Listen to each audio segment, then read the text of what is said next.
On a hot summer day, I was sentenced to death.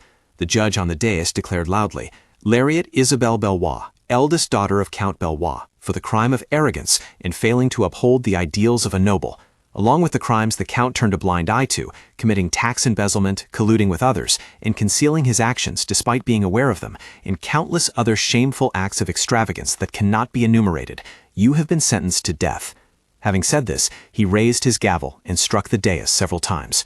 There was nothing wrong with the things mentioned, but what crime? And then extravagance.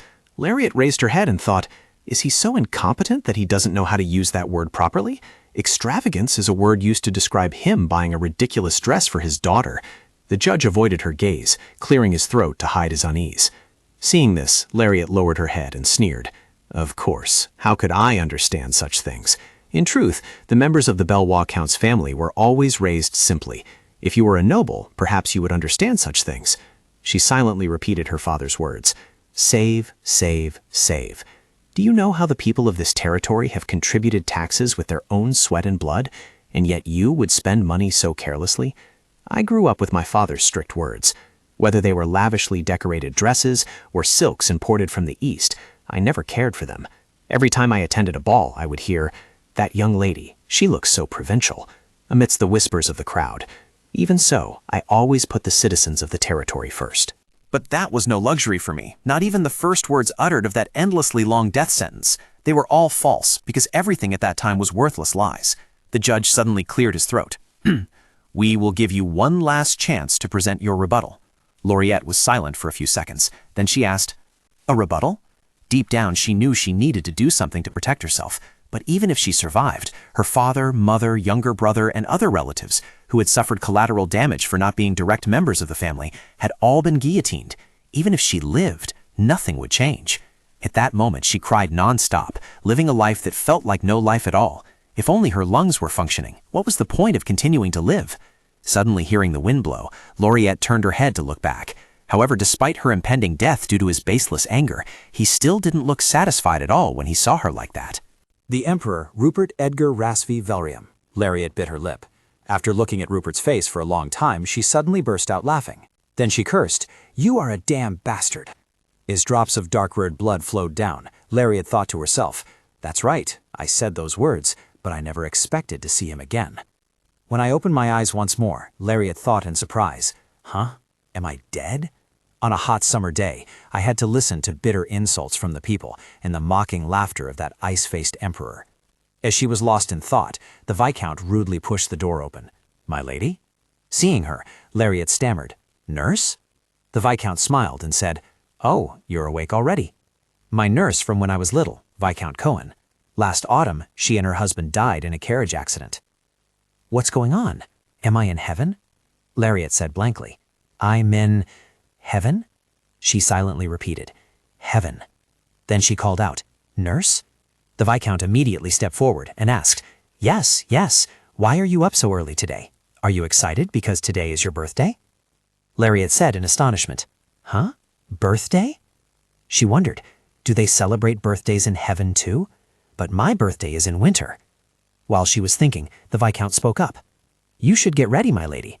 Oh dear, was it very cold last night? I've already asked for plenty of firewood, because you're very sensitive to the cold." Lariat still thought she was in heaven. She asked in surprise, "Is the butler here too?" The Viscount replied, "Of course, my lady. It's been quite a while since your honeymoon." Lariat asked confused, "Honeymoon?" She narrowed her eyes thinking, "I thought those words were only for newlyweds, but the Viscount has been married for a long time, hasn't he? Don't tell me he even went to heaven to get married." No, how could that be? As she shook her head, refuting herself, the Viscount suddenly said, "Anyway, what the Count said is quite true, young lady. You've delayed your studies for quite a while, and you're even sleeping in such a shabby old room on your birthday." Lariat froze. Then she rushed forward and hugged the Viscount, saying, "Nanny, I've missed you so much." She turned back, sighed, and said, "Why are you getting more childish by the day?" Lariat replied, "Perhaps it's because I'm growing up." The Viscount asked, "Did you have a bad dream?" Lariat shook her head. The Viscount then asked, "Or was it a nightmare? Are you all right?" "Don't worry, the young master sometimes has nightmares like this too." Hearing this, Lariat was curious. "The young master? Who is that?" The Viscount quickly patted her head. "Why would you ask such a thing? The young master is your younger brother. Lariat asked blankly. Luhan is here too? She wondered to herself. Luhan? Has he also gone to heaven? The child still thought she was in heaven. The Viscount paused for a moment after hearing her question. Then she asked, Why have you been saying such strange things all this time? If the young master isn't at the Earl's mansion, then where else could he be? Lariat hesitated, looking incredulous. So, where are we? The Viscount pushed her forehead with her hand, then replied, We are in the Belknapny Empire, and this is the Duke of Belua's mansion. This is the attic floor of the mansion and your private room, young lady. Are you still half asleep? Lariat asked, stunned. What? She thought to herself. Is this really my home? Lariat's thoughts surfaced. The fire that occurred at the Count's estate had left behind charred ruins. She still clearly remembered witnessing that scene with her own eyes. Now that she thought about it, this room was where her father often disciplined her and Luhan, also known as the Room of Repentance, a place separated from the main mansion. And that was also why she hated solitude and disliked darkness. She absolutely loathed them. However, by the time she turned 12, those things had stopped happening. The Viscount hesitated. My lady, Lariat suddenly asked loudly. No, right now. How old am I today? The Viscount looked puzzled, but still replied. Yes, well, today your ladyship has turned 12. Lariat was startled. 12 years old? She raised a hand to pinch her cheek, thinking, could it be that I've been reincarnated 6 years into the past? 12 years old, but I died when I was 18. An idea flashed in her mind, and she hurriedly ran out. Seeing this, the Viscount was startled and asked, My lady, where are you going? Lariat left the room, secretly thinking, if this is truly the Count's mansion, and that is the Room of Repentance. So my little brother must be sound asleep behind this door, right? I hope he's here. Please be here. With her heart pounding, Lariat called out loudly, Luhan! Luhan! She thought to herself, please, I beg you, I really want to see you. Then she continued to knock on the door, calling out, It's me, Lariat! Open the door quickly. Are you in there? Her hands began to tremble with fear. Please, don't you know how lonely and scared I am? You're the only one who always understands what I want. Oh, my little brother. Until the very end, I couldn't say goodbye to him. Just then the door suddenly opened, and Luhan, with sleepy eyes, asked, Sister, why are you here? Did you have a nightmare? Lariat rushed forward and hugged her little brother, then softly said, Good morning, Luhan. Luhan pushed her away and said, Happy birthday, dear sister.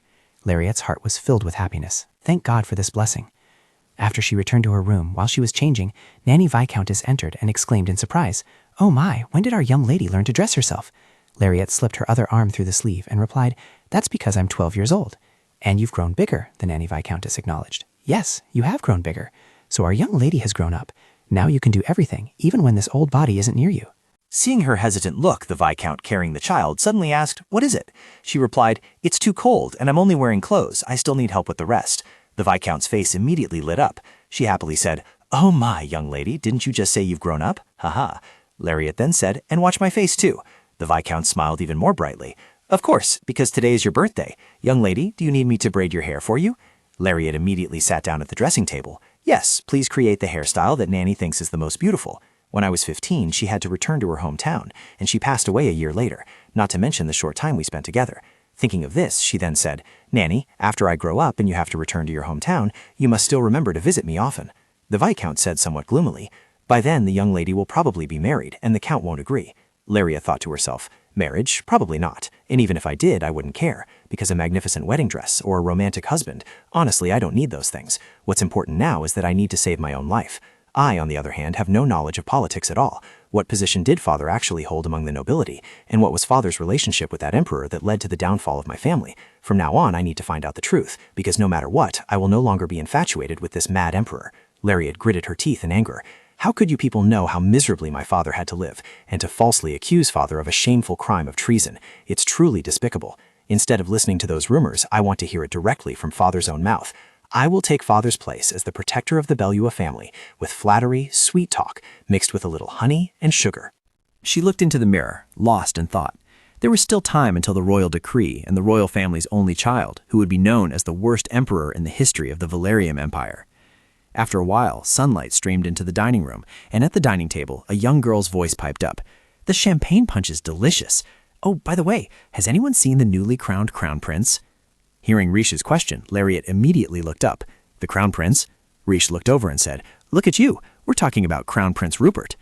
Marianne, sitting nearby, interjected excitedly, Oh, I saw him last time. He looked incredibly handsome. I heard he's only 15, and he possesses some truly admirable talents. Lariat silently thought. Only a few years older than me. Not very interested as she sipped her tea, Marianne continued to speak. Although the rumors about him are a bit, Riche chimed in. Exaggerated, right? Aren't they just baseless rumors? Marianne replied. You're absolutely right, lady. I apologize for my impropriety. Suddenly she turned to Lariat. Lady Belua, you're not paying attention again. Another person also asked, Lady, are you perhaps not interested in conversations like these? Lariat merely responded with a smile. Recalling her own appearance before her execution, she thought, at that time, I was like an idiot, completely unaware that I would lose my life at the hands of that cruel crown prince.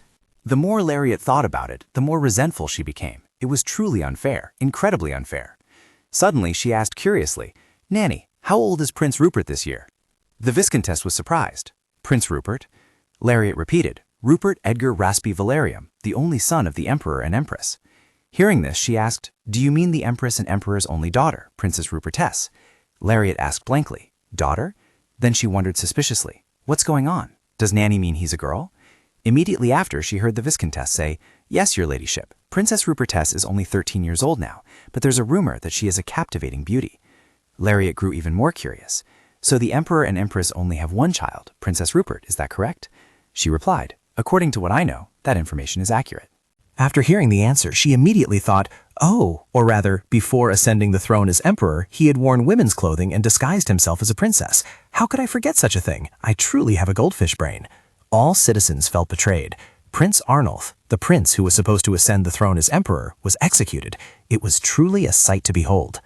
Before the prince ascended the throne as emperor, the reason he had lived as a princess was so that he could protect himself due to his extremely weak backing. Not only that, but it was also a trick devised by his mother, Empress Aradel. Thinking this, she irritably tapped her own head, making the Viscount jump. My lady, why are you suddenly hitting your head? Lariat replied with a laugh. I'm annoyed with my own mind because I couldn't remember Her Royal Highness the Princess, not to mention she's the only princess of this empire. Hearing this, a woman sighed in relief. That's the Count's fault for not being close to the royal family. It's been a long time since you attended Lady Chrissy's classes, hasn't it, my lady? That way, you won't forget anymore. These words made Lariat involuntarily recall that strictness. Lady Chrissy would always frown and say, behave politely, be truly elegant, and be loyal to the royal family. Having thought that, she suddenly stood up, smiling at the Viscount. Then she asked, Am I pretty? The Viscount immediately exclaimed, Oh my, our young lady is truly wonderful. Of course you are. Our young lady is the most beautiful person in this entire world. Looking at this kind-hearted woman, Lariat thought to herself, her nanny had lost her own daughter before the child was even 1 year old. That's why she took care of me like her own daughter. It's no wonder she treated me as the most adorable, most precious person in the world. At first, I believed such compliments when I was little, but now I know they are just meaningless words. Then suddenly her voice dropped. Nanny, that's just a lie. The Viscount quickly said, No, what I told you, young lady, is true. If you don't believe me, try looking in a mirror. Lariat thought to herself, I know I'm not pretty at all, but perhaps sometimes I do look like a real doll. As soon as she thought of this, she heard the nanny excitedly say, There, do you see? Try to look at it from your own perspective. She smiled faintly. Yes, there really is a bit. After saying that, she suddenly paused.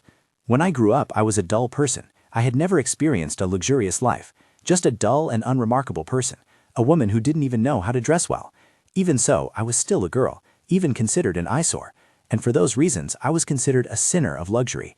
And he arbitrarily judged my life. What a damn beast. The more she thought, the more annoyed Lariat became. She pursed her lips.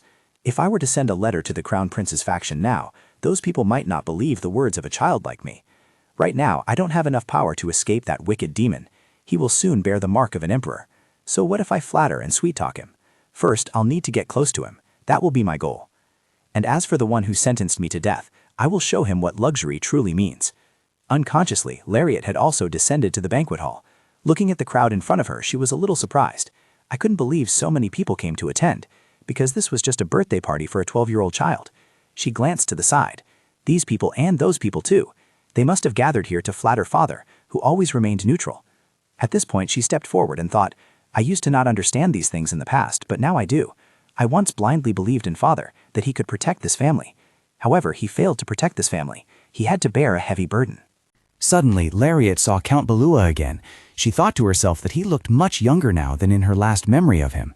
Soon her eyes welled up. She called out, Father! The person next to him heard her, looked down, and then gently poked Count Belua. He looked down slightly. Suddenly, Lariat rushed forward and hugged him tightly. This made him a little stunned. Just then, someone spoke from behind. "Look, which young lady is pouting in the Count's arms?" Lariat curiously looked back. "Who is it?" Louis continued to ask, "I wonder if you could spare a moment for me." Seeing him, Lariat inwardly gasped. "Ah!" The smile on her face gradually vanished. "That's right. Those painful memories suddenly flooded back. Why? What did I do wrong to be imprisoned? What crime did my father and my young brother commit to be thrown into prison? I remember now, the one who imprisoned father and Luhan, the loyal dog of the royal family." But just as she thought this, Lariat heard him laugh and say, "Happy birthday, Lady Lariat." In her previous life, he had stood with his back to her. His tone was cold and indifferent. What crime? Looking at Louis's current attitude, she couldn't help but feel annoyed.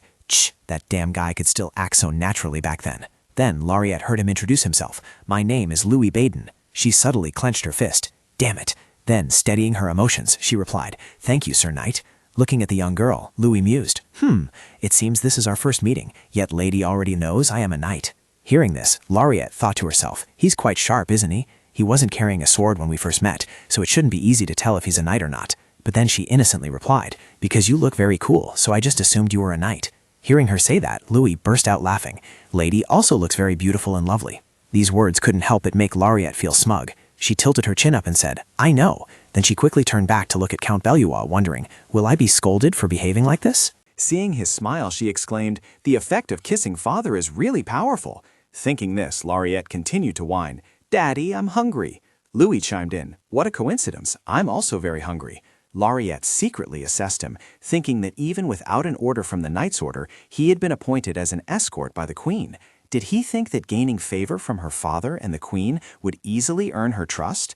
At this moment, Louis cheerfully suggested, "I wonder if I could join you for a meal." In her heart, Lariat thought, "Never, not with someone who pushed father and Luhan to their deaths." So she immediately said, "I refuse. For now, I only wish to dine with my father. I hope you, Sir Knight, understand." Louis found it awkward to say anything further. "Yes, that's fine." With that, Count Belluat picked up Lariat and left. Then, "If you'll excuse us." After walking for a while, she looked up and called, "Father!" He immediately asked, "You don't like him?" Lariat replied without hesitation, "Yes, I have a very bad feeling about him. You must be careful, father." As she spoke, she thought to herself, "Father might listen to me." He was never one to easily believe groundless things. He had always been that kind of person. Always pure and straightforward since birth, he had maintained his neutrality to this day. Father's neutrality could only be broken, but never bent. He would remain that way until his dying day. A moment later, Count Belluat called Lariat. Lariat replied, "Yes, father." He instructed, "Today is your birthday, isn't it? You should go celebrate with your friends." Hearing him say that, she hesitated. "Yes, but—" Count Belluat quickly interrupted her. "Be good, we'll eat together tomorrow, all right?" At this, Lariat could only obediently agree, "Yes." Afterwards, she went to the dining room by herself and greeted her peers. Sitting down at the table, Lariat said, "Long time no see, Wretch." Wretch smiled back. "It's been ages, even longer than that." As soon as Wretch finished speaking, Lariat looked at his smiling face. Then she involuntarily recalled Marquis Gorton's cold attitude when he told her, "Get out." At that time, he bluntly pushed Lariat's hand away. His voice filled with utter disgust. He said, "Stay away from my daughter, Ree." Even though she had cried and pleaded, "Please, sir, help us. Marquis Gorton, you are my father's old friend. He has been slandered and thrown into prison. I beg you, I implore you, please save my father." But in return, Marquis Gorton only showed an expression of disgust. He took out a handkerchief and wiped the hand she had just grasped. Then he frowned, his face clearly showing impatience, and said in a low voice, "You foolish girl." Thinking of this, Lariat reached out and rubbed Rishé's hand. Lariat saw this and asked, "What's wrong?" Rishé replied with a smile, "Nothing, I just feel happy." Upon hearing this, Rishé immediately said, "How silly." Lariat thought to herself, "I knew it wasn't Rishé's fault, but I don't think I could ever truly care for her with all my heart like before, even though we used to be soulmates." With that, she cheerfully said, "Bon appétit." Sitting at the same table with Lariat at this moment were the young ladies of prominent families. First was the eldest daughter of Marquis Gorton, Rishé. Next was the illegitimate daughter of the Hamel family, Sasha. The second daughter of the Vincent family, Marianne. All of their families had close ties with my father. Perhaps they could speak well of my father to the emperor. I must act quickly to persuade them to view my family favorably. Belluat, my family. Even though they turned a blind eye to our ruin, all I could do was resent and despise them. At this thought, Lariat suddenly noticed Tori sitting in the distance. "Oh, I've never seen that girl before. I wonder who she is," she thought. So she stared at the girl, staring until the girl trembled with fear. After a moment, Tori gathered all her courage and looked up, facing Lariat. Lariat gently spoke. "Excuse me, it's just that this is the first time I've seen you. That's why I was staring. What's your name?" Tori awkwardly replied, "I don't have a noble status like a young lady, so please feel free to speak to me informally." After hearing those words, the entire space suddenly fell silent, and everyone froze, staring at her. Immediately after that, Marianne sneered contemptuously. "No wonder I kept smelling something foul around here. How can a commoner be allowed to sit at the birthday banquet of an earl's daughter?" Those words were like sharp knives aimed directly at Tori. She looked at her with contempt, as if looking at an insect. Lariat thought irritably, "How arrogant. But I've learned this kind of behavior before. Most of those who opposed her father's death sentence were people from the land of Belua, and they were eventually killed by Louis and his subordinates. I was once taught that commoners were lazy and behaved like beasts. But of course, none of that was accurate." Tori sat there, constantly fidgeting, so anxious that her whole body trembled, not daring to utter a single word. But when she looked up at the person in front of her, she was a little surprised. Unlike the others, Lariat smiled gently at Tori. Immediately after, she turned and said, "Lady Vincent." Marianne replied, "Yes, Lady Belua, please speak." Lariat suddenly raised a hand to cover her mouth and said suggestively, "Did you not bathe today and just sprayed perfume before coming here, didn't you?" Hearing that, she said in surprise, "What?" Lariat continued, "Did you spray perfume to cover up the smell of sweat? The smell of sweat mixed with perfume is very unpleasant." Marianne froze upon hearing this, as if she couldn't believe her ears. "What did you say?" Lariat immediately waved her hand, covered her nose, turned away and said, "My stomach is already weak, and now I have to smell this. It's really a bit." Marianne, flustered, stood up and explained, "I don't smell like that." Lariat immediately cut her off, saying, "No, that smell really is coming from you. Ugh, what is that smell? Ugh, ugh." Her retching sounds made Marianne blush with embarrassment. The people around suddenly covered their mouths, giggling. Then she suddenly stood up and shouted, "My lady, you are truly very rude." Lariat didn't turn around, saying, "If I have displayed impolite behavior, then I apologize, wretch." Hearing this, Marianne couldn't take it anymore, stood up directly, and left. Only then did Lariat suddenly remove her hand. She smiled brightly and said, I feel much better now. All right, let's eat quickly. I'm starving." Saying this, she looked up at Tori, who was radiating fear, and thought, "It looks like she's about to cry." Then she started a conversation, asking, "Oh, that's right. Could you tell me your name again?" Hearing the question, Tori quickly looked up and replied, "My name is Tori Fassbender, Lady Belua." She then smiled gently, thinking, "She looks quite worth cherishing." Then she spoke, "You can talk to me normally." She suddenly remembered something. The name Fassbender that the girl mentioned seemed a bit familiar to her. Lariat had just raised her knife to cut the meat when she suddenly stopped. That's right. Tori Fassbender. Valerium. By all means, the emperor had crowned her empress within a single day and then killed her with his own hands. So this is that lucky empress? I'm a bit surprised to see her here. That's right. I didn't even know what she looked like before. On the day of the emperor's wedding, I only witnessed them parading through the streets. From a distant corner, from her perspective, she basically couldn't clearly see the empress's face at the time. "So this is what our future empress looks like," Lariat observed Tori intently, guessing she must be around 8 or 9 years old now. She married the emperor at 18, only to die younger than even he did. From a commoner to an empress, it sounds like a fairy tale, doesn't it? But in reality, she couldn't wield her power for even a single day before her death. Back then, the palace maids constantly gossiped. "Have you heard? The rumor that the empress was killed by the emperor." "Oh, really? How could that be? Did he have an affair?" "No way. The emperor was always so insistent on marrying the empress." Even the nobility didn't ignore this hot topic. "I heard the late empress was Prince Arnulf's ex-girlfriend. They even say they plan to assassinate his majesty. Are they crazy? That's not all. There are rumors she was a spy for Williton." At the time, she was annoyed, thinking to herself, "Why do they keep babbling about such trivial things? Is there nothing else that interests them so much?" Based on those baseless rumors, the empress became a sinner and was erased from the annals of history. What exactly did Tori do wrong? Even before she became empress, there were already many rumors about her.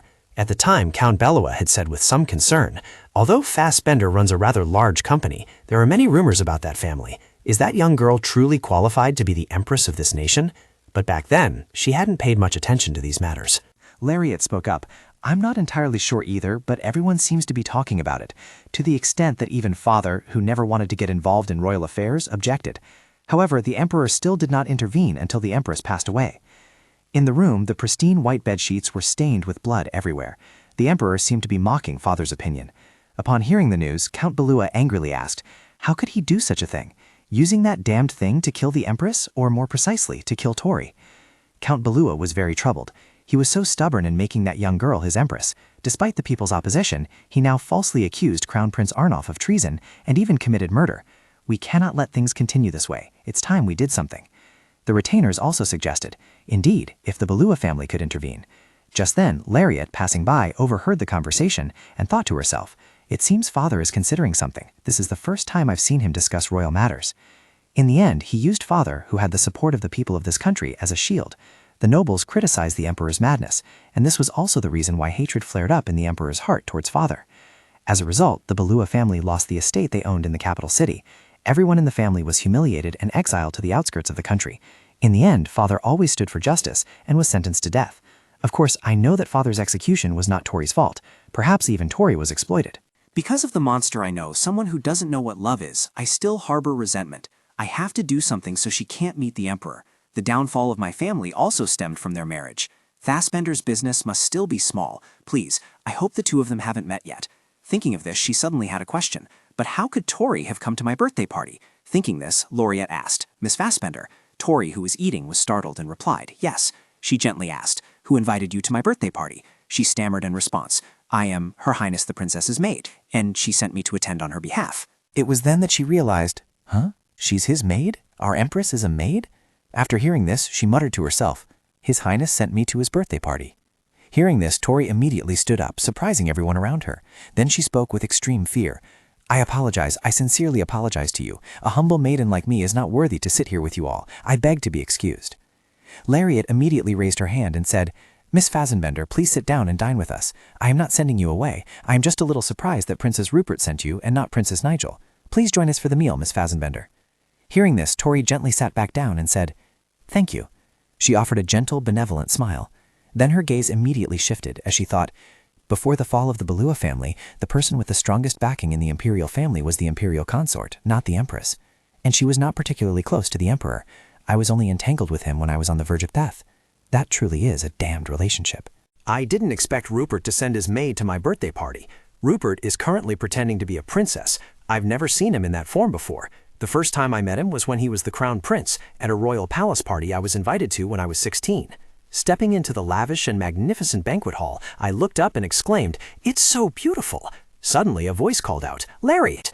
Rishé approached and asked, Have you seen the crown prince yet? I replied, Oh, not yet. Why? With an admiring expression, she praised him incessantly. He's so handsome. His face practically glows. Seeing this, I asked, Really? Rishé immediately replied, It's true. Why would I lie to you? Hearing this, I slowly raised my head to look around, taking my time, and indeed I was utterly surprised. Among the nobles was a young man with golden hair, incredibly handsome. It was Rupert. As if sensing my gaze, he turned towards me. I couldn't take my eyes off Rupert. The moment our eyes met, time seemed to stand still. He gently approached and began, It is a pleasure to make your acquaintance, young lady. My name is Rupert Valerium. I happily replied, It is an honor to make your acquaintance, your highness. My name is Lariat Belua.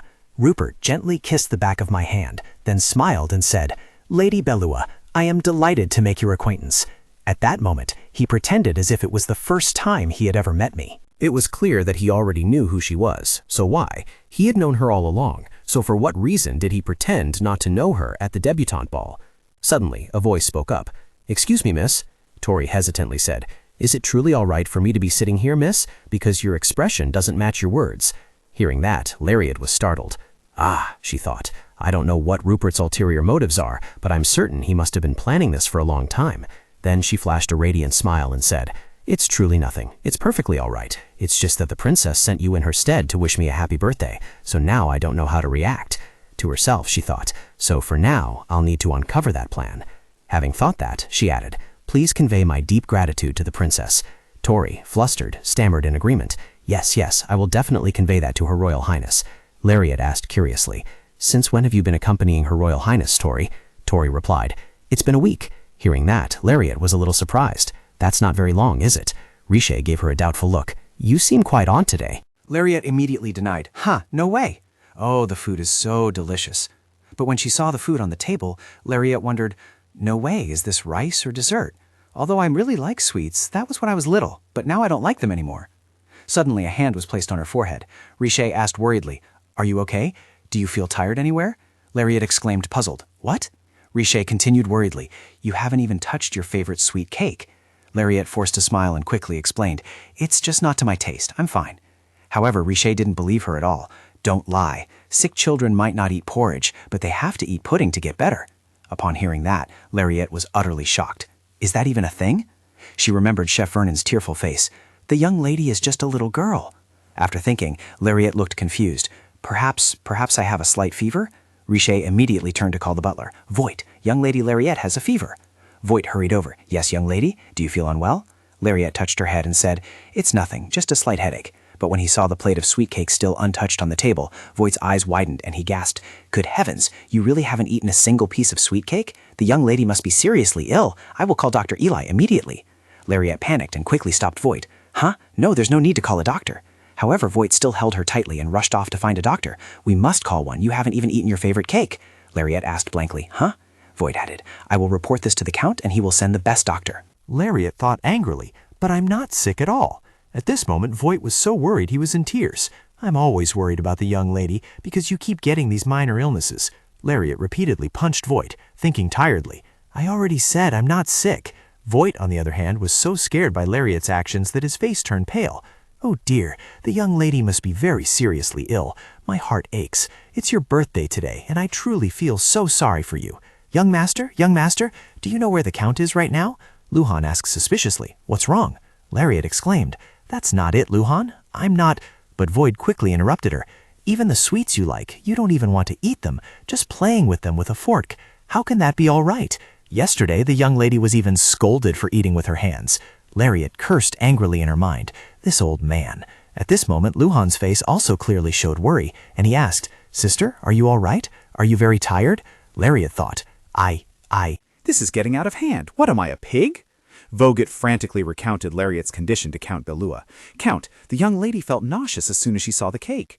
Upon hearing this, Count Belua turned pale with fear and hastily ordered, Immediately summon Dr. Ellie. Lariat tried to explain to everyone, No, I'm really not sick. After the examination, Dr. Ellie stated, There's nothing unusual. Count Belua replied, Thank you for your hard work. Lariat thought angrily, Of course it's hard work when you make someone examine for 3 hours straight. Count Belua called out loudly, Herman? Immediately after, the room door swung open and Herman rushed in. Yes, sir. Count Belua bowed his head and sadly ordered, It seems even Dr. Ellie couldn't find the young lady's illness. Go to Guando at once and bring the best doctor from there. Upon hearing this, Lariat sprang up from the bed and shouted, Father! She pursed her lips and wondered to herself, Seriously, what should I say? Count Belua took her hand and gently comforted her. Lariat, please bear with it a little longer. I will certainly not invite quacks, but will bring a competent doctor to treat you. Vogt said, Can I go tell Mother to find a doctor for my sister? Lariat smiled, trying to stop her younger brother, Luhan, reminding him that Dr. Ellie was a reputable doctor, but Luhan still turned away. She pouted, thinking, Dr. Ellie has been completely disrespected. Count Belua showed his displeasure, scolding loudly, It's not good for you and your mother to be so trusting of people anyway. I've told you many times not to hire those magic-using Windletons anymore, giving you and your mother so much money only for this to happen. Lariat secretly thought, then Father should tell Mother. She seriously said, Father, I'm really not sick at all. Lariat remembered her previous conversation with Ellie. Oh, no thank you, Elliot said. I'm here to give you a bath. Lariat thought apologetically, Sorry, Dr. Ellie, for making you out to be a quack. Luhan spoke up worriedly, Please lie down, sister. Lariat let out a sigh. Phew. After that, she was simply pushed forcefully onto the bed. Lariat looked at her brother suspiciously. Is this kid trying to make me laugh? She was so angry that she sprang up and shouted, I'm really not sick, not sick. But in the end, Lariat was still forced back onto the bed. She regretted, thinking, I should have eaten that cake then.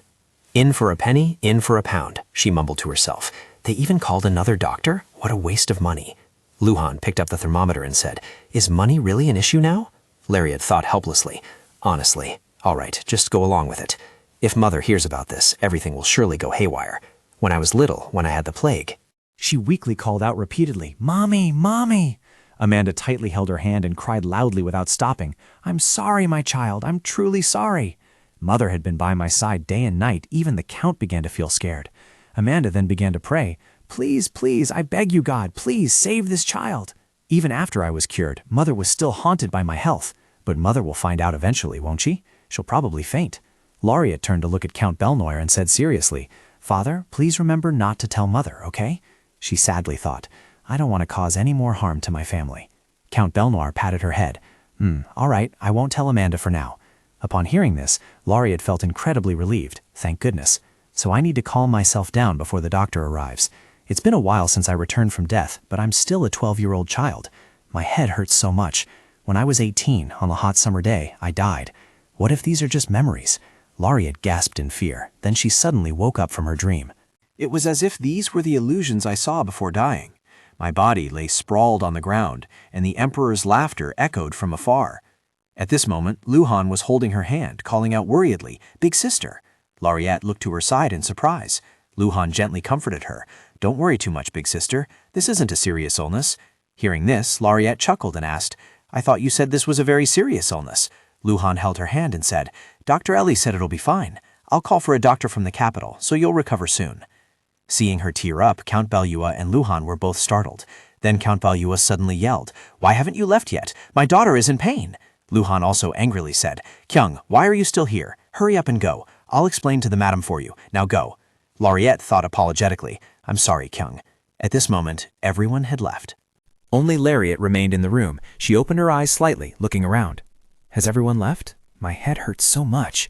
Yet Luhan was still sitting beside her. Lariat reached out and called, "Luhan?" Luhan replied, "Yes?" Lariat sadly said, "I hope you won't ignore me in the future." Luhan affirmed, "I won't ignore you. Never." Lariat smiled, thinking to herself, "No, you will." He'd started changing when he reached puberty, and it had been a long time since she saw him follow her like this. She withdrew her hand from Luhan's. Luhan recounted, "This morning you said that no matter who I am, you will always love me." Lariat confirmed, "Yes, I did." The boy smiled and assured her, "Me too, big sister." Hearing this, Lariat exclaimed in surprise, "Huh? What?" But Luhan just stood up and walked to the door. Following his retreating back, she seemed to see the figure of an adult Luhan. Don't get sick. When that image vanished, the current Luhan, the boy, reappeared before her. Lariat smiled gently. He's still the same. She got out of bed, observing the familiar room, her bedroom at 12 years old. The room he had personally designed for her, a familiar place that had never changed. In spring, Luhan was born. In summer, the whole family went to the capital. Autumn was Mother's favorite season, and Belua was the most beautiful mansion in winter. Having spent all 4 seasons in this room, Lariat touched the marks on the wall.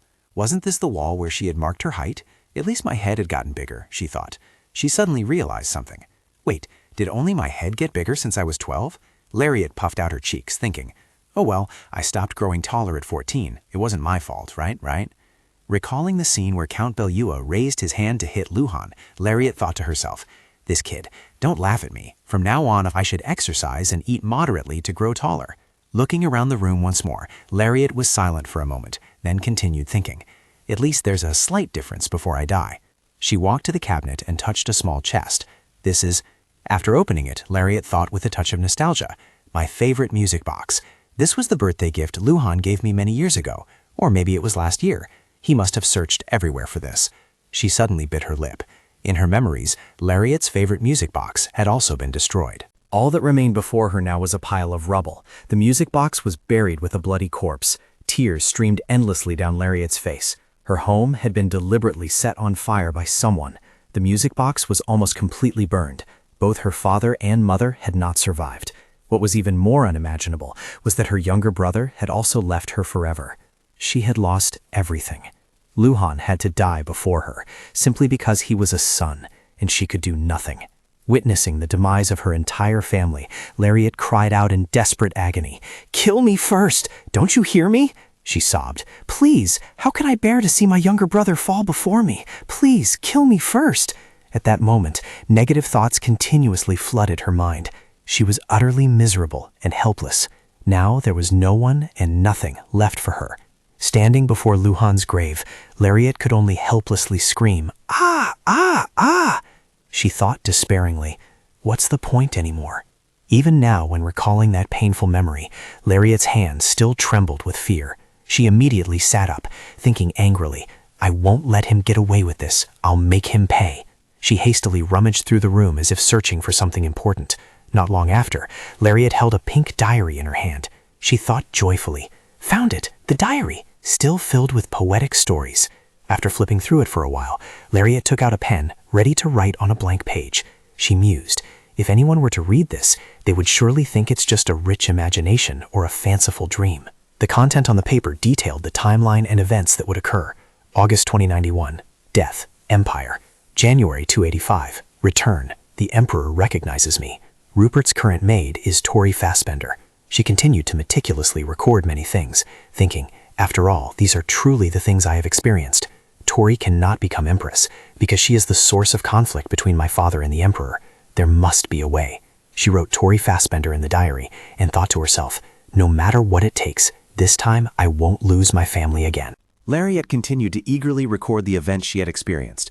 The Empire, September 287, the investiture of the Crown Prince. The Empire, May 289, the demise of the reigning emperor. Lariat suddenly paused for a few seconds as if deep in thought. Then she resumed writing. The Empire, March 291, the fall of House Balua. Lariat sighed wearily. She mused. There were so many deaths she couldn't remember them all. Typical examples included political terror and ruthless slaughter, carried out with a smile on their lips. A madman dared to massacre his entire family like a wild beast.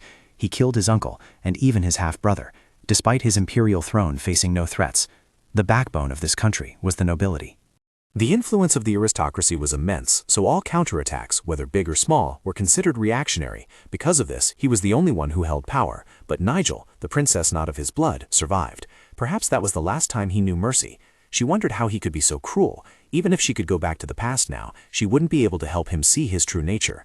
Lariat told herself that she had been resurrected like a miracle, and she would change the Emperor, and she didn't want to die in this arrangement at all. She didn't want to meet him, but he would kill her, so the only remaining way was to become as close to the Emperor as possible, to monitor the relationship between her father and the Emperor. To do this, Lariat wrote her plan in her diary. Empire, January 285. I will be Princess Rupert's maid. Afterward, she presented her wish to her parents, and was immediately opposed by both of them. Amanda exclaimed, absolutely not. Count Belua also nodded in agreement. Exactly, exactly. Lariat hesitated. But Amanda angrily yelled, the Imperial Palace? What are you talking about? That's the Imperial Palace. Lariat gave a helpless laugh. Her family's chorus was exactly as she had expected. Amanda irritably asked, why do you want to be a maid there? Why? Lariat whimpered in response. Mother, you know. Amanda immediately cut her off. I won't hear any excuses. Lariat sighed. Amanda asked, do you know you're wrong? Lariat pouted and said in a sulky voice, really? You don't even bother to listen to me anymore. Amanda raised her voice. What do you intend to say? Imagine how you'd get into the palace. Lariat immediately replied, Rishé is a royal maid. Even Marion and Sasha once wanted to apply for that position. Amanda was surprised. Is that so? Did Rishé say that? That girl. I never liked her from the start. Lariat secretly thought, but you'd liked her a lot. Lariat explained, no, Rishé hasn't told me to follow her. Amanda wondered, then why? Don't you want to stay in this house anymore? Lariat, you still don't fully understand this world. The palace may seem luxurious and magnificent, but in reality, Lariat made a long face and thought, oh, come on. Amanda angrily said, I'm talking to you, and what kind of face are you making? This can't go on. Luhan, bring me the leather whip. Lariat flinched in fear. What? Luhan's face was sad and worried. Lariat pondered. The problem is, he always obediently listens, even to the extent of bringing the leather whip for Mother to hit me. Amanda called out, husband. Count Belua immediately soothed her. Our child might be a bit stubborn, but it's not to the point of hitting her dear. Amanda replied, look at her. I just don't want her to get into trouble. Lariat immediately took Amanda's hand and said, first, please calm down, Mother. She wondered, I have to convince Mother, but how? I can't let them know I'm from the future, and if that princess becomes a prince, it will be too late. I won't have the chance to meet that emperor. I won't be able to become a countess or a soldier. Now, the path to the throne is still very far. I have to become Lafette's maid because Empress Lafette has no one to support her. If I am now a subordinate in Balua, at my current age, it's perfectly suited for becoming a royal lady-in-waiting. Lariat pondered, so there was no time to delay. She immediately persuaded her mother. Firstly, Empress Lafette is far removed from power, so serving her is much safer than serving Prince Arnulf. Secondly, if I serve the Empress, I can learn the principles and etiquette that I always violate and get scolded for. Thirdly, there are many people of noble class in the palace, and among them there will be many young masters my age. Amanda wondered, young masters? Lariat replied, I'm almost of marriageable age, so I have to find a husband, don't I? Countess Belua said with a worried expression, no way, you're only 12 years old. What are you talking about marriage for? Lariat firmly replied, if I miss my chance, no one will bother to marry me. Countess Belua was immediately speechless. Lariat added, "At the palace there's Riche, Aunt Amelia, and many other people I can rely on." After exhausting all her words to persuade her mother, she secretly thought, "Then Mom will allow me, right?" Amanda still adamantly refused. Even so, no. Lariat was startled and panicked. She resolved, even this method won't work. There was no other way. She had to use her last resort. As she thought, she opened her big round eyes, which were welling up with tears. Then, whimpering, she said, "Sniff, sniff, I'm not allowed to go to the palace?" Amanda came closer to comfort her. "Lariat, you absolutely cannot go to the palace, so please give up, okay?" Lariat replied, "Yes, I will, sniff, obey." Luhan and Count Bellew sighed in relief upon hearing this. Amanda also smiled happily. What a good girl. And so the whole family became harmonious and warm together again. But Lariat didn't give up so easily, and so the next day she ran away from home. She left a letter with the words, "I'm sorry, Mom and Dad." Lariat quickly set off. She wandered through the freezing winter weather. She approached a waiting carriage. "Please step in, young lady," the coachman said, utterly astonished. Your parents?" Lariat cut him off. "Let's go." The coachman wondered to himself, "Do noble children usually travel to the capital alone like this?"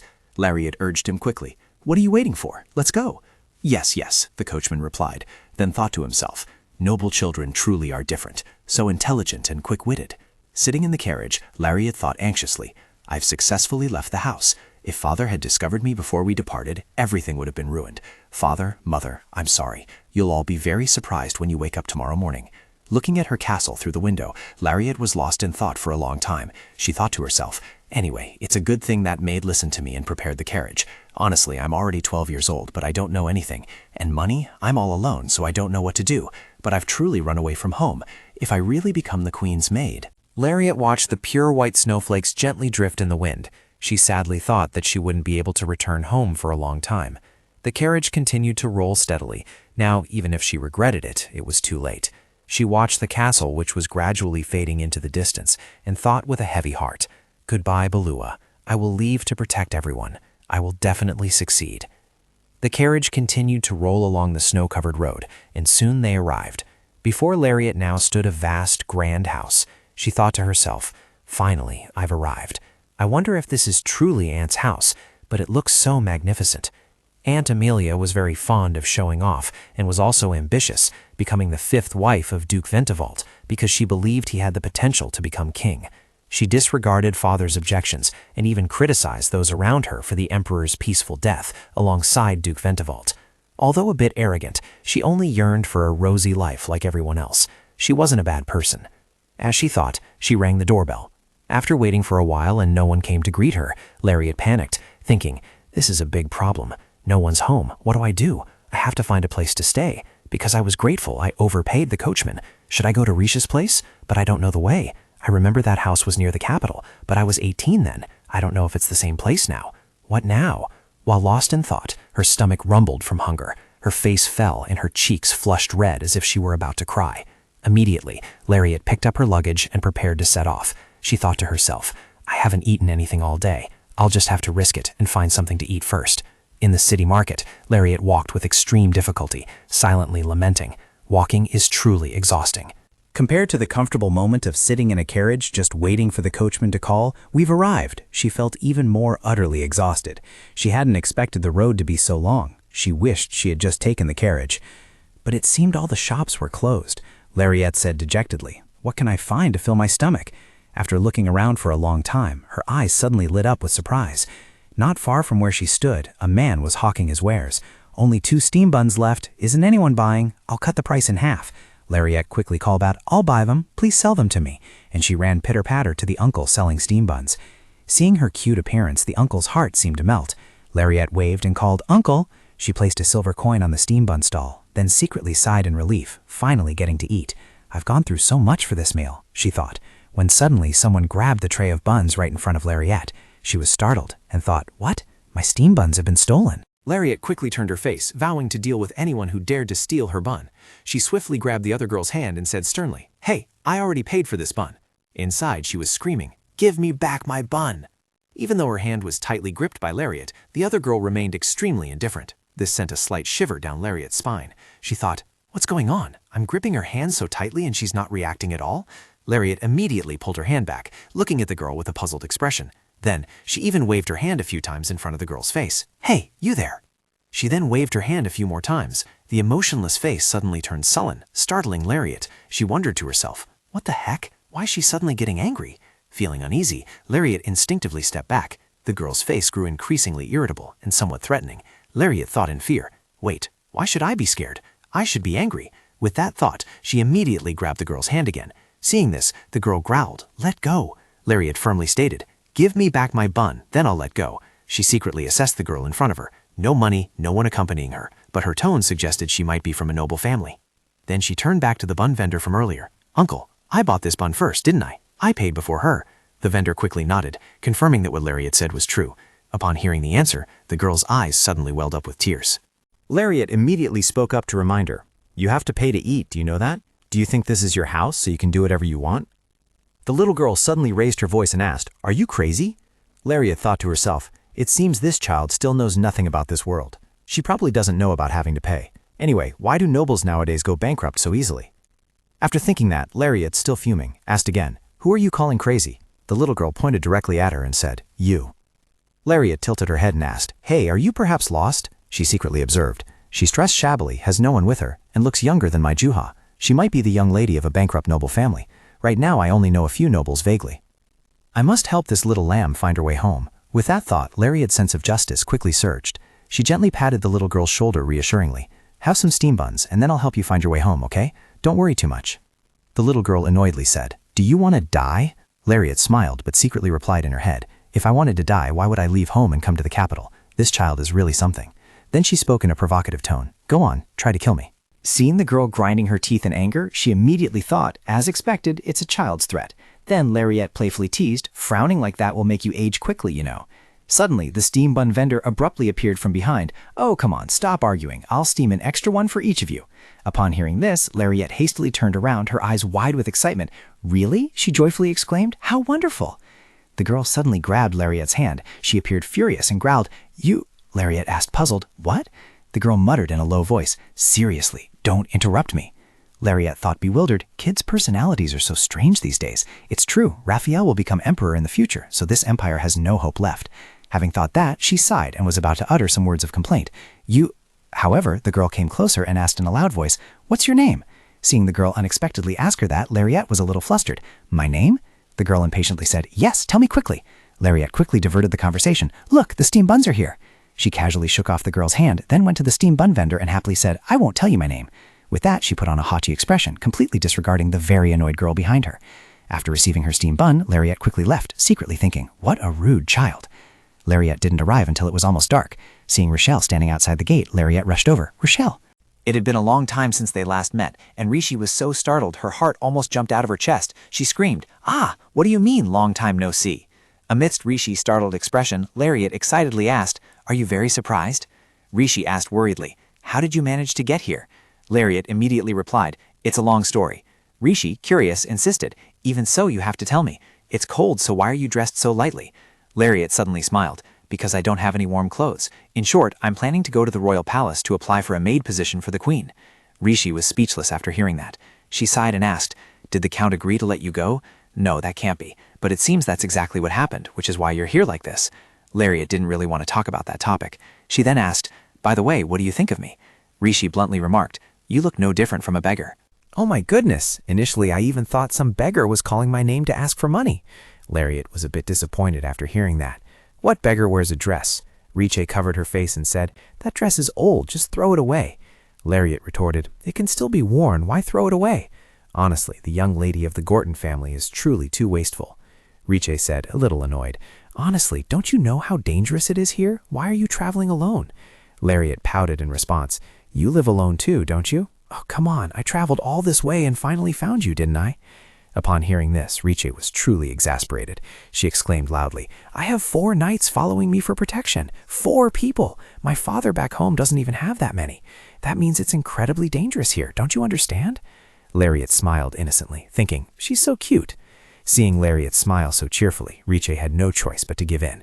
She said, all right, all right. Seeing this, Lariat quickly approached Rishé like an adorable tail. Hearing Rishé's grumbling, Lariat secretly thought, just like her older sister, she looks incredibly cute right now. A moment later, Rishé led Lariat inside, As soon as the servants saw Rishé enter, they quickly bowed in greeting. Rishé gently raised her hand to acknowledge them. Seeing her act with such confidence, a thought arose in Lariat's mind. Rishé looks so mature. Suddenly, Rishé turned around and asked, "It seems you've changed a bit, haven't you?" This surprised Lariat immensely. She secretly panicked. This is serious. Rishé is too smart not to notice. First, I'll play dumb, she decided, and then she feigned confusion. Huh? Rishé reiterated. It was the same at the birthday party. Even though I didn't particularly like Vincent and even went along with you, still, weren't you always passive and indifferent to everything? Hearing this, Lariat was truly petrified. She subtly swallowed to regain her composure. Seeing Lariat didn't respond, Rishé pressed for an explanation. And today, you came here all by yourself again. Why so suddenly? Lariat stammered. No, it's not like that. I've prepared everything. Ever since you said you'd come to the palace to be a maid, I've been thinking about this. Rishé showed no trust in Lariat. I don't care what your opinion is, but you've done something your father would object to. Do you realize that? The Belua family has always been known for keeping their distance from the royal family. Faced with Rishé's interrogation, Lariat secretly panicked in her mind. She's suspecting me. I need to justify myself. He's still just a child anyway. I can trick him. So Lariat suddenly feigned fear, claiming it was due to her entering puberty. Rishé looked utterly confused. Huh? Lariat calmly explained. Every spring, just seeing the falling blossoms makes my heart ache, and lately my mood has been very gloomy. My chest also hurts. It's so uncomfortable to be Lariat. Rishé was a little stunned. Lariat continued to utter pitiful words. Is our future truly predetermined like this? Is this our destiny? To marry a man from a good family, arranged by our parents? As she spoke, she also repeated words Rishé had said in the future. Is bearing children to continue the lineage truly our duty? Even though we live in abundance, I envy the laborers and merchants. Rishé slowly bowed her head and said, Lariat, do you feel the same way? As Rishé touched Lariat's face, she asked, Do you feel like we're birds trapped in a cage? Lariat nodded, thinking, No, it's exactly like that. Without a normal childhood, always having to be obedient and humble, because she was born in Belua, she had to live like a Belua. Remembering the time Rishé was so angry she burst into tears, saying, I don't like it. Lariat continued to think, so living like this is the right thing to do, isn't it? Memories of her previous life resurfaced, and Rishé sobbed. So, since I'm the eldest daughter of Gorton, I also have to live like a Gorton? Father told me to marry into the royal family, and I tried every possible way to escape that. But it all failed. It all came to nothing. Her crying grew louder and louder. Because of politics, I was forced to marry someone I didn't even know, even though I also had someone I loved. Me, why do I have to live like this? As soon as she finished speaking, Lariat rushed to embrace her. As Rishé snapped back from her memories, Lariat continued to stare at her. Suddenly Rishé wondered, is that why you left Belua, without saying anything to the Count?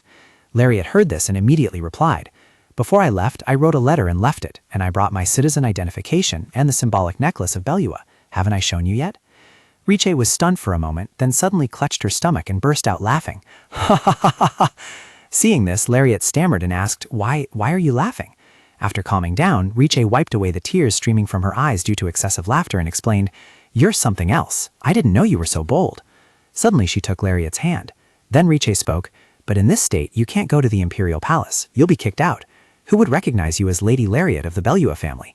Hearing this, Lariat angrily retorted, It's not that bad. It's only been 1 day since I last bathed. Rishé eyed this and teased, 1 day? No wonder there's a smell. You should take a bath first. The smell is getting quite noticeable now.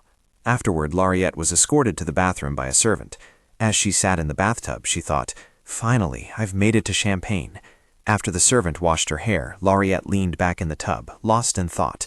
Rupert is so close to me, I can feel his presence. Over the next few days, Lariat began to learn etiquette. First was tea drinking. Next was her gait. Lady Chrissy observed her and exclaimed, Perfect, her steps are incredibly elegant, and she's so polite and courteous. After receiving the praise, Lariat excitedly jumped up. I did it! She suddenly recalled the past, when Lady Chrissy had strictly instructed, continue, regardless of Lariat's pleas for a short break. Wiping away her tears, Lariat thought, Oh, those arduous days are over. I've learned so much from Lady Chrissy. Lady Chrissy looked at her and remarked, To be so young, and yet so perfectly versed in etiquette. Indeed, she is a talent trained by Chrissy. I am the capital's top tutor. I cannot be surpassed. Miss Rishé, from now on, I will increase your study hours. We will study 5 days a week. Rishé, caught off guard, vehemently protested. No way! Lariat, standing by, thought to herself, I suddenly feel so guilty. A moment later, Rishé suddenly said curiously, Lariat, last time when we were in Lady Chrissy's class together, you weren't this proficient yet. Don't tell me you practice every night before going to bed. Lariat nodded upon hearing this. Yes, that's right. After hearing the answer, Rishé felt dizzy. Oh my, you're really something else. If that's the case, I want to too. Wow, you look beautiful in this dress. But Lariat replied, No, this is too tight. Ignoring her, Rishé loudly called out, Susanna, quickly prepare the carriage. In a flash, both were dressed in beautiful outfits. Even so, Lariat still felt uncomfortable. I look like a baby, she thought. Rishé, meanwhile, praised enthusiastically, These kinds of outfits suit you perfectly. Even if that were true, the clothes made her uncomfortable. Lariat sadly complained, But it's too tight. Hearing this, Rishé laughed and said, You look like a chubby baby, so cute. As they ran out to the courtyard, Lariat immediately asked, There are no horses. This is a carriage, right? Rishé heard this and replied, Don't act like a country bumpkin who just arrived in the capital. Get in the carriage. Don't you know that people are replacing horses with frogs now? Lariat innocently continued to ask, Are the frogs running inside? Hearing this, Rishé threw up her hands in exasperation. After a pause, she explained, Say something that makes a little sense. Those frogs are all dead. Then we use magic to burn them, and that energy powers the carriage. Lariat, listening, thought to herself, I thought she was pulling a carriage in place of a horse. Fortunately, Rishé had no idea what she was thinking. She explained while driving, The emperor brought frogs from abroad to raise them. Because they are very popular, there are frogs everywhere in the capital. If you're that countrified, you might not get chosen as a maid. Seeing this, Lariat sighed. I am the young lady of Balua, you know. She thought to herself, the royal family is very friendly with Balua, so it should be easy to become a palace maid. A few minutes later, Lariat was escorted to the palace by Riche. In a certain room, a voice rang out. Young lady, do you find anything inconvenient? With the tight-fitting and restrictive dress, Lariat couldn't move flexibly. After hearing Monet's question, she quickly replied, No, sir. If you look at my health certificate, you'll know that I've been very healthy since I was little. Monet spoke while reviewing the file. You've had the plague before, haven't you? If so, your body is now immune to this disease. Lariat replied, That's right, sir. Then he continued to ask, Have you ever eaten poisoned food? She replied, No, sir. Upon hearing this, Monet took out a pen and made a note. Then the kitchen is out of the question. Exactly which position are you applying for? At this, Lariat declared loudly, A maid, sir. Not an apprentice maid. The position of court lady isn't bad either. Monet shook his head in refusal. No, I cannot allow the daughter of Balua to do that job. She brought items proving her identity, and also a letter of recommendation from Lady Riche. Even though she is qualified, Princess Nigel currently has too many maids. Hearing this, Lariat immediately cut in. I'm not applying to be Princess Nigel's maid. Seeing this, Monet said, Prince Arnulf doesn't like young maids. Not wanting any further misunderstanding, Lariat decided to speak up. No, I want to be Princess Rupert's maid. As soon as he heard that name, Monet looked at her in surprise. Princess Rupert's maid? No, if that's the case, there's no need for any further verification. I'll guide you now. Let's go quickly. His haste made her a little scared, but after realizing she was accepted, Lariat happily thought, Is it really that easy? Is the selection of maids for the royal family really so casual? If you've chosen me, just say so. After that, Lariat confidently strode towards her new workplace. At first, she was quite happy, but gradually her legs began to tremble. Lariat followed behind Monet, thinking, It's so far. Suddenly, Monet used a handkerchief to wipe her sweat. He looked at her, smiled, and said, This bonnet suits you. You look like a baby. Lariat suddenly realized they had arrived. She looked around at the scenery, only seeing tree shadows swaying back and forth, with no sign of any servants or anyone else. Everything was silent, which made Lariat a little curious. Is it always this deserted here? Monet immediately replied, Yes, it's morning now, so this is considered quite a crowd. His Highness's temperament is quite difficult, so we usually have to prepare many things in the morning. After that, everyone withdraws, leaving only one maid. As Lariat listened to his explanation, she thought, I know all too well. Rupert's bedroom. I'm so scared. No, I'm not dead yet. My family is still doing well, and since it hasn't happened yet, I can still do this. Thinking this, Lariat took a deep breath. After seeing her calm down, Monet opened the door and announced, Your Highness, it's Monet. I've come to introduce the new maid. Lariat's first glance fell on Rupert's neck. Then she saw Rupert also sitting with his chin propped, observing them. At this moment, Lariat paid no attention to anything else, as if it were just the two of them. She thought to herself, Finally. Lariat just stood there, staring at Rupert. In her mind, she silently praised, So beautiful, just like a painting. But Lariat froze, suddenly clenching her fists. Then she continued to think, It's not a girl, the cruelest emperor in the empire. He's not human. He's a monster. Meanwhile, Monet, completely unaware, spoke up. I brought this young lady here because she wishes to care for the princess. Hearing this, Lariat bowed and greeted. Princess, it's a great honor to meet you. Suddenly, Rupert exclaimed, What's that? Lariat, thinking she was being asked, immediately replied in full. "My name is Lariat Isabel Zen Balua, Princess. I am the daughter and eldest daughter of Count Balua." Suddenly, Rupert frowned in annoyance and cut her off. "I didn't ask. Why are you answering?" she said in a low voice. "You—" At this moment, Monet suddenly raised his hand to intervene. "Your Highness, even if you are displeased, you should restrain yourself a little." Hearing this, Rupert immediately stood up. "Get out of the way." Monet didn't give up. He spoke up. "The Balua family in the south." Once again, Rupert exclaimed, "I said, get out of the way. Are you deaf?" After that, she slowly approached Lariat. Suddenly, Rupert reached out and tightly gripped Lariat's neck, then slowly lifted Lariat up, causing her hat to fall to the ground. Then Rupert looked at her with a cold gaze and said, "Not you. This girl eats a lot of steamed buns, so it will cost a lot to feed her." Lariat paused for a moment, thinking in surprise. At the steamed bun shop back then? Was the child I met actually the Emperor? Oh no, this is big trouble. While she was worried, Monet walked up to Rupert and asked, "Yes, what did you say, sir?"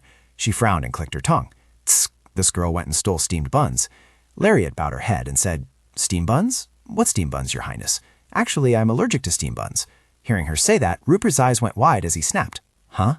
Lariat added, "Since I was little, I haven't been able to eat or even smell steamed buns." After saying that, she even blinked innocently. Seeing this, Rupert also hesitated and asked, "Are you really allergic to steamed buns?" Lariat nodded. "Yes, Your Highness." She clicked her tongue again. "Tsk, could I have mistaken her for someone else?" Lariat quickly said, "That's right, Your Highness. Nowadays people look so similar, so Your Highness must have mistaken me for someone else." Monet also said, "You've mistaken her." Rupert angrily waved his hand and said, "Get out." He immediately replied respectfully, "Yes." Seeing him leave the room peacefully, Lariat was stunned, thinking, "What about me?" Rupert slowly lay down on the bed and asked, "Balua?" She bowed her head earnestly. "Yes, Your Highness. The Balua family is in the south." Rupert asked further, "Are you the daughter of Count Balua, the honorary chairman of the upper house?" Lariat replied again, "Yes." Rupert rolled over, burying her face in the pillow, and said, "But how can I believe you truly come from Balua? Why would a young lady of noble birth steal steamed buns?" Hearing that, Lariat secretly widened her eyes. What strange talk, looking at her long. "It's a pity that Your Highness is not a prince, because my father praised you as having the qualities of a great king." As she spoke, she thought, "I'm just spouting lies without a second thought." Rupert stared blankly at her for a few seconds, then flopped back onto the pillow and said, "I don't remember ever meeting Count Beluin." Lariat knelt by the bed and said, "Your Highness may not know my father, but that doesn't mean my father doesn't know of you." Rupert replied, "No, I know your father." Rupert's voice once again pulled her back to reality. "I heard you helped Tori. Keep doing that." Seeing the girl, Lariat smiled. "Ah, Tori." The girl walked in, bowing slightly. "Lady? Oh no, it's a good thing Lariat is here. Hehe." Lariat suddenly bowed and said, "Thank you for bringing me clothes." Seeing this, Tori quickly waved her hands. "Oh, please don't." Looking at her expression, she thought, "So you feel pressured, probably because of the difference in our social status. Whether laborers or merchants, I understand how commoners view nobles. Most of them feel that only a few of us nobles feed and sustain them. They feel resentful, and they are disappointed in us. Nobles who are born with a silver spoon in their mouths, few of whom are kind and caring, easily receive the commoner's acclaim. I don't need to treat them well as charity, because that would be useless. In fact, the more nobles in this world who don't feel the need for give and take, the easier it is for me to gain Tori's trust, rather than trying to win her over with enthusiasm. Arguing whether this is fair or reasonable is unnecessary, because this world has never truly been fair. I am the daughter of a count, the lady of the most powerful family in this empire, yet I was still killed by the emperor, and every time I see that emperor, I can't think of a way to save my life. And that's only natural, my cowardice. Tori knows nothing, and I want to take advantage of that, as if it were a path to becoming empress.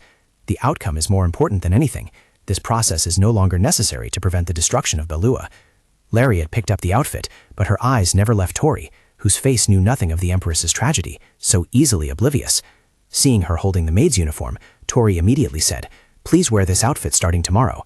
Your Highness is looking for you, lady." Hearing this, Lariat pouted and thought, "Ugh, how annoying." After a while, she wore the maid's uniform and went to Rupert's room. "Your Highness, Lariat is here. I heard you summoned me." Tori, who was beside her, turned and said, "You can probably go right in." Lariat, with her inquisitive spirit, pushed the door open upon hearing the sound. Inside the room, Rupert was sitting by the window, looking out. This child was born into royalty, but lacked the demeanor of a royal.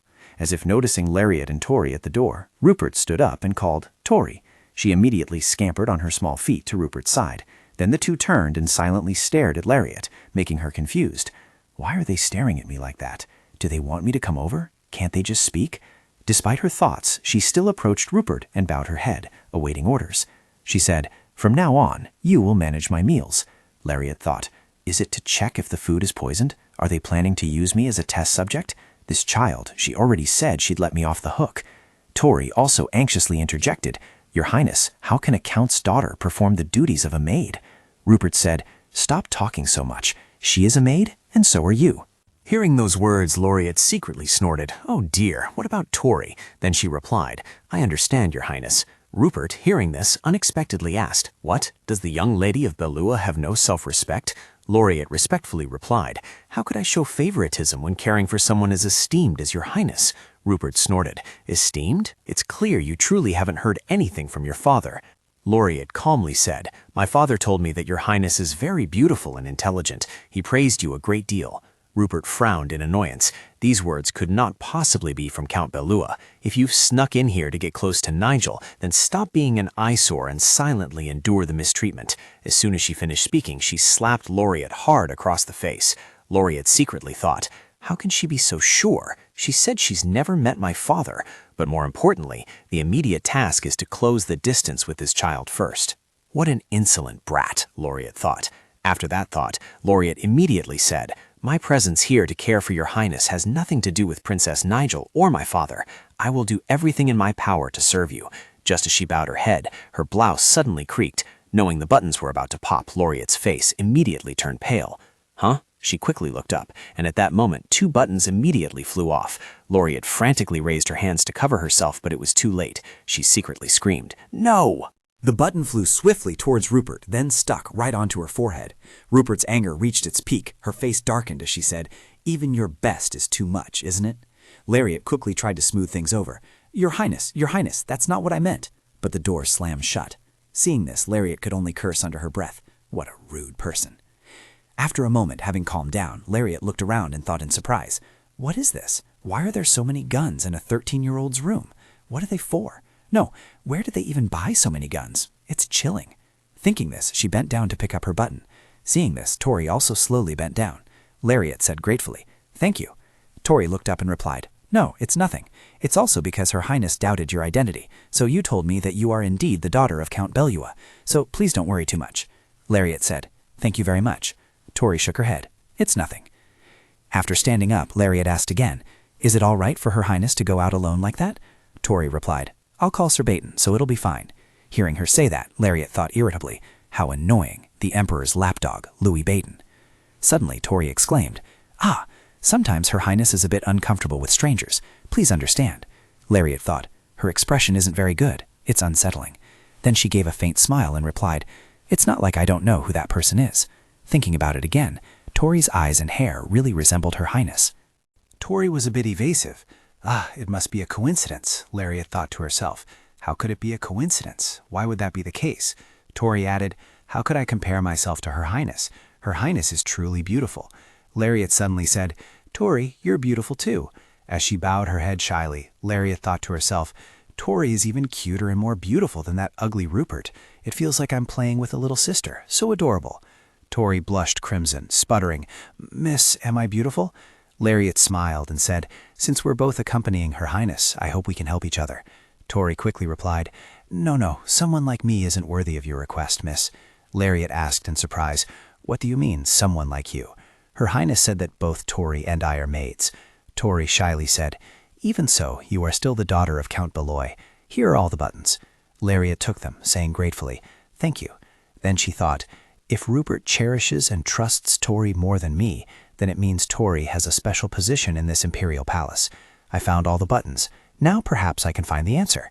Having thought that, she leaned forward and asked, "You said you came to my birthday party on behalf of Her Highness, right?" Tori stammered, Yes. Lariat moved closer. "But I don't recall inviting Her Highness. How did you manage to attend that party?" Tori hesitated. "Actually, I secretly followed Princess Nigel. I've already told His Highness." Lariat thought to herself, "Did you perhaps steal the invitation?" Suddenly, Tori said loudly, "I apologize, miss." Lariat took her hand and said, "It's all right. Everyone is welcome. It's fine. But can I ask why you did that?" Tori said tremblingly, "His Highness Rupert seems to have something he wants to tell Count Belua, so I—" Lariat was surprised. "My father?" Tori added, "Even though he came to the last noble meeting, the Count wasn't present, so they couldn't meet." But at this moment, Lariat couldn't quite process what she was hearing. She wondered, why my father? The timing is also very strange. After thinking, she spoke again. "I see. Tori, do you know why His Highness sent you to find my father? Tori nodded. At that time, His Highness was ill. His health isn't good, so... Lariat also nodded thoughtfully. So, did you really come to celebrate my birthday? Someone was curious about what the party looked like, you know. Who was it? Hearing this, Tori swallowed hard and said awkwardly, Well, I can't tell the young lady. I'm sorry. Hearing her say that, Lariat pondered to herself. Should I ask further? No, even though she has a good impression of me, it's not enough trust yet. Then she said, It's all right. Let's go outside first. Inwardly, she told herself, I'll ask again later. Tori trailed behind Lariat, her face flushed, saying, I got to hold the young lady's hand. After a moment, when she was about to enter Lariat's room, Lariat quickly pulled her back. No, you don't need to come into my room. Just follow me to the door. After seeing Tori off, that evening, Lariat lay on her bed, her body exhausted. Phew. They might even be showing affection for each other in their own way, whether it's camaraderie or familial concern. Therefore, there must have been some serious distortion when Tori became empress. Rupert also cared about Belua. I don't know the details, but he must have been watching Belua for a very long time. At this point, she pressed her hand to her forehead and thought, Father never told me about Rupert. She flopped onto the bed, her eyes staring at the ceiling, and thought, I thought if I just became the Emperor's maid, I could get clues and know what to do. But I don't know anything at all. She murmured, I feel like crying. 4 months later, every time Lariat looked up at Rupert's gun cabinet, she was puzzled. If he didn't hunt, why did he keep so many guns? His entire budget, excluding living expenses, was spent on Rupert's collecting activities. He also didn't like maids close by. She was occasionally called during mealtimes to taste Rupert's food. His food was safe enough that it didn't need to be tested with a silver spoon. Therefore, this act was meant to mock her. Despite thinking this, Lariat remained very disciplined, tasting 1 spoonful of each dish. Under Rupert's watchful gaze, she continued to think that since she was the queen's child and merely a princess, assassination would be meaningless. But with such a temperament at a young age, it's no wonder he'll have many enemies when he grows up.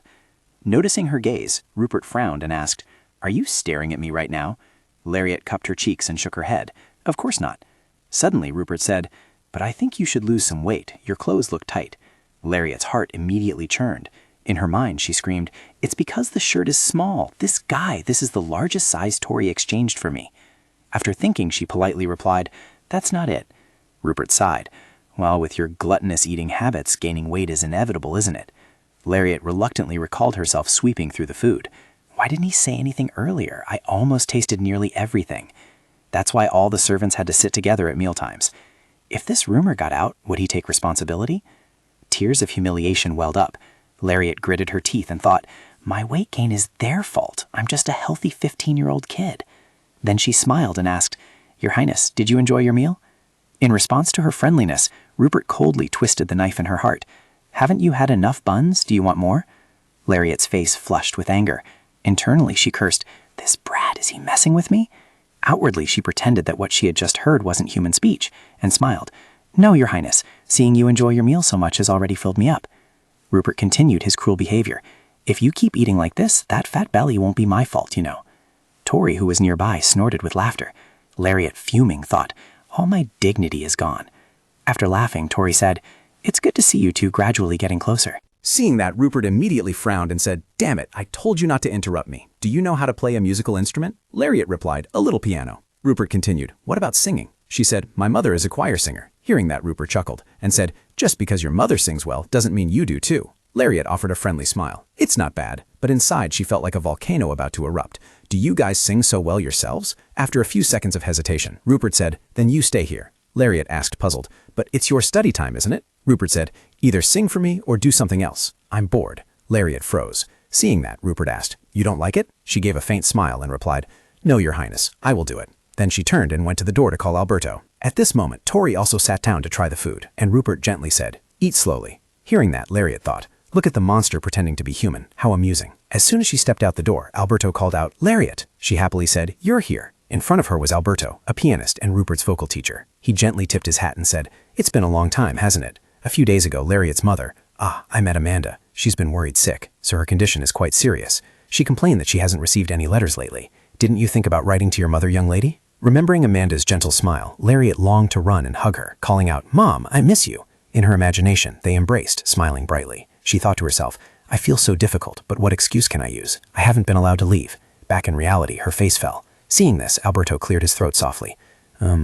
Well, I used to travel all over the place when I was little. She replied annoyed. What are you talking about? Alberto changed the subject. His Highness is waiting. She immediately said, Are you coming with me? He continued. She almost never has anyone by her side except Tori or something. As he said this, his expression subtly darkened. Lariat needed to think carefully. Tori would be very sad. But then she smiled faintly and said, Yes, just for today. Alberto then said, She's very lonely. You can tell just by listening to her play. Lariat, please make her feel better with a song. Hearing that, she was immediately startled and remembered Rupert's countless expressions of anger, annoyance, and discomfort, along with his words, Do you want to die, hey dumpling? Lariat thought irritably, That jerk? Who's lonely? She was speechless. In the room, Rupert sat by the piano, its sound echoing throughout the space. But in contrast, his face was expressionless, devoid of any emotion. His small fingers skillfully played all the notes on the keys. Lariat, sitting by the chair, couldn't help but exclaim upon seeing it. Wow, what is this? He plays absolutely terribly. How could it be so bad? She reluctantly clapped, but in her mind she was utterly bewildered. Unbelievable. Mr. Alberto must have lost his mind. Look at me trying to listen to those piano sounds. It's traumatizing. Then Rupert, proudly putting his hands behind his back, said, Well, she frowned uncomfortably, thinking, Is he trying to show off that performance? It's ruining my ears. Your Highness, that was the peak performance that made my heart go thump, thump, she thought sarcastically, but then she could only smile and say, It wasn't very good. Hearing that, Rupert's face immediately darkened as he asked, What? Lariat flinched in fright. Huh? She waved her hands frantically, saying, No, it wasn't very good. Your Highness's performance wasn't very good for my fragile heart. It was absolutely perfect. I almost cried. Hearing that, Rupert nodded and said, Oh, of course. Then he ordered, Now you sing. She clasped her hands together earnestly, pleading, Your Highness, please excuse me. I'm afraid my overly ordinary singing voice would detract from your performance. Hearing that, Rupert was somewhat speechless and couldn't say anything. After that, she jumped down from the piano stool. Lariat also quickly ran after him, her mind racing. What's the point of praising him so much? Why can't I just say it when I'm right next to him? Not long after, Alberto raised a hand to his forehead and exclaimed, Bravo! Lariat also perceived it. The explosive combination of notes, a soul that cannot be ignored, a desire. What a refined art of expressing loneliness. After hearing that, Lariat's face showed annoyance as she thought, What is this idiot talking about? Then she gently said, Sir, allow me to see you out. Alberto still had his hand covering his face, as if in ecstasy. No, I think I need to savor this shiver a bit longer. She replied indifferently, Oh, then have a safe journey. Goodbye. Having said that, Lariat quickly ran away from there, trotting alone down the long corridor. As soon as she saw Rupert's figure, she immediately called out loudly, Your Highness! Seeing that he didn't respond, she panicked and chased after him, continuing to call out loudly, Your Highness! Your High... She intended to grab Rupert's hand and pull him back, but then stopped herself. After retracting her hand, Lariat ran up to block his path and asked, Where are you rushing off to? You don't even have any maids following you. Rupert calmly said, Have you learned proper etiquette for women yet? Stop running. She smiled happily, thinking, He's quite the character. Rupert then ordered, Don't smile at me. She happily ran after him, asking, Are you afraid of developing feelings for me? Rupert immediately replied, Your smile is so ugly it annoys me. Hearing this made her speechless, unable to say anything more. Oh, my apologies. Then she carefully observed again. Well, he was unbelievably handsome. She had only paused for a moment, but Rupert was already quickly heading towards the room door. She quickly shouted, Where are you going? Let's go together. Outside, the ground was covered in a blanket of white snow, and birds chirped softly. Lariat went outside, playfully stepping on the snowflakes. It was spring, but there was still snow in the capital. She looked up at the sky and let out a soft, ah. Then she took off her outer coat and put it on Rupert, saying, Wear this, Your Highness. You'll catch a cold. Rupert said nothing, only looked up at her. Seeing this, Lariat asked, Why are you smiling? Rupert replied, You treat me like a child. She innocently replied, Your Highness truly is a child. Lariat followed behind Rupert, thinking, I gave it to you with good intentions. It was much colder here than in Bellowa, and without her coat, her whole body began to shiver. Lariat mumbled, It's so cold, so cold. What if I freeze to death? Hearing this, Rupert turned back and said, Hey, it's very cold. Go inside. Lariat thought with a hint of anger, Now that you have a coat, do you want me to freeze to death? Lariat pondered for a moment. Is he worried about me? Then she smiled faintly and said, I can't let you go alone. Rupert turned back and said, Stop complaining, you're too noisy. Lariat suppressed her anger and thought, Of course, that's it. There's no way he'd be worried about me. But today they had talked a lot, even more than in the past 4 months combined. Being able to talk so freely without fear of being discovered wasn't a bad thing, but she was still worried to death. Then the two continued their stroll together. Something rustled in the bushes, and a voice called out, "Tori!" Hearing her name called, Tori jumped out, holding a raccoon. "You're here!" Lariat, standing behind, was startled to see her. The raccoon in Tori's arms immediately darted towards Rupert. It kept jumping and pouncing on Rupert. Lariat asked curiously, "What is that?" I was startled. As she stroked its head, Tori replied, "This is a raccoon, His Highness's pet." Lariat asked curiously, "You keep a raccoon as a pet?" Tori smiled and replied, "It's certainly not very common, but it's not impossible, is it?" His Highness's raccoon is especially gentle and well-behaved. Noticing her bleeding wound, Lariat exclaimed in a panic, "Oh my goodness, Tori, did it bite you?" She took out a handkerchief and while wiping Tori's wound said, "Gentle? What's so gentle about it? Biting someone's hand like this, it's truly heartbreaking." Tori was deeply moved to see someone so worried about her. She gently reassured her, "It's all right, please don't get your clothes dirty, miss." Lariat immediately objected, "No, let's go inside first." Tori hesitantly said, I'm fine." Lariat seriously urged, "Hurry up, you might get an infection. As for His Highness, leave him to me." She was so moved that tears welled up in her eyes as she replied, "I understand." As for Rupert, he ignored them, not caring about the two. When Tori hesitated and looked back, Rupert ordered, "Go." Then Lariat approached him and warned, "Your Highness, you should be careful too. It's a wild animal. There are so many other gentle and docile animals. Why choose this one instead of them?" Rupert calmly replied, "It is gentle." She retorted, "Don't you see Tori's hand?" Rupert gently kissed it and said, "Because it isn't obedient to anyone except me." Lariat continued, "Then, since I am also His Highness's servant, I will only obey your words." After saying this, for some reason, her entire face suddenly flushed red. Rupert turned to look at her, then gently said, "No, you are not my person." Lariat pressed, "Why? I am your servant." Rupert said with some difficulty, "I don't have many servants, and you are not one of them." After saying this, he moved closer, then leaned in close to her ear and said, "So don't bother me anymore." The entire space seemed to grow quieter. Rupert continued, "Because I, even if I am called a powerless princess, can still know you, a demon god who is unaware of hidden dangers." Lariat shivered slightly. No, this wasn't what she was afraid of. This child will become a terrifying monster. If only, in her mind, Lariat had raised the stone. If she had been determined to kill him, he would die. Thinking this, she also brought the stone down on Rupert's head, in her imagination. Even Lariat imagined blood gushing out. That's right, as a human he could die. Lariat had thought she could do it, but in the end she suppressed her thoughts and feigned pitifulness, saying, "Your Highness, I had no intention of offending you. I apologize if I inadvertently made you uncomfortable." Hearing this, Rupert said nothing more and turned away. She walked towards the base of a tree and sat down. Lariat scurried after her. Suddenly, Rupert turned and asked, "Why aren't you leaving?" She replied helplessly, "Where can I go? Your Highness is here." Hearing this, Rupert said, "If you're not slow-witted, then you must be stupid." Lariat replied, "Neither, Your Highness." Rupert continued to ask, "Do you find me amusing?" Lariat obediently answered, "No, Your Highness." She sat quietly, pondering, "If it were funny, would I feel this way?" Lariat gently drew some scribbles on the snow and then asked, "Your Highness, I feel wronged, so I wanted to ask you." Rupert replied with just one word, "What?" Lariat immediately asked, "Did I do something wrong?" Rupert turned and asked, "Don't you know?"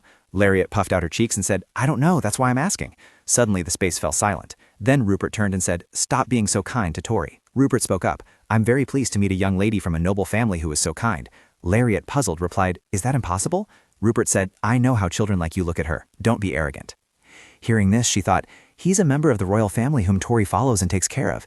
Is he saying I'm being arrogant? It's true that I intended to use Tori, so my pretense isn't wrong, but I don't hate Tori at all, so it's natural that I feel unhappy." Just then, Rupert said with disgust, "Stop following me around like a dog clinging to its owner." Lariat asked back, "I am your maid. If I don't accompany you, then who should I follow?" Rupert frankly said, "Sooner or later you'll be assigned to Nigel or Arnop. What I mean is, you don't need to worry about me." Lariat asked again, "What if I don't go?" Hearing this, Rupert immediately turned to look at her with a surprised expression. He asked, "Why?" Lariat calmly replied, "Why what?" Rupert yelled, "What reason do you have to insist on staying by my side? Unless you're truly as foolish as you appear." Lariat immediately said, "I've already told you. Ever since I was little, my father, it's okay if he didn't believe me. I just want to say that I will continue to follow and serve you." After she finished speaking, Rupert sneered and asked, "You want me to believe that the Earl told you good things about me?" She sprang to her feet, brushed off her clothes and sighed softly, "Oh dear." Rupert was a little startled and asked, "Then why?" At this moment, the raccoon suddenly startled and cried out, Rupert quickly stroked it a few times, making it docile again. Seeing her demeanor, Lariat thought to herself, "There's nothing funny about it." recalling a series of memories from the past few days spent with Rupert, from the music Rupert played to their meals, to when Rupert intimidated her, or the cold gazes and the soullessness in those eyes. Lariat remembered it all. She thought to herself, it's terrifying, exactly like a child, no different from a normal one. My hatred is truly detestable. No. Her expression gradually turned grim as she thought, how horrible. You must have been a monster since birth, right? Looking at Rupert's current gentle demeanor, Lariat thought to herself, don't let me encounter the monster within your soul. What happened to you? Were you really the one who caused that massacre? Were you the one who killed Tori so brutally? I'm curious about you, but I can't sympathize with you. Don't use so-called reasons to excuse yourself. Because you are a monster, there is no reason. I can freely hate and resent you. I hate you so much I want to kill you immediately, so please. However, when Rupert turned to look, she said, I hope your highness will find me useful, because even if you don't like me, killing me would be a waste. Hearing this, Rupert said, you speak as if I intend to kill you. Lariat clenched her cold hands until they turned red, and she thought to herself, not yet, but it will happen soon. Then she asked again, did I speak that way? Rupert replied, that's what you implied. Rupert kept staring in this direction, and she thought again, could a powerless princess kill a noble? Then she said aloud, my service to you has nothing to do with Belua. I only wish to serve you. Can't you accept that? Why must I have logical reasons for everything in this world? Some things in life simply have no reason at all. After hearing this, Rupert asked, is that your reason? Lariat replied seriously, yes. But in her mind, she had already clearly decided, no, I find you terrifying and repulsive, and now I will make you think that I am on your side. That is the only way to survive. Suddenly, someone was heard running towards them. Someone unexpectedly bumped into Rupert. She immediately recognized him, Prince Arnulf. 3 years? No, half a year, wasn't it? He walked over and greeted, Lariat, long time no see. She politely bowed in return. In her head, she kept thinking, why is he pretending to be close to me? Is there a reason?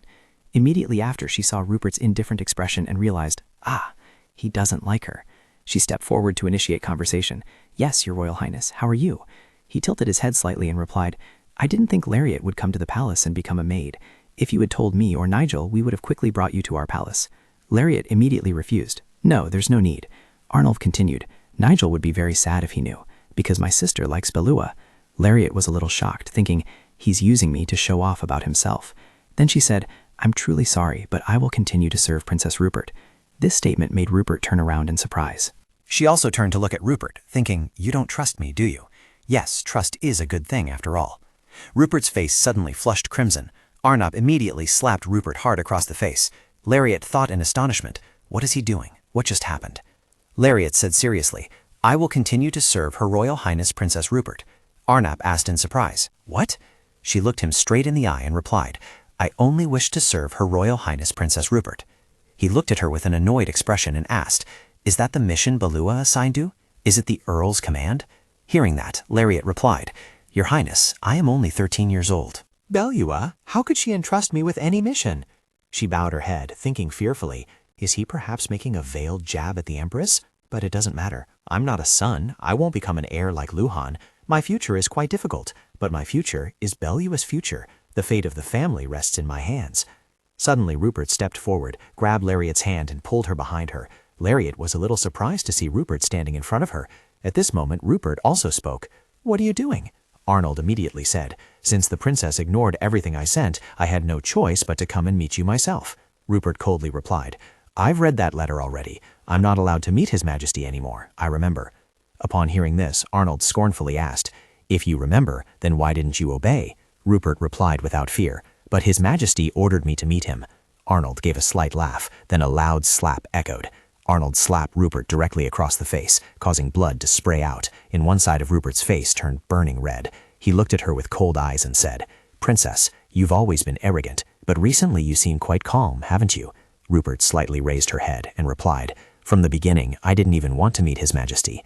Lariat thought in fear. He hit her, a prince and also a knight.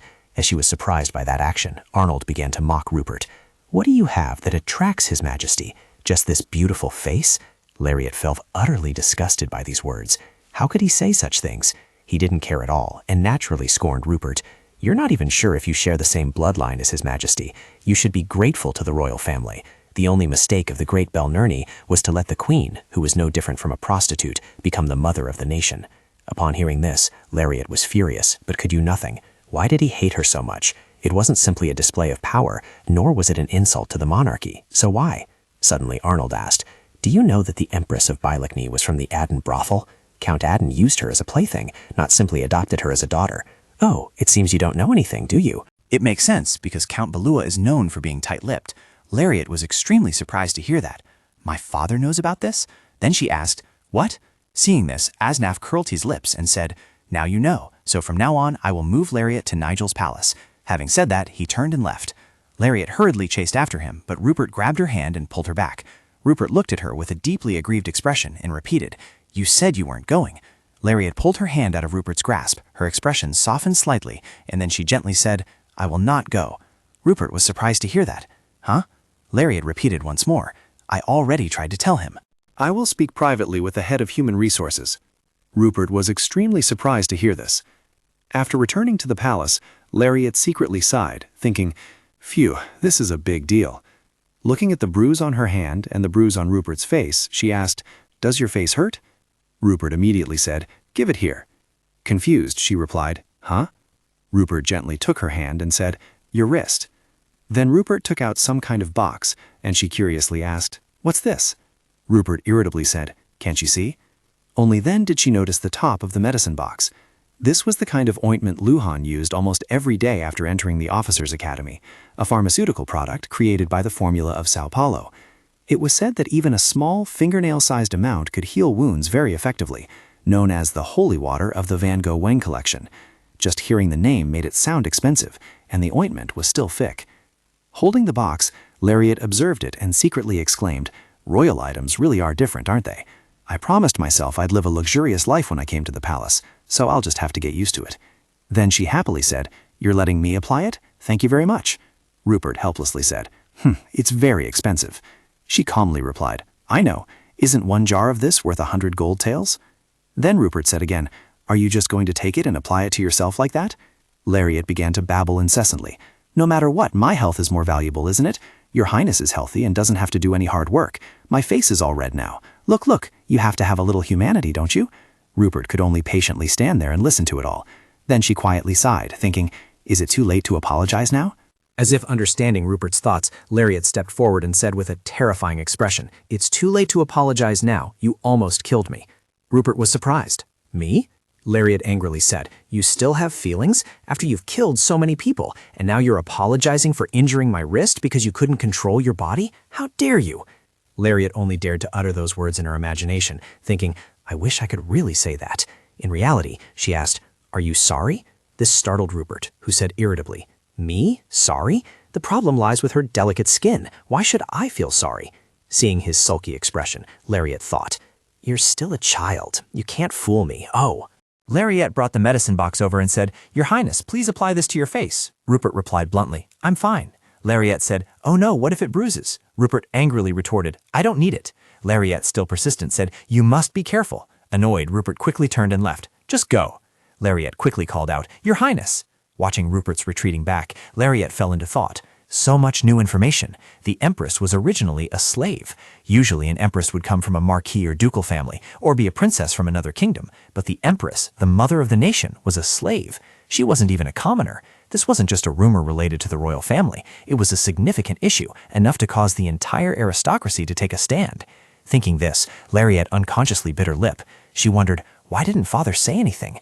What happened to that old-fashioned, principled man? If Arnulf was so outspoken, why was the Empress still in her position? The Emperor could have stopped it, but why? Why would an emperor who rarely showed his face do such a thing? The Emperor was very close to her father. He was not the son of a legitimate empress. The former crown prince had died, so he naturally became emperor and had a very strong base of support. Was the Emperor's love so profound? Yes, an emperor had enough power to make a slave an empress. But Rupert was not the son of a favorite empress. He was an abandoned child. Perhaps Arnulf was wrong. I must see father. If I handle this poorly, everything will be ruined. Lariat suddenly thought with a start, "Oh, come to think of it, Luhan will soon be enrolling in the military academy in a few months or so. I couldn't attend the entrance ceremony in my previous life." A memory suddenly returned to Lariat's mind. On that day, all the servants had to work extremely hard. Luhan was extremely sad when he was about to leave, because at that time, the maids were in a state of extreme panic. "Ah, Lady Lariat!" Luhan looked towards Lariat. She was suffering from a high fever. Luhan softly said, "I'll be back soon. Get well soon, big sister." And with that, he left in solitude. Remembering this incident, Lariat felt extremely disturbed. I didn't even see him off. I will definitely go to congratulate him this time. My younger brother is about to enroll in the military academy. It's incredibly difficult to get in there. If I get promoted, I'll be able to accompany Luhan to and from the academy. Living together won't be as awkward as before. I'm sure we'll come to an understanding. Nothing is more important than family, noble honor, and loyalty to the homeland. I'm even worse than my family, she told herself. Luhan would understand what I was trying to do. Her parents would be shocked if they knew. Don't lose patience. It's only spring. I still have time. From that day on, the boundaries with Rupert gradually dissolved. Evidently, I had followed Rupert with Tori. Recalling how she had joyfully told the maids, "Hey, do you know how difficult it is to be around that child?" Lariat unconsciously smiled happily, thinking, I even started boasting. Suddenly, a gentle breeze swept by, lightening Lariat's mood slightly. She turned her gaze to Rupert, who was sleeping soundly beside her, a thought emerging in her mind. He still doesn't trust me, but at least our relationship is better now.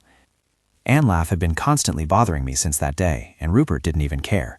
Although I could avoid being bullied, I had to accept it for Rupert to trust me more. The Emperor was still just a child after all. He didn't need to consider major affairs yet.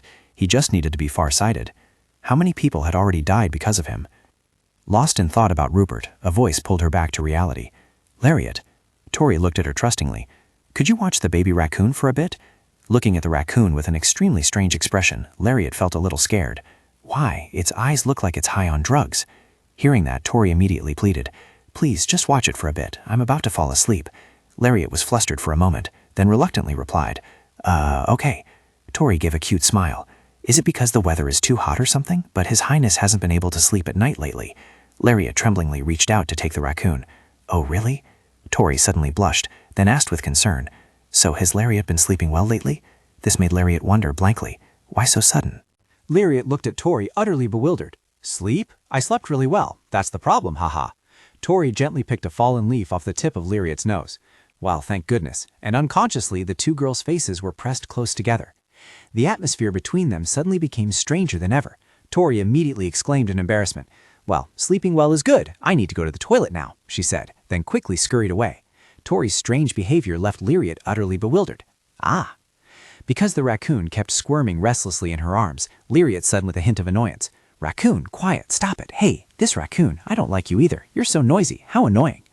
Looking over at Rupert, who was snoring beside her, Lariat thought irritably, "How can he sleep while I'm struggling like this? I'd be so sorry if you got hurt right in front of me." When I feel regret, I'll feel incredibly guilty, but that feeling might save my life later. While she was excitedly lost in thought, the raccoon suddenly attacked her face with its paw. Lariat screamed in pain, simultaneously releasing her grip. Ah! The raccoon, now free, quickly landed on the ground with delight. This made Lariat think in bewilderment. What the hell? The raccoon then suddenly ran over, climbed onto Rupert, and acted incredibly docile. Feeling his sudden weight on her, Rupert woke up exclaiming in surprise. "What?" She immediately sat up. Then Rupert irritably said, "Do you have a death wish?" Lariat, wrongly accused, was utterly stunned. "What?" Rupert then scolded. "Who told you to wake me up?" Lariat, feeling wronged, said, "Your Highness, you'll be single forever because of that raccoon." Seeing a fresh scratch on Lariat's cheek, Rupert suddenly smirked. "You can't go anywhere with that wound." Lariat, hearing this, looked bewildered. Why?" Rupert looked at her with amusement. "Because you look like a steamed bun." Rupert's attitude successfully angered Lariat, who cursed silently in her head. "This bastard. You're too handsome to say something like that. Just thinking about steamed buns makes me sad." Rupert suddenly wiggled his index finger. "Come here." Although she was incredibly annoyed deep down, Lariat still acted very enthusiastic. "Yes," Rupert irritably said. "I told you not to smile." Lariat immediately felt angry, wishing she could hit this person. Rupert slowly offered the red medicine box, and Lariat quickly took it. Receiving no words of gratitude, Rupert suddenly smirked and asked, "Aren't you going to thank me anymore?" Hearing this, Lariat reluctantly spoke, "Oh, Your Highness, no words can measure my immense gratitude towards you." This only made Rupert more irritable. "Are you being sarcastic?" Lariat casually replied, "Not at all. Truly, absolutely. Thank you, Your Highness." Rupert feigned indifference. "I'm just afraid the bun will bleed." Happily taking the medicine to apply to the wound, Lariat smiled joyfully, thinking to herself, "Oh yeah." Once done, she returned the medicine box to Rupert. He seemed a bit reluctant to take it back. "How can I use something you've already used?" Lariat quickly assured him, I'm very clean.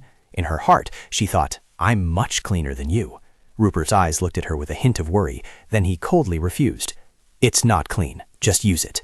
Hearing these words, Lariat gently replied, Thank you. Then she excitedly thought, should I sell it for savings? No, I'll try living lavishly, luxuriously. I'll use it all up. Seeing Rupert turn to stroke the raccoon's head, Lariat thought again. And the raccoon appears. Tori and I do all the hard work, but you only listen to that little animal. It's truly outrageous. Cunning and privileged. From now on, you are a raccoon. That's the gist of it. After a moment of thought, Lariat suddenly spoke up. The little raccoon is really friendly with you. Rupert immediately replied, because it's mine. But the raccoon was behaving obediently towards her. Lariat pondered a little. First Tori, then the raccoon. She wondered if he would like her if she behaved like that. How pathetic. She wasn't even as good as an animal. Suddenly, Rupert asked, Where's Tori? Lariat, startled, replied, Oh, I think she has a stomachache. In her heart, Lariat secretly thought, Tori has been gone for a while now. She really gets attention. Thinking this, she then said, You must really like Tori. Rupert quickly replied, Not necessarily. Lariat had another thought. At least he used to. He has a tendency to like women, which is why he keeps Tori by his side all day long. Even Luhan was stubborn at this age.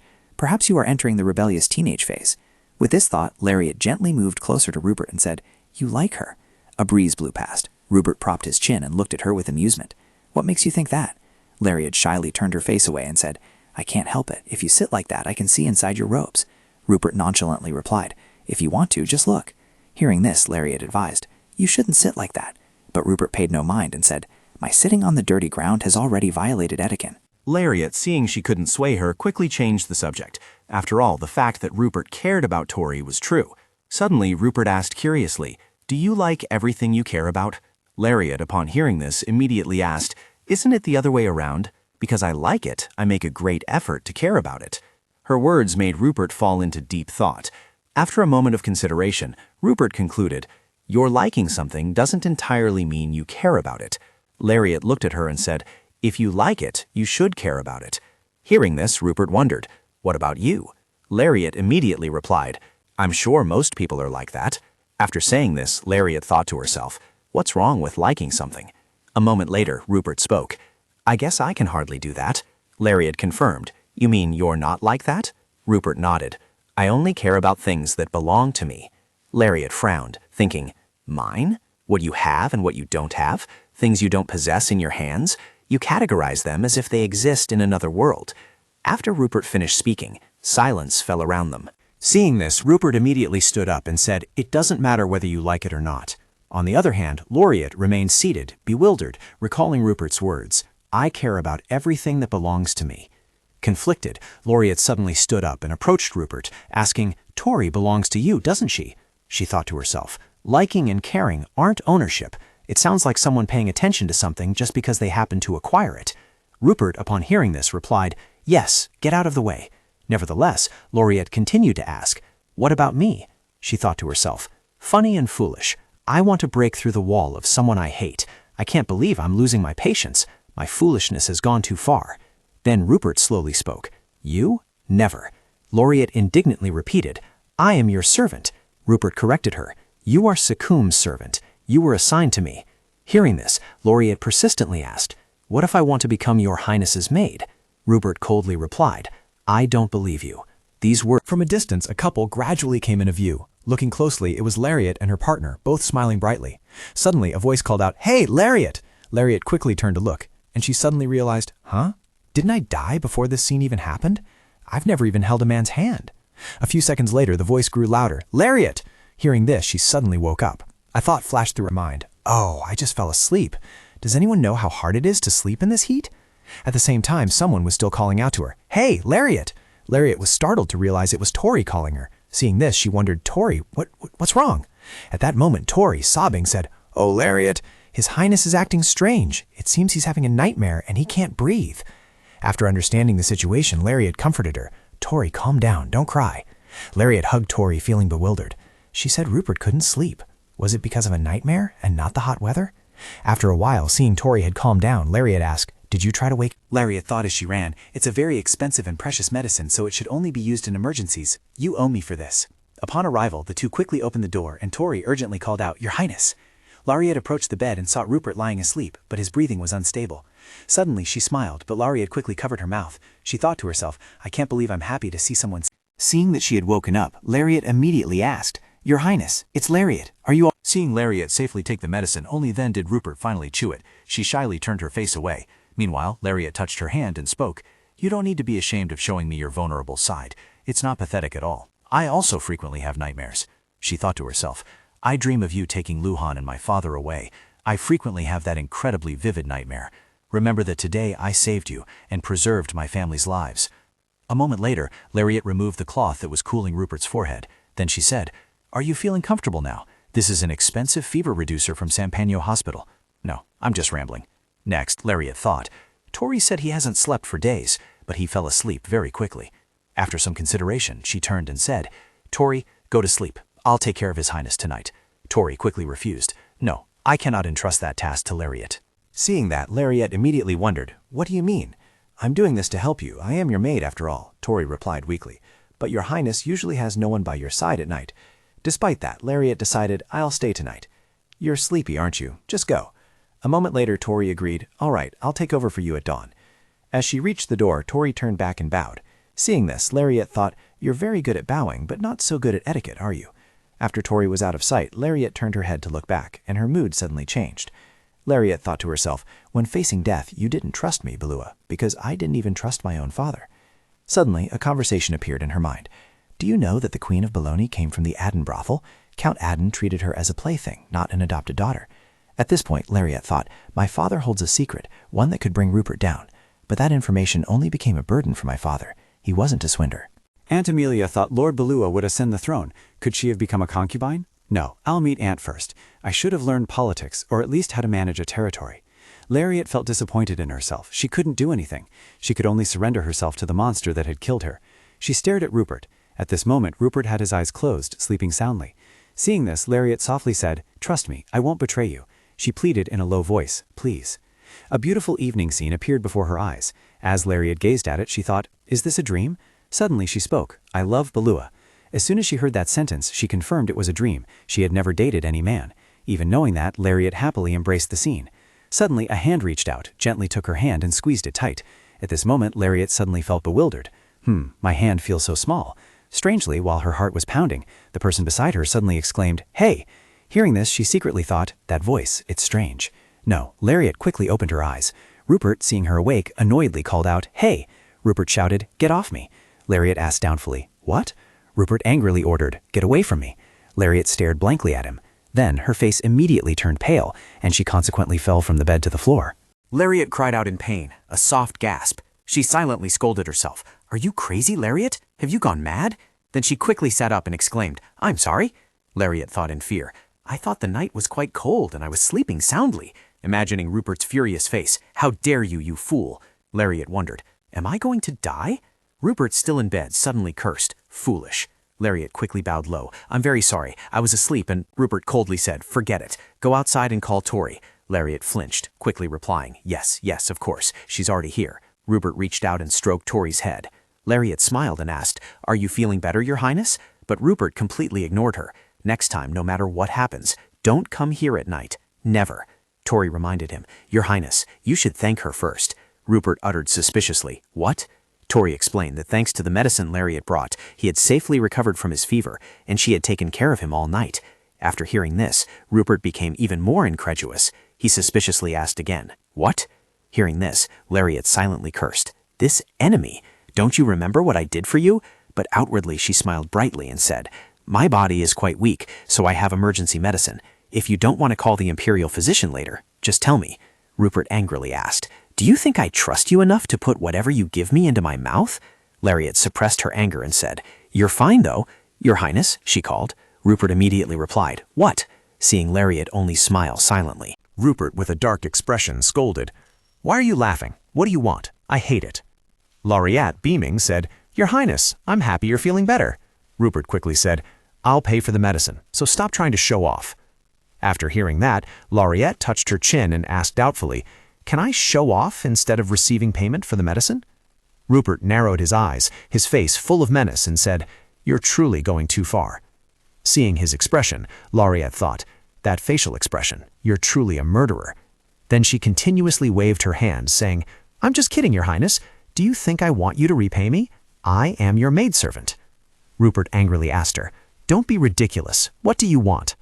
Lariat, puzzled, spoke up. What's ridiculous? I am your maidservant. Rupert yelled, Damn it. Do you think your master is so stupid that he can't understand his own maidservant? What do you want? Lariat secretly thought, Recognition? He said, my maidservant. After thinking, she immediately asked, If Your Highness is so insistent, may I leave the palace on the 15th? Rupert didn't agree immediately, but coldly asked back, Why? Lariat said that the medicine he used yesterday was very expensive. Rupert agitatedly punched the wall. He angrily thought, Going crazy.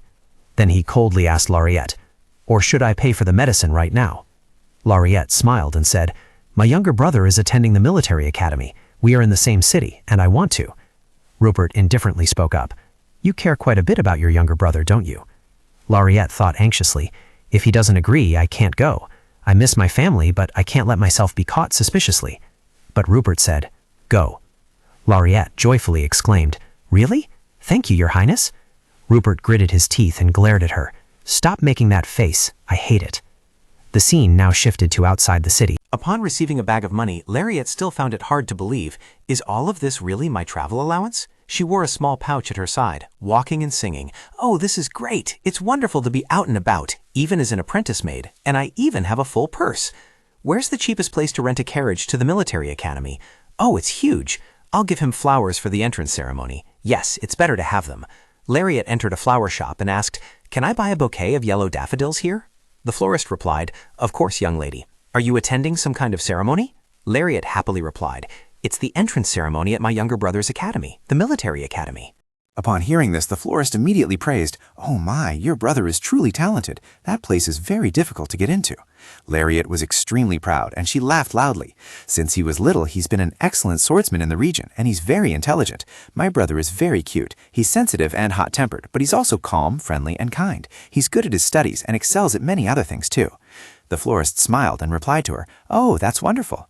Lariat suddenly noticed a potted plant nearby, so the florist, also noticing her gaze, said, Oh, that potted flower will bloom beautifully. That's a freesia. That gift symbolizes congratulations for a new beginning.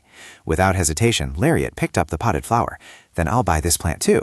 But after buying it, she felt a little regret. Impulsive shopping. Not bad. Extravagant Lariat. Wasteful genius Lariat. Well done. The florist next to her suddenly spoke up. So he's handsome, he's good at using a sword, and he's intelligent too. How wonderful. Lariat asked doubtfully, How do you know my brother is handsome? He is very handsome. He is the most handsome person in town, the florist explained. Because you, young lady, must be very cute, so I thought your brother would be too. You are very beautiful, young lady. Upon hearing that, Lariat's face immediately turned red. She shyly said, Ah, thank you. The florist laughed loudly. I've added a lot of yellow daffodils because you're so cute. What color bow would you like?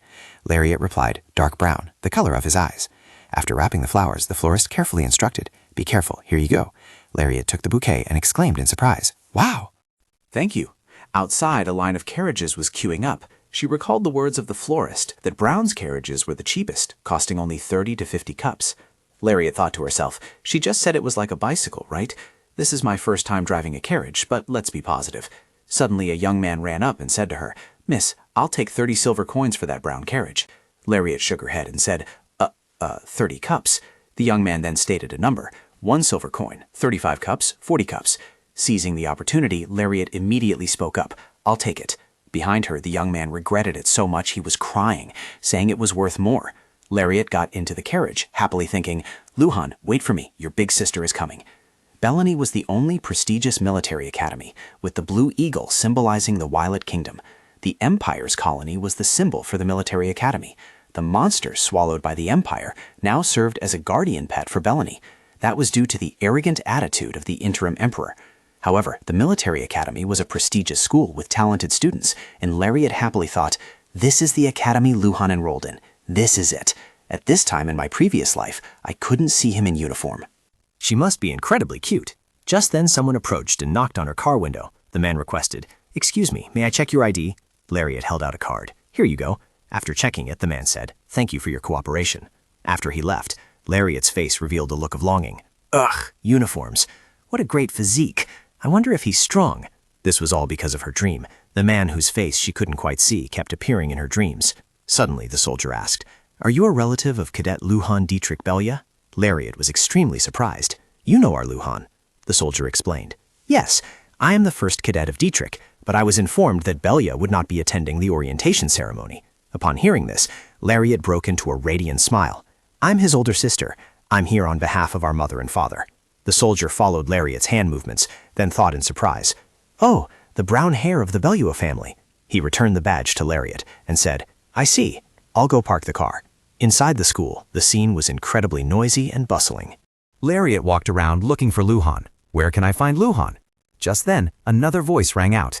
"We would like to extend our gratitude to every guest who has attended the matriculation ceremony of the Bellary Royal Academy.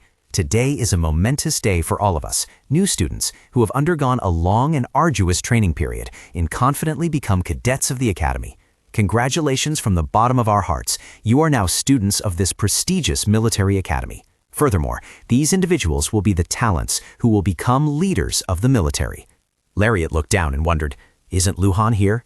The instructor below shouted, "All cadets, attention!" Imagining Luhan sadly running and crying, "I hate my family, no one came," Lariat panicked, thinking, "Is he not attending the matriculation ceremony?" Down below, the instructor began to introduce another speaker. Now for the new student's speech. It will be the speech by Cadet Luhan Dietrich Belua. Upon hearing this, Lariat immediately showed her joy. "It's Luhan!" Immediately after, Luhan began his own speech. "I am Luhan Dietrich Belua. Fellow cadets, we are here at different stages of life. It is a heavy responsibility and an honor to become a successor." Lariat continuously waved the bouquet in her hand and shouted, "My brother is the best!" Luhan looked in surprise towards the source of the voice, and when he saw Lariat, his face clearly showed astonishment, but then he refocused and continued his speech. "I will have to try harder and strive to become a talented cadet. That is all." When he saw him walk away, the instructor suspiciously called out, "Belua, what are you doing?" That was Luhan Dietrich Belua's speech. Amidst the murmuring of everyone, Bruno walked closer to Lariat.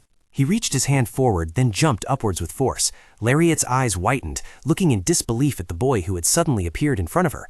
She exclaimed in shock, "Luhan, are you a monkey? Why are you doing something so dangerous?" Afterwards, Lariat gave a very gentle smile. She joyfully rushed to hug her brother tightly. "Long time no see, Luhan. Congratulations on your acceptance." However, Luhan looked at her with an incredulous gaze. "Who are you?" Lariat exclaimed. "Huh?" Luhan asked coldly. "Are you really my sister?" Lariat affirmed confidently. "Of course I'm your sister, little brother." Luhan's voice turned cold. "Are you smiling?" Lariat asked worriedly. "Are you angry?" Luhan stammered. No, Mom, do you know how worried everyone has been?" Lariat asked in surprise. "Didn't you receive the letter?" Luhan swatted her hand away, then irritably said, "What letter? Did you enjoy just leaving and only leaving a letter? Do you know how dangerous the capital is?" Lariat stared in shock at her angry brother. Luhan continued his reproaches. "You went to that cruel royal castle without any fear. What grievances did you have with the Belua family that made you leave like that? Why didn't you contact me? Our parents must have been terrified, and so was I." "I should have told you," Lariat thought regretfully. "I didn't know how shocked Luhan was. It must have been very difficult." She hugged her brother tightly and kept saying, "I'm sorry. I'm really sorry. I didn't think much. I'll contact you. I'm sorry." After venting his anger, Luhan also felt guilty. "No, I'm sorry for overreacting." Lariat laughed loudly. Thinking back, family is a burden, but family is also a source of happiness. Around the two of them was an incredibly boisterous and lively atmosphere. But Luhan unexpectedly pulled her away. Lariat cried out, "Luhan, we still have to attend the opening ceremony." Luhan coldly replied, "Somewhere else." Lariat shouted, "Luhan, go!" Luhan jumped down and replied, "Yes, big sister." Seeing a cadet point a finger at Luhan, Lariat worriedly thought, "You're about to get into trouble. What are you doing up here?" Down below, Luhan forcefully bent the person's finger backward, making him turn pale with pain. After that, Luhan also took a punch to the head. The orange-haired cadet knocked Luhan on the head. Seeing this, Lariat flared up in anger. "You villain, that's my little brother." Sensing her gaze, the cadet immediately changed his attitude, turning to gently pat Luhan's head. He handled him gently and smiled cheerfully. Luhan looked up at Lariat and waved goodbye. Lariat waved back, her face crumpled as if she was about to cry, worriedly thinking, "Even though this is a military academy and violence can be considered a serious issue, I still feel uneasy." The announcer's voice rang out, "Continue." The military cadets quickly stood at attention, neatly listening to the speeches. At the end of the opening ceremony, the host welcomed everyone, saying, "Welcome everyone to the military academy." Lariat was about to leave, a vibrant bouquet of yellow flowers in her hand. Luhan quickly ran after her, calling out, "Sister." Lariat immediately wondered, "Who was that? Why did he hit you?" Luhan replied, "He's Cadet Bliss, my direct commander. Don't worry, sister, this place is fine." Lariat angrily said, "He's so audacious. How can I be at ease seeing you being bullied like that?" Luhan explained, "No, it's not like that. It's because of what I did." Lariat, still indignant, asked, "How dare he criticize you?" Luhan gave a helpless smile, unsure what to say. Lariat stared blankly at her brother. She suddenly remembered something from the past. When she was little, the maid always reminded her, "Miss Lariat, you are not allowed to laugh loudly. Do you understand, Miss Lariat?" Lariat, with tears streaming down her face, replied, "Yes." Meanwhile, Luhan was the complete opposite. Lariat then complained, "Luhan is covering his mouth and laughing. It's not fair." Hearing this, Luhan paused, looking at her blankly. But unfortunately, trouble struck her family. After that, Alpheus Burton, the royal dog, arrived. Soldiers arrived one after another and shouted loudly, "Make sure you've captured the next descendant of House Balua. Seize that criminal." The soldiers immediately surrounded and restrained Luhan. Lariat cried out in anguish, "Luhan!" She rushed forward and hugged her brother, saying, "No, no!" The soldiers saw Lariat tightly embracing the unconscious Luhan and snarled, "You are also a prisoner. You won't be able to save his life." Rupert coldly ordered the soldiers, "Arrest him." Lariat was in agony seeing her father being brutally beaten. "Father, father, don't do that." At that moment, Luhan suddenly spoke up, "Sister, it's okay." His face was pale, his eyes dark and lifeless.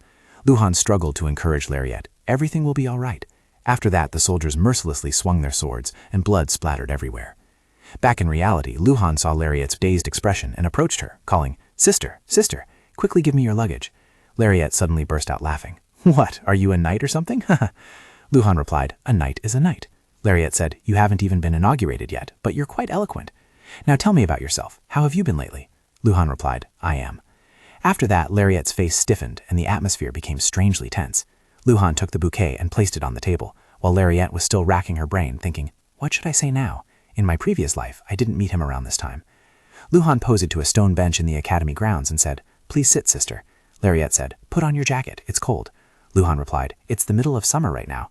Lariat blushed in embarrassment. "It depends on the situation." Luhan immediately covered his mouth and chuckled. Lariat asked about her brother's situation. "Have you been eating well lately?" Luhan replied, "Yes, I have."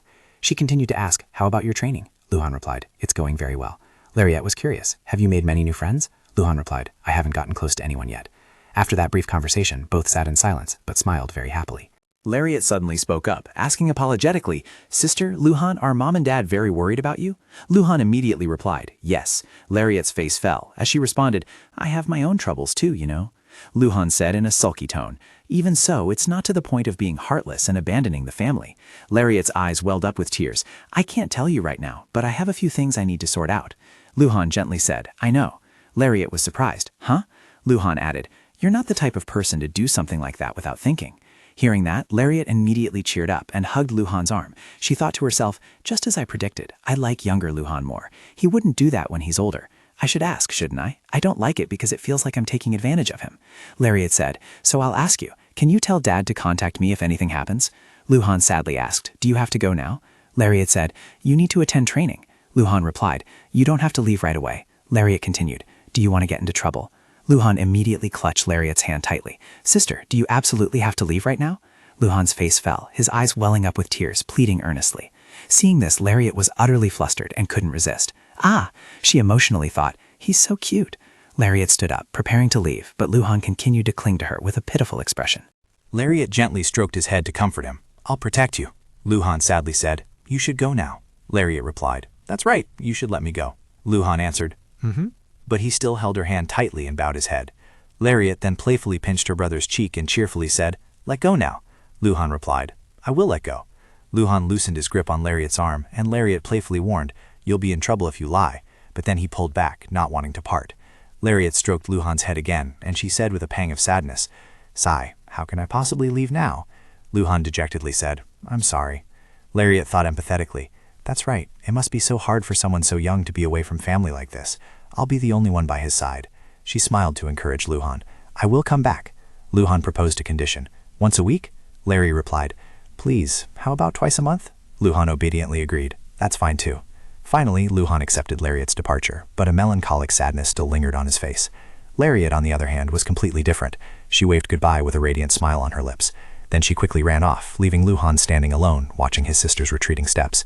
Lariat left the academy and returned to the capital.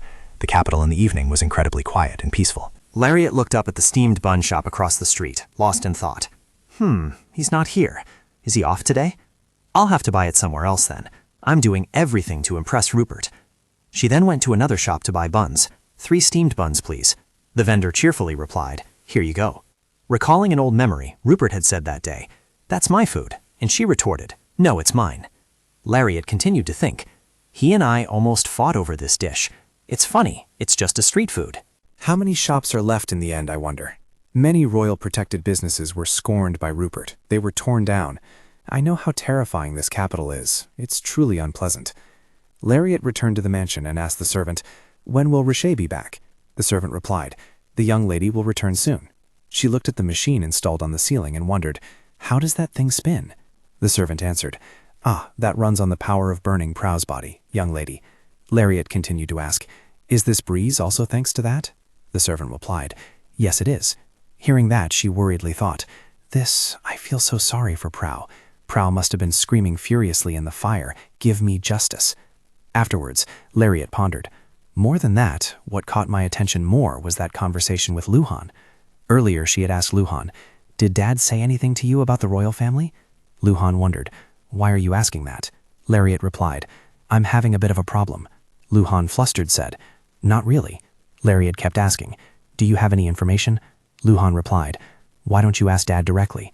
Seeing Luhan refuse to answer her question, Lariat gloomily and sadly turned her face away and whispered, "If I go back to Balua, I won't be able to return here again." Luhan couldn't help but say, "I heard that no one can become emperor, not to me, but to Mom." Lariat was curious. "When?" Luhan replied, 2 years ago." Lariat continued to ask, "Anything else?" Luhan pressed his lips together. Then, somewhat evasively, he said, "That's all about the royal family." Lariat smiled and said, "I know, thank you. Anyway, congratulations on your matriculation ceremony, Luhan. Your parents must be so proud to know you're the new student representative. You should write to them about it." Luhan blushed shyly. "That's nothing big." Back in the present, Lariat sipped her tea, pondering royal matters. She thought to herself, Father dislikes both Rupert and Arnulf, which makes her humble father even more suspicious. Lariat recalled Luhan's words, all those things about the royal family, and then she mused. Luhan seems to know more of that, but he just isn't saying. In the end, there are still things she doesn't know. As she was lost in thought, a voice suddenly called out, "Larry!" Seeing Rishé had returned, Lariat exclaimed, "Rishé, long time no see." Rishé remained silent, not saying a word, which made Lariat feel puzzled. After a few minutes, Rishé sat down and asked, "Did you go out?" Lariat replied, "Luhan matriculated into the military academy." Rishé said, "I know." "I saw you before I went to the entrance ceremony." Lariat was surprised. "You? Why?" Rish frowned, saying irritably, "Because no one came." There was one thing Rish didn't say. She had thrown the bouquet of red roses she brought to the ceremony onto the ground after seeing Lariat and Luhan embracing.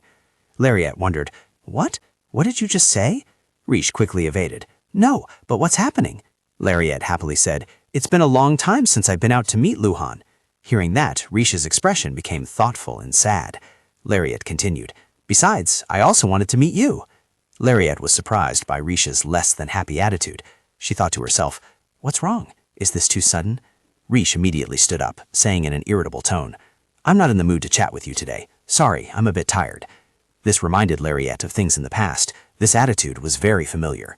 A long time ago, before I died, there was a period when she showed hostility towards me for no clear reason.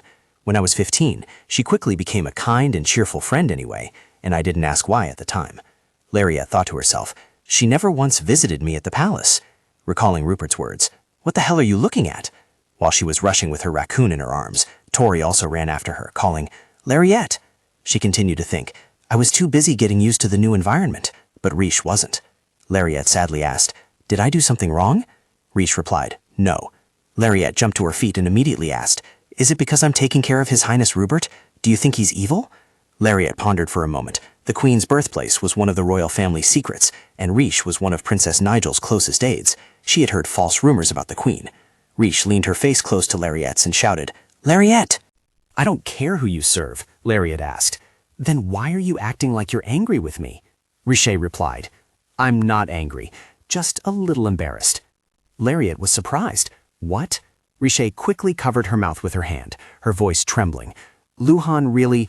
No, I'm sorry. It's none of your business. Before she could even finish speaking, Rishé immediately hurried away. Lariat called out loudly, "Rishé, wait!" Lariat grabbed Rishé's arm, but Rishé coldly brushed her off. She left Lariat alone in the empty room. As for Lariat, she could only silently stand and watch Rishé leave without a word. Time flew by, and winter arrived before I knew it. I had met Rishé a few times, but he always maintained a cold demeanor. When I was 14 and Rupert was 15, that was also the year Rupert ascended to the position of crown prince. Rupert and I gradually grew closer. Even though he didn't seem to care about me, he still treated me quite well, until the incident occurred. He liked the steamed buns at Luhan's party. Every time I went out to meet Luhan, I would bring steamed buns, so I steamed them and brought them over early yesterday morning. The steamed buns she brought were dirty and could no longer be used. Lariat bowed her head, her whole body trembling with fear. How could this have happened? Rupert quietly approached her and the plate of steamed buns lying on the floor. Lariat thought anxiously, "Say something." Rupert immediately commanded, "Look up." Lariat was terrified, not knowing what to do. "No, don't say anything more. His voice is too scary." Rupert angrily said, "Did you not hear me tell you to look up?" Lariat slowly raised her head. Her face darkened, her eyes wide with shock and fear. Rupert was standing in front of her, but he wasn't wearing a shirt. Lariat immediately lowered her head. Rupert said in a harsh tone, "Are you kidding me? I've told you 3 times to look up." Lariat thought resentfully, "How can you blame me when I'm the victim?" Lariat recalled the incident. As soon as she brought the steam buns, the butler said, "His Highness is waiting for you." She happily replied, "I know." She cheerfully skipped along. "Your Highness, let's go." No one answered, but it's always like this. Unfortunately, Rupert stepped out bare-chested, startling her so much that she dropped all the buns. "Oh dear, I didn't do anything. This is so unfair." Lariat bowed her head low to the floor as if in apology. She gave a bitter laugh, thinking, "It's a miracle he hasn't been caught yet." Rupert held a gun in his hand, startling Lariat. She pleaded earnestly, "Your Highness, calm down. Your Highness, wait, let's talk for a bit." Rupert slowly loaded the gun and said, "This isn't a matter that can be resolved with mere words. It's about ending you with this gun." Lariat screamed, "Aren't I a genius?" Rupert sneered, "The more talented one is, the more they deserve to die." Looking at the muzzle pointed directly at her, Lariat numbly thought, "Am I going to die again?" The history of the guillotine will repeat itself once more, but humans who are seen as animals to be hunted are even worse. Think of a way to live, Lariat. Lariat wondered, what could she do? If someone were to come here now, who could help her and stop Rupert at this very moment? A figure suddenly appeared in her mind. Tori. That's right, it's Tori. He could help her. She cried out in frustration. Why? Why? Lariat quickly came up with a temporary plan. "I must try to buy some time before Tori arrives." She asked Rupert, "Why didn't you lock the door?" Rupert didn't answer her, but asked another question. "Then why is it you who came in when I called for Tori?" Lariat replied, "Because the butler said that you wished to see me at this moment." Upon hearing this, Rupert coldly uttered, "Is that so? He's new and doesn't know Tori. I said Tori is the child always by my side, so he simply called someone in. Do you think the bullet won't hit you if you turn your back and flee?" Lariat fearfully asked him, "Do you really intend to shoot?" Rupert coldly replied, "What am I supposed to do? Why should I spare your pathetic life?" At this moment, the barrel of the gun was pressed against Lariat's forehead. It seemed Rupert truly intended to shoot and kill her. Lariat looked at him and revealed her identity. "Your Highness, I am the eldest daughter of House Balua." Rupert didn't waver, merely saying, "I know, a nuisance." Lariat threatened him. "My father won't let this go."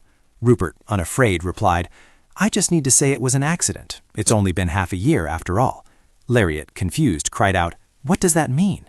She wondered. Half a year. In front of Rupert, Lariat, unwilling to accept her fate, asked him, "Why? Why must you kill me? I am your aide. I have always served you with absolute loyalty." Rupert gave a completely heartless reply. "I've had enough of that. How many more times must you be reminded that I don't trust you?" Lariat told herself, "But I must speak to buy more time, otherwise I'll die." Having thought that, she once again cried out, trying to persuade Rupert, "Please don't kill me. I'll buy you so many steamed buns, please. It wasn't entirely my fault, and I didn't mean to do it." Rupert suddenly uttered a very cryptic sentence. "You know it better than anyone." Lariat, startled, asked again, "What do you mean by that?" Rupert coldly stated, "You've known who I am for a long time. Look, there wasn't a single trace of surprise on your face when you saw that I am a man." Lariat's face darkened, and she stammered an explanation. "I was extremely surprised, and it wasn't merely surprise either." She narrowed her eyes, silently observing the scene before her. "He's already pulled the trigger, hasn't he? We've been by each other's side for 5 long years. Is that still not enough? and now what must come will come. But at this moment Rupert was slowly lowering his gun. I'm asking you one last time, have you? Lariat blurted out. What? Rupert pressed on. You've known I was a man for a long time, haven't you? Hearing this, Lariat looked at him in bewilderment. What? I have some doubts. Rupert lowered his gun and asked her, why? Lariat explained, I have a strong intuition.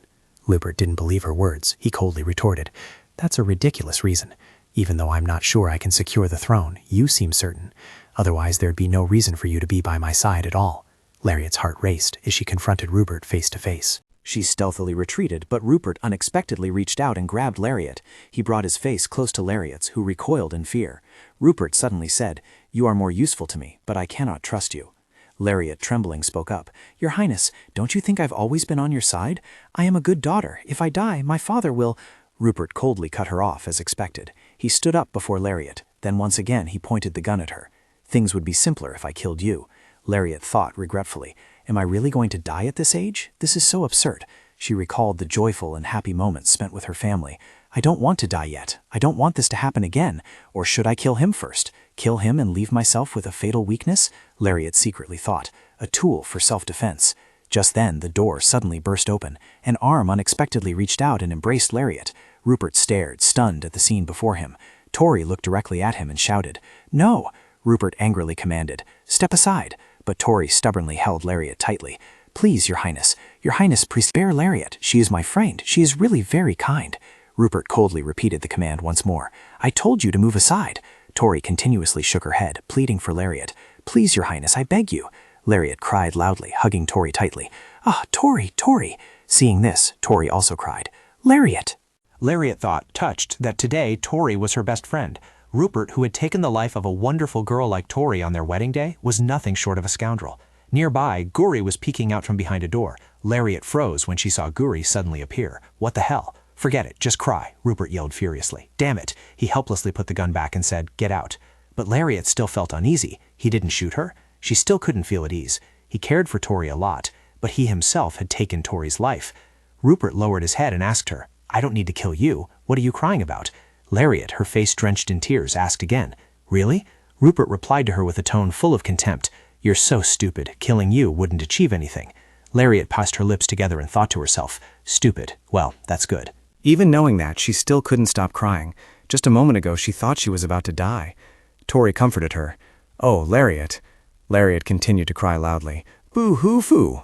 Suddenly, a book flew over and hit Lariat directly in the face. Rupert angrily scolded. Damn it, will you stop already? As soon as he finished speaking, Lariat cried even louder. Boo-hoo, I'm sorry. She used a handkerchief to wipe away her snot. Tori was protecting her from behind. Rupert glared irritably at Tori. His face was incredibly grim at this moment. Because of you, Tori dares to defy me. Lariat thought fearfully. I didn't order him to, he did it voluntarily. Tori shouted, Your Highness. Rupert, not to be outdone, shouted back at her. What? Tori awkwardly pleaded. Your Highness, don't— Rupert asked. Have I ever scolded you? Tori continued. I meant Lariat. Rupert covered his face, annoyed, and said, She's making too much noise. Tori immediately reproached him. But Your Highness made her cry. Rupert explained wearily. I wasn't talking about that. Lariat secretly glanced at him. She picked up the book next to her, then offered it to Rupert. Lariat timidly said, You dropped your notebook, sir. Rupert unexpectedly reached out and grabbed Lariat's hair. He ordered, Smile. Lariat slowly forced a strained smile, but that was enough. Rupert said, Look, she's smiling now. She's not scared anymore. Lariat clenched her trembling hands, thinking to herself, I'm scared shitless. Why do I have to deceive my own feelings like this? I've never deceived my own emotions like this before. Actually, I did a little before I died. What did I do wrong? How could this be happening after a year of serving him? If he were to vie for the throne under these conditions, the entire Belois family would surely be dragged down. It's utterly unfair. I'm going mad. Tori called out worriedly, Lariat, why are you crying? As soon as she finished speaking, Lariat burst into loud sobs. Rupert said irritably, What's there to hurt? Tori immediately scolded him. Your Highness, don't grab her by the neck like that anymore. Rupert indignantly shouted, I haven't even used any force. Tori immediately retorted, Don't torment Lariat anymore. Rupert said coldly, I'm not killing her. I'm not beating her. You're asking for too much. I already said I'd spare you, didn't I? Lariat replied, You can scold me, hit me. She thought that wasn't what she was worried about. After her, who knew who else this monster would torment? Rupert gave a cold laugh and asked Lariat in return, What do I gain by hitting you? Lariat cursed him silently in her heart. You only find pleasure in the suffering of others. Rupert continued to explain. I have no reason to hit you. You just need to bring me steam buns. Tori gently comforted her. Lariat, don't cry. You might waste away more and more. Upon hearing this, Lariat was deeply moved. Tori is still the best. After witnessing the scene before him, Rupert spoke in a cold voice. Ha! You just said you were on my side, and now what? If you're certain, then speak your mind. Things will be easier to resolve. Lariat thought in silence. Friendship. We all need each other. I don't know what I want, nor do I know how to keep what I know to myself. After thinking, she suddenly called out, Your Highness, as long as Your Highness still holds power. Rupert retorted irritably, Haven't you seen me defeated by Arknar? My status is only so much. It wouldn't be surprising if I died. But I'm still alive now, because the Empress doesn't deem it worth killing me. Lariat looked at him and said, It seems the Empress was mistaken. I believe you will become Emperor. Upon hearing this, Rupert's eyes widened, clearly showing his surprise. Rupert's eyes widened in thought. It's like a forgotten fairy of the old forest. A fairy? I'm getting goosebumps. Then he chuckled softly and said to Lariat, What have you done? Sounds amusing, doesn't it? If you tell your liege about that now, you won't be safe anymore. Upon hearing this, Lariat immediately replied, I can't say right away. Rupert continued, Then let's talk about your family. What is it you want? Without hesitation, Lariat said, Please protect Belua. He then asked, From what? Lariat secretly thought of an impersonal answer, but what came out was, anything. Hearing that, Rupert asked again in disbelief, You want me to protect Belua when I'm in power? She quickly nodded, Yes. At this, his eyes suddenly sharpened as he asked Lariat, What will I get? She immediately replied shyly, I will offer myself. I am Lariat of House Belua. I will live my life as Your Highness wishes. Your Highness can use my name for political purposes. I will completely become yours. Hearing that, Rupert asked, I could sell you to the old perverted Count Goncharova. Seeing Lariat nod, he frowned. You're crazy. To his surprise, she insisted, I'm fine. Rupert was suspicious. How can I trust you? Lariat immediately said frankly, I don't ask you to trust me right now. With that, she turned and anxiously clutched Tori's hand. He still didn't trust her. She had revealed her true self, but she couldn't stop herself. He would even kill Tori, someone he cared about. Perhaps she didn't need Rupert's trust. So I need to become what he needs. After a moment's thought, Lariat stepped forward, gathering all her courage, and said, Actually, even if you never trust me, you can still possess me. That kind of relationship exists in the world. I will be very useful. However, Rupert maintained his demeanor and replied, I am already overwhelmed by what I have. She persisted, It's fine if you leave me be. Hearing this, he smiled and said, No, I care about my possessions. I can pay attention to you. So prove it. Prove how much you deserve it. After an unknown amount of time, Lariat heard intermittent calls in her ear. Sister, sister. Seeing Luhan anxiously calling her, Lariat was momentarily stunned. Then she smiled and replied, Yes? Luhan quickly asked, Is something wrong? But she just gently patted his head and said, No, nothing's wrong. Luhan was still worried. I heard that Prince Rupert is a picky person. Is your work very difficult? If you find the work too difficult, you can return to Belua. I'm sure Mother will welcome you. Unexpectedly, Lariat calmly replied, It's no use. Never. Hearing this, Luhan became even more anxious. Why? I still don't understand why you entered the palace. At this moment, Rupert's voice echoed in her mind. Prove it. Lariat silently wondered. Can I prove my worth to him? Value is relative. All I need to show is my blood and body.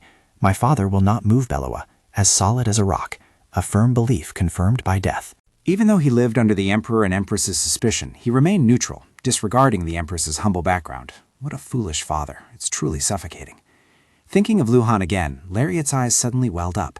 You've become someone I can't help but rely on. My brother. Seeing her extend her hand for a hug, Luhan hesitated slightly, but then he bent down to accommodate Lariat's wish. She softly called, Luhan? Luhan replied, Yes. Lariat hesitated. If I told you something serious was going to happen to father, could you convince him to leave Donut? Luhan, if Belua were destroyed because of your mistake, would you run away? Would you take responsibility for what you've done? Lariat thought to herself, Luhan resembles his father. There's no way to shirk responsibility for someone who would rather die than yield. During the rebellious period, he was also fiercely forced into conformity. Even if he argued with classmates and skipped classes, he was still scolded, and he never lied or shirked responsibility. The answer for Luhan, a born Belua, was also the answer of his father, who was also a Belua. Even if he had to endure Rupert's wrath and ridicule, I believe he would still bear it.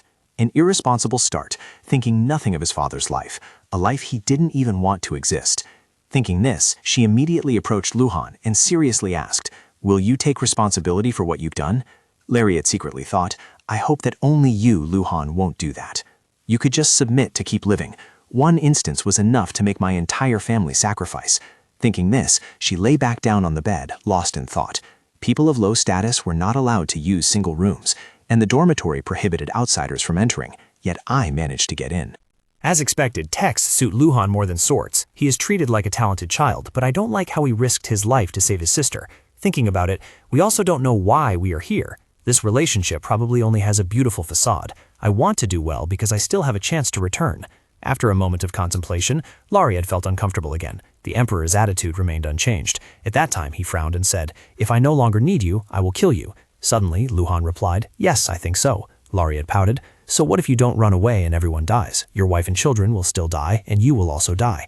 Hearing her question, he was a little awkward. "Why do you make the question harder?" As soon as she finished speaking, Lariat burst out laughing, just because it's fun. But then, she rolled over, buried her face in the pillow, and grumbled, "Did you just frown?" Perhaps he was covering his face with his hand. I once tried to imagine Luhan's expression. After Luhan and his father were taken away, I often spent time in Luhan's room. I didn't want to forget my brother, forget my family. Even though I thought about them a lot, I always wondered, what should I do? What should I do? I couldn't remember their faces. At that time, I sobbed incessantly. Those were foolish torments. Thinking of this, Lariat turned back again. She looked straight into Luhan's eyes. He gently asked, "Does that include me?" "Yes, then I will run away." Recalling the words, "Take responsibility for Belwa," Lariat smiled and said, "You are wiser than your father." She gripped the bedsheet, thinking to herself, "What responsibility? I did everything I could in my own way. It's not my fault that I don't have any outstanding talents.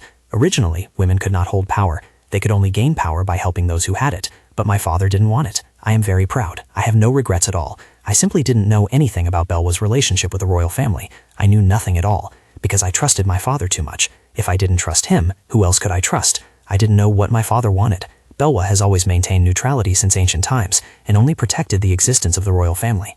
As long as the royal bloodline continues, whoever becomes emperor no longer matters.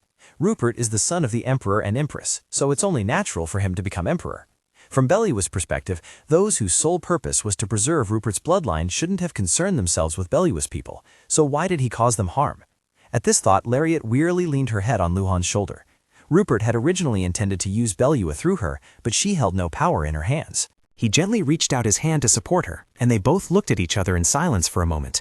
Then Luhan said, "If you have any worries, please let me know." But Lariat brushed him off, saying that him knowing wouldn't solve anything.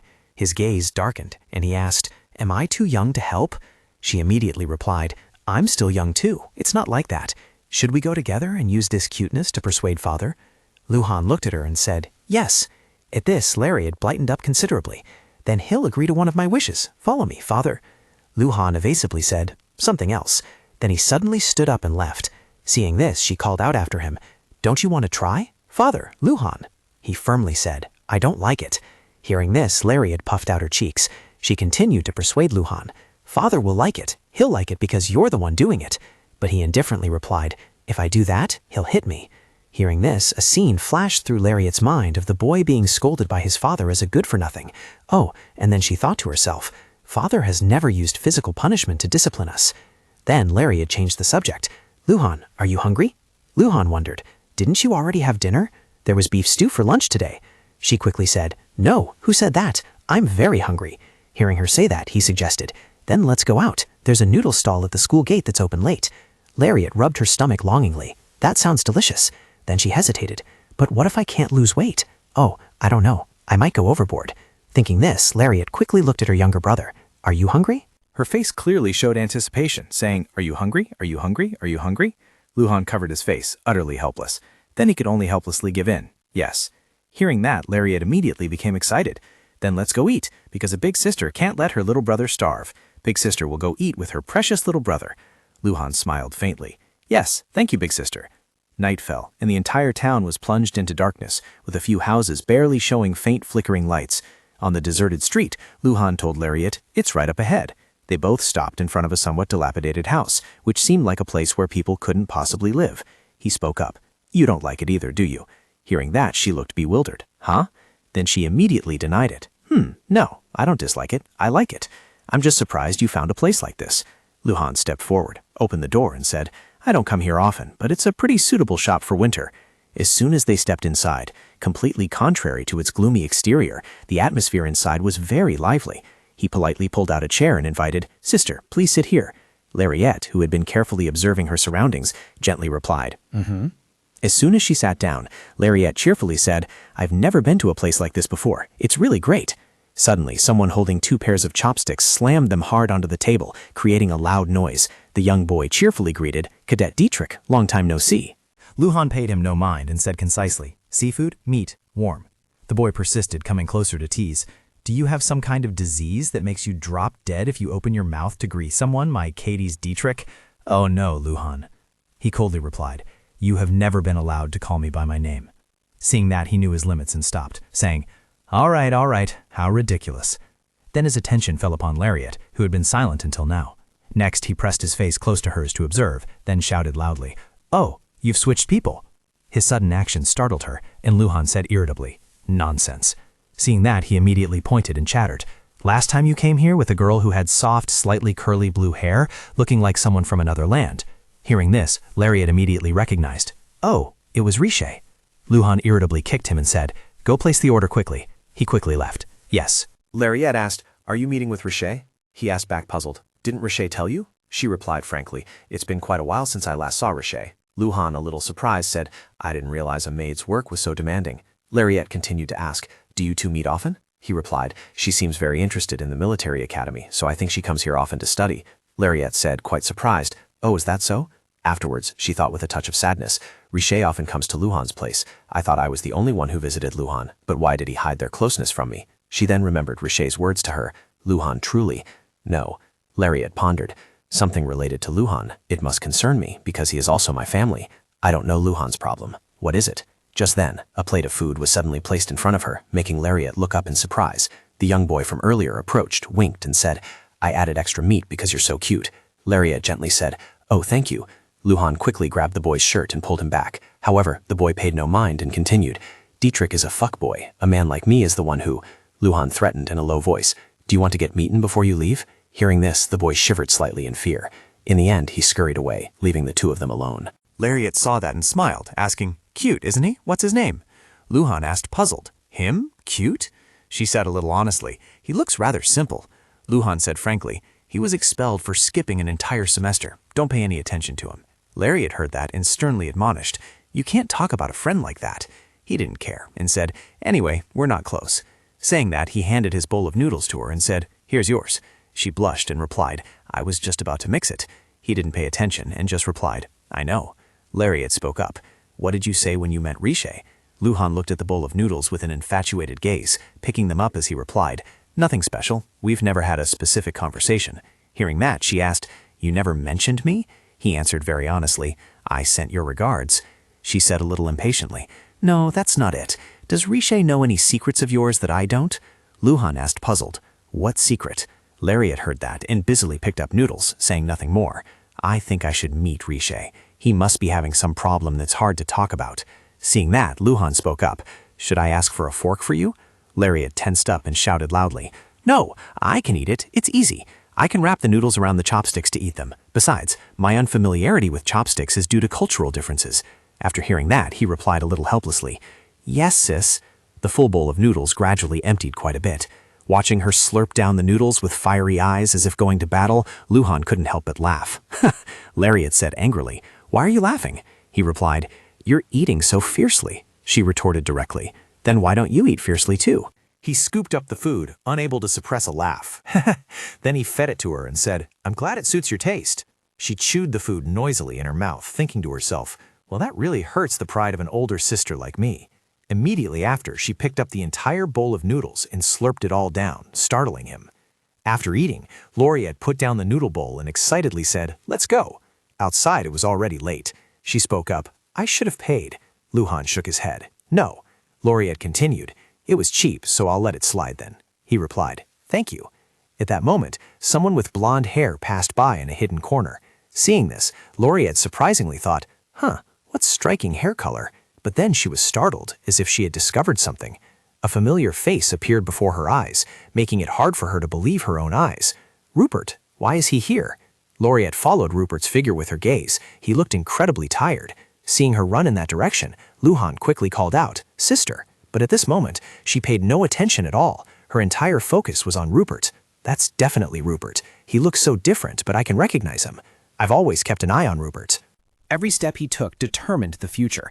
But what have I done? Lariat suddenly stopped. Her mind was full of thoughts. She didn't even know he was strolling around the back alley like that. I've become a maid, but I still haven't accomplished anything. I was haunted by the past and didn't bother to fight him properly, and I didn't even keep a close eye on him. What have I done? Lariat clenched her fists with determination. I want to live. I said I would protect my family. However, just then, a hand suddenly grabbed hers. Lariat was still blaming herself. Why am I so incompetent? Luhan called softly. Sister, what did you just see? Lariat turned her head, explaining with a forced laugh. Ah ha ha, nothing. But Luhan had already caught sight of Rupert's figure. He wondered, a man? Lariat quickly pushed him away and said, I thought I knew that person, but it turns out I didn't. Lariat struggled to push Luhan away, but he didn't budge at all. She panted, thinking, no matter how hard I try, he won't move. I don't have enough strength. Finally, Lariat helplessly let go of his hand. Luhan quickly grabbed her hand and asked, Who is that? Lariat, puzzled, said, Huh? Luhan repeated the question. That person, who is that? Lariat looked back, worriedly thinking, if this continues, I'll lose him. Then without hesitation, she shook Luhan's hand off and said, I have something to do, I'll go ahead. With that, she hurried away, silently saying, Sorry, Luhan. Lariat ran to Rupert, calling out, Your Highness. Rupert frowned and asked, What are you doing here? Lariat thought to herself, And you, before she could finish her thought, she was grabbed by the collar and lifted up. She could only obediently reply, I came out to meet my brother. Hearing this, Rupert raised an eyebrow and said, Every day it's brother, brother. You're quite attached to your family, aren't you? Lariat replied, He is very precious. Rupert frowned and asked, Precious? Your family? Lariat said, I say he is precious and worthy of cherishing because he truly is, Your Highness. They are precious because I love my family. Rupert ordered, First, put her down. As soon as she was put down, Lariat quickly approached him. She asked curiously, Where are you going? He turned away and said, Why? If I tell you, will you come with me? She stated frankly, There's nowhere I cannot follow, if that is Your Highness's wish. But Rupert replied without any regard, I will not wish for anything from you, you fool. Then he looked up and said, Mac, when will the impostor arrive? He immediately replied, Soon, sir. Rupert continued to ask, Are you done with the initial task? I heard there were objections. Mac replied, It's a group of people called Gotten, but that's just a borrowed name. They don't have the capability to be an obstacle. Hearing that, Lariat paused, thinking, the impostor. Rupert seriously instructed, even if it's not an obstacle, deal with it. The impostor needs to be a powerful person, the head of the largest organization in Bologna, both in name and in actual power. Do you understand? Mac respectfully replied, Yes. Then Rupert turned back and asked, Oh, Gorton, you're quite familiar with that name, aren't you? Lariat immediately replied, Yes, he and my father have known each other for a long time. Hearing that, Rupert smiled and asked, Didn't you say you would do anything I want you to do? You also said you would give yourself to me, didn't you? You are about to become completely mine, you are. Lariat trotted along and replied, Yes, that will happen in the future. Rupert ordered, Find out which organization Gorton is overseeing. He's putting too much importance on it, something we're preparing for. Seeing him cast magic, Lariat exclaimed in surprise, How? Then a door slowly opened, and she suddenly cried out, Magic, Your Highness, alchemy is forbidden. You might be cursed. Among all types of magic, alchemy, forgotten by both magic and minor arts, has been a forbidden practice for hundreds of years. It is the origin of recent advancements in chemistry. However, it was known to be possessed by demonic forces, drawing much criticism. Arrogant alchemists attempted to overcome death and treated humans like animals, as if they couldn't think for themselves. From the outside perspective of the royalty, these people were merely slaves to the Krunaruka royal family. A group of people called Hawk II, whose master was Emperor Grimroba, it is said that even in death he found no peace and wandered the world. Lariat thought in fear that alchemy was right before her eyes. Rupert suddenly asked, Do you believe in curses?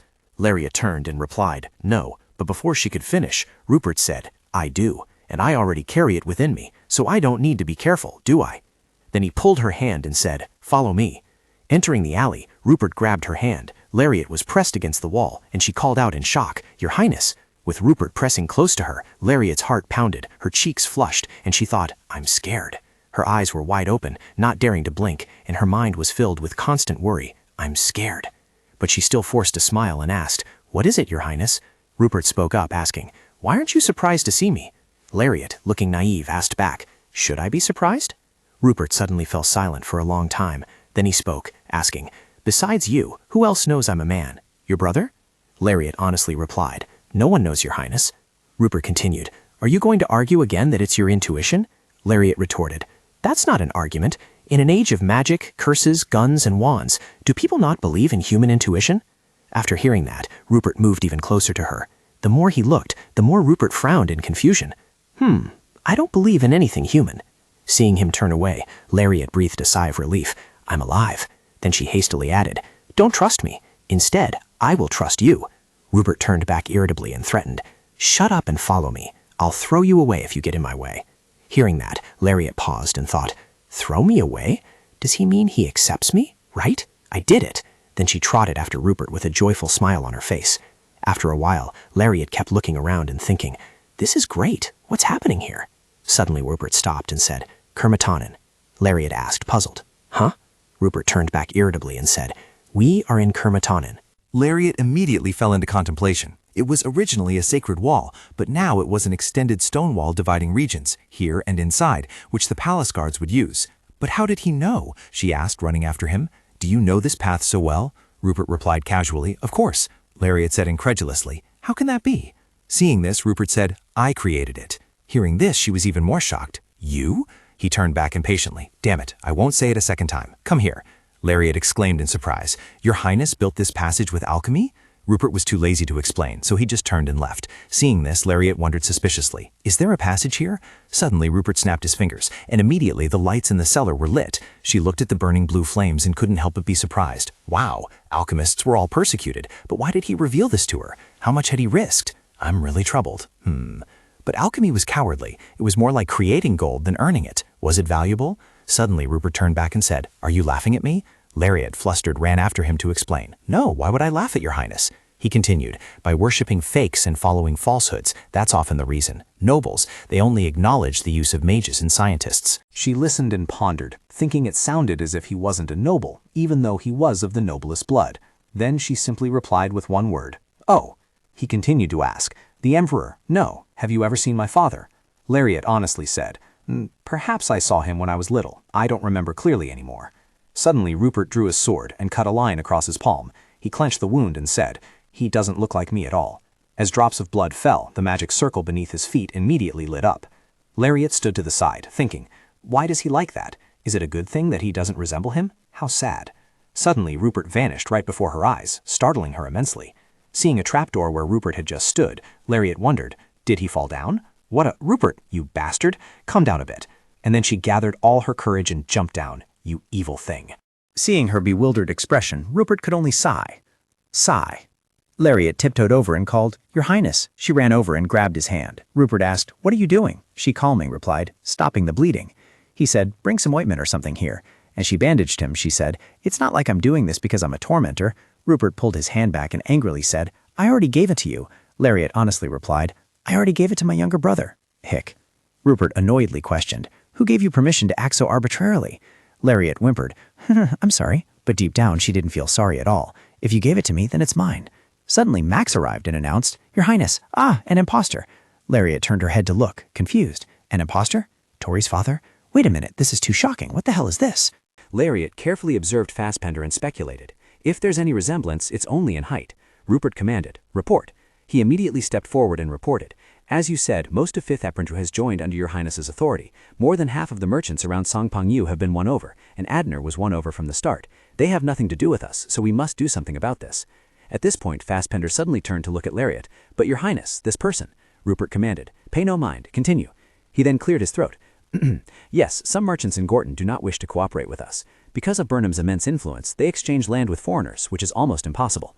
Rupert asked, "Starting with Gorton, what is Gorton collecting?" Fassbender cautiously replied, "I haven't investigated it yet, I apologize." Lariat stood aside, thinking, the power behind Imperial Consort Tori is an imposter. Rupert has raised her since she was a princess. I now understand why the imposter could develop so much in such a short time after the transfer of power. Rupert's immense influence in trade. He has been fighting Gorton for a long time. Why was Belua, not Gorton, targeted as the traitor? Most importantly, if I do well, I can avoid being falsely accused. I can get revenge. She looked up.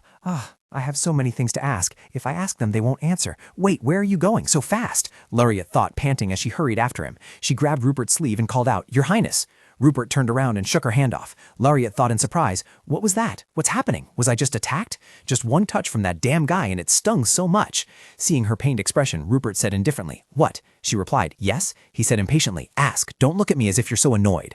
Lariat lifted her head, her eyes sparkling as she looked at him, and immediately asked, How many questions am I allowed to ask? Rupert let out a faint chuckle. Huh.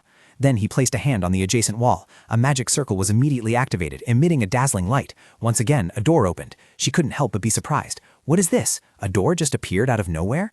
The two stepped through the door and returned to the bustling street. Rupert replied coldly, 1. Lariat immediately voiced the question on her mind. How did you get here? He replied indifferently, Alchemy, is that your question? Lariat hesitated. No, that's not the question. Suddenly, Rupert grabbed her hand and turubast. He pinched her nose and said, You can't give up. If you miss this chance, it's over, you fool. After saying that, he turned and walked away, leaving Lariat behind with a resentful expression, muttering, That wicked man. He picked up whatever was on the counter. The vendor hurriedly said, Have some more water and come again next time. Rupert didn't reply or pay. He just left like that. Seeing this, Lariat thought irritably, He didn't pay again. Something's not right. Something's all messed up. Suddenly, she was startled as she remembered something. That's right. I'm sure the first time I met. It seemed a misunderstanding had occurred between the two of them. Back then, he had threatened her, just as he was doing now. She was completely clueless. Only now did she realize that Rupert was truly the owner of this entire place. He visited the largest market in Sangpengyu as if it were his own home. Rupert entered a shop, looked through the ledgers. No one chased him out or hid the books. Along the way, Rupert and Max had been chatting. Suddenly, Max lifted his shirt, making Lariat confused. She thought, What's this? What are you two planning? Something suddenly stirred inside the shop, followed by continuous crashing sounds that frightened her. The man inside came out and knelt, pleading. What's wrong? Why are you doing this, sir? Like this, it's all shattered. She frowned uncomfortably. No, I can't bear to watch anymore. The man urgently said, Please, sir, stop. Rupert unhesitatingly pushed his hand away. Seeing this, Lariat thought, Well, in this scene, he's exactly like the cruel emperor I know.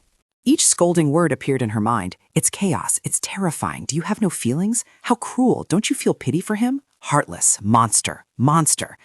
Lariat continued to think, I can't stop him. This child grew up and never changed. And finally, she recalled his cold, dangerous demeanor. He would once again strip her of everything she owned. Lariat unconsciously stepped back, but she suddenly slipped. Seeing this, Rupert quickly ran to catch her and said, What are you doing? She avoided his gaze and replied, I tripped. Rupert looked at her and said, You're truly talented. Lariat was a little confused. Huh? He then said, Talented at falling on a flat road with no stones whatsoever. Then he turned around and ordered, Bring it here. The man asked in a panic, Oh dear, what's wrong, sir? Is there a problem with the ledgers? He let out a tired sigh. You. Then he directly grabbed the man by the collar, throwing him onto a stall with a loud crash. Then Rupert said coldly, Bring it here. The protective medal you received from the impostor, the money you were exempted from paying, and everything you received from Gorton. The merchant crashed to the floor, his face filled with fear as he said, I didn't receive anything. Rupert glared at him angrily. He waved his hand, ordering Mac to go find something. Seeing this, the merchant immediately explained, I don't know what you heard from whom, but Mac immediately went up the stairs, humming a tune cheerfully as he went. Rupert paid no attention to the man and said to Mac, Take it. I'm going to rest for a bit. Then he covered his face with his hand and let out a weary sigh, looking very tired. Rupert walked out. From inside the shop, the loud clanging and rummaging sounds of the search echoed. Lariat stood from a distance, witnessing Max prepared to deal with the merchant. She thought with a heavy heart, This is my fate. Following Rupert was the only path she could choose. Lariat quickly ran after Rupert outside. She spoke up and asked, How do you know? Rupert wondered, What? Lariat repeated, How does your highness know whether that merchant is innocent or not? Rupert replied, If he is truly innocent. I'm sure I said you could only ask one question, Lariat said sadly. But your highness, what if he didn't do anything wrong? She thought to herself, just like my father. What if that businessman is innocent? Why do you have no sympathy for the weak? Is that why you did that to me and my family? She continued tearfully. Your highness, if he is innocent, snapped. That's right. So shut your mouth and follow me. Or if you want to keep talking, get out. Having said that, Rupert coldly turned his back and walked away. Lariat remained lost in thought. A warning. Always a warning. Why just a warning? She gathered all her courage and shouted, How do you know? Rupert angrily brought his hand to his mouth and bit down hard until it bled. Damn it, don't be such a nuisance. He suddenly turned back and grabbed Lariat tightly. Lariat was still determined to find an answer. How do you know? How can you be so sure they're fake ledgers? Rupert then used his blood to draw on the wall. What he drew looked like a magic circle. He said, "I'm not sure. That's what a fool would do." Lariat replied, "If that's the case, Your Highness, if there's even a small chance that the merchant is innocent, shouldn't he not be punished?" Rupert asked seriously, "Answer me. What if it affects me? What if that meaningless caution becomes something that chokes me?" Lariat looked at him softly, her face clouded with thought. "Truly, I'm happy for you." Rupert was right. The Emperor was very cautious with his father, and Gorton was very cautious with his subordinates, except for her own father. That's why her father was defeated. "But I don't want to oppose my father," she stated her opinion clearly. "But those in power must be careful, Your Highness," Rupert replied with a laugh. "But I'm not the one in power, am I? Come here." The magic circle he drew on the wall also emitted a black light. Rupert gripped Lariat's shoulder tightly. He continued, "Unless you truly look into the future." In an instant, both Lariat and Rupert appeared in another dimension, filled only with grass, trees, and flowers. Lariat looked around in bewilderment. She then thought, "Is this near Reach's house? You're not going to meet Rishé, are you?" Rupert spoke up. "In your future, am I the one in power? In the future I see, I am often just a corpse." Seeing the cigarette suddenly appear in Rupert's hand, Lariat felt a sudden wave of confusion. No special tools needed? And then it's transferred to Emperor Rupert, sold in the impostor's business? Isn't that a bit too horrifying? Lariat replied, "Yes, Your Highness. What I saw in the future is that you will become the Emperor of the Bologna Kingdom." As soon as she finished speaking, Lariat startled and sneezed. Rupert threw the cigarette to the ground. He said, "Beatrice Gorton. You know her, don't you? She's your friend." Lariat, still sneezing, replied, "Yes, that's right." Rupert then said, "Go meet her and inform her." Seeing Rupert reach out to take off his coat, Lariat worriedly thought, "Are you going to take off your coat?" She said in a panic, No, I am His Highness's maid, there's no need." Rupert quickly approached and put the coat on her. He said, "I'm used to having servants with me." Despite coughing continuously, Lariat still firmly refused. "Please, wear it yourself." Rupert carefully secured the coat around her and said, "Shut your mouth. If you cough in front of me again, I'll rip your throat out." Hearing that, Lariat quickly covered her mouth with her hand. Rupert's actions left Lariat feeling a bit bewildered. She pondered, a strange sense of detachment. The fact that the utterly cruel and cold person in her memories was a human being was so disgusting she couldn't bear it. Rupert is a monster, even if he has a sword in his heart and speaks sweet words. So don't treat me as well as you treat Tori. Don't be human. You shouldn't be an innocent boy. Just live like a monster. You are a wicked, cold-blooded monster. I don't want to lose the justification for this foolish grudge, but if you had a reason to become a monster, if I hate an innocent child and I'm no different from you, then where will this hatred lead? Lariat placed her hand on her chest as if to reassure herself, telling herself that it would be okay, not to think about anything. She could think about it later. For now, her life was more important than anything else. Then she softly said, "Thank you, Your Highness." Rupert continued to walk coldly without saying a word. Lariat quickly ran and grabbed his arm. Rupert asked, "What is it?" Lariat replied, "The cloak. It's really warm." Rupert said, "Would I have given it to you if it wasn't cold? Do I really need to say it? You're really foolish." Lariat looked at him with affectionate eyes, her cheeks flushed, and gently said, "Thank you, Your Highness." Rupert stared at her without looking away, and immediately pulled her forcefully towards him, startling her greatly. He reached out and squeezed her cheek. The distance between them now seemed very intimate. Lariat said, "Let's go." Rupert withdrew his hand and said, "Like a hot bun." After saying that, Rupert turned and walked away, while Lariat angrily thought, "That jerk, what's wrong with him?" She pouted and glared at him angrily. Afterward, Lariat followed Rupert to a large mansion, wondering, "Is this Rishi's house?" Lariat proactively spoke up to explain, "Your Highness, I know what you are wary of, but Rishé knows nothing at all because he is still young." Then she thought to herself, "Rishé, he doesn't know. He always wants to escape from here." Rupert created another cloak and said, "You truly know nothing at all. How can you be so foolish? Do you think a cunning person like Gorton would bring his daughter to a place like this without any reason?" Lariat retorted, "That's not true. Sir Gorton didn't bring Rishé here. He came of his own free will, just like me." Rupert then said, silencing her, "Oh, so you came here with such intentions. Is the reason you came here just to find a few of my weaknesses? You're quite interesting." Lariat thought worriedly, "Rishé, Sir Rupert was right. I don't know how he wanted to leave, but until the very end, at the time of my death, Rishé was still under Gorton's protection. How could I have forgotten this?" Rupert immediately took out a pill and quickly put it into Lariat's mouth, startling her. He said, "Swallow it." Lariat asked, "What is it?" Rupert squeezed Lariat's mouth shut and at the same time replied, "This isn't to kill you, so swallow it." Lariat frantically dodged away, saying embarrassedly, "That hurts." Rupert asked nonchalantly, "Oh, really? Sorry." Lariat covered her face and asked, "So what was that just now?" She thought embarrassedly, I'm so embarrassed. Rupert said, now your job is to go inside and report to me what you hear and see. Lariat's eyes widened in surprise. Huh? What am I supposed to report? Rupert replied, what you hear, I hear, and what you see, I see. Lariat screamed internally, are you kidding me? This bastard? Lariat said, no, please take this off. Rupert coldly replied, impossible. Lariat screamed, no, I can't help you because I don't know any information about Gordon. I'll tell you everything. I won't lie to you. Rupert then said, I don't trust you that much. Or are you hiding something from me? Lariat awkwardly replied, it's not about that. Rupert was surprised. What? Lariat shyly asked, can I go to the restroom? After that, the atmosphere suddenly became unusually solemn and quiet. Lariat bowed her head, her face red with shame. Rupert then reached out and lifted her face. He gently said, I won't look. Lariat was surprised. What? Rupert asked. Have you ever thought about how expensive what you just swallowed is? Lariat replied, are you sure? Rupert frowned and said, if I'm not alert, I won't be able to hear anything. Lariat's face brightened. If Sir Gordon is indeed investigating Rupert, why did he warn his father? And Reach, why didn't you tell me anything? Why? Lariat smiled, looking at Anna. She tilted her head and asked, Reach is inside, right? It's not right to come at such a late hour, and it's been so long since I've been out that I don't quite remember the way.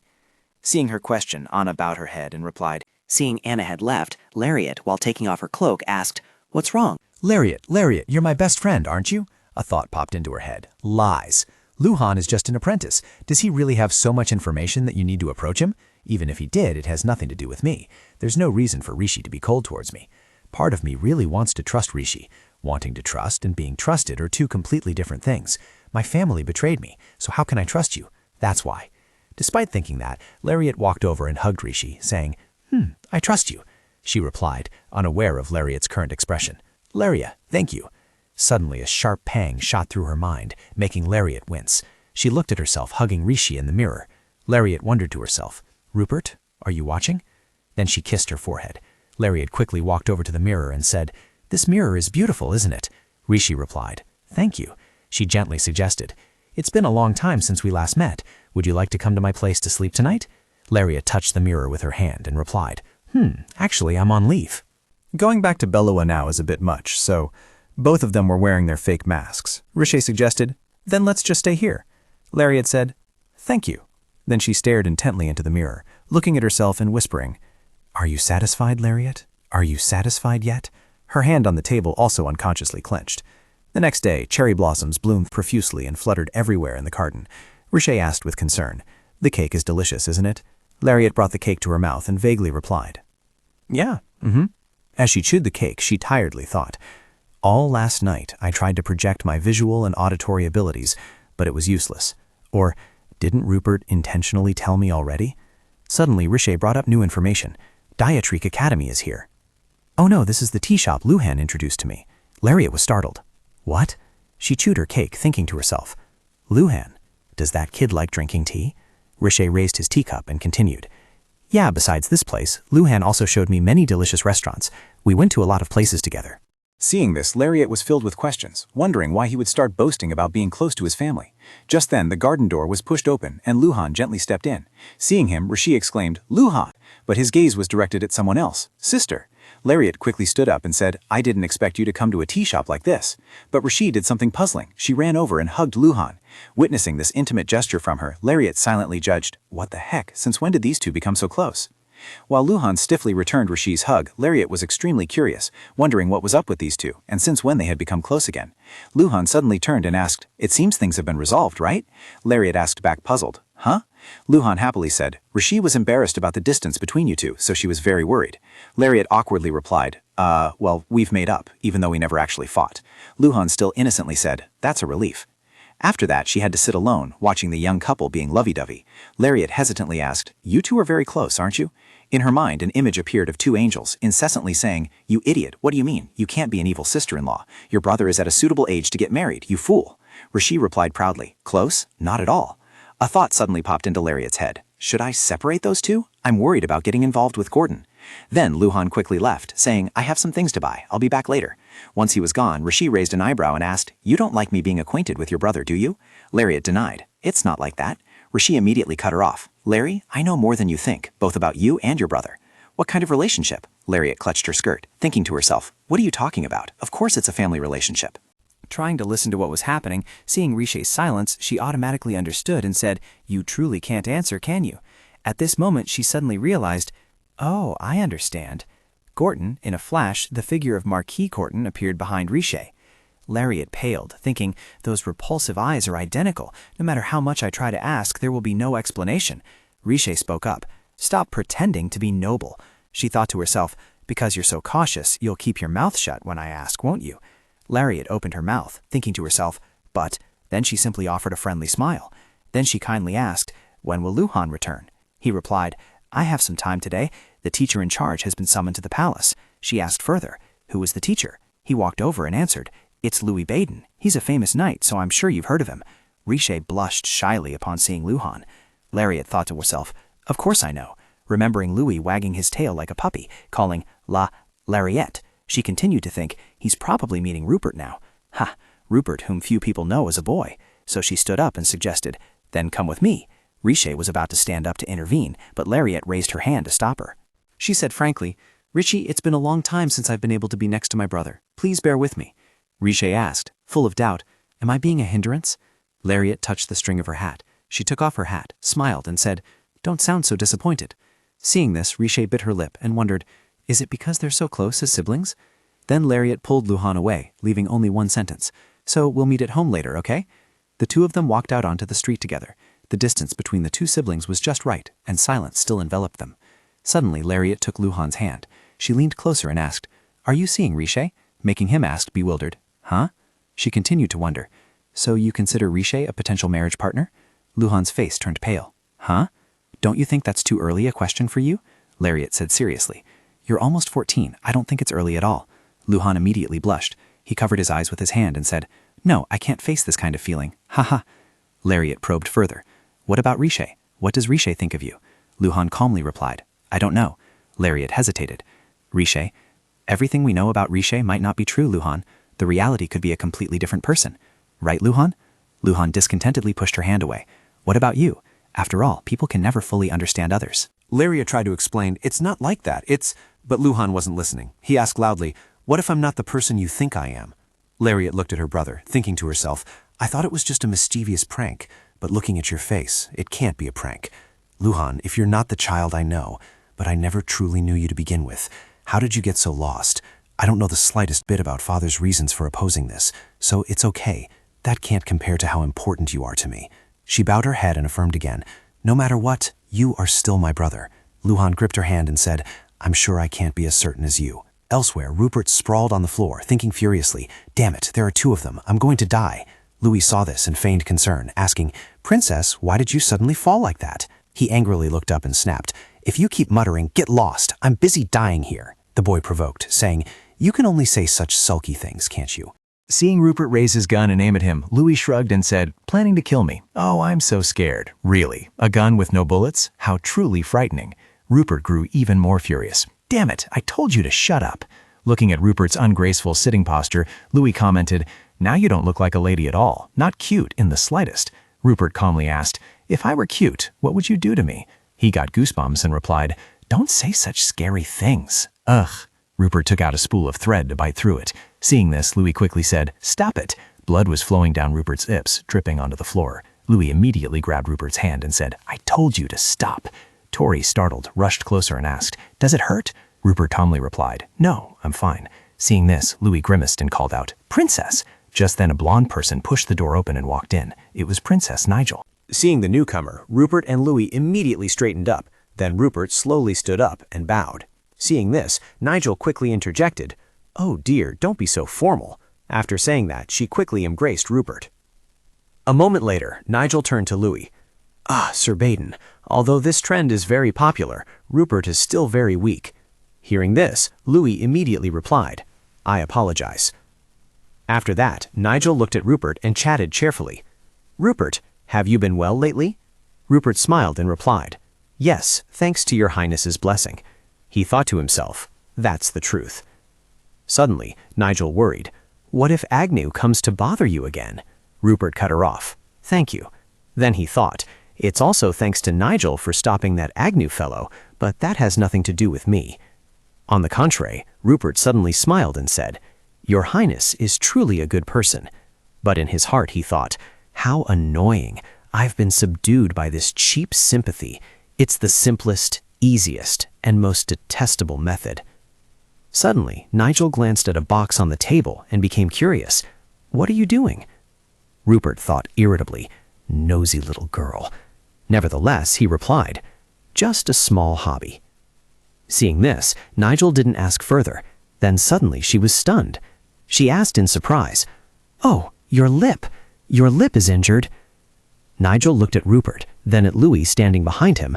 Suddenly, an embarrassing image appeared in her imagination.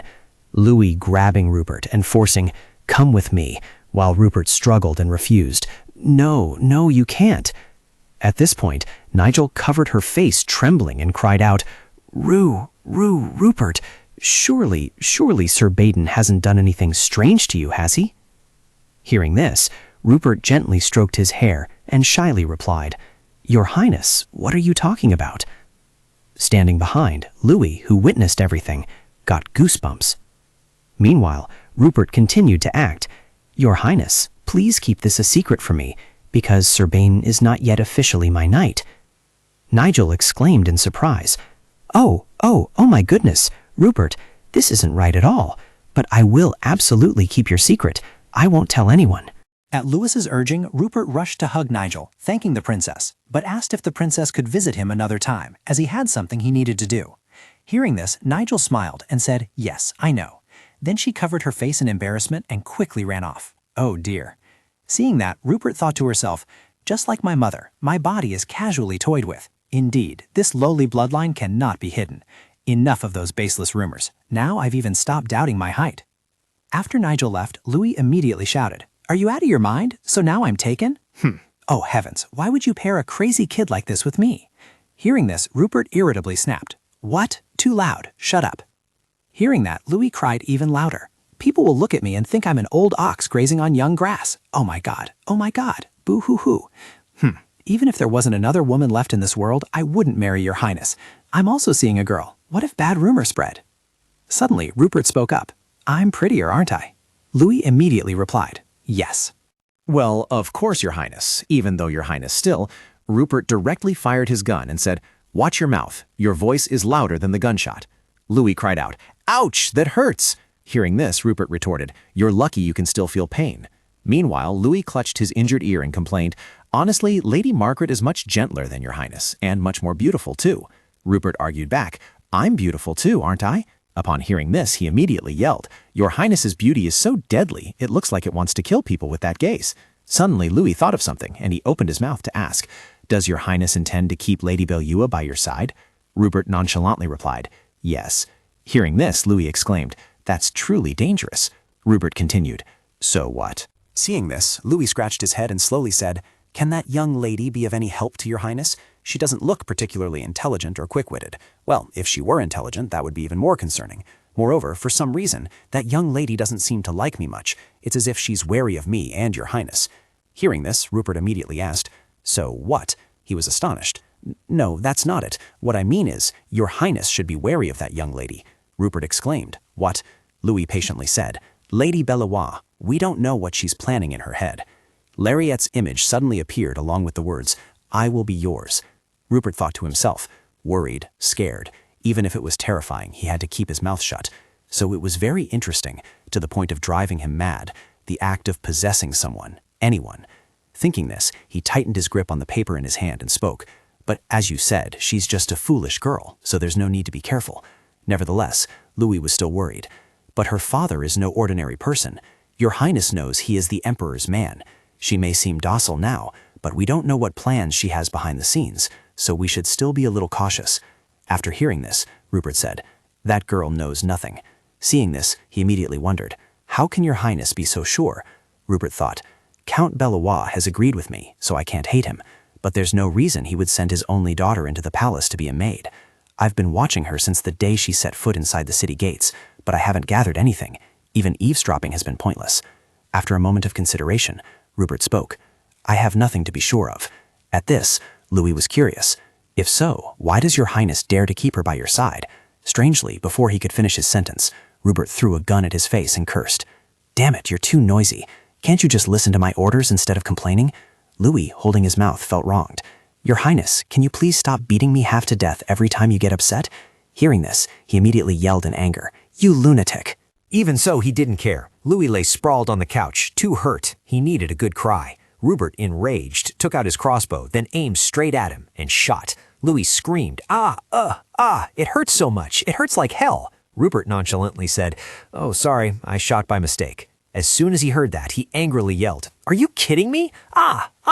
Meanwhile, Tori ran, shouting, Louis, your skin is glowing. Rupert, while aiming at his prey, said, stay still. If Tori catches you, it'll be a big problem. Louis, the prey, ran frantically, complaining, your Highness only cares about Tori, huh?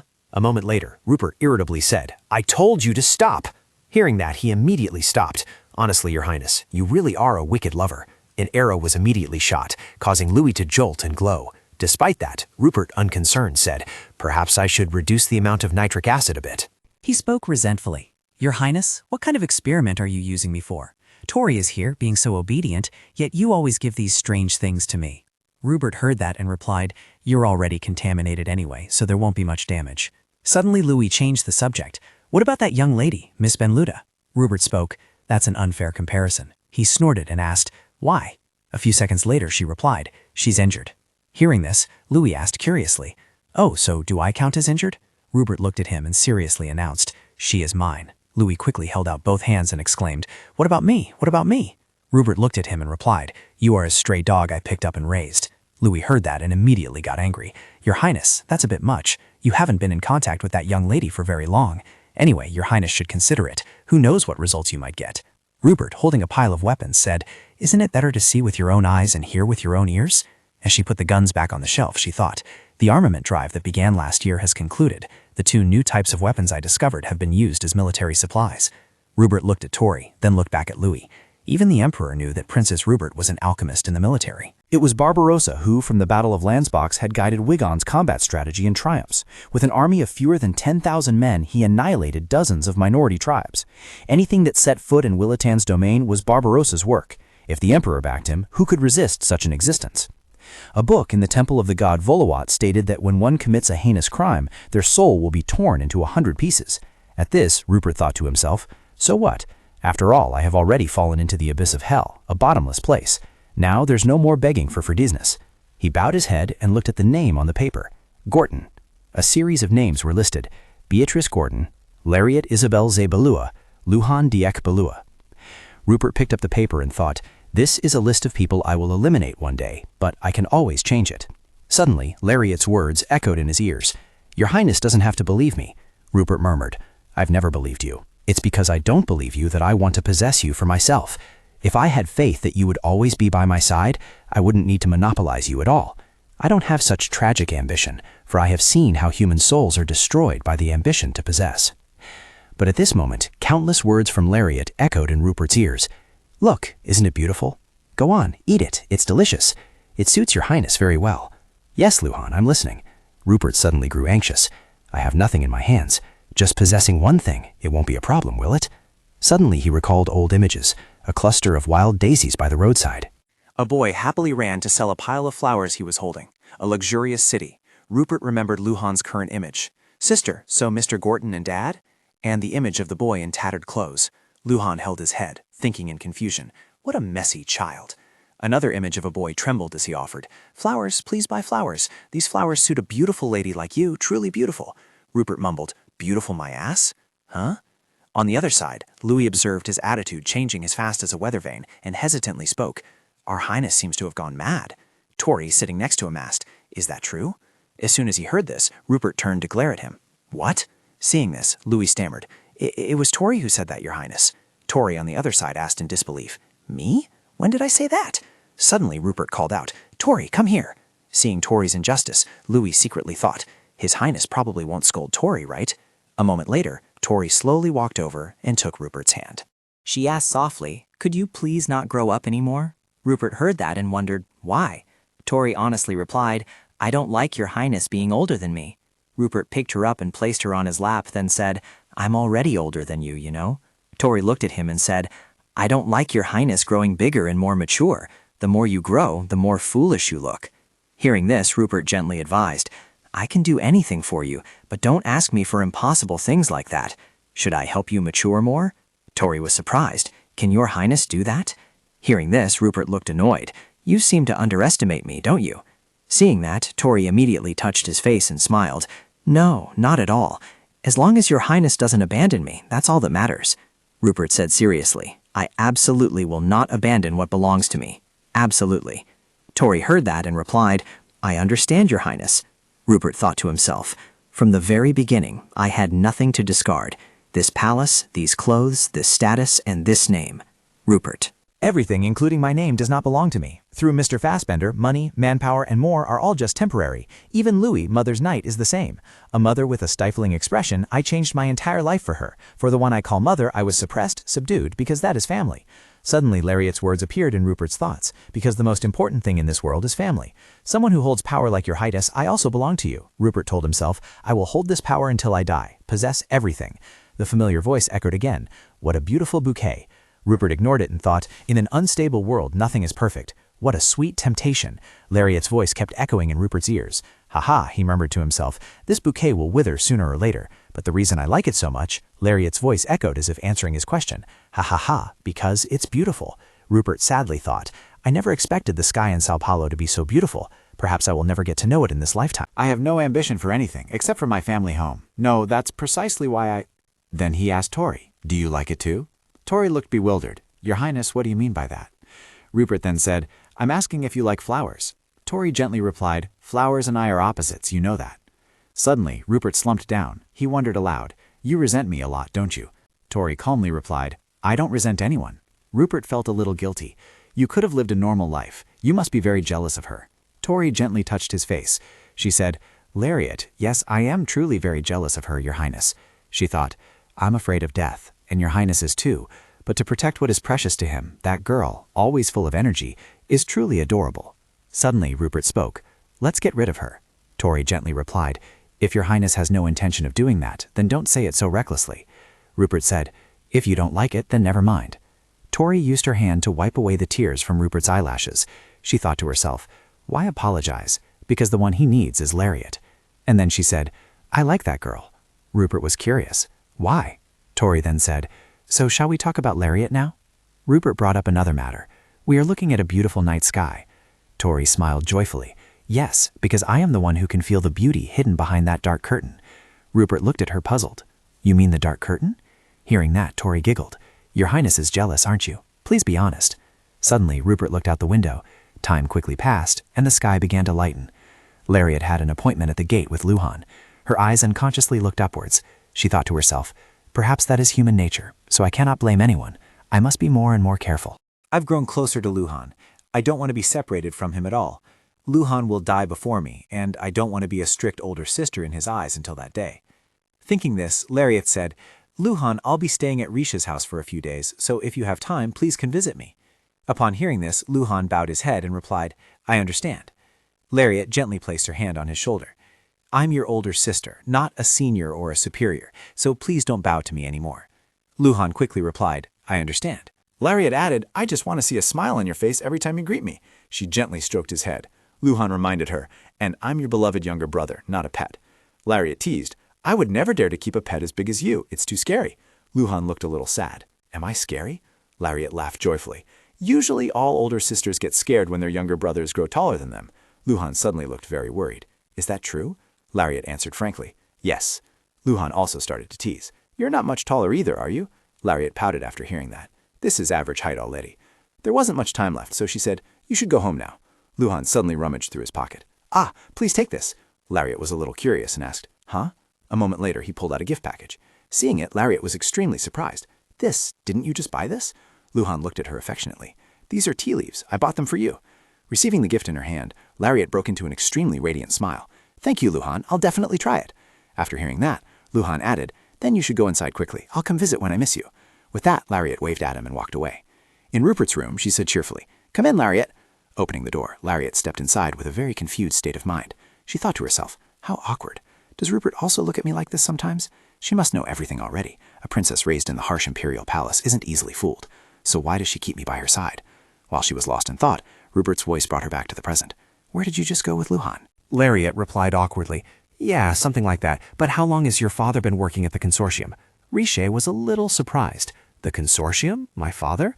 Not very long, I think. I don't know exactly, maybe 5 years? Lariat quickly brought up, I heard you also have something to do there, right? Rishé smiled and replied, I just introduce people I know from the imperial palace. Next, Lariat wondered, you don't work there alone, do you?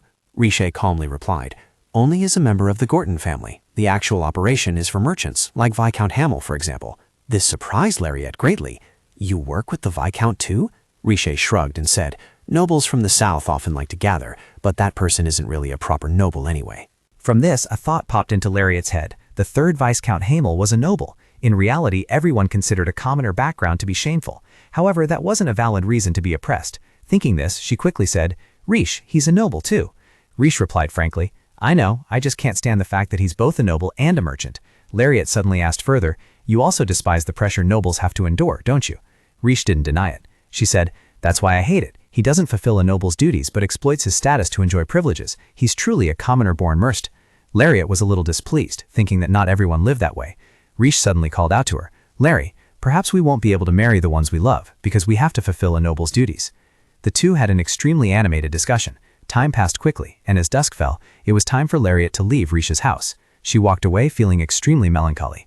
Looking at the star-filled night sky, she suddenly exclaimed, Ah, it's beautiful, isn't it?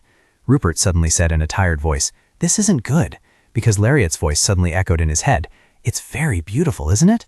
Rupert replied miserably, You wouldn't know, you fool. Lariat's voice echoed once more, I am your highness's subordinate, so please cherish me. Rupert was a little confused. Not yet. At this moment, Lariat unexpectedly encountered mysterious shadows on the road. Rupert dreamily said, Instead of constantly bothering me, why don't you try helping me? Lariat's gaze was fixed on the star-studded night sky, and a thought arose in her mind. This beautiful scenery truly lifts my spirits. She suddenly recalled her discussion with Rishi earlier this afternoon, silently thinking, cultivating culture and art as the mistress of the family, a lady full of determination and a moral example. Rishi's words then echoed, an engagement based on duty is truly a terrible thing. However, with my noble status, I cannot break tradition, and that is precisely what makes us nobility. At that moment, Lariat had speculated that if she could protect that position, Rupert would not be able to easily overthrow her family, because commoners don't even object to it, let alone protect it. Following that, she frankly stated her view. Anyone can protect those positions. Everyone is capable. We are preserving unnecessary virtues for human existence. Because I am capable enough to protect my own status, I know that many nobles don't realize that. After all, humans... At that moment, Luhan's image appeared, along with a train of thought running through Lariat's mind. We can't fully know what kind of people those around us are. She then said, That's right, because human nature is the same. Therefore, she secretly reminded herself that she had to accept this as well. The Emperor is a monster created by human hands. Returning to this mysterious dark night, Lariat thought that circumstances could make people lose themselves. But even though Rupert hadn't done anything to harm her, she still resented him without an ounce of guilt. That cold-blooded monster deserved to be hated to the bone. Sometimes she even felt like she was losing her mind. Suddenly, a familiar voice echoed in her head, startling Lariat. Won't anyone save me? She quickly looked around, silently uttering, Rupert. It seemed she had seen someone. Her body instinctively went into defensive mode, and she spoke up to ask. The hooded man quickly stepped out, appearing annoyed. Damn it, I've been discovered. Lariat was a little bewildered. She wondered, what is he? Then she asked, May I ask who that is? The man looked at her, full of annoyance. Since when did you notice my presence? His words made Lariat secretly confused. I didn't notice anything, he was just standing there so conspicuously. Then she gave a cheerful smile. It seems there might be some misunderstanding. Actually, I have no intentions towards you at all. The mysterious man coldly replied, No intentions? What do you mean no intentions? You just called out to me a moment ago. Lariat suddenly replied awkwardly, Oh my, is it this late already? The night view is truly beautiful, isn't it? Please enjoy it at your leisure. I'll take my leave. Seeing her trying to find an excuse to leave, the mysterious man quickly drew his sword from its sheath. Where are you going? Finding herself in this situation, Lariat secretly regretted wishing she had brought Rishé along. She quickly took out her purse and said, Please take this first, sir. This is all I have. The mysterious man was a little annoyed. Money? Although she offered her purse, Lariat's eyes were welling up, looking utterly pathetic. This made the mysterious man say irritably, Seriously, why are you offering me money? This is unbelievable. Lariat still thought he was a robber and stammered, "I know it's just a small amount of change, but because I'm in trouble." The mysterious man suddenly called out her full name, Lariat Isabelle de Bellois. This made Lariat stunned, thinking, "He knows my name. Don't be afraid, don't panic." She regained her composure, looked directly into the man's eyes, and asked in a questioning tone, "Yes, may I ask who this is?" The mysterious man was so furious he could almost smoke. "This is driving me crazy. Then who are you, miss?" Lariat replied, "You just read my name." She suddenly acted cute. "Is it Bundel?" Because she was thinking this mysterious man was Rupert, who always called her, "Hey, Beinbao, Beinbao, Beinbao." Remembering this, she was a little annoyed. Honestly, that Rupert. The mysterious man, upon hearing this, raised his voice. "You dare call me a steamed bun?" His loud volume made Lariat secretly plead, "Oh God, please lower your voice." She suddenly spoke in a teasing tone. "Oh my, did I accidentally compare your beautiful name to a common dish?" The mysterious man quickly replied, "That's right, Miss Steamed Bun. You must first follow me to this place." Lariat immediately wanted to refuse. "But I'm busy right now." The mysterious man then turned back and gestured to the people behind him, as if words were proving ineffective. This action of his made Lariat feel uneasy. What she feared had come to pass. The mysterious man began to try and grab her. Lariat quickly ducked to avoid his arm, while simultaneously shouting loudly, "Help me! Is anyone there?" After that, she ran away quickly. In this critical moment, a thought flashed through her mind. Rupert must be watching. Then she clutched one of her ears and tried to transmit a message. "Your Highness, I am in danger right now." She thought to herself, "I must signal for help. If I run out to the main road, then—" A mysterious man suddenly appeared in front of her, as if he had been waiting for her there for a long time. And then Lariat found herself in an inescapable situation. A sound rang out, and Lariat was finally hoisted onto a mysterious man's shoulder and carried away. Lariat struggled and caused a commotion nonstop. "Ah, someone's been kidnapped here. Please save me." Annoyed by her noise, the mysterious man looked at her with displeasure. He said coldly, "Knock her out." A loud thwack echoed immediately after. When she opened her eyes, light was already streaming in through the window. It illuminated and warmed the scene within the house. There was also an incredibly cute cat in the room.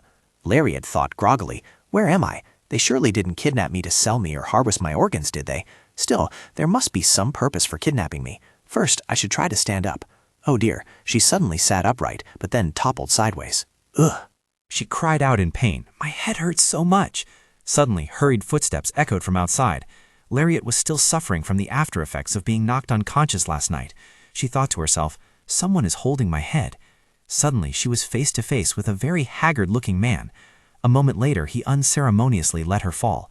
Then he stood up and said, still quite conscious." Without warning, the man tormented her with his foot.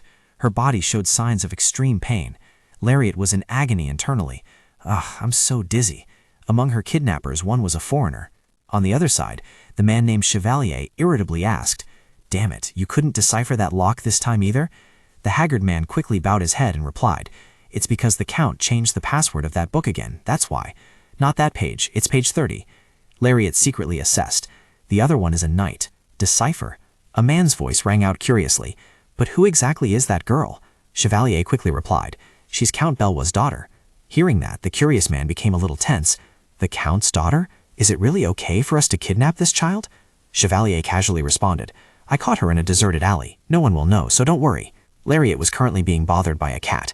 She secretly grumbled, "Go away, cat, scram."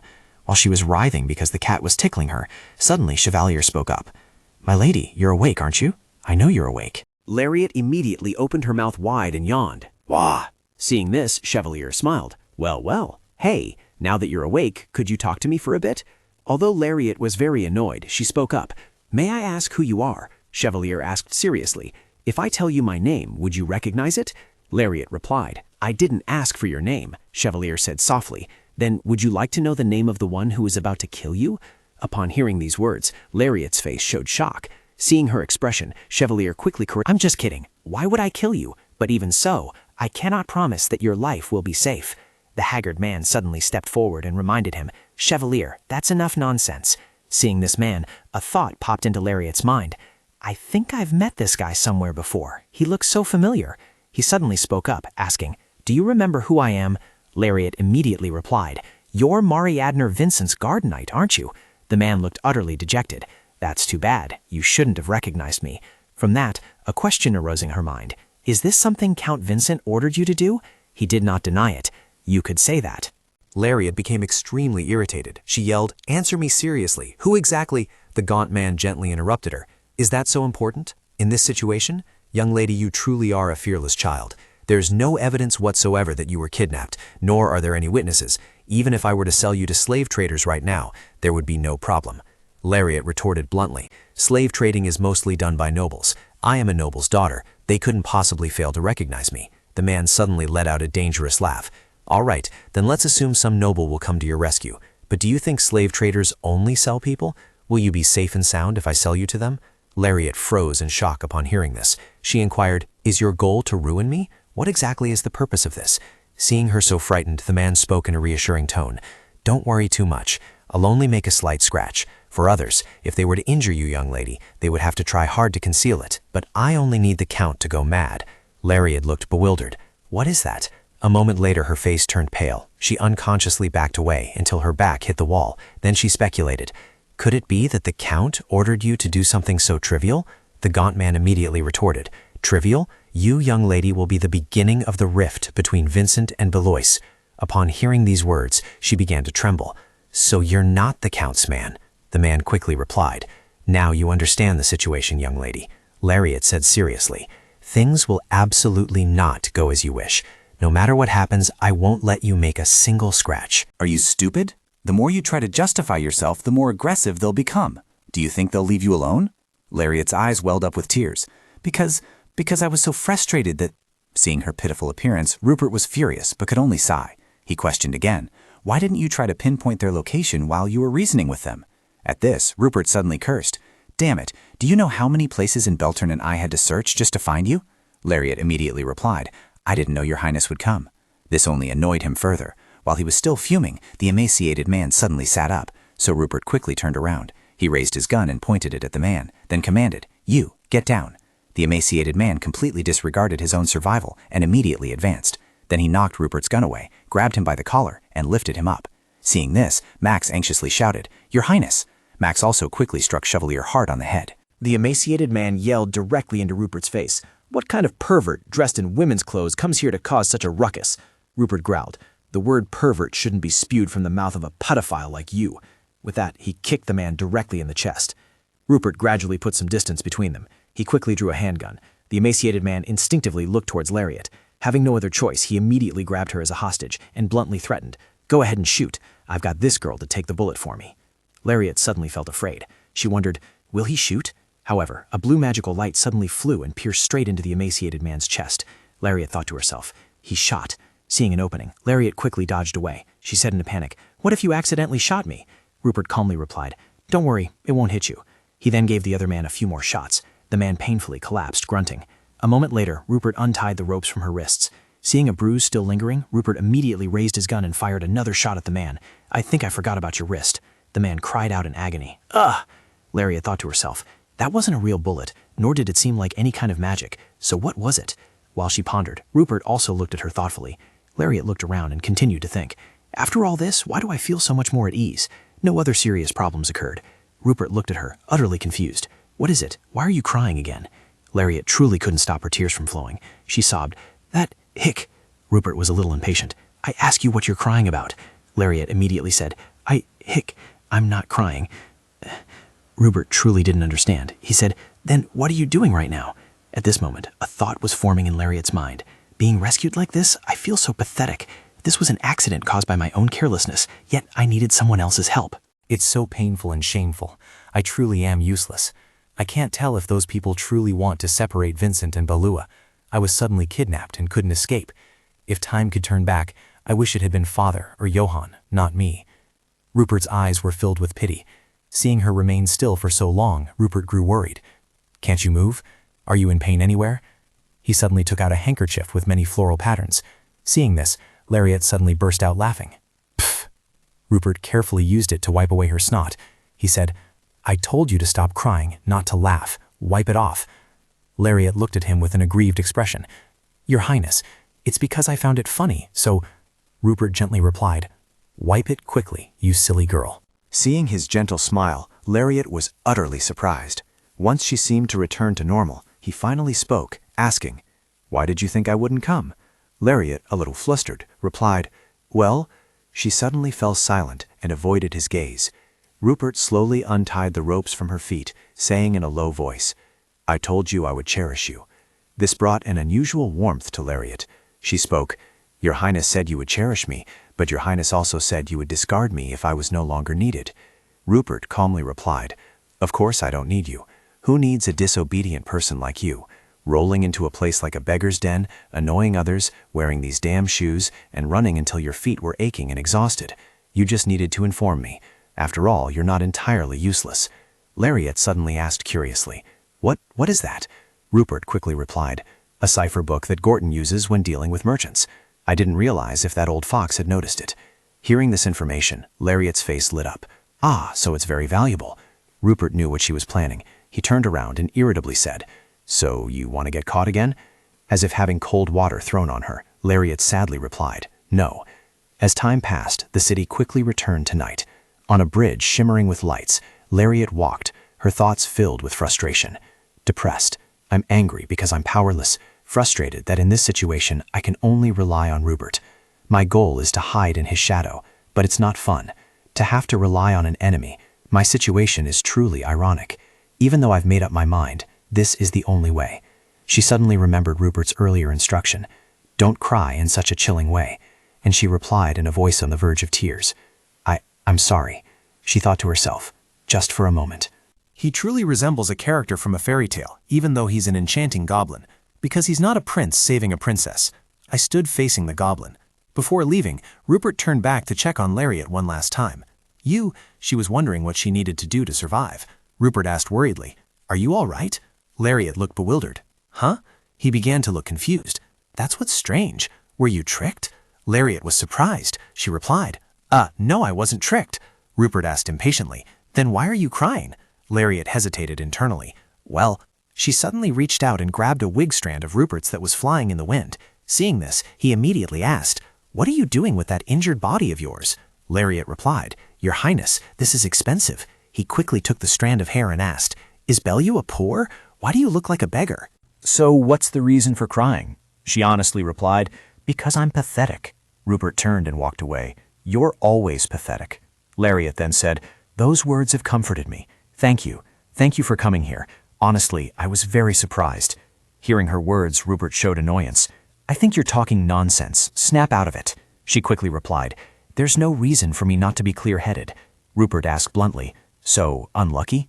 Lariat spoke, "I was very scared, but my body remained clear-headed, and your Highness arrived." Rupert immediately pointed out, "That's not being clear-headed at all." Lariat suddenly confided, "It's truly an unpleasant situation, but this unfortunate event doesn't make you unhappy." Rupert was curious, "So what exactly makes one unhappy?" Lariat replied, "An unhappy person is an unhappy person." Rupert bluntly stated, "Sophistry." Lariat replied, a hint of sadness in her eyes, "At least that's what I think. If I admit to myself that I'm unhappy, then I'll truly be like an unhappy person." Rupert's brows suddenly furrowed. He suddenly fell silent for a long while. Then he spoke, "You're saying that if an unhappy person doesn't insist on being unhappy, then they won't be unhappy." Lariat looked confused. "What?" Rupert replied, "I don't know the difference between happiness and unhappiness." After saying this, he turned and walked away. She quickly followed him, and the two didn't exchange another word after that. The next morning, the doorbell rang. Lariat eagerly stepped inside. "I'm from Bellew," she thought to herself. "According to Rupert, since I look foolish, no one will suspect me." While acting as a spy, she followed his instructions. Just look straight and keep your eyes open.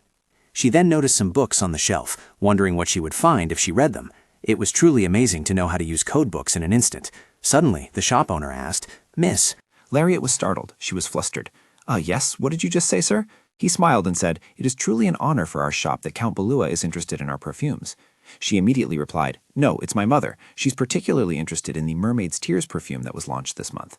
The shop owner became excited upon hearing this. "Lady Amanda!" Lariat asked in surprise, "You know my mother?"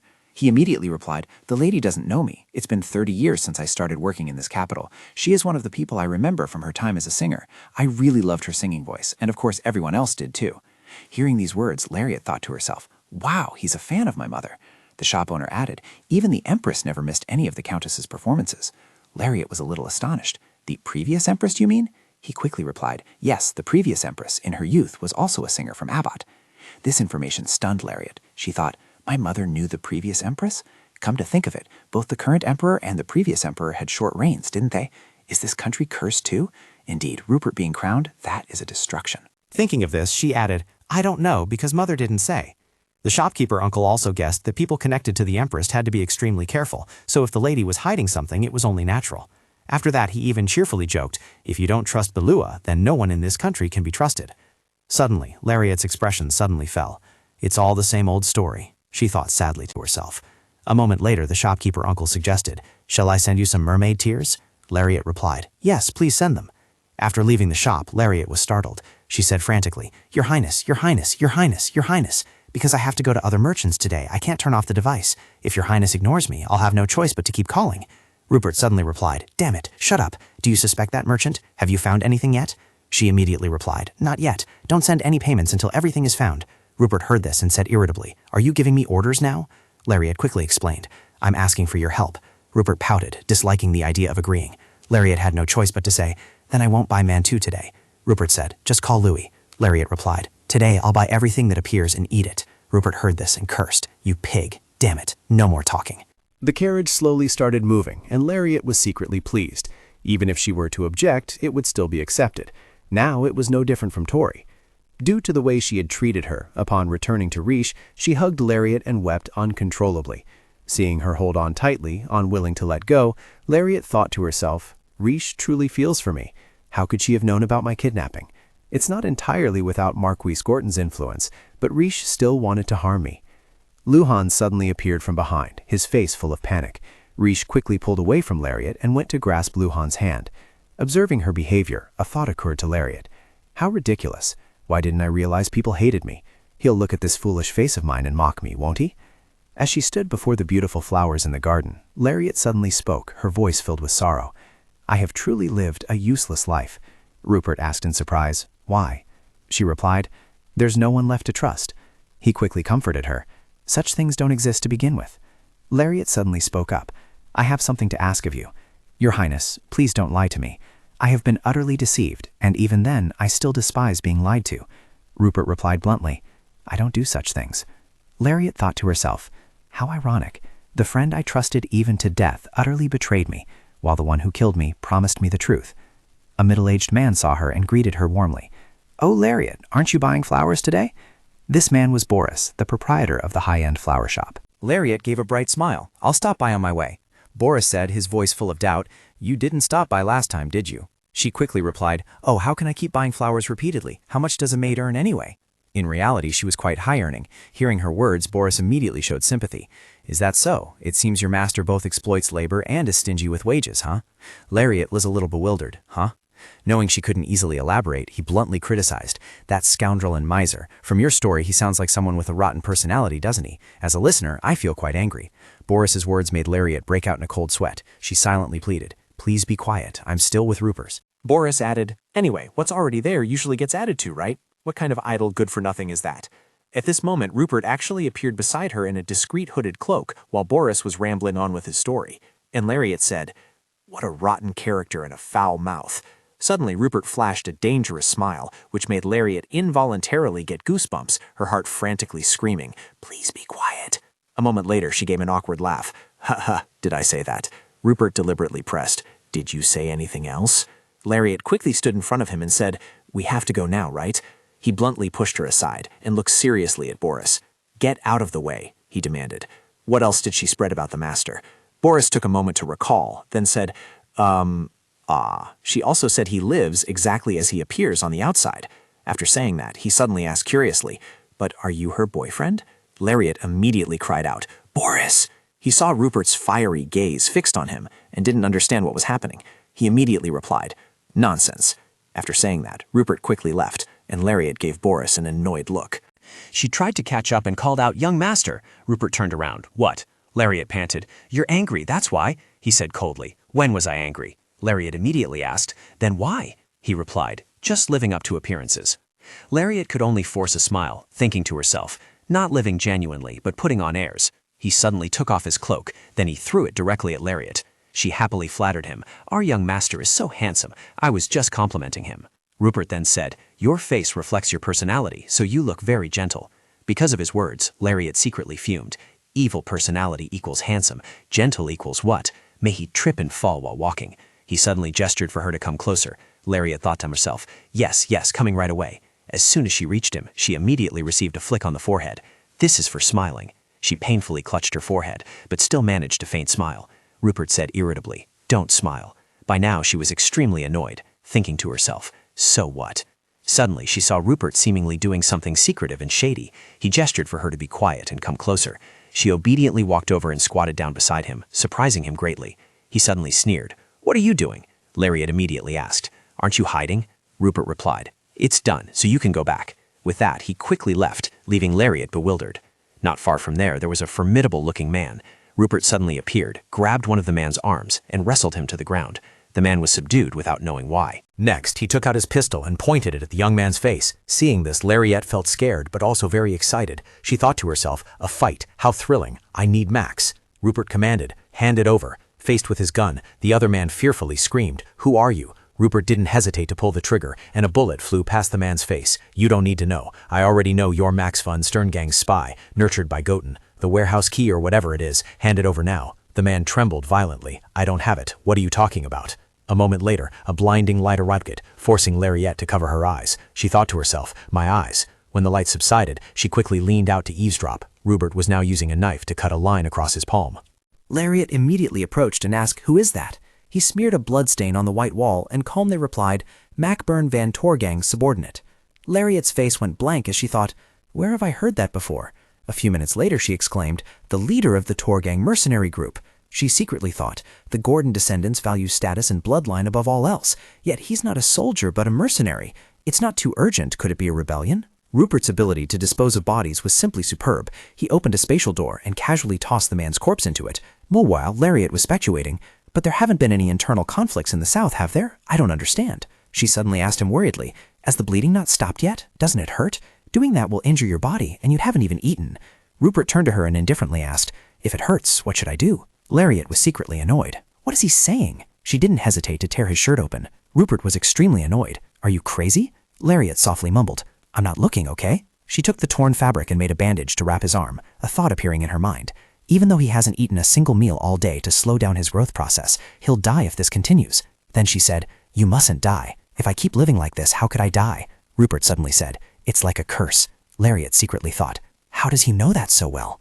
Upon returning to Rupert's residence, the moment he saw his appearance, Louis burst out laughing.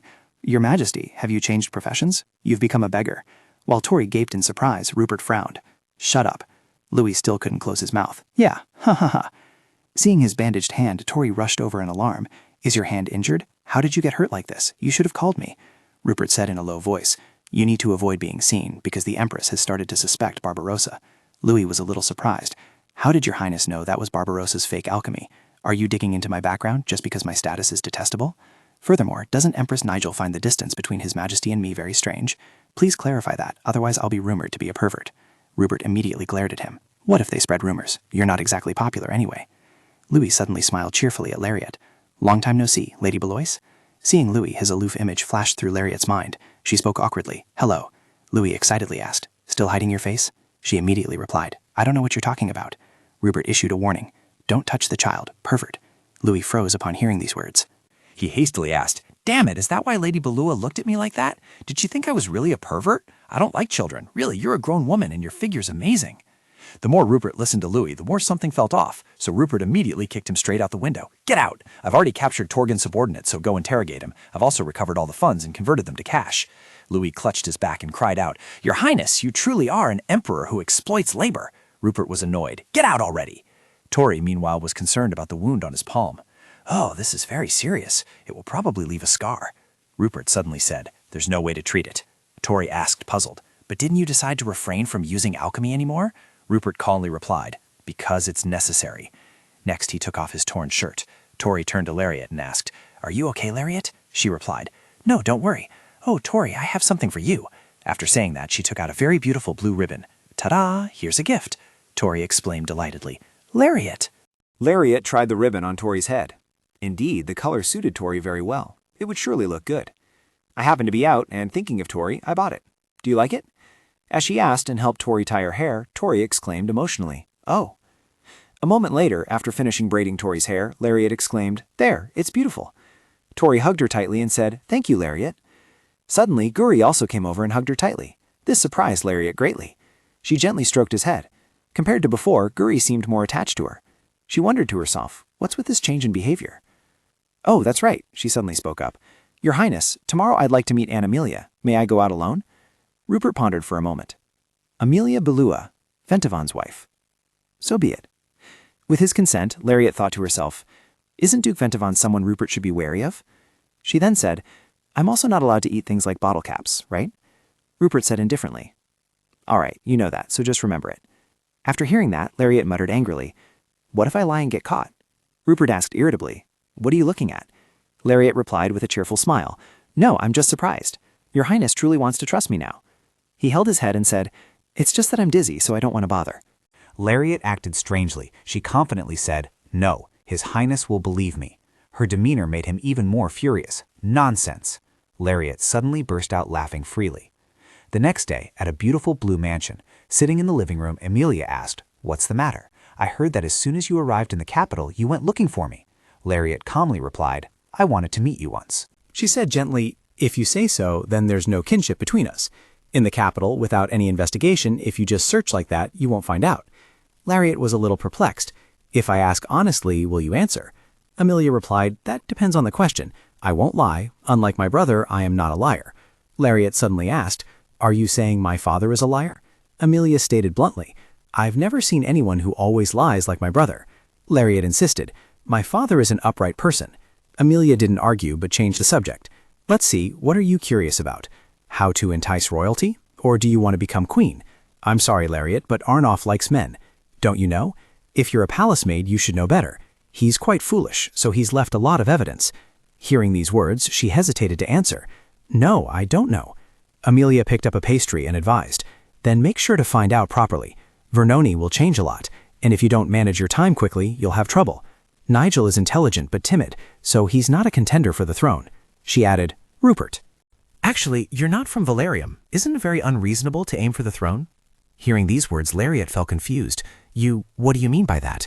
Lariat secretly tensed up, thinking if Rupert heard this, she would be in trouble. After thinking, she immediately made a guess. "Is it because of the rumor that I'm not His Majesty's child? Otherwise, are you talking about rumors regarding the Empress's origins?" Amelia replied, "It's not a rumor, it's the truth." Lariat wondered, "How are you so sure?" She suddenly stood up. "Go ask your brilliant father. I have no intention of helping you even a little." Poor child, Amanda's love has made you this foolish. Lariat was bewildered by these words. "Foolish? Me?" Amelia suddenly placed a hand on her shoulder. "You must not go to the palace. Poor child, you won't receive his attention. The most important thing to him is Belua." Lariat sincerely said, "Belua is also important to me. I want to protect Belua. I will protect my father." Hearing her words, Amelia spoke with a pained voice. "Poor owl. If Ventavon becomes emperor, I will save you, because you listened to my plea." She secretly thought, "No, my plea could save your life. Rupert will become emperor." Then she suddenly said, "What are you curious about?" Lariat honestly replied, "Although it's rude, I will ask, why did you become the Duke's wife? Are you sure he will become emperor?" Amelia was a little stunned. "That truly is a rude question. Go ask your father about that." Lariat immediately wondered, "Did you say father knows everything?" Amelia replied, "That's right. My cowardly brother doesn't just simply know. I cannot tell you things you don't know. If my brother doesn't speak, neither will I. The topic is the same." Lariat thought to herself, "What's the same?" She added, "The reason you don't know much is because my brother loves you. Indeed, because of your familial love, you want to protect Belua, don't you?" Lariat replied frankly, "Yes, I love my family and I want to protect it." Hearing this, Amelia exclaimed, "How tragic. I'll give you a piece of advice. Don't get too attached to Princess Rupert." Lariat asked curiously, "Why?" Amelia didn't hide anything. She said, "Because she will die soon." Lariat made a mental note. "My aunt loves power. The distance between father and her is growing. That is the deciding factor." The current emperor is young and has 3 children. What reason is there to believe the Duke will become emperor? The most logical conclusion is rebellion. Wouldn't it be scandalous if one were truly preparing for rebellion? If one were to join hands with Gorton and gather an army, then Gorton's involvement with mercenaries would also make perfect sense. I must meet Father, because he holds the key to all problems. What have I seen recently? On what basis do I trust Father so much? No, I must trust him. Am I going to ignore the truth? How cowardly. Thinking this, her body involuntarily collapsed to her knees. Her body began to tremble, and she panicked silently in her mind. What should I do? I must trust. I can only trust. Lariat felt this invisible pressure, and her breathing began to become difficult. Suddenly, a gentle hand rested on the back of her neck. Rupert asked, "Did you drop something?" Seeing her give a foolish smile, he leaned closer. "What's wrong?" This close proximity made her flustered. Rupert gently lifted her chin, his thumb lightly tracing her lips, and he said, "Speak." Lariat blushed, and she suddenly grabbed his arm to stop his action. "What?" Rupert asked. "What's wrong with your face?" Lariat replied, "I'm already ugly." Rupert showed impatience. "I'm not asking about that. Don't make me ask a second time." Lariat answered softly, "It's just something I'm a little worried about." Rupert asked, puzzled. "Why?" Lariat honestly replied, "I'm afraid I won't trust the person I trust most in this world." Rupert speculated, "Your father?" Lariat gave a faint smile. "I won't say. That's personal." Rupert's gaze searched her face, as if trying to find the truth. "What did Amelia Belua say?" Lariat awkwardly said, "It's just that, recently, the noble's actions have been very suspicious, so please be careful." After hearing this, Rupert asked again, "Is my life being threatened?" Lariat instinctively avoided his gaze. "No, don't say such frightening things. Your Highness might die." Under the lights in the mansion, Rupert looked at her affectionately. "Exactly." This made Lariat extremely startled. "What?" Rupert gently brought his face close to her forehead. Then he suddenly released her head. A small black object appeared on his mouth. Seeing this, Lariat was startled. "That's a bottle cap, isn't it?" He said, "The last one." Lariat screamed, "Liar! Supervisor, you said you wouldn't do that." Rupert calmly replied, "That was truly the last one." Lariat sadly said, "I don't believe you." Rupert had no choice but to say, "All right, there's actually one more." He forcefully turned her around. "This is the last lie I will tell you. If you don't believe me, I can even make an alchemist's oath." Lariat was a little curious. "All right, what is it?" He happily replied, "Simple. If I lie to you, I will die." Hearing these words, Lariat burst out laughing. "I don't need something so scary." Rupert glared at her. "Are you mocking me?" Lariat fearfully replied, "No, it's not like that." His killing intent suddenly flared up. "Have you lost your mind?" Lariat quickly kept her distance. She tremblingly said, "Hey, your Highness played dirty first." Seeing his anger flare up, Lariat hastily ran away. "Tori, save me!" Upon reaching her room, she immediately panted. However, behind her, the sound of a door opening echoed. Rupert commanded, "Come here." Lariat turned pale with fear. She took trembling steps. "Your Highness, I wasn't hitting your Highness. That's actually quite popular these days." Rupert coldly reminded her, "While I'm still talking, come here quickly." Lariat's voice suddenly trembled. "Are you going to hit me? I'm about to explode. My stomach is about to burst." Rupert said sternly, "I won't hit you." As she stepped closer to him, his hand gently rested on her head. When he didn't do anything for a long time, a thought appeared in Lariat's mind. "Whew, is he letting me off the hook?"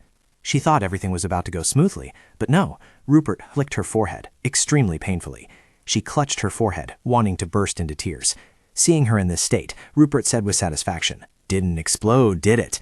He then unexpectedly used his hand to gently rub the red swelling on her forehead, looking at her tenderly.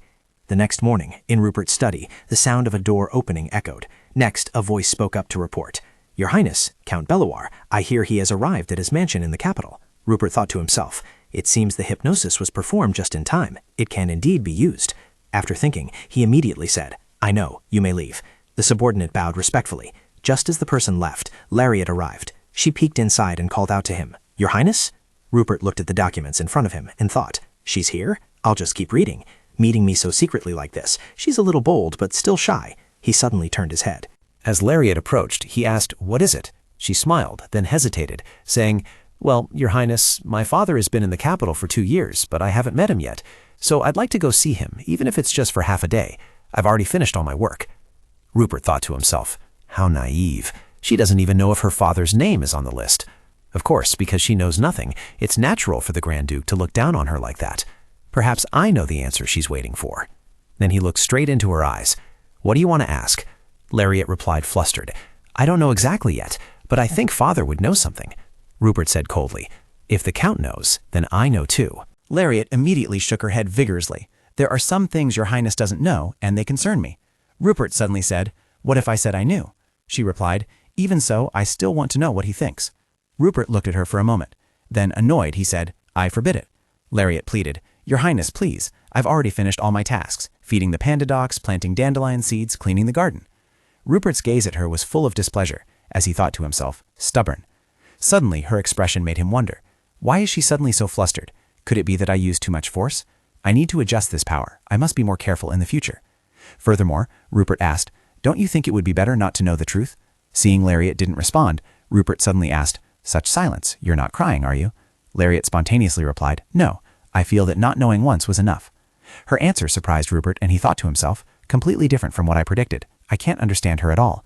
What principle is she operating on after all? Perhaps it's just simple curiosity. Anyway, I'm interested in this incomprehensible matter. The more I try to understand, the less I do. And if she encounters any trouble, it will be difficult for me to resolve. What must I do to understand her?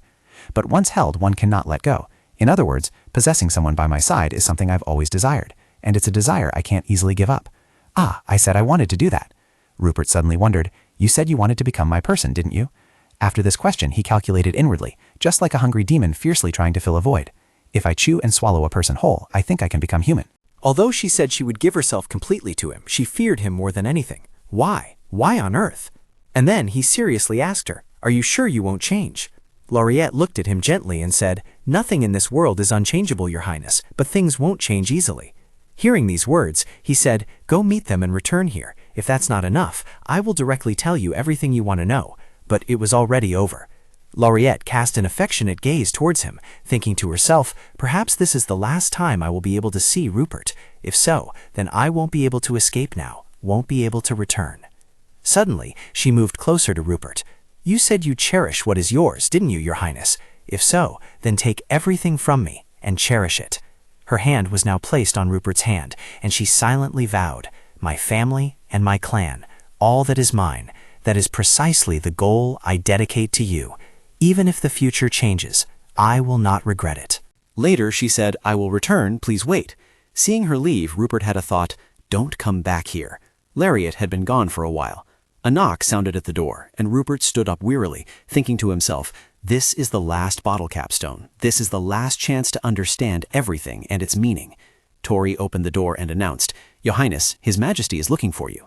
Rupert suddenly froze. A moment later, he strode to meet His Majesty. A thought arose in his mind. Butterflies. Is that why she thought this place was an ancient forest?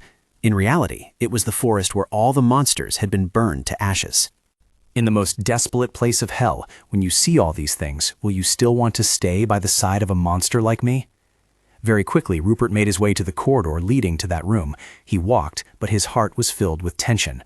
Rupert's eyes suddenly gleamed with agony.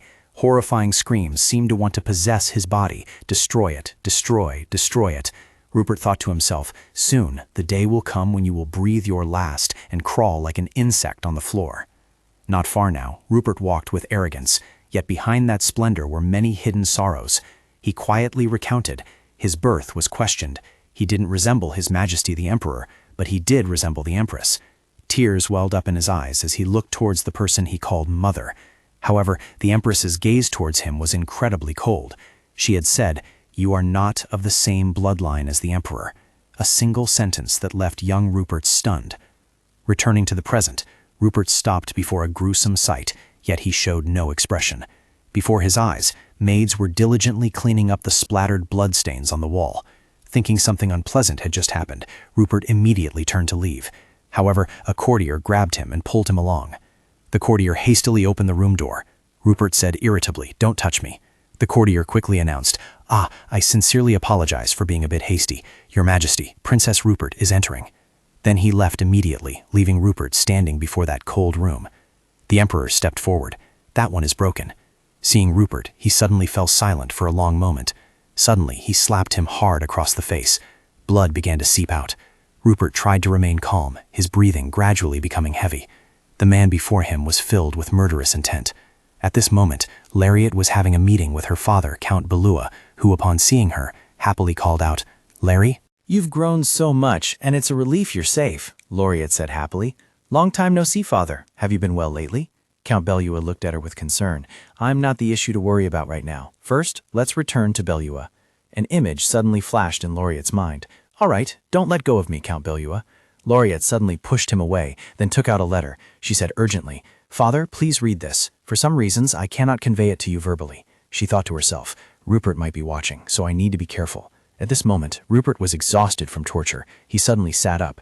What does Count Belua already know about me?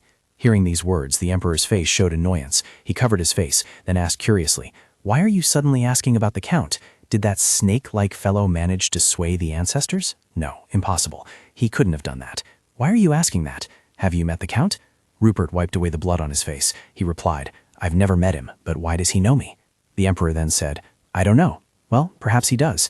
A figure suddenly appeared behind him. Rupert secretly clenched his fist. Beside Lariat, Count Belua was reading his daughter's letter. Lariat looked at him expectingly, thinking to herself, I've recorded everything I know about the past, present, and future. If you don't believe me, father, then there's nothing else I can do. Count Belua exclaimed in shock, Is this true? Seeing him falter, Lariat rushed to support him. Are you all right, father? Count Belua's eyes widened in astonishment. He suddenly embraced Lariat. Thank you, Lariat. I thought that House Belua was nearing its end after facing your kidnapping.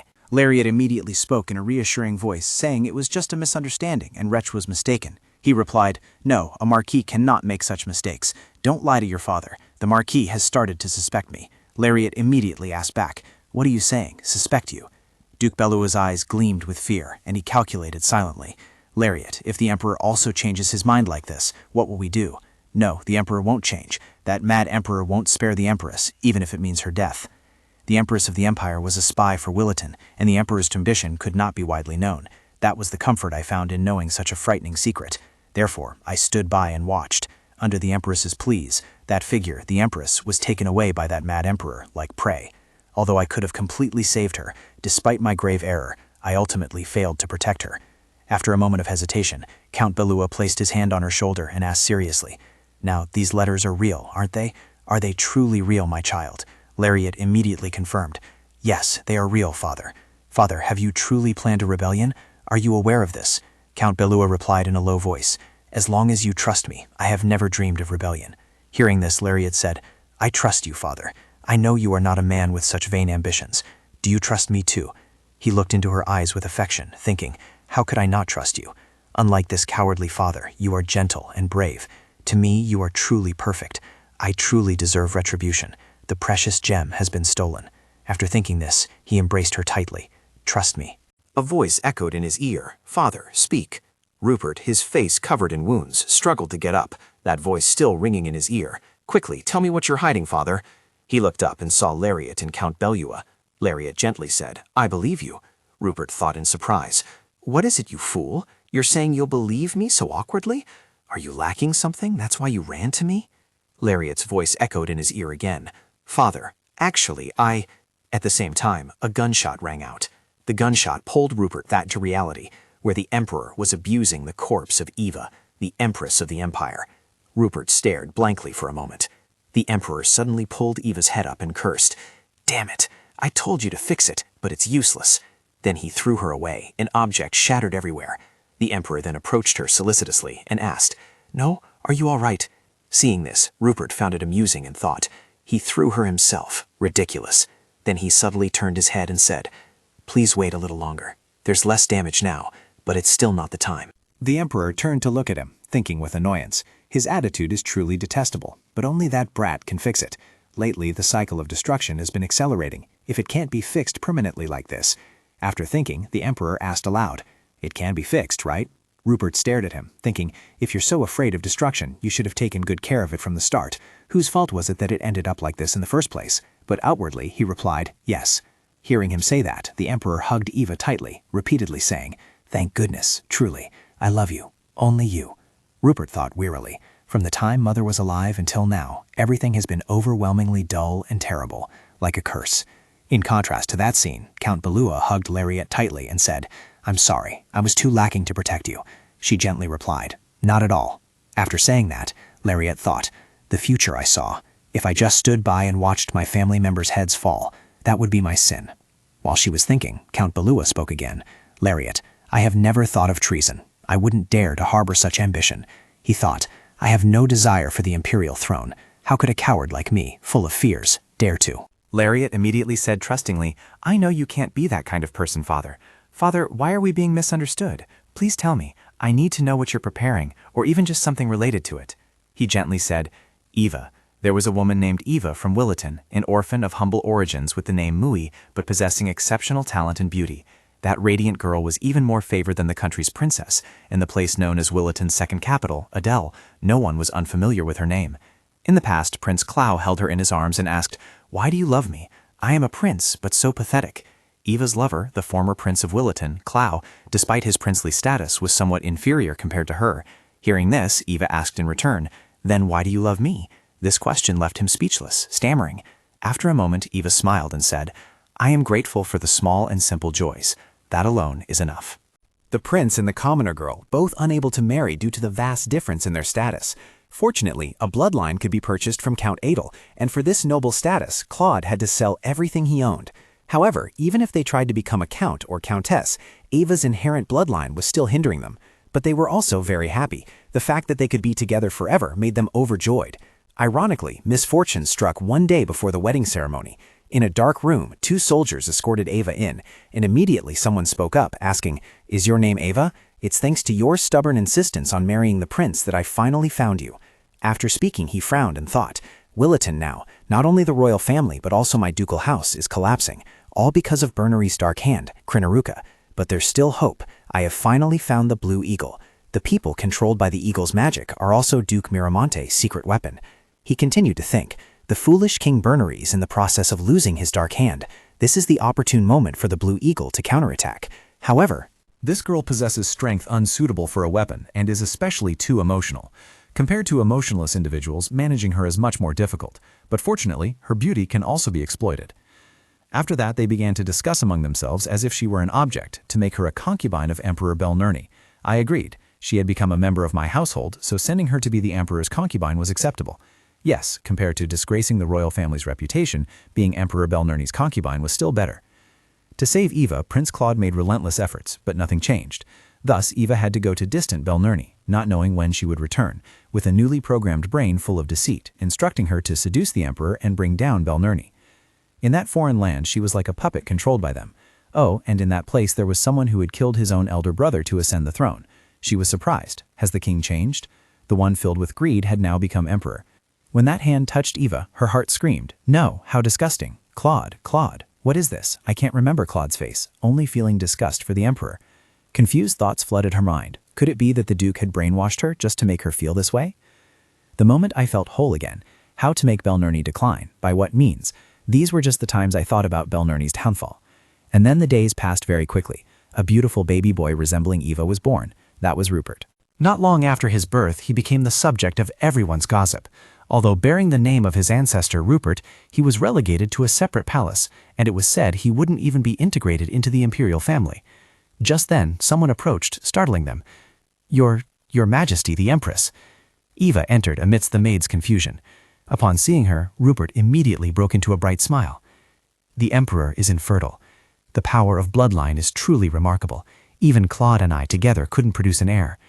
My parents were once subordinates of the Duke. It all comes down to bloodline.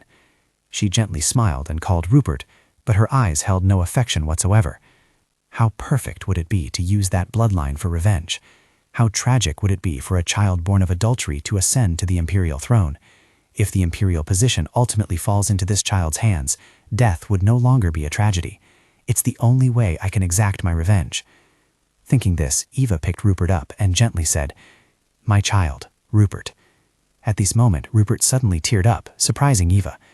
Oh, I'm sorry. Is it uncomfortable because it's my first time holding you? I'll put you down. Don't cry. She thought to herself, ensuring the worst possible outcome.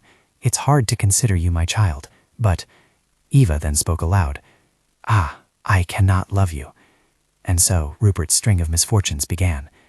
Eva held Rupert in her arms, thinking to herself, if only you weren't like your father, Claude. Outside, under a clear blue sky, Eva and Rupert were strolling in the flower garden. Just then, she noticed other nobles also walking through the garden, sightseeing. She then turned and smiled brightly at Rupert, patting his head. A noblewoman seeing this remarked, "She still takes care of the child, doesn't she?" It was fortunate, because for the child, besides his mother, there was no one else.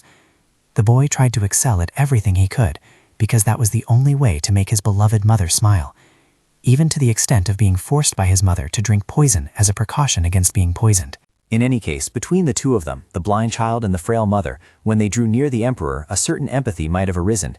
Each day was gloomy and unhappy, so tragic, and everyone turned a blind eye to their pain as if they knew nothing at all. As time gradually passed, the child realized that the relationship between himself and his mother was extremely unusual. On the day the child witnessed his mother's death with his own eyes, he was left alone. Nevertheless, the child was determined to fulfill his mother's wish, no matter how unfortunate that path might be. There was no one by his side to stop him. All he had learned from his beloved mother was just that. Back in the present, the voice of Count Ben Luna echoed in Rupert's mind. The emperor cannot bear children, and the empress is a spy for Williton. He thought to himself, these were all facts he had known before, but he still seemed to be shocked. Damn it, was it just exhaustion, or why was Taizuan in so much pain? Thinking this, he brushed off his clothes and stood up, his body covered in bruises everywhere. The mad emperor yelled, "Fix it, quickly!" Rupert obediently stepped forward and did as he was told. He wondered to himself, "Mother, do you want to know what happened after you died? Do you know your circumstances, dead yet unable to find peace? I am the one who indirectly caused the emperor's death, the one who couldn't accept the reality before your death. Only I, your child, gave you no love. You were crueler than anyone you knew, weren't you?" Rupert pressed his hands together, and a sudden blue light appeared. As he used alchemy, he continued to think, "I, your child whom you left alone, have always thought of you. Using alchemy on a body is taboo, and I, who exploited you, am naturally also truly cruel. I'm getting more exhausted every day. Now I really want to end everything." After Eva was revived, the emperor turned and said, "The day you claim the throne is not far off, but don't be arrogant. Do you want to become emperor that badly, even if it means betraying your own mother?" Rupert said nothing, like a soulless machine. After a moment, he quietly stood up and said, "I request permission to leave, your majesty." With that, Rupert slowly walked to the door and exited. The door slammed shut, and the servants began to whisper to each other again. Rupert walked indifferently through the hallway. He raised a hand to rub his throbbing forehead, cursing inwardly. "Damn it." Rupert suddenly said, "Look away," then thought to himself, "I'm so exhausted that I can't even control the simplest magic." Then Rupert suddenly looked up. Seeing his own haggard appearance reflected in the glass, he said again, "Do you see?" He thought, "My mind is unstable, so I can't even focus. How much have I seen? It's okay to see, isn't it? Because this is the only time I can escape. Deep down, I don't want to run away, because I am an arrogant person. Mother's body has reached its limit. If it can't be fixed, the emperor will die along with me. But I'm not foolish enough to let those idiots steal my title. It's all right. It's not hard now. Everything will end soon." At Lariat's location, she was panting exhaustedly. Recalling being suddenly pulled into a dark space a few minutes ago, Lariat wondered, "What is this? What is this?" Lariat kept retching as if she had just witnessed a scene more horrifying than anything imaginable. She was utterly stunned. What was that? What did I just see? Rupert. My father said that until the current emperor brought his army to destroy the imperial palace, he had been the deputy commander of Emperor Akane I. Count Belua gently walked over, patted her back, and asked, "Lariat, are you all right?" She thought to herself, "What father told me was more accurate than what I knew, but it wasn't everything. Eva was Adele's lover and didn't love the emperor. She was also a spy for Williton. Arnulf, Nigel, and Rupert were all not the emperor's biological children." Embraced by Count Belua, Lariat thought in a panic, "But this..." Her mind once again shifted to the room from earlier. Lariat trembled, thinking, "This is..." The room was suddenly filled with a foul stench. Lariat felt dizzy, collapsed, and dry-heaved. Then she stammered, "Wait, father, perhaps you should enter the palace." Hearing this, Count Belua anxiously said, "No, I only brought that up to solve the problem. We must leave the imperial palace immediately." Lariat excitedly shouted, "Father, I have to go." She thought to herself, "I must see Rupert immediately." Count Belua, horrified, yelled, "Child, what makes you think everything can be resolved so simply? Akon I is dead, and the emperor has gone mad. I don't think there's any way to awaken Bellerum again." But Lariat wondered. "But..." Count Belua bit his lip, looking at her with an awkward expression. After a moment of waiting, Lariat turned and ran off. Count Belua quickly called out to stop her. "Lariat!" She only replied, "I'll listen next time, not now." When Count Belua caught her, Lariat immediately shook his hand off and asked, "Father, don't you believe me? I'm already dead. This Belua won't be able to hold on either. I didn't come here just to watch you and everyone else end up like this." He hurried over to dissuade her. "Lariat, I believe you. How could I not believe you? Will the future you saw happen again?" Lariat stepped back and said angrily, "I didn't see the future, and I understand you don't believe me. But father, if I say I don't know anything, would that be a lie? If I close my eyes and cover my ears, pretending not to know anything, would everything go smoothly? I'm going crazy. I'm leaving Belua and going to the palace. Don't you know what kind of person I am? Am I just a docile daughter? Lariat burst into tears, feeling wronged. I hate getting involved in troublesome matters. What I mean is, I'm just a weak girl. Looking at Count Belua's worried expression, Lariat thought, this is the first time in my life I've rebelled against father. But what I'm saying now is true. If I had lived more perceptively and learned more, I might have noticed father's and Rupert's lies. If that were the case, at least I wouldn't have died for such a ridiculous reason. Then she shouted again, even though I'm grown up, am I any different from a child? Have I ever lied even once or been disobedient? A silence then fell between the two of them. Lariat turned and left. I'm going now, father. I'm sorry. This time Count Belua didn't stop her. He just stood there and cried like a child. At the palace, everything seemed quite peaceful on the surface. Lariat wandered the corridors, thinking to herself, what's important to me now is Rupert. Father already knows everything. I had believed that father was the most moral person in my entire life. Perhaps father feared opposing the emperor, but why did he submit to Rupert, she asked, bewildered. Why?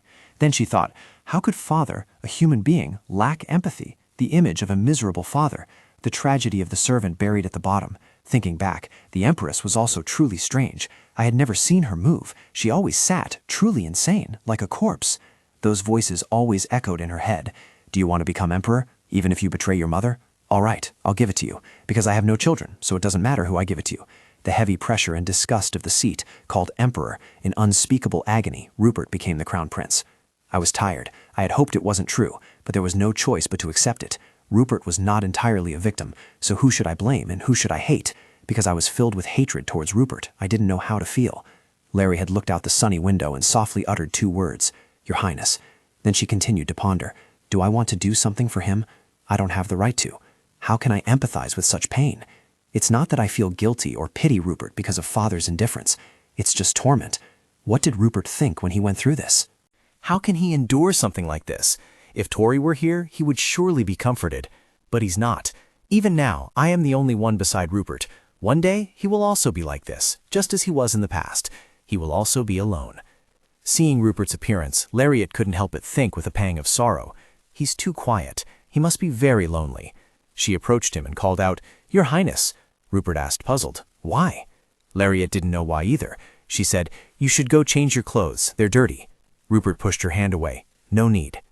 Lariat's hand stopped midair. She thought, Rupert is no longer a spurned princess with inheritance rights, but an emperor's slave. How can people do such a thing? Such a person has no morals and no shame. With pity, Lariat softly called, Your Highness. Rupert asked again, What is it? Lariat called again, Your Highness. He replied indifferently, Speak. She sat down next to him and said, I'll sit next to you, okay? Rupert said helplessly, You really are stubborn. Seeing this, she replied, You didn't push me away. Please give me your wrist. He said dismissively, Go somewhere else. She applied the ointment for him and asked, Doesn't it hurt? He just replied indifferently, It doesn't hurt. Lariat felt a pang of sorrow. Don't lie anymore. Rupert replied coldly, It's true. This is the old one. Where's the one I gave you? Lariat evaded. This one is also very expensive.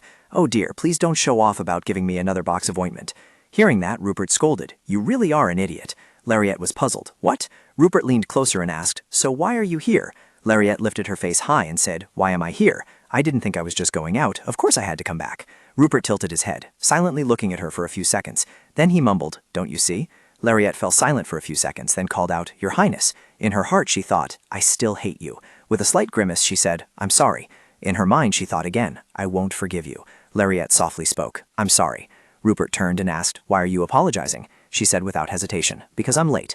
In her heart, she thought, Even in this situation, if you were tortured, beaten, or abused, you would only know how to endure it. How selfish, how wicked. Thinking this, Lariat immediately lifted her head and asserted, I won't go far away again from now on. They exchanged glances, and without a word, seemed to grasp each other's intentions. Then Lariat gently stood up and said, You need to take a bath, don't you? I'll go call Tori. Rupert suddenly asked, Aren't you going to ask me why I'm like this? Lariat replied, If I ask, will you tell me? At these words, Rupert instantly paused. Seeing Lariat about to leave, he pulled her hand back. Lariat stopped, surprised, and asked, What is it? Rupert hesitated and said, It's not too late yet.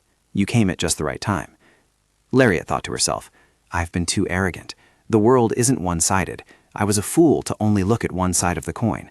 I didn't intend to move forward on my own, but merely lived according to others' wishes. That was the worst mistake of my life. In the room, Lariat called out, "Princess, where has Tori gone?" Rupert calmly replied, "Errands." Lariat asked again, "When are we going back?" Rupert curiously said, "Why are you asking?" She frankly replied, "I'm afraid your highness will get bored." Rupert let out a soft chuckle. Seeing this, Lariat changed the subject and asked, "Have you eaten anything today?" Rupert calmly replied, "No." Lariat wondered, "Aren't you hungry?" Rupert simply answered with one word, "No." Looking at his small, frail body, Lariat thought to herself, it wasn't obvious when he was younger, but now even a quick glance shows he's far too thin. Thinking this, she immediately asked, "You only ate one meal yesterday too. Is it because you were afraid of growing taller? Is no one here now? Who is the head chef?" Rupert spoke up, "Don't make any more noise, or go outside." Lariat tilted her head and asked, "Am I not allowed to ask anything?" Rupert coldly replied, "Go outside." Lariat immediately widened her eyes like a pouting kitten. She thought to herself, "He's growing taller, but he's too thin. This won't do. I have to go to the kitchen for a bit." Having thought that, Lariat turned and walked out. Seeing this, Rupert immediately asked, "Where are you going?" Lariat turned her head, thinking, startled? I thought he was focused on his work. Then she replied, "I'm going down to the kitchen." Seeing this, Rupert said, "Eating again? Are you going to roll away?" Lariat shook her head and said, "I'm not eating. I'm going to make food for you." Hearing her say that, Rupert was so surprised he dropped the documents in his hand. "What? What was that?" "Then I'll eat what you make." This time it was Lariat's turn to be surprised. "Huh? Aren't you afraid of being poisoned?" He smiled and said, "No. Have you ever learned to cook?" Lariat closed her mouth and thought, "Never. Even so, I've learned a lot of things since I started working here, you annoying person." Seeing this, Rupert waved his hand and said, "Don't make me laugh. Come here. I've reconsidered." Lariat jumped and shouted, "I don't like that. Don't you dare regret it. I'll bring you something truly delicious." Having said that, she immediately ran out of the room quickly. Lariat excitedly flung open the kitchen door. Then she started rummaging for ingredients. "I said I could do it, but honestly, I don't know how to cook. Even so, I know Rupert will like it." With that thought and her determination, she began to battle the pile of ingredients available in the kitchen. However, the result of her efforts was somewhat dismal. Just then, a voice echoed from outside the door, "Oh no."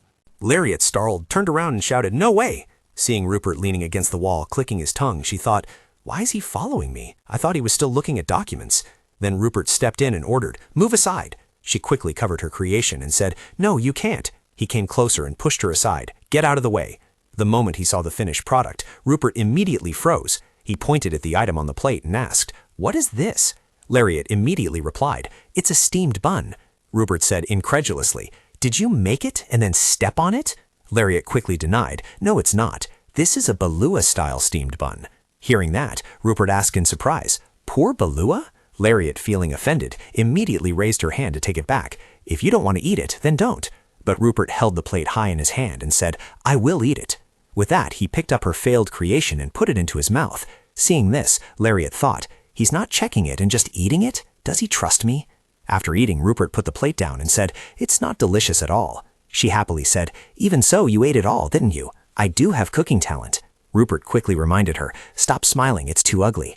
Lariat didn't care and continued, "Sir, I hope you'll eat well from now on. People need to have a full stomach to be healthy. If you're afraid people might recognize you, you can do this." She smiled brightly. "I'll try to lie to the outside aristocracy that His Majesty is ill. You should take advantage of me in times like these." Unusually, Rupert didn't object. Instead, he nodded as if in agreement. Looking at the letters piled on the table, Lariat thought, "My father's letters have already piled up like this. In his last letter, he asked me to meet Luhan." She stood contemplating them. "I know for sure that's the case, but—" Lariat picked up the letters and thought to herself, "First, I want to think it over carefully. Nothing has changed in my father's request. How cowardly I become when I'm around people filled with misfortune. Even though I know father is responsible for Rupert's misfortune, I can't easily forgive Rupert like that." Outside, in the night, the wind blew through the leaves, creating a rustling sound. Lariat touched her own chest, feeling so uneasy. Before going back to the past, let's consider the present moment. Elaine poured tea and told a story, saying that His Royal Highness Crown Prince Rupert was actually Colonel Barbarossa, who had contributed greatly to the war to conquer Wellington. Because he had no maternal relatives, he had hidden his gender and abilities. Lariat brought a piece of cake to her mouth, bit into it, and thought, "It's truly a pity for the Crown Prince to have to live such a miserable life." Elaine, on the other hand, was extremely excited, not about the Empress being unqualified, but about the Crown Prince, the Empress's illegitimate child. Lariat silently assessed in her head. A Crown Prince who just fell from the sky, huh? Suddenly, Elaine leaned close to her ear and whispered, "And I also heard he's very handsome, with a face so beautiful it shines like a halo." Lariat replied helplessly, "Is that so?" Then she wondered, "I'll probably have a chance to meet him later, won't I?" Back in the present, Lariat gave a self-deprecating laugh. She rubbed her head, thinking, "Are you an idiot? If you had looked into it properly, there wouldn't have been just 1 or 2 suspicious points. If he were a real crown prince, he would surely be protected by the emperor.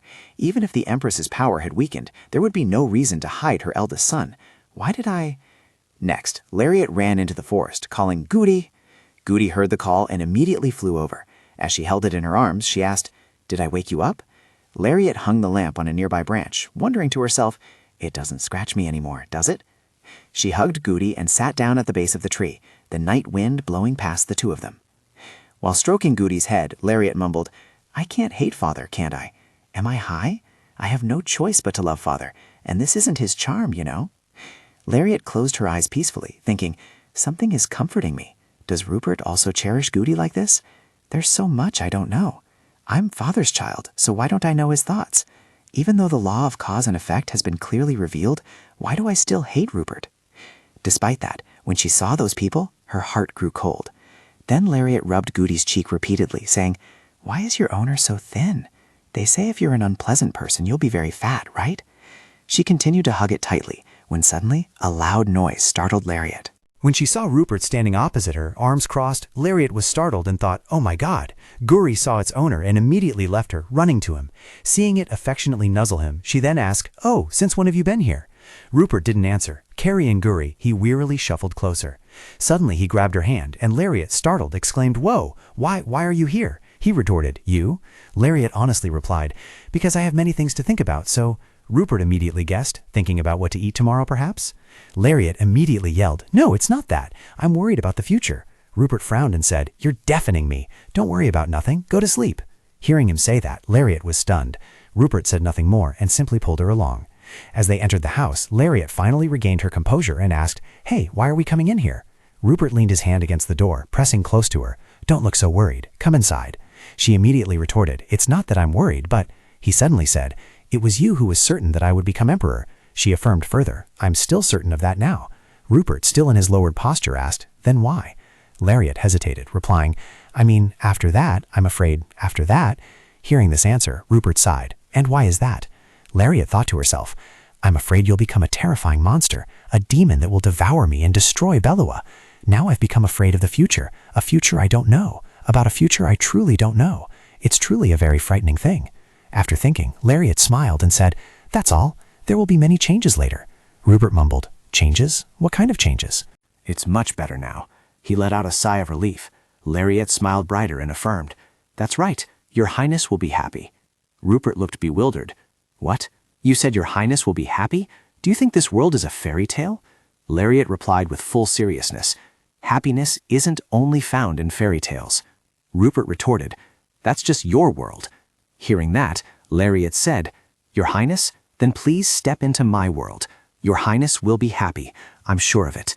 After saying this, she turned to look outside and thought, if not, it would truly be unfair. A few days later, Luhan stopped at the door, panting, and said, "Sister, long time no see." Lariat tilted her head and said, "Luhan," thinking to herself, "I just mentioned him and he's already here." But with that expression, it's clear Luhan also has something he's hiding from me. Luhan, still panting, looked at his sister with a face full of doubt. She opened the door wider and asked, "Come in. How long do you plan to stand outside the door?" He obediently replied, "Yes." The two siblings sat on chairs, and Lariat asked, "Are you doing well these days?" Luhan replied, "Yes." Lariat then said, "I'm sorry, I've used up all the tea leaves you gave me." Luhan shook his head and said, "It's all right." She asked further, "Did you come here because you have something to say?" He nodded and said, "Yes." Luhan was extremely restless, wanting to speak but then holding back. Finally he managed to ask, "How much have you heard from Father?"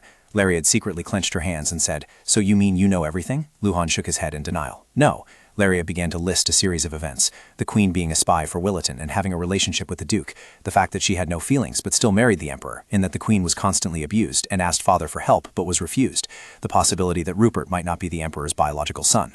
Lariat frowned, thinking, "Father hasn't told me everything yet. There might still be something I don't know." Suddenly Luhan mumbled, "Is that all?" She immediately slammed the table in anger and asked, "There's more, isn't there? What is it that I don't know? What is the real reason father changed his mind about withdrawing from the imperial family?" Luhan was almost speechless and softly called out, "Sister." Lariat's whole body trembled as she thought, "My chest feels so constricted it's about to explode. Luhan and father too are keeping secrets from me. Not even Rupert keeps secrets to this extent." She stood up and yelled once more, "Me too, Dad too, why does everyone hide everything? Is it because I'm not trustworthy?" Luhan immediately denied, "That's not it." Lariat added, "We're family, you have to trust me." Suddenly Luhan asked a question that stunned her. "What is the meaning of family?" Lariat was silent for a moment before answering, "People who are important to us forever, an unbreakable bond." Luhan gently touched her tightly clenched hand and asked, "Are you sure? It can't change, right?" Lariat suddenly asked a question in return. "Luhan, are you afraid that if I find out what you're hiding, I'll hate you, right?" "That's not true. No matter what sins Dad committed, he's still Dad. You're the same. You'll always be my brother." Luhan clenched his fist and replied, "I don't want that." Then he suggested, "Please go back to Belua." Lariat sat down on the chair and shook her head. "No, I'm not going. I genuinely want to serve His Highness. In the end, His Highness will save us." Luhan sighed, scratching his head, and said, "Do you know why I joined the officer academy?" Without waiting for her answer, Luhan said, "To be wary of the royal family, for the military to be separate from them." Lariat was confused. "What do you mean by that?" She awkwardly thought, what would happen if Rupert heard that? Lariat brought her face close to Luhan's and said, "Who would be wary of the royal family?" He replied shyly, "I mean the current royal family." Seeing this, she warned sternly, "I know you're being defiant, but watch your words." Luhan helplessly covered his face and replied, "This is very much like defiance, because father is afraid you'll resent and hate him." Lariat turned her head away in frustration and said, "Tell father not to worry about that." His next words made her turn back. "It's better if you just hate father. Seeing you so resolute, I have nothing more to say." Seeing him about to leave, Lariat said in a pant, "Wait, explain it to me." Luhan nodded and said, "I just said that." Looking at his retreating back, Lariat thought helplessly, "The past is repeating itself, always avoiding me for no reason. In the end, the only thing I can change is myself." Lariat sat down and picked up the leaves in the room, thinking, "They're beautiful. I'll give one to Rupert and one to Tori." Then she quickly pushed open Rupert's door. Lariat called out, "Your Highness, I'm coming in." Just as she entered, Louis was with Rupert. She excitedly announced, "I've brought a gift." Rupert asked, puzzled, "What kind of gift?" Lariat smirked and said, "It's a dried leaf. It would make a great bookmark." He became even more confused. "A dead, dried leaf is a gift?" She burst out laughing, trying to persuade him. "You could call this a beautiful dried red leaf, because it really is beautiful." Rupert crossed his arms and replied, "That's ridiculous." Louis approached and said, "Your Highness doesn't know what romance is. Please understand." Lariat sighed. "Such a beautiful dried leaf, yet our Highness cannot see it." "Oh my goodness," Louis continued. "That's right, your Highness truly doesn't know what romance is." Lariat nodded. "Exactly." The moment had come. Louis reached for the dried leaf and said, "Your Highness said you don't like it, so I'll take it then." Rupert, however, held the leaf tightly and said, "Take your hand off it." Louis asked, puzzled, "Do you even read books?" Rupert continued to threaten, "Stop talking nonsense. Take your hand off it or I'll cut off your arm." Seeing Louis's dejection, Lariat patted his shoulder to comfort him. "Oh dear, you fool." Then she made eye contact with Tori. Lariat happily took out another leaf and said, "This one's for Tori." She happily accepted it. "Oh, thank you, Lariat." Receiving Lariat's gift, Tori was as delighted as if she had found gold. Louis, pained by his swollen red hand, mumbled, "I never had a chance from the start." Outside, the wind rustled the tree canopies.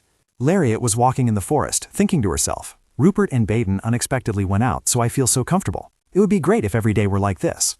In the distance, Guri was being pushed underwater. It struggled and thrashed violently in resistance, but to no avail. Lariat looked around, wondering, what's that sound? Seeing the scene before her, Lariat couldn't believe her eyes and thought, "Tori?" Lariat cried out in alarm, "Tori, what are you doing?" Then she immediately rushed forward, jumping into the lake without hesitation. Because of this, she saved Guri and held it in her arms. Tori, sitting on the bank, said, "Larry, be careful, you'll catch a cold again." Lariat stepped onto the bank, her body drenched. Her face filled with worry, she asked, "What exactly is going on here?" Tori replied, "Larry doesn't understand." Lariat questioned, "That's right, I don't understand. Were you trying to kill His Highness's pet? Why?" Tori clenched her fists and said, "His Highness doesn't have many things that belong to him. Compared to losing everything at once, he would be much more heartbroken to lose things one by one like this." Lariat immediately asked, "What are you talking about? What has His Highness lost?" Tori continued, "I am the only thing His Highness has. That's all." "Lariat, do you remember the winter 2 years ago when we first met? Larry has changed a lot. But what about me? Don't you find it strange that I still haven't grown up? Only then can His Highness take me with him, because I will absolutely never change." Lariat replied, "Can't we change and still be together?" Tori answered, "Lariat, you're kind, but I will leave His Highness." Tori reached out and touched Lariat's shocked, stunned face. Lariat said, "That's not true." Tori replied, If everything changes, I can't stay by His Highness's side. He is a monster who will devour everything. Having said that, Tori immediately ran away quickly. Lariat shouted, "Tori, explain!" Tori ran and hugged Rupert, saying, "Your Highness, you've arrived." Rupert lifted Tori up, and Tori's face was filled with joy and delight. Seeing Lariat completely drenched and holding Guri in her arms, Rupert wondered, "Why are you like this?" Lariat stammered, "The panda, because it fell into the pond, I jumped in. I don't know how I fell in." Rupert immediately stepped closer and touched Lariat's chin, saying, "You..." Tori touched Rupert's arm and said with a smile, "Lariat, go home and wash up. You'll catch a cold." Lariat, with disheveled hair, stared blankly at Tori's nonchalant attitude, as if nothing had happened. She quickly handed Guri to Rupert to hold, and then ran away quickly. "I'm sorry, I'll take my leave." Rupert called out loudly, "Hey!" As Lariat ran, she thought fearfully, "How terrifying, how terrifying, how terrifying." Rupert turned Tori into an empress and killed her within a single day. Of course, because he's a mad monster. I thought that's how it would be. But she recalled the image from earlier and Tori's cruel expression. Then she continued to think, that innocent image was just a part of Tori after all, the most important piece to conclude Rupert's tragedy. Now, the labyrinth is just spinning around and I feel like my feet are stepping into it. Am I looking for an exit? No, what I'm looking for isn't. Lariat entered the labyrinth. She saw Rupert as a child, soaking and crying alone. She immediately went to comfort him. "It's okay, Your Highness, don't cry anymore." Then she hugged Rupert tightly and said, "You must not die." Rupert sadly said, "You're lying. Don't you wish I would die?" Lariat reached out and touched Rupert's face. "No, that's not it." The image of Rupert suddenly transformed from a child into an adult. His body was sticky with a black liquid. He said, "You truly cannot lie." Then Rupert suddenly disappeared, leaving her alone. She said, "Even though I don't care, but..." Lariat returned to the mansion, sneezing incessantly. Rupert brought his hand closer. Then he picked Lariat up. She was startled and said, "Don't throw me." Rupert replied, "Throw what? You're too heavy. Even carrying you is tiring." "Since I'm not helping with your work, I'll put you down." Saying so, he placed Lariat on the chair. She replied gratefully, "Thank you, Your Highness." Rupert asked, "Then why did you come all the way here to find me?" Lariat explained, "If someone has a lot of affection for a pet, they'll consider it family. If it disappears, they'll be very sad. Your Highness is also very important to me. I've already said it. Family is the most important thing. If my family gets hurt or dies, I'll be heartbroken. Because of such immense grief, it feels as if the whole world is collapsing. And my world would also freeze like that. The pain would feel like my chest is being torn apart. My daily life would be shattered, and everything would sink catastrophically. That's why, if Your Highness were to lose a panda, you would be very heartbroken." Lariat thought to herself, "There are also merchants or nobles here who interact with Gordon." Rupert asked curiously, "What is the feeling of heartbreak?" Lariat replied her heart seemed to sink, aching terribly. Rupert wondered, doesn't it hurt? Lariat explained, tears streaming down her face, which was flushed red. "If Your Highness feels heartbroken, you will know." Rupert asked, "What if there's nothing heartbreaking?" Lariat replied, "Wouldn't that be good? It's best not to have any heartbreaking matters. No, Your Highness won't have such things later either, because you will be happy." Tori suddenly appeared, placed a hand on her forehead and said, "Oh, you have a fever." Lariat flinched, looking at Tori, who was smiling brightly. Tori said, "Your Highness, you know about the documents Grand Duke Ventivone is hiding, don't you? Can Lariat bring them?" Tori chuckled happily. "Lariat is a noble of high standing. The Grand Duke won't be on guard." "Right, Lariat." Without waiting for her answer, she approached and said, "Didn't Your Highness say you liked Lariat very much? Those are documents Your Highness definitely needs. Can't you do it? You coward, you fake. You always pretend to serve Your Highness with words, don't you?" Lariat's face darkened, her eyes wide with shock and fear. She looked at Tori. Tori flashed a fake smile and said, "This is Liam's gift." Then she leaned close to her ear and whispered, "Don't you dare get sick." Lariat was so panicked and scared that her heart pounded wildly and her whole body stiffened, unable to move. After that, her legs slowly stood up and she said, "I'll go." Rupert asked in surprise, "Now?" Lariat replied, "Yes, if I visit through my Aunt Amelia, it will be fine." After that, Lariat changed her clothes and immediately set off. Rupert chased after her and said, "You said you were sick." Lariat replied, "I'm fine now. Can I go alone?" Rupert wondered, "Go alone?" Lariat sighed, "Don't follow me." Rupert said, "When will you be back? When did I follow you? I'm just taking a stroll and you're walking on my path." Lariat quickly ran into an alley. She thought to herself, "This is the first time I've done something like this on my own. I want to make this a perfect success." Rupert persistently followed her, continuously calling out, "Hey, Dumpling!" But the more he called, the faster Lariat ran. She thought to herself, "Why do you keep following me? Wait a minute, why have your eyes been like that since earlier, huh?" Lariat's vision suddenly became blurry and swirling, making her dizzy and unable to stand steadily. Rupert quickly ran over and carefully wrapped his arms around her waist from behind. Rupert said, "Don't you know the way? Why are you turning back?" Lariat turned around and asked, "Am I not worthy of your trust?" Rupert pondered, Lariat felt dizzy and sadly said, "Why is it that until now, everything His Highness has tasked me with has never failed?" She told herself, "I know this is difficult, which is why I want to do my best. I will prove that I am useful. I will show that Tori's words are wrong. Must I truly stand by someone until I've lost everything before they will stand by me?" Rupert scratched the back of his neck awkwardly. "If you mess up this time, I won't be able to fix it. Even if you're caught and pursued by the Grand Duke as a spy, I won't help you." Lariat smiled and said, "It's fine, I won't get caught."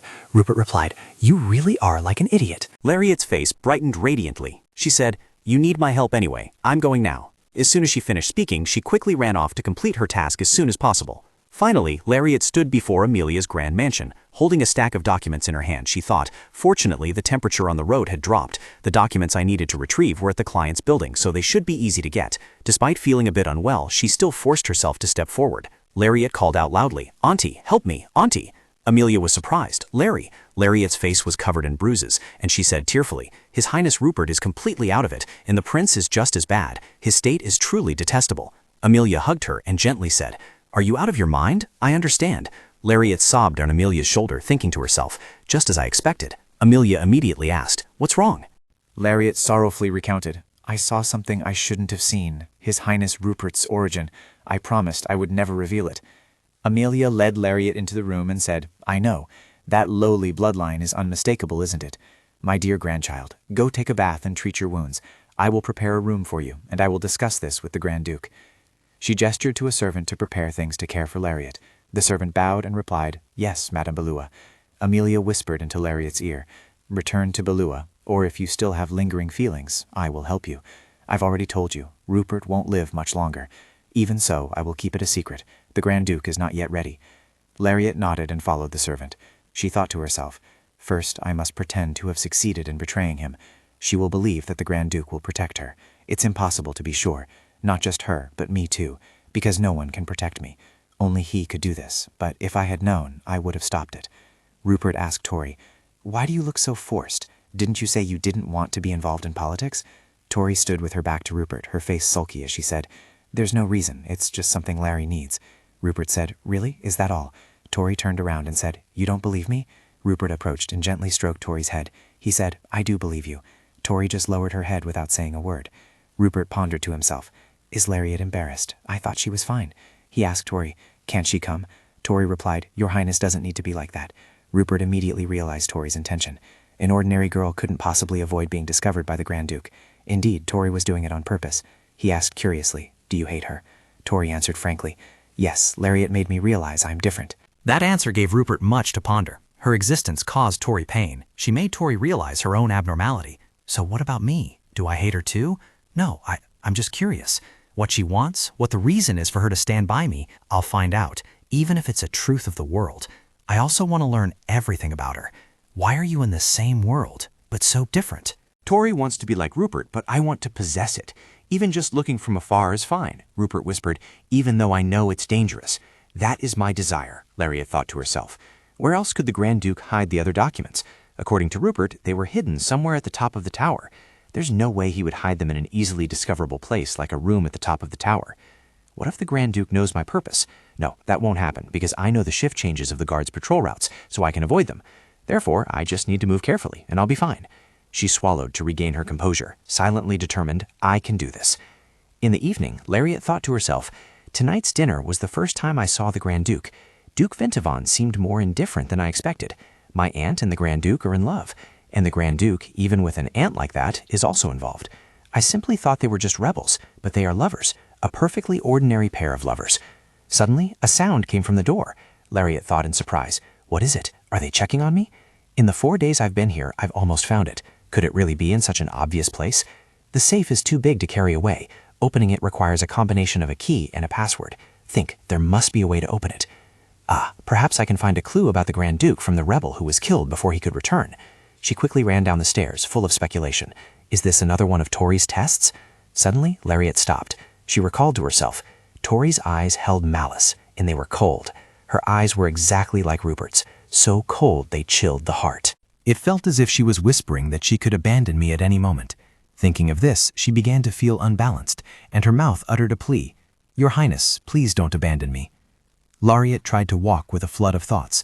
I'm so scared. I'm afraid of my father's incomprehensible mind, afraid of the future ahead, afraid of both her and the Grand Duke. More than anything, my own weakness, my helplessness, shows no sign of improving despite the passage of time. This is what I fear the most. The next morning at Grand Duke Ventivantavansmanov, Lariat's face showed weariness.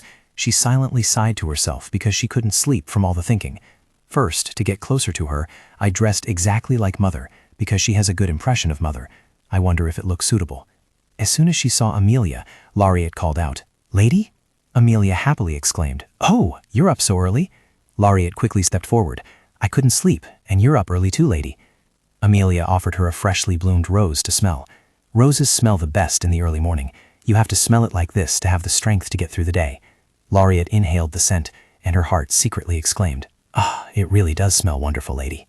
Then she smiled happily and said, "Let's go for a walk, ma'am." Amelia hesitated a little, then said, "That sounds nice." The two of them arrived at a fountain. Amelia suddenly spoke. "It looks so much like the fountain back home, doesn't it?" Lariat wondered, "Why is that there, ma'am?" Amelia happily replied, "Because the Grand Duke loves me, and I also love Beloy. Don't you believe it?" Lariat quickly said, "Oh no, I didn't mean that." Amelia suddenly looked up at the sky. "He just wants to protect me in a different way. Have you ever seen this safe on top of the spire?" Lariat was a little confused.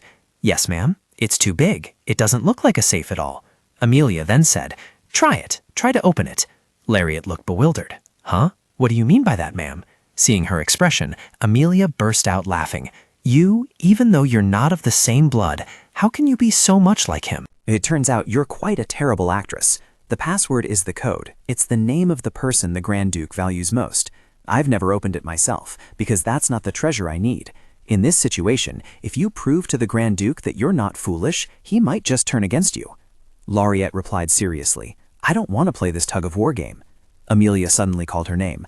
"Lariat, I quite sympathize with you." Lariat thought to herself, "Sophistry. You just want me to solve the code, don't you?" She forced a smile. "What if I can't solve it?" Amelia replied quickly, "If you can't accomplish anything useful, you'll just be abandoned by your master and even the Grand Duke." This made Lariat secretly wish, how wonderful it would be if Rupert couldn't hear this conversation, and how good it would be if I wasn't abandoned. As dusk fell, Lariat returned to her room, thinking, there will be more guards at night, so now is the time to act. The Grand Duke was too silent to understand what he was thinking, so silent that I couldn't believe he and the Emperor were brothers. What could be the reason for preparing a rebellion?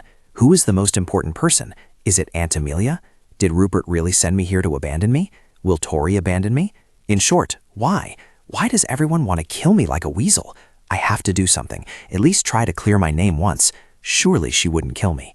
Then, Lariat quickly tried to input Amelia's name into the password field. The result was incorrect, so Lariat thought with a hint of annoyance, if it's not her, then it must be her nickname. Her nickname? She quickly entered her nickname, and seeing the safe door open, Lariat thought in surprise, is it really this? The Grand Duke wouldn't be so lacking in wisdom as to use such a nickname to belittle his beloved as a password. But why were the documents hidden so deep inside like a mousetrap? The moment she stepped inside, Amelia's voice rang out, terrifyingly. How pathetic. Seeing her right in front of the safe door, Lariat had a bad feeling. Her worst fears came true. She slammed the safe door shut, ignoring Lariat's desperate pleas. You. Lariat frantically pounded on the safe door with her hands, thinking to herself, I'm so scared. Then Lariat cried out in fear. Your Highness, she thought, I'm so scared. When I was in prison before I died, everything was this dark. In this kind of darkness, everyone in Balua struggled to live until their death. Nothing would change even if I died now, but I'm afraid everything will repeat itself. What if I go back to being 12 years old again? Lariat cowered in the darkness, sobbing, her mouth ceaselessly calling out Rupert's name. Rupert, you said I was yours, your treasure. Lariat secretly yearned. Even if you intended to use me, I've already given you everything. I am yours. I can't die like this time. She cried out in despair. Rupert! Trapped in the dark safe, Lariat continuously pounded on the door. Help! You saved me before. Did you bring me here knowing I would die like this? You brought me here, so you must take responsibility. How can an emperor be such a coward? As time passed, Lariat's heart gradually filled with disappointment. She thought, no answer? Have we really lost contact? You told me to prove myself useful to you. Look, I truly am useless in every way.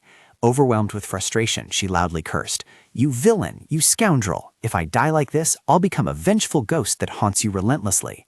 Suddenly, a blue light shone on the safe's door.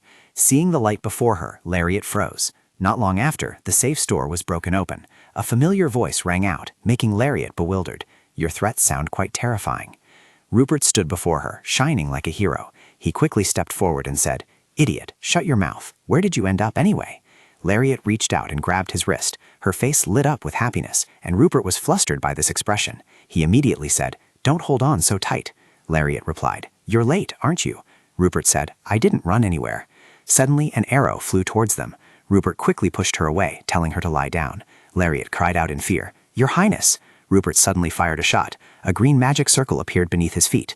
Rupert urgently created a shield of magic power to protect them both. A volley of arrows flew towards them. They were all blocked by the magic shield, but it couldn't hold for long. Sensing this, Rupert immediately ran and embraced Lariat. Next, Rupert used a knife to make a cut on his finger. He used his blood to draw a small circle. Lariat panicked. "Your Highness, aren't you bleeding too much?" He said in a low voice, "Stop talking, you fool." Once finished, he began to cast magic. His blood was quickly absorbed by the magic circle. Rupert suddenly grabbed her wrist, saying with remorse, "I never ordered you to do such useless things." Lariat pleaded, "Please don't do this anymore, Your Highness. What if you faint?" Fatigue became increasingly evident on Rupert's face. He said, "Don't let yourself get hurt without my permission." Immediately after, a volley of arrows relentlessly shot towards them. Just when it seemed they were about to meet their end, Lariat felt astonished. Because that magic circle had taken them away from that place and to another, Rupert said, "I won't bleed to the point of fainting, just this much blood." Seeing this, Lariat's eyes suddenly lit up with admiration. "Wow, Your Highness, how do you do that?" Rupert coldly reminded her, "Lie down, we're not out of the woods yet." As soon as he finished speaking, all the guards in the mansion scrambled to find them. "Check over there." Seeing things were getting chaotic, Rupert suddenly said, "Get out of the bushes right now." Lariat saw Rupert's exhaustion and worried. "Your Highness, are you all right? You mustn't faint." He replied in a low voice, "Damn it, stop talking nonsense." Lariat suggested, "Your Highness, let's wait first. We can leave after a little while longer." Rupert disagreed with this approach, saying, "We can't escape like this. The smell of iron is too strong. Look carefully. How many people are there in total?" Lariat replied, confused, "I can't see clearly anymore." Then he placed his finger on her eye, and a small magic light glowed. After he finished, Rupert asked, "How many people?" Lariat looked through the bushes and replied, "There are 6 people, behind the roses and the willow tree, right next to the wall, right next to the gate." Rupert said, "Write the coordinates on the ground, write them in radians."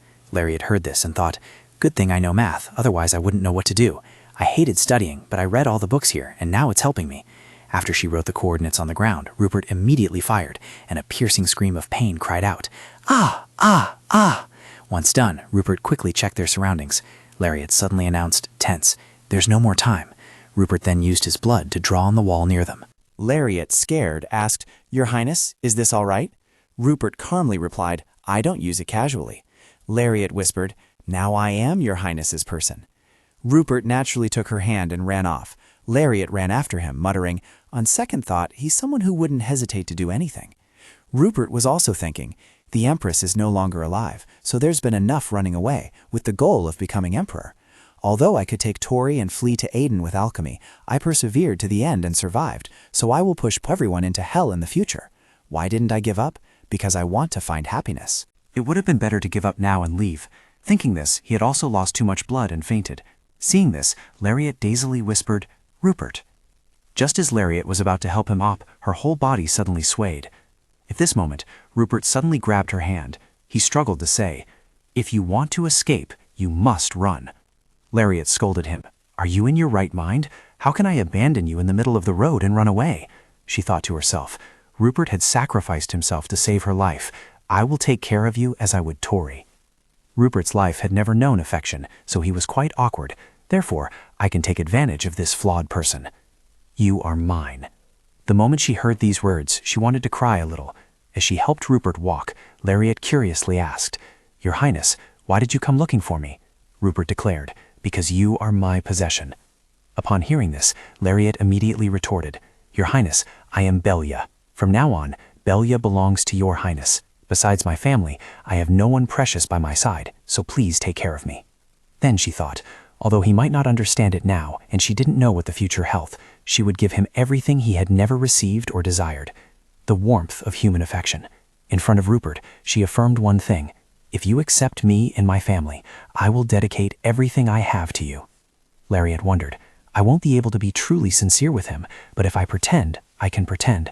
We both want what we need from each other, don't we, Rupert? The scene had now shifted to the front of a secluded town. At this moment, Rupert was sitting silently under a tree. Lariat observed from a distance and thought to herself, it seemed she had dreamed a dream like this before. The man who appeared in her dream before was Rupert. Vasperic I was considered the cruelest emperor in Belnurni's 1,000-year history. Lariat knelt before Rupert and cried out, "Your Majesty, please help me. Don't kill me. If I die, please take care of Belua." Rupert didn't respond, so Lariat tugged at his sleeve and said, "Your Majesty, I cherish Belua very much. Therefore, Belua." Rupert suddenly smiled. He looked at Lariat gently. Rupert took her hand, and Lariat wondered, if I dream such a dream, will I become his? A few days later, Lariat tried to help Rupert leave. She felt increasingly worried. Several days had passed, and he still hadn't recovered. Although he tried to endure, if things continued like this, his health would weaken further, so what was to be done? Actually, if that were the case, it would benefit me, but I am truly too cowardly. I only ate a little, so helping him like this is quite a strain. It's best if I don't get sick myself. Suddenly, Lariat was startled and looked ahead. She quickly called out, "Tori, His Highness is acting very strangely. Come here quickly." But Tori only turned her head and coldly asked, "Lariat, why are you so worried about His Highness?" Lariat replied without hesitation, "His Highness is someone I revere, so of course I'm worried about him." Tori immediately retorted, "Lies! Lariat is a liar!" Lariat stared at Tori, stunned. She tried to explain, "I'm not a liar, I'm truly worried about His Highness." Tori coldly interrupted, "It's because of you. Don't let His Highness change any further." She said, I'm all alone. If you're worried about His Highness, then hurry up and go."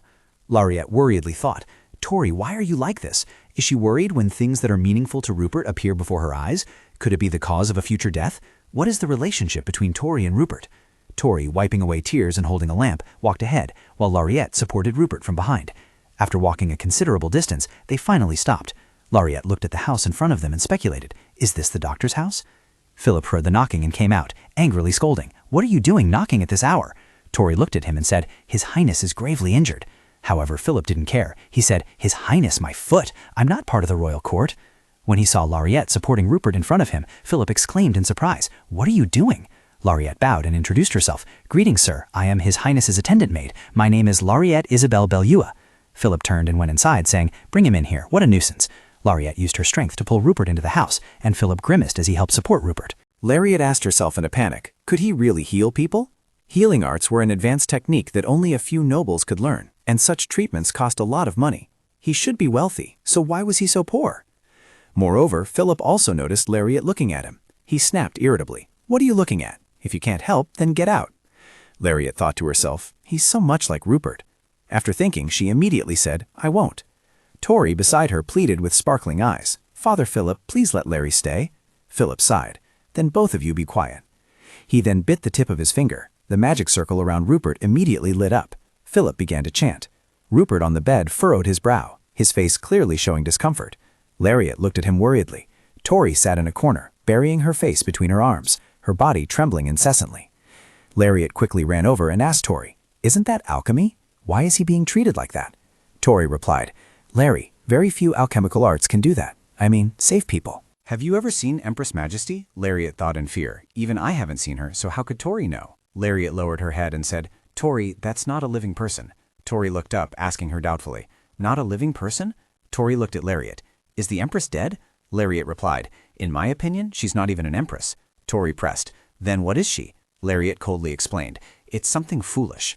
She thought to herself, the Emperor's obsession had caused haunting tears to flow, creating something.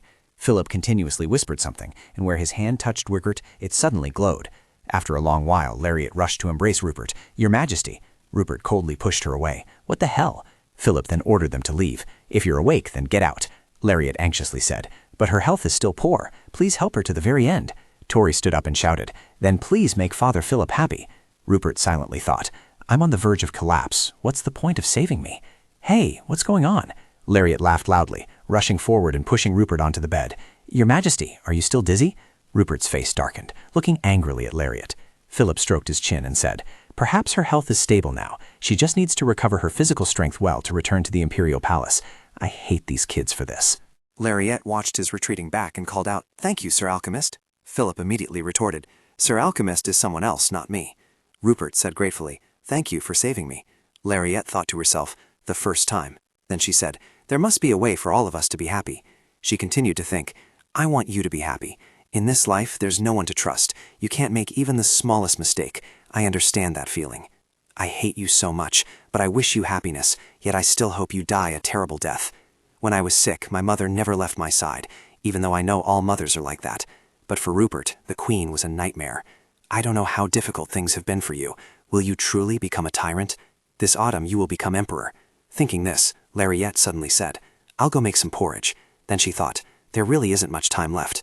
Tori trembled as she asked Philip, "Why didn't you tell me? I thought it would be fine." Philip coldly replied, "It's fine. His intestines are completely ruined." Lariat asked curiously, "You said you're not the alchemist, so how did you treat His Highness?" Philip explained that someone else had drawn the alchemical circle on the wall. As Lariat draped a coat over her, Tori stammered, "Thank you, Larry, I'm sorry." Lariat was extremely surprised. "Oh, did she just apologize to me? I'm just a little confused, not angry." After thinking, she smiled and said, "It's okay, I'm not angry." Tori smiled happily and said, "Lori is not only pretty, but she's also very kind." Philip coldly interrupted, "All right, let me have the treatment cost." Lariat angrily spoke up, "But the illness isn't completely cured yet." Tori continued, "Father Philip, I have a lot of money." Upon hearing this, Philip gently said, "Where would a child like you get money from?" Lariat thought to herself, "No matter what, he has traveled a very long way. He came all the way from Arden in the south." She seriously asked Philip, "Do you treat all women like that?" Philip sighed, "Isn't that your emperor?" Lariat angrily thought, "It seems I also met Father Philip before returning. That must be a joke. What the hell is he thinking?" Thinking this, she sat down next to Tori and asked Philip, "You're from Willenton, aren't you?" Philip replied indifferently, "I am not obligated to answer that question." Lariat assured him, "It's all right, I won't tell anyone about this." Philip smirked coldly. "Rupert won't tell you anything about me. I am his father." Hearing this, Lariat froze. Seeing her reaction, he asked, "Why are you so surprised? To have a child, you need a father. Eva wasn't an old woman." After hearing this, Lariat turned to her friend Tori and asked, "Is that true?" Tori bowed her head and replied, "He is a very powerful man." Lariat was extremely surprised. Powerful? Could there have been other candidates for his father? Lariat thought, stunned. Are there still others who could be Rupert's father? Seeing this, Philip gave a faint smile. "Look at your face, as naive as those Varencians. Eva was originally surrounded by many men." She hesitated. "Then why didn't you flee with His Highness?" He asked back, "To what end? Ru wants the throne, so why should I stop him?" Lariat said worriedly, "I think His Highness doesn't truly want the throne." Then she involuntarily thought of Rupert's smiling face. "It's not the throne, but love and warmth." Philip spoke up, "What I want is Eva, not Ru. Instead of loving Eva, I merely want to possess her. Why should I care about a child born from that ambition? I told Eva I didn't want children, and Eva agreed, but instead she took advantage of me." These words couldn't help but horrify Lariat. He truly was selfish, arrogant, and didn't even want anyone to have any connection to him. If only he knew how to care a little more. As she thought this, she saw Philip gently embrace Tori and say, "So, you pity Ru?" Lariat quickly said, "How dare I do such a thing?" Philip put Tori down and said meaningfully, "Pity is a double-edged sword." So Lariat found an excuse to leave. "I'll go down to the kitchen for a moment." Once there, she suddenly remembered, "But I don't know how to cook porridge. I'll just make dumplings then. Rupert will soon eat something I've made. The love my mother gave me, I want Rupert to feel it too, even if just a little." Suddenly, Philip walked over and pushed Lariat aside. "Move." She could only stand there, staring at him blankly. A moment later, Lariat turned her head to look at the person behind her. Tori loves Rupert very much, but I wonder if that love is entirely pure? Fassbender was merely a merchant following Rupert's orders, and Louis Baden was his loyal quartermaster, but neither of them could help His Majesty mature. If she could wish for Rupert to live like a normal person, the only one who could help him was herself. But she hated him. She walked to Rupert's bedside, wondering to herself, "You know it's true, don't you, how much I despise you? Is it only because you yearn for someone's loving warmth that you pretend not to know and keep me by your side?" Oh, that day, she was sure the arrow only grazed him slightly. It was all her fault. Thinking this, Lariat gently sat down beside Rupert and began to whisper, "Your Majesty, I thought you might be hungry, so I made some steamed buns for you. Whenever I was sick, my mother always made me buns, my favorite dish. When you're sick, you must want to eat your favorite dish too, I think. So whenever you're sick, I'll make steamed buns for you. Let me make them for you." To her surprise, Rupert replied with a harsh attitude, Don't bother. Look at its shape. It doesn't look appetizing at all. Lariat pouted in protest. But it's fine this time. Then she smiled, her eyes crinkling, thinking to herself, with a temperament like that, he'd survive even if he ate uncooked food. At this, Rupert tasted one and praised. It's better than last time. Now that we have evidence of the Grand Duke's treasonous plot, the Emperor will bestow the throne upon me immediately. Even if he doesn't like me, he greatly fears the Grand Duke. Lariat listened, impressed. So that's how it is. With his army, he usurped his own brother's throne, so he must be afraid that he will meet the same end. Just as she thought this, her arm was suddenly grabbed by Rupert. He asked tensely, "How much do you know? How much have you heard, guessed, and understood?" Lariat calmly replied, "As far as I know, your highness is not a member of the royal family." She thought, "I can bear the sin of disrespecting a person, someone who bears no royal blood, and helping him on the path to becoming emperor." Then Lariat looked straight into Rupert's eyes and said, "Didn't I tell you that I would be your person?" Hearing this, he awkwardly lowered his head, as it made no logical sense. Lariat laughed. "What kind of world only has logical things?" She mused to herself, "Like my own resurrection." After that, Lariat continued, "Because I think if your majesty is happy, then I can also be happy." At the same time, she thought, "The only truth among countless lies. We can be in a relationship where we must strive to protect each other's safety." Suddenly, Rupert asserted, "You fear me, but you still believe that I will become emperor and stay here with me. I don't understand why you are so certain. I truly don't understand." Lariat naively replied that her intuition told her so. Rupert frowned. "You're always talking nonsense, but I don't care anyway, because you are mine, whether alive or dead, or even if only a mere fragment of bone remains." Hearing these words, Lariat felt tense. "Well, I think I understand what you mean." Time quickly passed. After Rupert recovered, I took a few days off and met Luhan shortly after. I was wrong to think that Luhan had died just because he was falsely accused. Luhan knew more than I thought. Belua was destroyed because father only sat idly by. I need to convince Luhan. If father had ever helped Rupert, then Rupert would surely view him positively, unlike the boy's cowardly father. Just as I thought this, Luhan walked up and gently tapped on the car window. He offered his hand to help his sister out and said, "Next time, remember to tell me you're coming." Lariat smiled faintly, thinking that the boy seemed very happy to see her. Then she caressed Luhan's cheek and said, "I missed you so much." Such sudden intimacy made the boy shyly turn his face away. "Let me take you to the living room." Inside the room, they heard an awkward voice ask, "Is this okay?" The other person awkwardly replied, "It's fine as long as we don't get caught." After sitting for a while, Luhan went straight to the point. He anxiously said, "I heard from father that you've returned from the dead, is that true?" But Lariat didn't rush to answer. She thought to herself, "I guess it's because father held on to those letters." Luhan was still young, and it was indeed a terrible experience. I don't know how to respond. Then Lariat carefully said, "I'm not sure how our father explained it, but yes, that's right." Hearing her say that, Luhan's voice trembled slightly. That must have been very painful. It must have been terrible. Seeing her younger brother so worried, she quickly reassured him, "I'm perfectly fine. I'm more surprised that both you and father trust me." Luhan gently kissed Lariat's hand, saying, "Sister, how could I ever doubt you?" Hearing that, she then asked, "Does mother know?" Luhan replied, "No, mother doesn't yet. I think it would be better if you told her yourself." At this, Lariat frowned and asked seriously, "Luhan, regarding the hidden things father is concealing, do you truly not know?" These words unexpectedly made him stunned. After that, Luhan sat back in his seat and spoke up. "Allow me to ask first, are you sure that the Belua family will be destroyed? Is there any way for you not to stay in the palace? It would be possible if you persuaded our father. Didn't you say you wouldn't serve near Her Royal Highness the Princess? That's the reason. Father will not betray the royal family. He always insists on that." Lariat continued, "And then he was condemned as a traitor." "I am sure the princess will favor me. She's always been that type of person. A world that had never known his cruelty." Lariat continued to gently coax Luhan. If it's truly the case that Belua was not involved in any treason, then there must be a reason for His Majesty to reprimand and arrest the people of Belua. A reason why father organized a rebellion against the royal family? I don't know either. She feigned surprise. "Is that so?" Luhan continued. "I don't know if it's okay for me to say this, but..."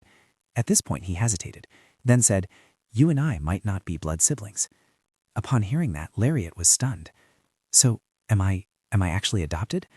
Luhan also panicked. "I don't know. I overheard father and mother talking about it, so I don't know the details. I'm not even sure which of us is adopted." Hearing him say that, Lariat silently confirmed, "It must be me." Belua is a family founded by a northern noble who had close ties with the royal family and was entrusted with the southern lands. Perhaps it was due to the belief that blood is thicker than water, Or perhaps they were Southerners, known for their conviction that maintaining the purity of their bloodline was the most important thing. People from Belua have a distinctive appearance like that, except for me. Thinking of this, Lariat suddenly realized, so that's why Aunt Amelia called me a cuckoo bird, a parasitic bird that lays its eggs in other birds' nests. Then she turned to Luhan and asked, Luhan, when did you find out? He honestly replied, it was a long time ago, like my earliest memory. Lariat softly replied, is that so? Then she wondered to herself, is that why Luhan used to avoid me? I had suspected it after hearing what Aunt Amelia said, however. If we're not blood relatives, this relationship will change. All my life they've wanted me to believe I'm part of the family, so I should continue to do so. Thinking this, Lariat immediately cheered up. She went and sat next to Luhan and said, even if I'm not Mom and Dad's child, it doesn't change the fact that I care about you. Luhan quickly added, me too. No matter what, there's no reason for me not to cherish you with all my sincerity. Lariat was stunned. Cherish? The boy continued, please return to Belua right now. The capital is very dangerous. Hearing her younger brother say that, Lariat wondered, do you think His Majesty's displeasure is because of me and has nothing to do with Belua's lineage? Luhan replied, I don't know. Father and Mother didn't know from the beginning that I already knew the truth. At this, Lariat finally understood. That's right, he doesn't interact with me when something happens. I can't say anything. So she turned to him and said, I think I just need to be careful. Then Lariat began to ponder again. I don't think my bloodline is why Rupert ordered Belua's destruction like that. Both father and mother did good charity work and helped their orphanages. I want to know everything Luhan knows. It's all scattered pieces and very difficult to put together. I'm truly helpless, unable to do anything due to lack of understanding. A moment later, she turned to Luhan and asked, do you really think my identity has nothing to do with the future? He nodded, yes. But immediately, Lariat realized, he's lying. Even so, she continued to ask, then why did you tell me? Hearing this, Luhan became agitated. Please run. Hide. I think our father thinks the same way I do. There's no need to sacrifice anyone who has nothing to do with the Belua family. These words made Lariat a little heartbroken. She asked, do you think I have nothing to do with the Belua family? Luhan panicked and quickly explained, that's not what I meant. I am the eldest son and a knight of Belua. My mission is to protect Belua. Hearing that, Lariat immediately questioned, what are you talking about when you haven't even taken the knight's oath? To her surprise, Luhan replied, I was accepted a month ago. If you allow me, I will do everything you want me to do. I don't want you to be in danger, Lariat gently replied. I understand you want to protect me from that revealed secret, but I also cherish the Belua family and want to protect you like an elder sister, so you must help me. These words calmed Luhan's mind. He hugged her tightly, smiling and saying, I understand. Lariat thought to herself, so this is how Luhan matured. Because of my indifference, I couldn't witness his growth. No matter how distant Luhan was, I should have at least tried. I was too busy thinking about marriage and not wanting to avoid father's gaze. That's why I couldn't read his hidden thoughts. A moment later, she lifted Luhan's face again and confirmed, you will help me, won't you? He immediately affirmed, yes, I will do whatever you want. Hearing this, Lariat's eyes crystaled in a smile. Luhan, I've requested a few days off and I have money.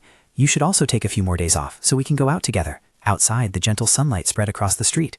After walking for a while, she suggested, let's hold hands. Luhan was surprised. Yes, Lariat then explained. We haven't gone out holding hands since we were children. The weather today is beautiful, isn't it? Soon Luhan's face turned red up to his ears, and he shyly replied to his sister, yes, the weather today is exceptionally beautiful. Lariat excitedly rattled off her order, making it hard for the waitress to keep up. Bring out everything you have. Earl Grey milk tea sponge cake, strawberry jelly tart, Sycamore cake, milk bread, and... The waitress exclaimed in surprise, Ceci? Lariat innocently tilted her head and looked at her. What? The waitress covered her mouth and stammered, oh no, it's nothing, I must be hallucinating, but I'm afraid it will take a little time to prepare. Although she didn't understand what the waitress meant, she still comforted her. It's okay. After the waitress left, Lariat sat waiting for the food, her mouth watering. I'll devour everything. Yes. Luhan looked at her with eyes full of affection and love. A few seconds later, Lariat looked up and awkwardly blurted out, you know, Luhan, back then. Luhan propped his chin up and asked, do you mean when we were little? Lariat immediately explained, no, before that, when you looked more mature than now, always avoiding me. Why was that? Luhan paused for a moment and then said, Did I do something to upset you? Lariat immediately waved her hand. No, it's not like that. You can never do that to me. It's just, I wonder if it had anything to do with us not being biological siblings. She secretly chided herself. What am I saying? Lariat shyly looked away. Oh, just forget it. Luhan understood then. You don't want me to be like that with you? She honestly told him, I don't want you to ignore me. Luhan calmly replied, I understand. A moment later, the delicious plates of cake were placed on the table. Lariat sat eating, but she was no longer as enthusiastic as she had been at first. She ate while talking to Luhan, and she wasn't rambling. He kindly said, "I know," but Lariat immediately retorted, "But I also have my own thoughts." That she wasn't a member of the Balua family, Lariat mused to herself. I still can't stop thinking. She recalled the past, when Lariat had asked herself in a state of coma, is there truly any other bloodline existing within this ancient lineage of the Balua family? Despite her fatigue, she still tried to glance over because she heard someone screaming. The Marchioness was screaming frantically in the dungeon. The worst mistake those Balua scoundrels made was accepting a deviant like you. Lariat thought to herself, she's the Marchioness of the house. I don't remember clearly. What is she rambling about? From that day on, I began to suspect that Luhan and I were not truly biological sisters. Everyone around me noticed it. After a moment of silence, Luhan spoke up. How's Rishé? I know that Rishé caused our father to worry about your safety. Lariat asked curiously, do you mean I was in danger? He immediately affirmed, yes, but I don't think she intentionally lied. Lariat pondered for a while as she ate. A moment later she exclaimed, I don't know who is behind this. I only know that the guard escorting Mariadner Vincent was not from the Vincent household, and his enemy is Belluum, isn't he? I also don't think she did it intentionally, which is why I'm asking you. Luhan asked, wanting to know the full story. When was the last time you saw Rishé? Suddenly Rishé appeared like a goddess and calmly said, Larry, long time no see. Rishé casually pulled out a chair and sat down. Then she cheerfully smiled and said to Luhan, Luhan, ever since I introduced this tea shop to you, I've noticed you frequent it quite often, haven't you? Although he was annoyed, he calmly explained to her, she and I are discussing some important matters. Rish rested her chin on her hand, looked at the two, and innocently asked, What's going on? Aren't you two sisters by blood? Luhan heard this and immediately stopped her. Rish, unabashed, brazenly told him, Dietrich, I know that's the issue you've always been troubled by, and nothing has changed yet, right? Even if she were truly your blood sister, or if Lariat had once been an orphan, the Count wouldn't abandon her. So you two will remain bound together like blood sisters for the rest of your lives. After Rish sat down at the dining table, the atmosphere became even more tense. She still tried to make conversation with the two. But you two ordered so many dishes, didn't you? I don't like eating any of those at all. As a lady, one must know what to eat and drink to maintain one's figure. Lariat couldn't suppress her anger and said, Rish, I know you don't like these things. As a lady from a noble family, one must know how to sacrifice personal desires for the family's benefit. A person's worth lies in how they dress and the name of their family. They are bound by such principles. Rish immediately showed a contemptuous expression and said, But you see, someone like me has no reason to break those customs myself. It's been a long time since we last met, so let's just put this negative topic aside for now, shall we? Lariat softly said, Rish, I have something to discuss with Luhan. She didn't hesitate to ask again. It's about you two not being blood sisters, isn't it? I already heard. How could I not know about that? I thought you were in danger, so I reported it to your father. Lariat resentfully told her directly. It was a guard from the Vincent family who kidnapped me. Rish immediately denied. Lariat, I don't hate you. The two girls were arguing, but the most awkward person was probably Luhan. At this moment, Rish turned to him and asked, Luhan, how about we go to the night market and have some tea together? Let's invite Lariat too. Looking at her malicious face, Lariat secretly thought, the only thing I gained from returning to the past was Rupert's protection. But in exchange, I lost a blood tie that connected me to my family and friends. At the same time, Lariat also spoke up. All right, let's go then. Outside, the night market was growing increasingly crowded as dusk fell. Lariat was still drawn to the delicious pastries, and Luhan helplessly asked, You still want to eat? The shop owner then added, There are return stations for the tableware sets all along the streets. It's unclear whether it's alchemy or magic, but they usually return to my shop, so you can just leave them there after you're done eating, young lady. Rishé disagreed with his idea. We're in the middle of the capital, so it probably isn't alchemy, is it? The shop owner, not wanting to be outdone, retorted to Rishé, Don't you know Colonel Barbarossa? That person is just for show in the military. They operate even outside the capital. Hearing that, Lariat pondered for a moment. An alchemist, a military person, in the future Crown Prince Barbarossa. Then Lariat pushed Rishé forward and cheerfully exclaimed, Let's go, let's go! Because of her push, Rishé moved closer to Luhan, making her blush. Lariat watched the two of them, then was startled by a thought. Don't tell me. No wonder Rishé has been so wary of me. She likes Luhan. Lariat thought to herself. I think I understand now. The reason why Rishé doesn't want to get married, or why she wants to avoid her noble duties. Rishé has always suspected me. She thinks that Luhan and I are not just siblings. Lariat handed the plate of cake to Luhan and said, Hold this for me. He didn't hesitate, replying, All right. Lariat casually scooped a piece of cake from it. She thought to herself, How can it smell so good? As she gazed at the beautiful blooming flowers, Lariat couldn't help but ask, How much is this? The shop owner immediately replied, 100 gold. The moment the price was uttered, she was stunned. "Hey," she called out. "Louis?" He quickly turned around. "Oh, what are you doing here, Lariat?" Lariat looked at him suspiciously, which was also what I wanted to ask. "What are you doing here, Louise?" she thought to herself, noting his reluctant appearance. Louise replied cheerfully, "My destiny is to serve His Majesty Rupert." I had pushed myself to the limit to escape Lariat's grasp, but it was a disappointing outcome. Lariat was speechless after hearing that. She simply said, "Ah yes, thank you." Seeing Luhan behind her, Louise suddenly exclaimed in surprise, "Oh, Dietrich is here too." Luhan politely bowed, because Louise was an instructor at the military academy. Lariat asked curiously, "Do you remember my younger brother?" Louise replied enthusiastically, "Since he was a top-ranking junior student at the academy, I did pay some attention to him." Lariat smiled, a thought forming in her mind. "I'm curious how he feels about personally sending his beloved student to the guillotine." Then she turned to Luhan and said, "What a relief. I'm so glad you were a well-liked student, Luhan." However, he seemed to shy away. Seeing this expression, Lariat looked at Louis with annoyance. "Hey, why does he look so scared? Don't tell me you bullied him." Louis replied, "Not at all, but perhaps I did raise my voice at him a little." She suddenly asked, "Louis, you're doing this because His Majesty ordered it, aren't you?" Louis answered calmly, "Perhaps or perhaps not. Why do you ask?" Lariat suddenly plucked a flower. "Your idea was to sell wildflowers," she stated. Louis seemed a little flustered. No, she didn't intend to sell them. She just wanted to learn about them. Lariat pointed to the flower branch in her hand, exasperated. "Even so, you shouldn't treat your merchandise so lightly." Holding that tulip, Louis was extremely flustered, but they were just wildflowers. "Do you have a way to care for them? Is there even a way to care for them?" Lariat irritably said, "I will report this to His Majesty." "How could you treat them like that?" Louis said, full of distress. "Didn't I tell you before that the purpose wasn't for profit? His Majesty asked me to find out why people like wildflowers." Lariat seriously asked, "Are you really serious about this?" Louis quickly replied, "Yes, perhaps Lariat, never mind." A thought arose in Lariat's mind. Isn't the reason someone likes wildflowers because they possess a distinct beauty, different from the beauty of flowers grown in greenhouses and carefully tended? Suddenly Luhan called out, "Sister, we should go now." Lariat, still angry with Louis, said, "I will tell His Majesty." Louis pleaded fearfully, "Don't." Lariat bluntly stated her demand. "Wait, please don't bully Luhan anymore, sir." Louis looked at her affectionately. "I've never bullied him, Lariat." Lariat said, "Future groom?" Hearing that, Louis replied, "I suppose I'll have a reason to bully him then." Upon hearing these words, Lariat was utterly exasperated. "I don't know if you're still a teacher. Your duty is to protect your students." Louis maintained his composure and said, "Well, a teacher's role is to help their students." Lariat responded, "Please promise, true to your title as a knight."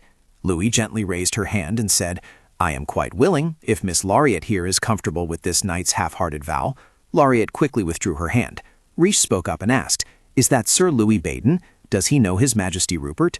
Lariat pulled her away and replied, "Yes, perhaps." Riche thought to herself, Rupert's personal knight, and he said he would become his sole servant. Luhan also asked curiously, "Are you close with Sir Baden?"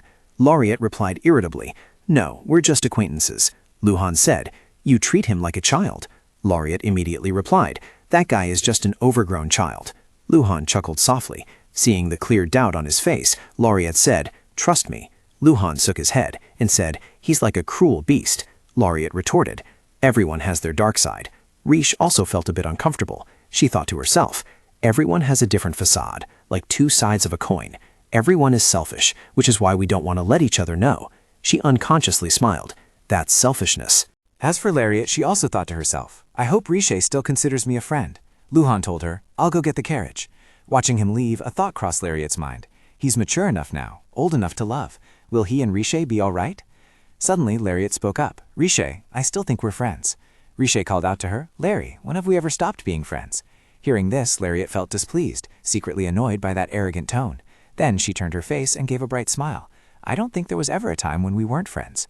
Because she thought, from the very beginning, Rishé and I were not friends. I was Rishé's rival, and to me she is the daughter of Gorton, who betrayed my father. It's contradictory that she likes Luhan while also being involved in Belwa's downfall, but I'm sure Rishé's situation will be different, right? I want Luhan to be happy, to see him grow old. For his future, I don't care if he and Rishé develop a relationship. Luhan returned and told her, "I'll take Rishé home." Lariat nodded in permission, and then Luhan quickly escorted Rishé into the carriage, while Lariat gently sat down on a nearby cardboard box. She massaged her leg and sighed to herself, "I think I've walked too much." Suddenly, Luhan approached. "You won't be able to relax if you just massage it like that." "Does it hurt? You have a cramp in your toe. You need some medicine applied." Lariat was utterly surprised. "When did you notice?" Luhan calmly replied, Since you started limping. Lariat looked bewildered. Was I like that? Luhan suddenly fell silent for a moment. A moment later, he finally spoke. Father is in the capital. Don't you want to talk to him? Seeing his expectant gaze, Lariat thought to herself, but father doesn't often come to the Champagne region. She reluctantly said, I think we should visit him first. Having said that, she thought again, this is too complicated, and I'm not even blood related to them. I guess the boy won't sense any change in me, but he just... Being able to endure loneliness by oneself is not easy, because I am the only one who knows the future. Thinking this, Lariat suddenly placed her hand on Luhan's. She stood up and said in a sweet voice, It's late, let's go. As time passed, Lariat quietly recounted. Autumn had arrived, and Rupert's coronation would also take place here. As long as you are happy, can I be happy from the depths of my soul? One evening at Count Belliwau's residence, Lariat's voice rang out, Father. Seeing his two beloved children approach, he was utterly surprised. Lariat, Luhan, I came here because I needed to see you and explain everything directly. Lariat looked very worried. Is it true that I'm not your daughter? Count Belliwau replied seriously. You are my daughter. Lariat is Blaise Belliwau. Luhan suddenly exclaimed, Father, she should know the truth. Count Belliwau replied, Your sister already knows the whole truth. Luhan looked a little annoyed. Father, he suddenly roared, Silence, Diachik. This is not something you can interfere with. I apologize. I hope you will forgive me. Luhan's face clouded with sadness. Are you saying I don't have the right to interfere in that matter, Father? Count Belliwau felt a pang of guilt. No, I don't want you to feel disrespected like that. And it's the same with you, Lariat. My hands are always trembling, and I can't sleep because I'm terrified at the thought of you getting hurt. Hearing that, Luhan reluctantly said, Then I'll excuse myself for a moment. Lariat watched Luhan leave with a hint of worry. Count Belliwau spoke in a sorrowful voice. Lariat, honestly, I've always thought of you as my daughter no matter what. When I first met you, you were just a baby. Amanda was the one who brought you here. At that time, we didn't have any children yet. I decided to raise you as my own child, but I had never been a father before, so I didn't know what I needed to do. I thought I'd tried to think of you as just a child I recognized from the orphanage, but unexpectedly, you became an invaluable daughter to me. It became even clearer after Luhan was born. I even thought about having you marry Luhan. Lariat asked, bewildered. Why? He covered his face, speaking with anguish. I thought that was the way for you to truly become a part of the family. Upon hearing this, a realization dawned on Lariat. So that's it. Noble families often marry each other to maintain their lineage, but that didn't quite fit with the idea of becoming a family. They could adopt a child and teach them the values and traditions of that family to pass on to future generations. It was like a fairy tale about how a commoner girl rose in social status to become a noble. Count Belliwau suddenly said, I will tell you when you are more mature and when you can understand and bear the problems, responsibilities, and honor that Belliwau must carry. Lariat felt incredibly angry. She raised her voice. No, you didn't tell me even when I was older. Count Belliwau replied sorrowfully, I wanted to live with you as my child. I wanted you to live as my daughter, to live truly happily, without a care in the world, and to live with me in Belliwau. But I couldn't even do that. I apologize for being such an incompetent father. Lariat suddenly hugged him tightly. You're not that incompetent. Count Belliwau said again, I'm sure this time will be different. Trust me. I promised myself I would become braver and stronger. She replied, It's too late, father. Count Belliwau's face was filled with endless remorse. Lariat, meanwhile, thought Rupert would be the crown prince. Then his body suddenly trembled with anguish. This couldn't be. There was no reason for the emperor to break his promise. Lariat spoke with complete honesty. I don't know what that promise is, but he has no reason to keep it. The emperor, the ruler of the empire, cannot jeopardize everything just to keep that promise to you. Because of this, the emperor has gone mad. He is obsessed with the empress, who is dead. This utterly astonished Count Belliwau. Eva? Dead? His eyes seemed unwilling to believe her words. Then he covered his face and said regretfully, Unbelievable. Lariat secretly thought that her father felt very guilty towards the empress. The empress is dead, and so is the emperor. Why is father so indifferent to them? What could it be? Lariat suddenly stood up. Since father has nothing more to say, it's time for me to go home. It's already late. Count Belliwau called her back. Wait a moment, Lariat. Lariat replied bluntly. It's all right. I know what father will say. My feelings for you will never change, because we are family. This time I will protect Belliwau. Lariat thought to herself, I cannot stop Belliwau from becoming emperor. He has spent many years to ascend to the throne. Count Belliwau suddenly said, If you must stay in the imperial palace, I must go see his majesty immediately. Lariat said again, Father, please trust me. I am sure I can protect you and Belliwau. She quickly left, thinking to herself, because Rupert is no longer suffering and lonely, because no matter what, he already has me by his side. One morning at Rupert's residence, Lariat was sitting down, gasping miserably for breath, and she pleaded, I can't run anymore. I really can't. If I run anymore, I'll die. 15 laps around the garden is enough. Rupert looked at her, a hint of disappointment in his eyes. He leaned closer and asked, "Is this all you're capable of?" Lariat thought irritably, "I'm not good at anything. Even when taught thoroughly, I still know nothing, especially compared to others." Lariat knew perfectly well that she had no special combat skills or talents. She only knew translation magic and things she read in books, and those spells were quite useless. Rupert pointed to a small magic circle drawn on the ground. "Place your hand here." Lariat did as he said. He uttered, "RVWE." Lariat immediately repeated, "RVWE." Rupert continued, "Route." Lariat also said, "Route." Seeing a blue light appear, Lariat was utterly surprised. "Wow," she thought to herself, "this isn't alchemy." Looking at these beautiful specks of light, Lariat thought to herself, "When I was little, my father invited a witch to test my magical aptitude, but I was told I had none. Could that have been wrong? What if I have an aptitude for alchemy?" Thinking this, she gleefully said, "Your Highness, did I do it right? How was it? Wow!" Rupert once again poured cold water on her. Failure. Her eyes welled up. "My magic is useless, isn't it?" Rupert shook his head. "No, that's not it." Her face was filled with hope again. "So that means I still have talent for this, right?" Rupert replied bluntly, "Not that either." He suddenly asked, "Do you know how to do math?" Lariat was a little flustered. "I can only do simple calculations." Rupert immediately picked up a stick and wrote some calculations on the ground. "Then solve this." Looking at the line, Lariat thought to herself, "This is an equation I learned before I debuted." She quickly picked up the wooden stick and wrote down the answer. Rupert suddenly looked at Lariat with confusion. "What is this? Do nobles in the South teach math at this level to young ladies? Young one, when did you learn this monstrosity?"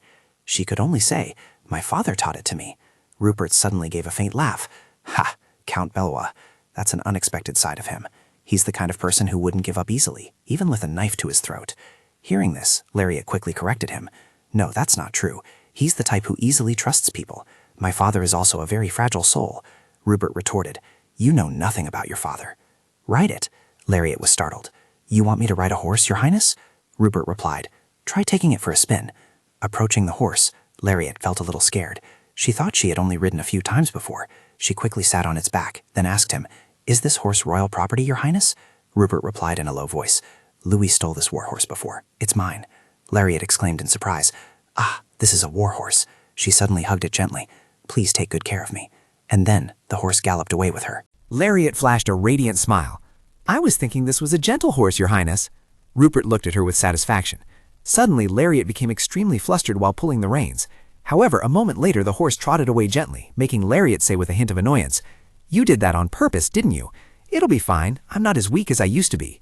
During the time she spent on horseback afterward, Lariat truly enjoyed herself. She could ride it around the area without any difficulty. When she stopped, Lariat even hugged it tightly and praised it aloud. "Wow, you're such a smart horse. You're amazing, kiddo." Her eyes, as she looked at it, shone with absolute trust. She smiled radiantly and then said, "This is a secret between us, okay? I now have a very good impression of your owner." The horse continued to run, but its mood was incredibly sad after that remark. Lariat confidently rode the horse back, and when Tori saw this, she clapped incessantly. Safely dismounting, Lariat happily announced, "I'm back. It took a little while for me to go all the way around, but it was so much fun." Tori exclaimed excitedly, "That was really cool, Lariat. This is the first time I've seen Geoffrey obediently listen to anyone like that besides His Highness." Rupert grumbled, "Hey." Lariat flinched. "Well," Rupert said again, "not you, Geoffrey." He walked over to Geoffrey, stood opposite him, and asked in an inquisitive tone, "Do you like her more than me?" Lariat looked at him, utterly bewildered, thinking, why is he acting like such a child? Rupert said irritably, "Hey." He suddenly turned to her, "Hey." Lariat, bewildered, asked, "Me?" Rupert replied, "Yes, you've already won its affection. It likes you more now, and I don't need an animal that isn't loyal to me." Hearing this, Lariat immediately became curious. "How do you know that? Your Highness, you're making a very hasty decision." Rupert stated bluntly, "I knew it the moment I looked into its eyes." Lariat innocently asked again, "So you have a special power to know such things?" Rupert looked extremely annoyed. "You seem to be very good at arguing with me. What belongs to me must only be loyal to me." An idea popped into Lariat's head. "Ah, so your Highness means that what's mine is mine. No matter where it is, it's still mine. Is that right?" She immediately said, "I will take good care of it. Thank you, Your Highness." Rupert then left, saying, "I'm glad you're not that slow on the uptake." This remark secretly annoyed Lariat. Is he making fun of me? Tori suddenly said, "How wonderful." Lariat asked again, "What was that?" Tori's face was a little melancholic, as if she was the one who would truly accept Lariat. "Lariat, don't you think it would be good if you became His Highness's person?" As you know, he doesn't know how to love anyone. This made Lariat ponder, wondering what the relationship between Tori and Rupert was. She blindly pursued him, yet tried to kill his pet. They even got married, but he killed Tori. Was it truly because Rupert didn't know how to love others that she became like that? Thinking this, Lariat's gaze at her was resolute. Tori, I'm not looking for that so-called power. All right, I'm going back now. I'm really tired. Tori watched Lariat leave with a heavy heart. Lariat thought to herself on the way back from a morning training session with Jeffrey, seriously, I can't shake it off. Rupert had tried to see if he could use alchemy, both successfully and unsuccessfully. Tori found Lariat's actions a bit confusing. Lariat quickly approached. Tori, I was just about to head to the main hall. I need to choose a new outfit and some accessories for His Highness. She thought to herself, even if he doesn't need it now, he'll become the crown prince in a month anyway. I should pretend not to know to avoid suspicion. Tori replied, I'm sorry, Lariat. That should have been my job.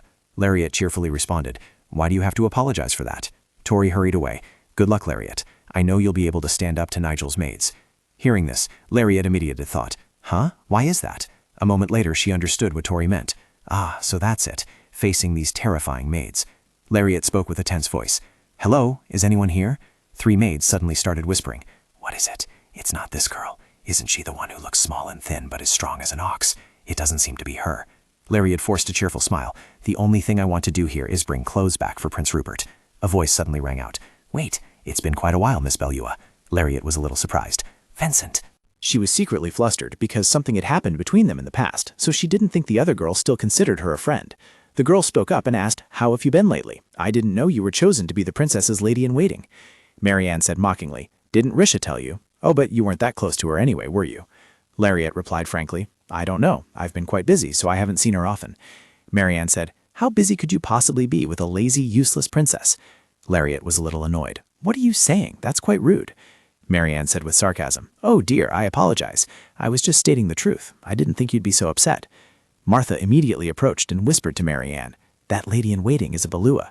She confidently replied, don't be afraid, Martha. She's just the abandoned child of the Belua family.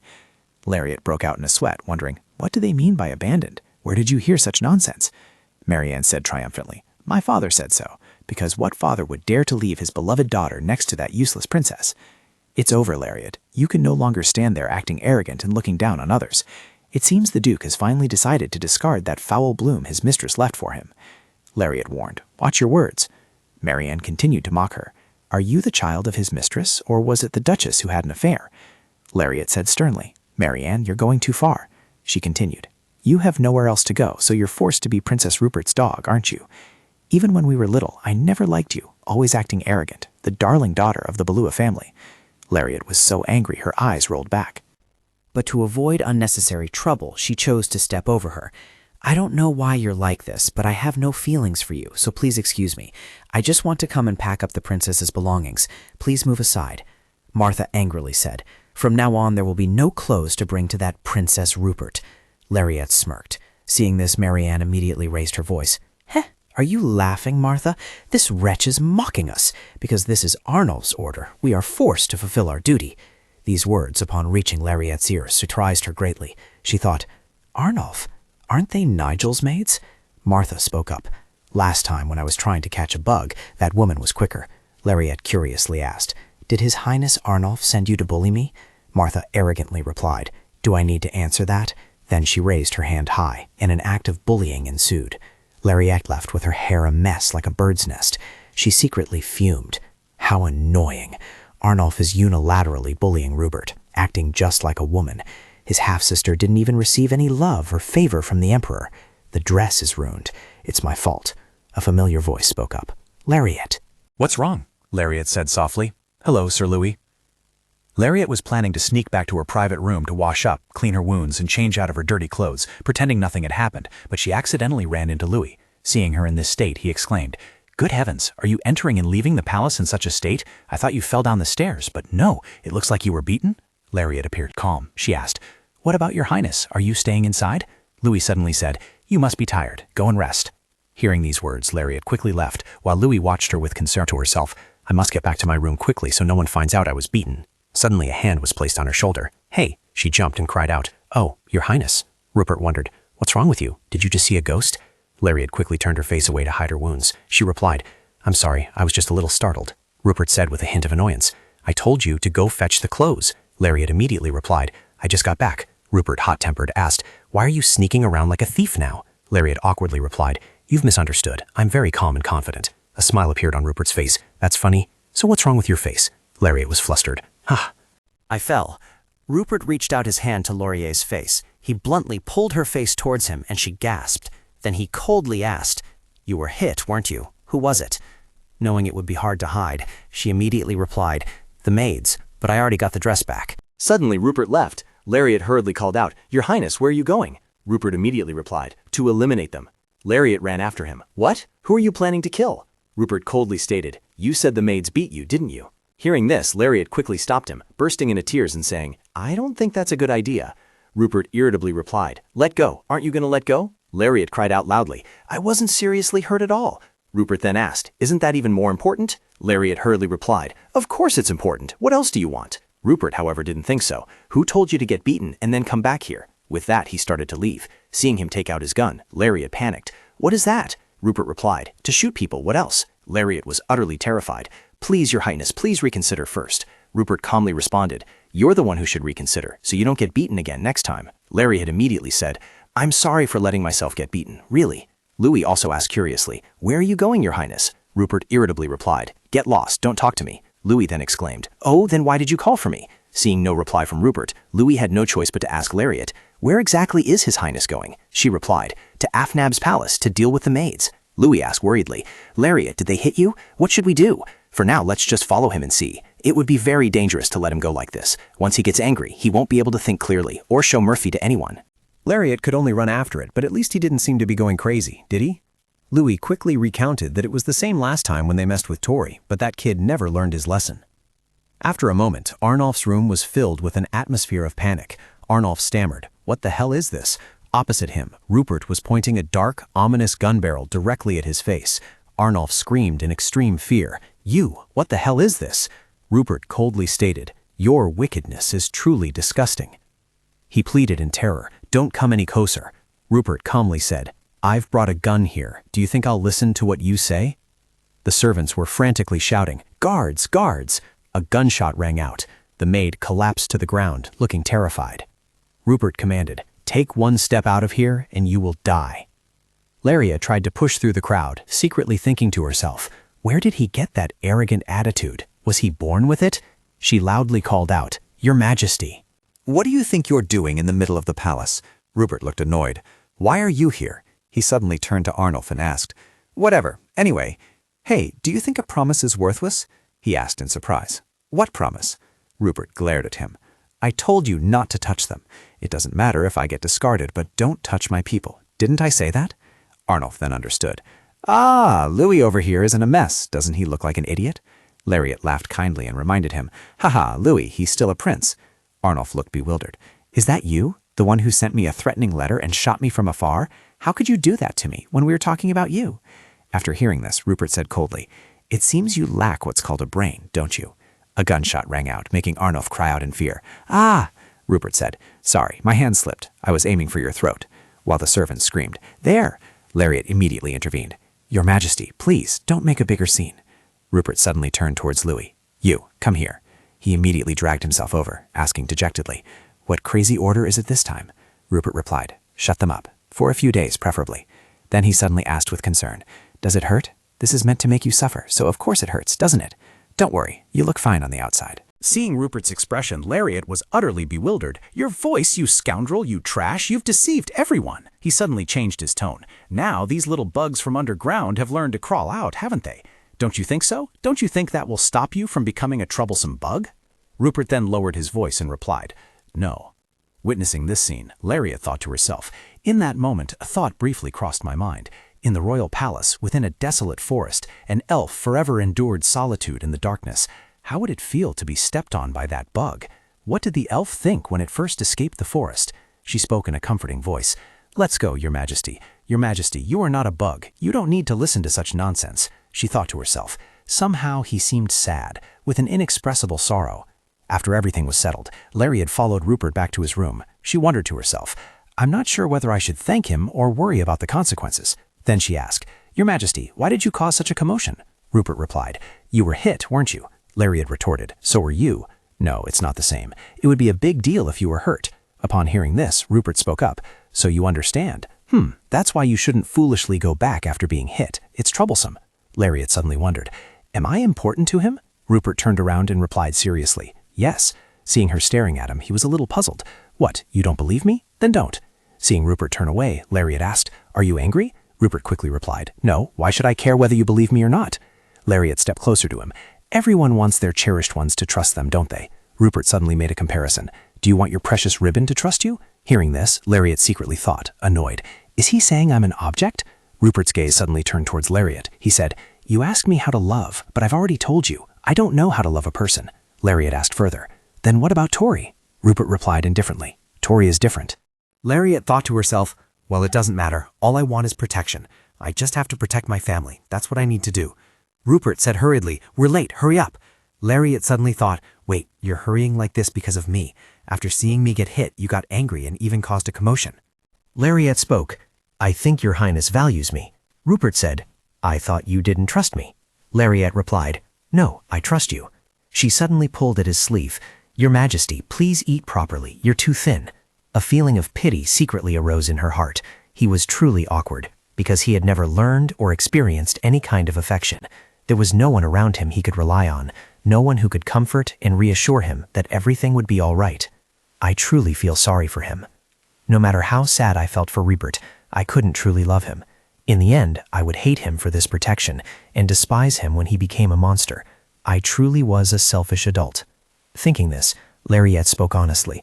I will also try my best to love you, Your Majesty, so that you may be happy, Your Highness. You will definitely be happy, to the point where you can't stop smiling, to the point where every day you feel so incredibly happy that you don't want to fall asleep. After saying these words, a thought appeared in her mind. Isn't it contradictory that I can't have feelings for him, yet I still wish him happiness? Is it wrong to use a child to soothe the sins that constantly torment me for my own happiness? Seeing her so emotional, Rupert immediately said, How foolish. Lariat replied, I assure you, I can see the future, you know. 4 years have passed since I returned to the past. It's September now. When Rupert becomes crown prince at age 16, I worry about how he will change after gaining power. Lariat opened the door, entered the room, and thought, Rupert will move to another palace. What will happen to Jakun? Suddenly, she saw a dark figure hiding in the distance. Lariat screamed in extreme fear. There! Rupert poked his head out and said, It's been so long, I thought you went to steam buns. Seeing him, Lariat immediately became flustered. Your Highness. He handed her a brown cloth bag, making her ask in bewilderment, What is this? Seeing no reply from him, she opened it to look, secretly thinking, What's in this bag that makes it so heavy? Taking out several strange items, Lariat forced a smile and asked, Oh, what are these piles of flour for? She secretly wondered, Why did he bring these at this hour? Rupert appeared indifferent. Aren't you angry? Lariat calmly replied, Thank you, Your Majesty. You should eat some too. You like steam buns, don't you? Seeing the bun she offered, Rupert replied, That's for you. Lariat looked at him and questioned, When will you become the crown prince? Rupert sighed, The day after tomorrow. Lariat smiled and said, Congratulations, Your Highness. Rupert immediately asked, For what? She replied, For becoming the crown prince. Hearing that, he burst out laughing. Ah, so you weren't expecting this to happen? Lariat asked curiously, Aren't you happy, Your Highness? Rupert replied, I don't know. How do you think I should feel right now? Hearing him ask that, she said without hesitation, Suppose His Highness wants to buy a steamed bun, arrives there and thinks all the steamed buns are sold out. But in reality, there's still one left, and His Highness luckily gets that last bun. Wouldn't the feeling be similar? But Rupert merely replied indifferently. To be honest, I feel nothing at all. To put it vaguely, if this is what Lady Eva wants, then I want to run away. Hearing that, Lariat was stunned. Eva, Rupert's birth mother. Then she cleared her throat. At least Your Highness won't be looked down upon by the royals as much as you are now. Suddenly, he took Lariat's hand and said, I don't care about those things at all. These words made her even more confused. Then what is Your Highness worried about? What can I do to make you happy? Do I have the ability to do that? I'm just an ordinary and insignificant person. How can I help fill the void within you? Looking at the drawing on her hand, Lariat couldn't help but exclaim, Why would Your Highness engrave this? It's so beautiful. Rupert calmly said, It's for you to use. She wondered, How do I use it? But he didn't answer, only said, If you're smart, you'll figure it out yourself. Hearing Rupert say that, Lariat bit her lip in annoyance. It disappears as soon as I touch it again. Ugh! Suddenly, the drawing lit up, astonishing her. "Oh, Your Highness, it's glowing, so I can use alchemy now, right?" Unexpectedly, Rupert cruelly said, "Only if it's engraved on your hand by someone else. If you learn it yourself, it's useless. You can't use it. No matter what you do, I can't find your talent. Even what you can do is vaguely unclear. What's the deal with that?" Rupert's words made Lariat's previous cheerful mood completely vanished. She wondered, does he mean I'm a useless damsel? Very soon after, he noticed the frown on Lariat's face. So he said in a low voice, "Many others can't do it either. Just try pressing it again. If it still doesn't work, keep pressing until your hand feels like it's about to break off." However, this time Lariat pouted and refused. I don't want to go that far. Despite saying that, she still tried again, thinking to herself, what a hot-tempered person. Seeing the effort of the person in front of him, Rupert couldn't help but praise her. "You did very well." Lariat smiled. "Thank you, Your Highness. I'll also remember to take my medicine more regularly." He casually replied, "Don't get hurt. It's a hassle." After that, the atmosphere between the two of them softened. A few days later, Rupert's coronation ceremony took place. The whole place was bustling, and people whispered to each other, "What kind of party is this? I don't know." Looking around, Lariat wondered, "I wonder if father and mother came. I don't see them anywhere." Tori asked nervously, "Larry, is it okay to just stand here like this?" Hearing that, she immediately reassured her, "Don't worry, just treat this as a normal party." But the little girl whined, "Except for Lariat's birthday, I've never attended any other party." Lariat still gently said, "No one has invited us to dance yet, so you don't need to worry." Her smiling face inadvertently made Tori blush. The girl shyly thought, "Lariat is so beautiful."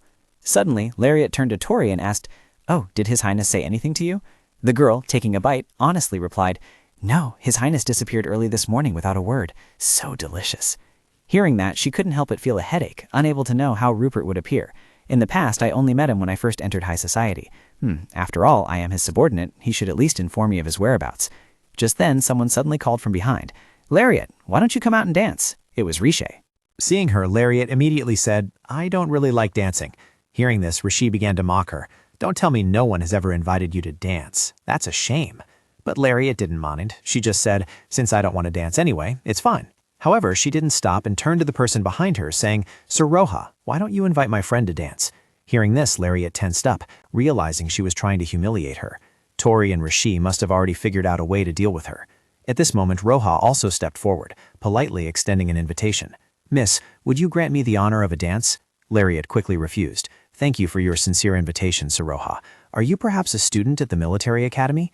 She suddenly changed the subject, which made him pause, but he still replied, "Ah, yes." Seizing the opportunity, Lariat continued to ask, "Do you happen to know Dietrich? Luhan Dietrich Bellois is my younger brother." Hearing this, Roha became enthusiastic. "Ah, though not the same age, I do know him. He's at the top of his class." As soon as he finished speaking, Lariat turned to Rishé. "Did Luhan say he wasn't coming today?" She was startled. "Why are you asking me? He's your brother, not mine." Hearing this, Lariat thought, if I get angry here, it would be like admitting we're not from the same family. So she forced a smile and replied, "I thought Luhan and you were very close. Well, I guess not. Please excuse me. I'll be going now." With that, Lariat quickly left, but to her surprise, Rishé called out after her, "Why isn't His Highness Rupert here yet?" She replied, "If you want to see him, you'll have to wait. His Highness will be here soon." She then continued, "Prince Arnulf and Princess Nigel have both arrived. It's quite impolite." But Lariat didn't care. She thought to herself, "If you want to follow etiquette, then go ahead." Then she turned to Roha. "Sir Roha seems a bit bored, doesn't he? Why don't you dance with him, Rishé?" He heard that and immediately gave a hearty laugh. "I never thought I'd have the chance to dance with Lady Riche." Vic found it inconvenient to refuse, so he agreed. "All right." After dealing with these two, Lariat quickly pulled Tori away. Reaching a secluded corner, she stopped, panting, and asked, "When will His Highness finally arrive?" The little girl replied worriedly, "I don't know. And are you okay, Larry?" Lariat said, "I'm just a little worried. What about you, Tori?" Tori looked puzzled. "About what?" She clarified, "About today's events. Many things will change from now on." The naive little girl replied, "I don't know. His Highness said everything would stay the same." Lariat continued to ask, "Is His Highness always so sure?" Then she thought to herself, "Everything changes, and people must change with it. I'm afraid he won't cherish me anymore later on." Just as she thought this, Tori's childish voice echoed in her ear, "I trust His Highness." Lariat interjected, "Things will just go back to normal." Despite this, the little girl insisted, "He won't change at all." Lariat subtly stepped back, but kept her eyes fixed on Tori. She said incredulously, "Oh, the change we're talking about must not be the same topic then. The atmosphere was also starting to get a bit awkward, so let's stop here. I'm so worried. His Highness has finally ascended to the position of Crown Prince. But what about me? I'm still so uncertain. As Lariat stood absent-mindedly on the balcony, someone called out from behind, "Sister." She turned around and asked doubtfully, "Luhan?" Luhan smiled and said, "Long time no see." Lariat then wondered, "Did you come here with Rishé?" He replied, "No, I came alone." Hearing this, she asked further, "Did you also receive an invitation?" Luhan nodded, "Yes, because I am the eldest son of the House of Belua." However, Lariat still found it hard to believe. "But accepting the invitation isn't mandatory. Is there any other reason for you to be here?" Luhan replied, "It's just as you said earlier. Isn't today's party a bit suspicious?" Hearing these words, she frowned and thought, "So he still doesn't completely trust me. When I said I came back from the future, did he come here to confirm it with his own eyes?" Then she asked him, "How is it suspicious?" Luhan said without hesitation, "You said that His Royal Highness." As soon as she heard this, Lariat affirmed, "That's right. His Royal Highness will later become the ruler of the country." Luhan quietly confirmed, "Is that really true?" Lariat thought, because of His Royal Highness's condition, he has had to live his entire life isolated from society. He even refused to attend parties where his presence was mandatory. Just think about it. An emperor like that, now wanting to invite all the nobles to attend a party without much thought about it. Wouldn't that just make everyone more curious? But she didn't say this to the boy, only saying, "All right, Luhan, if you don't believe what I'm saying, then go and verify it yourself today." Hearing this, Luhan quickly protested, "It's not that I don't believe you." At this, Lariat raised her voice, "Don't you want to check if what I said is true?" Luhan couldn't help but move closer to her, agitatedly explaining, "That's not it. I just want to come here to confirm whether history will repeat itself or not." Unexpectedly, Lariat brushed it off. I told you so." She thought nothing had changed, so of course history would repeat itself. The only thing that changed was that now there was a noble girl who liked to hover around him. Luhan saw that she misunderstood and was about to explain that when Lariat put a hand over his mouth, cutting him off. "It's all right. I don't expect you to completely believe this anyway." Seeing this, he gently kissed her hand and said, "Of course." Just then something flew over and hit Lariat hard on the forehead. Luhan asked, puzzled, "What's wrong, sis?" She walked over, picked it up and said, "It looks like someone's hair." The moment she touched it, Lariat was stunned. It was Rupert's hair. If it was this long, did he cut all his hair off? It turned out that Rupert had been looking for Lariat after he cut his hair. The servants' quarters were right above the balcony where Lariat was standing. He had seen Lariat being close with Luhan, so he threw the bun of hair down to Lariat to make her avoid him. But Lariat didn't know this. She looked around puzzled. Where did it fall from? Just then an announcement came from inside. "Attention everyone, His Imperial Majesty the Emperor has arrived." Hearing this, the crowd simultaneously bowed in greeting. As Lariat bowed, she secretly assessed. He looks so thin and pale, as if he knows he's about to depart. Before the Emperor's demise, he would have to designate an imperial crown prince. Note, the Emperor looks so haggard due to the presence of the Evadol. Lariat continued to think, "I don't feel any pity for him at all. Perhaps it's because he's a selfish monster, far different from what I imagined. He is the source of all evil in this world." As soon as he sat down, the Emperor said, "Thank you all for attending." Even so, Lariat was still lost in her thoughts. She wondered, the Empress is standing beside him, but where's the imperial consort? Don't tell me she's, just as she thought this. She heard the Emperor say, "I'm sure you're all wondering why it's been so long since I've hosted a banquet like this." What I declare today concerns the future of the Empire, and is also my last will and testament. No sooner had the Emperor finished spooking than the Empress burst out laughing and asked in return, "What do you mean, last will?" He continued, "Today I will officially appoint someone to the position of Crown Prince, a matter that has been postponed until now. I am considering appointing the Crown Prince as regent." This was exactly as Rupert had predicted. The document Lariat had stolen was what had granted him the right to the throne. The room fell silent, with only the Emperor's deep voice remaining. "My body is too exhausted to care for this nation." Upon hearing this, the Empress burst out laughing. "Your Majesty, what do you mean by regent? Arnop is still young and has no experience in state affairs. You must be strong." But no sooner had she finished speaking than an announcement rang out from outside. "His Royal Highness the Crown Prince has arrived. His Royal Highness the Crown Prince has arrived. Everyone bow to His Royal Highness." Amidst the murmurs of the crowd, Rupert strode in confidently. By this time, his long hair had been completely cut short, and he appeared before the public with the introduction, "Crown Prince Rupert Edgar Rasper Vinium has arrived." Seeing his handsome appearance, the noble young ladies couldn't help but blush shyly. As for Arnop, he couldn't help but tremble uncontrollably. Then he frantically yelled, "Who is that person? Who does he think he is, claiming to be the Crown Prince, Your Majesty?" Hearing that, Rupert's steps suddenly halted. He smirked and asked Arnulf, "Can't you recognize your own younger brother, imperial brother?" Seeing Rupert's demeanor, he began to tremble, stammering, You. But he didn't stop, continuing to press. "Say something, I'm waiting." Hearing that, Arnulf yelled again, "This lunatic! Impossible!" In contrast to his panic, Rupert remained composed. It seems my imperial brother has forgotten the royal tongue. From a distance, Lariat witnessed everything, feeling helpless. Look how amused he is. Just then the Empress knelt beside the Emperor and cried out, questioning, "Your Majesty, how could you do this to me? Your Majesty cannot do this to me. Do you think my father will let this matter rest?" Unexpectedly, he merely snapped coldly, "Begone! Who gave you the audacity to be disrespectful to me? Mind your words carefully, if you still wish to retain this position as Empress." Seeing the Emperor like that, the Empress was immediately terrified, quickly retreating and stammering, "The son of Your Majesty and the imperial concubine. This humble consort is guilty, Your Majesty."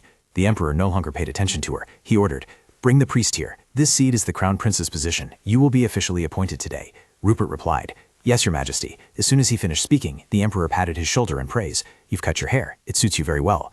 Rupert said little, only responding, "Thank you, Your Majesty." After a brief exchange, he took the cloak from his own body and draped it over Rupert.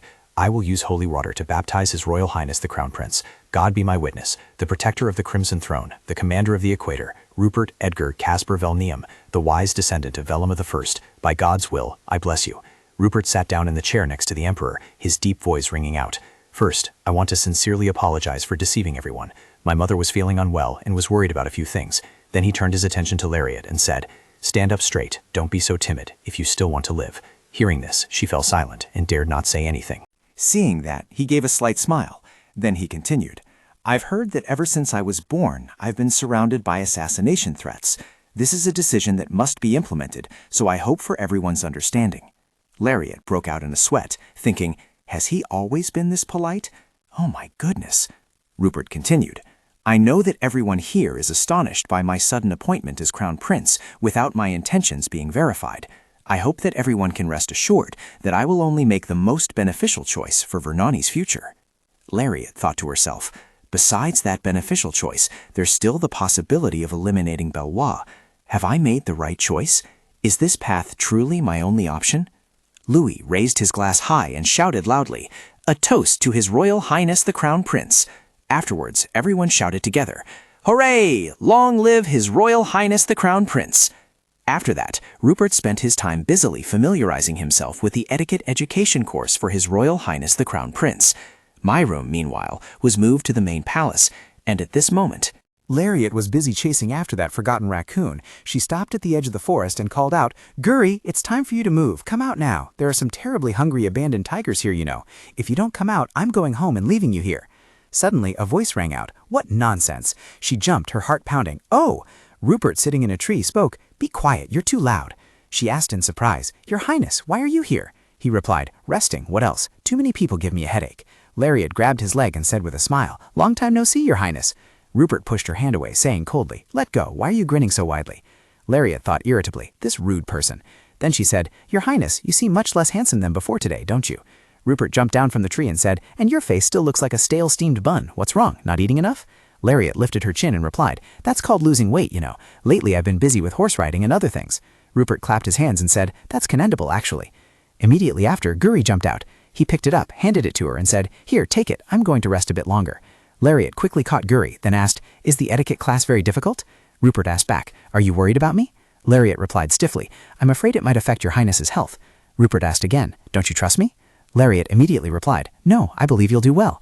Rupert frowned and asked, "What makes you trust me so much?" Lariat said without hesitation, "Because your Highness is a very trustworthy person." Rupert suddenly said, "If I can't hold on to this position, both you and I will be ruined. You know that, don't you?"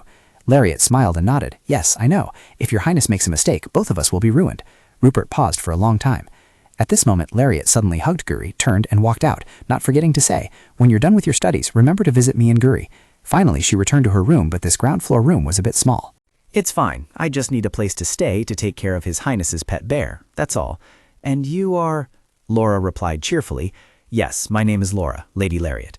When His Highness was pretending to be a woman, I couldn't meet him, so I was curious about what kind of person His Highness was. If I had known His Highness was so handsome, I would have gone looking for him already. Unlike the other maids, I was properly recruited. I wasn't sold or given away to pay off a debt." Lariat thought resignedly, "She talks a lot." Laura then asked, "By the way, have you heard about King Velima I, who is actually a woman?" Lariat replied, "I have heard about it." Laura further asked, "What do you think about it?" Lariat pondered, "If that's true, then I would become the eldest child in the family, not Luhan anymore." Laura, realizing her question was a bit difficult, said, "Well, just call me whenever you need someone." Lariat replied, "Thank you." After that, she turned around and thought, "Yes, that's probably for the best. Tori and I have already done too much." At this point, Lariat suddenly pulled out her notebook, turned back and said, "Rupert has now become His Royal Highness the Crown Prince. Regarding his personality now and throughout this time-traveling period to the past, I have no idea what's going on in the palace."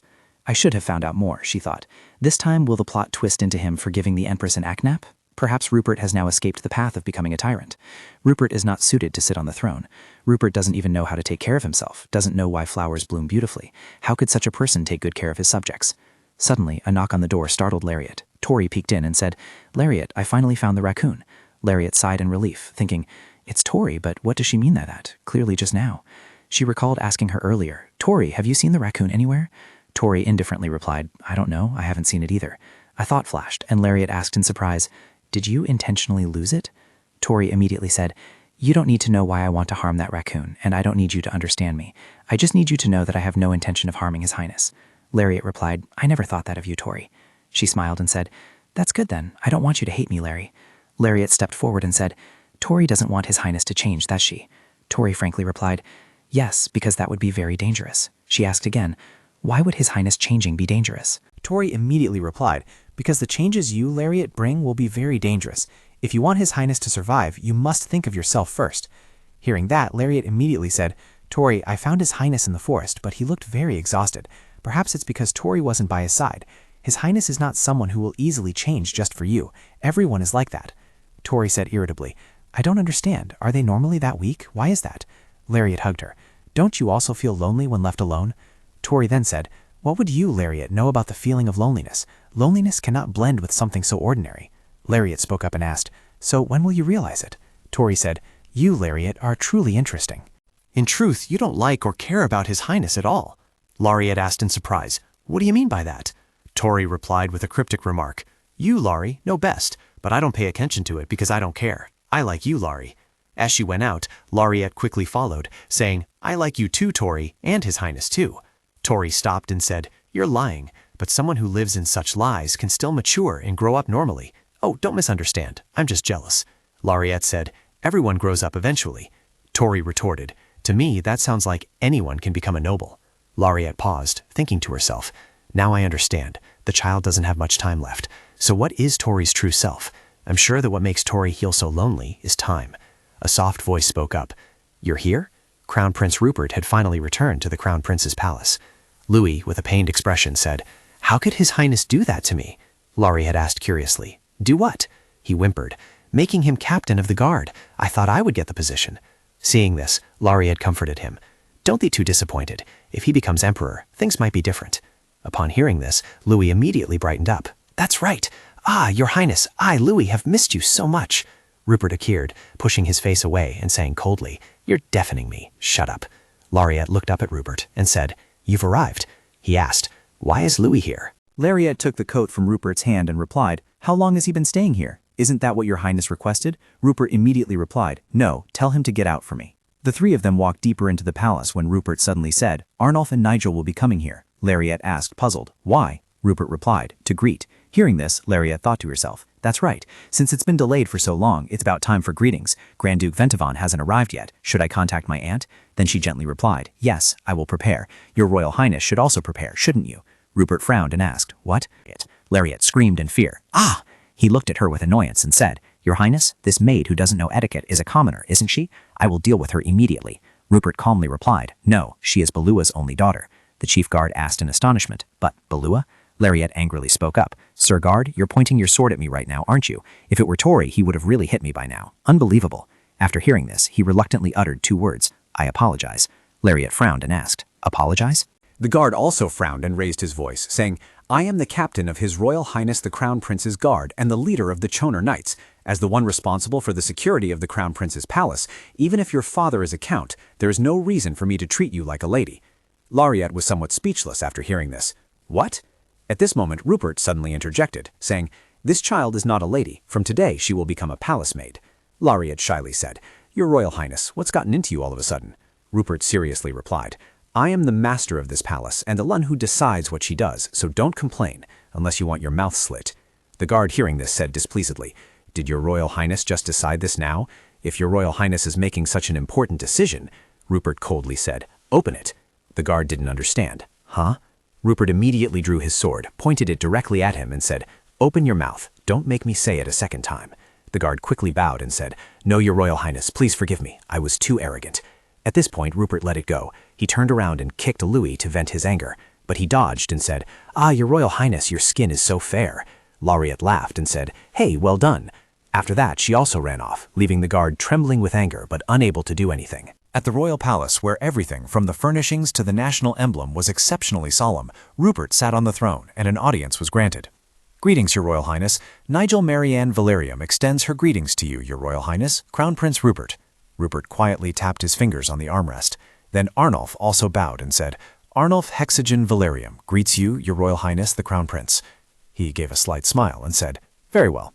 He continued, Your Highness, though it's late, congratulations on your appointment as Crown Prince. I am here because I wish to reconcile with your Highness. Rupert asked, puzzled, reconcile? Have we ever quarreled? Quarrels can only happen between equals. What you have done to me is nothing more than a nuisance, nothing less. Arnulf, it's not that I don't understand you, it's just not worth my concern. Humiliated, Arnulf immediately threw something towards him. He angrily shouted, Raff, no, Rupert. Though I don't know how you, your Highness, have changed so much, don't think you can stay in that position for long. Rupert said indifferently, I have no intention of staying long, because I will soon become emperor. Although the guards had come to restrain Arnulf, he still retorted defiantly, Indeed, with such a lowly background, how dare you aim for the throne? Nigel quickly tried to stop him. Arnulf, please stop. He ignored her and pushed her away. Get out of the way. Nigel was pushed down and cried out in pain. Ah! Lariat quickly ran to help her up. Are you all right, your Highness? Nigel replied painfully. Thank you, Lariat. Lariat angrily turned and shouted, What is the captain of the guard doing standing there? Quickly drag that disrespectful prince out. Hearing this, Arnold shouted, Belua? A family with such a long history as Belua is also chasing after power? Lariat, even more enraged, yelled, If you chase after power, sooner or later you will have to bow before the queen's heels. Prince Arnold, forgive me, but you are truly wicked. Suddenly Nigel called out, Rap, no, your Royal Highness. Rupert, please calm your anger. I will persuade my mother and my brother Arnold to move to a local area, and we won't even glance at the shadow of the royal palace. However, Rupert calmly replied, I am not angry. Lariat bowed even lower and said, Why aren't you enraged? That resentment, though I can't fully understand it, I see it clearly. I know my brother went too far. Hearing this, Rupert said, Nigel, you still pity me, don't you? I won't do anything to threaten your life, but your sympathy has never been wholehearted. I don't intend to leave you in the palace if you show that expression in front of me again. I won't stop at just a warning. After saying that, Rupert quickly left. Lariat followed, asking, Will it be all right to leave her like that? Rupert turned and said, What if we leave her? She'll surely die. Lariat quickly denied, It's not like that, but there's a more tactful way to speak to Princess Nigel. Rupert said, Even if Nigel tries to persuade them, Arnulf and the Empress won't change their minds. Nigel is the weakest among them. There's no reason to listen to the words of the weak. Lariat asked curiously, Does your Highness feel sorry for Princess Nigel? Rupert said indifferently, What nonsense are you talking about? Lariat looked up at him and said, Your Highness, you really must be careful now. Before she could even finish her sentence, she unfortunately tripped and fell. Ah! Rupert quickly caught her and said, You're the one who needs to be careful. Lariat blushed and shyly replied, Thank you, your Highness. Rupert then said, Don't follow me. Instead, go to the library and practice alchemy. Hearing this, Lariat anxiously asked him, What if I accidentally start a fire? Rupert calmly replied, Call Louis. If you die, he'll die with you. Watching his retreating figure disappear into the distance, Lariat, puzzled, asked herself, Why did Rupert become a tyrant? He doesn't possess the necessary cruelty of a tyrant. Furthermore, he enjoys studying and is very obedient and guileless. Will they seek revenge on Rupert for past offenses? Arnulf, Grand Duke Ventavon, and even her own father? Suddenly, a maid rushed over and announced, Larry, you have a visitor. Lariat asked in return, Who is it? Laura replied, A student from the military academy, and very handsome. Hearing this, Lariat immediately guessed it was Luhan.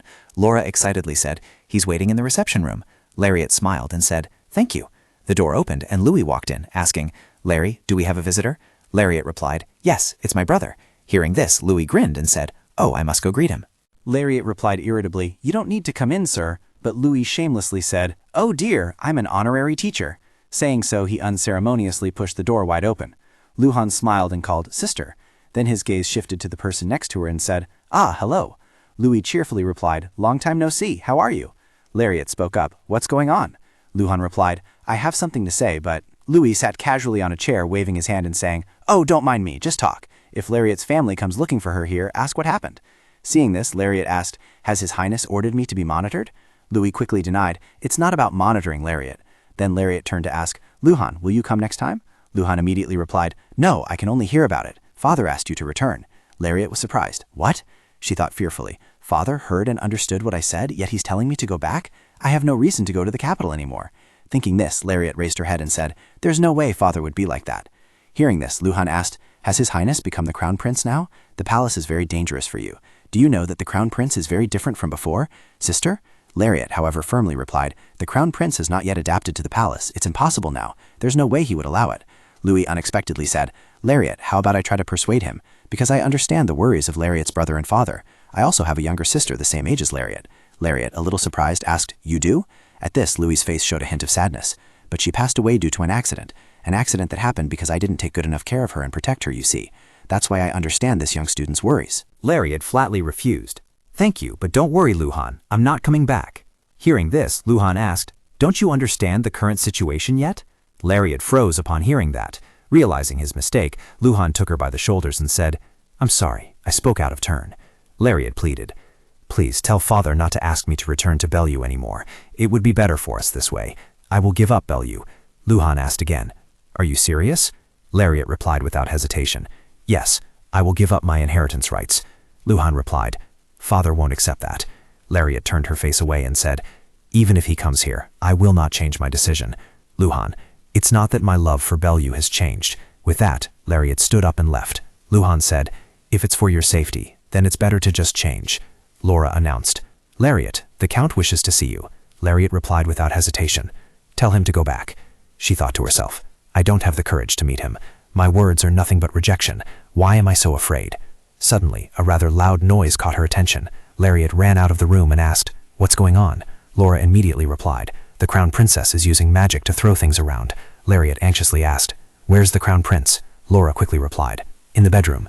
Lariat quickly said, "Call Louis, and the entire guard squad too." As soon as she finished speaking, she immediately ran straight to Rupert's room. As soon as she reached the door, Lariat couldn't contain her worry and shouted, "Your Highness!"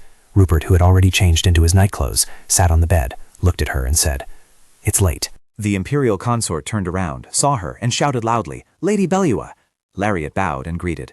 Lariat Bellew respectfully greets His Royal Highness the Crown Prince and Her Royal Highness the Imperial Consort. The Imperial Consort approached, smiled, and said, "So it's a maid." But then her expression immediately changed, becoming more terrifying, and she said, "How could Bellew know the truth that that boy is a son?" Lariat asked in fear, "What are you saying?" The Imperial Consort grabbed her and interrogated, "Doesn't Bellew know? If not, why would he send his only precious daughter to a powerless princess?" As she shouted, she raised her hand high as if to strike her. Lariat quickly denied, "I swear, I don't know." The Imperial Consort pushed her and shouted loudly, "Lies! How dare you lie in front of me? Even Bellew's daughter despises me." After shouting, she again used magic to throw a vase at her. Rupert quickly caught the vase and calmly said, "I didn't expect you to become so unsightly. Do you want me to report this to His Majesty the Emperor?" She frantically shouted, "You were the one who called me to the Crown Prince's palace." The magic bracelet on her hand immediately glowed. The Imperial Consort cast a spell, lifting everything around them threateningly. "Are you sure?" Lariat immediately realized, "Magic!" Rupert stepped forward, shielding Lariat, and said, "You need to remember that this is the Crown Prince's palace." Lariat stepped back. But as soon as Louis and the guards arrived, she shouted, "The Crown Prince is attacking me, trying to harm the Imperial Consort." The Imperial Consort frantically screamed, "Look!" Louis calmly drew his sword. Then he pointed it directly at her and said, "I cannot stand by and watch someone try to harm the Crown Prince."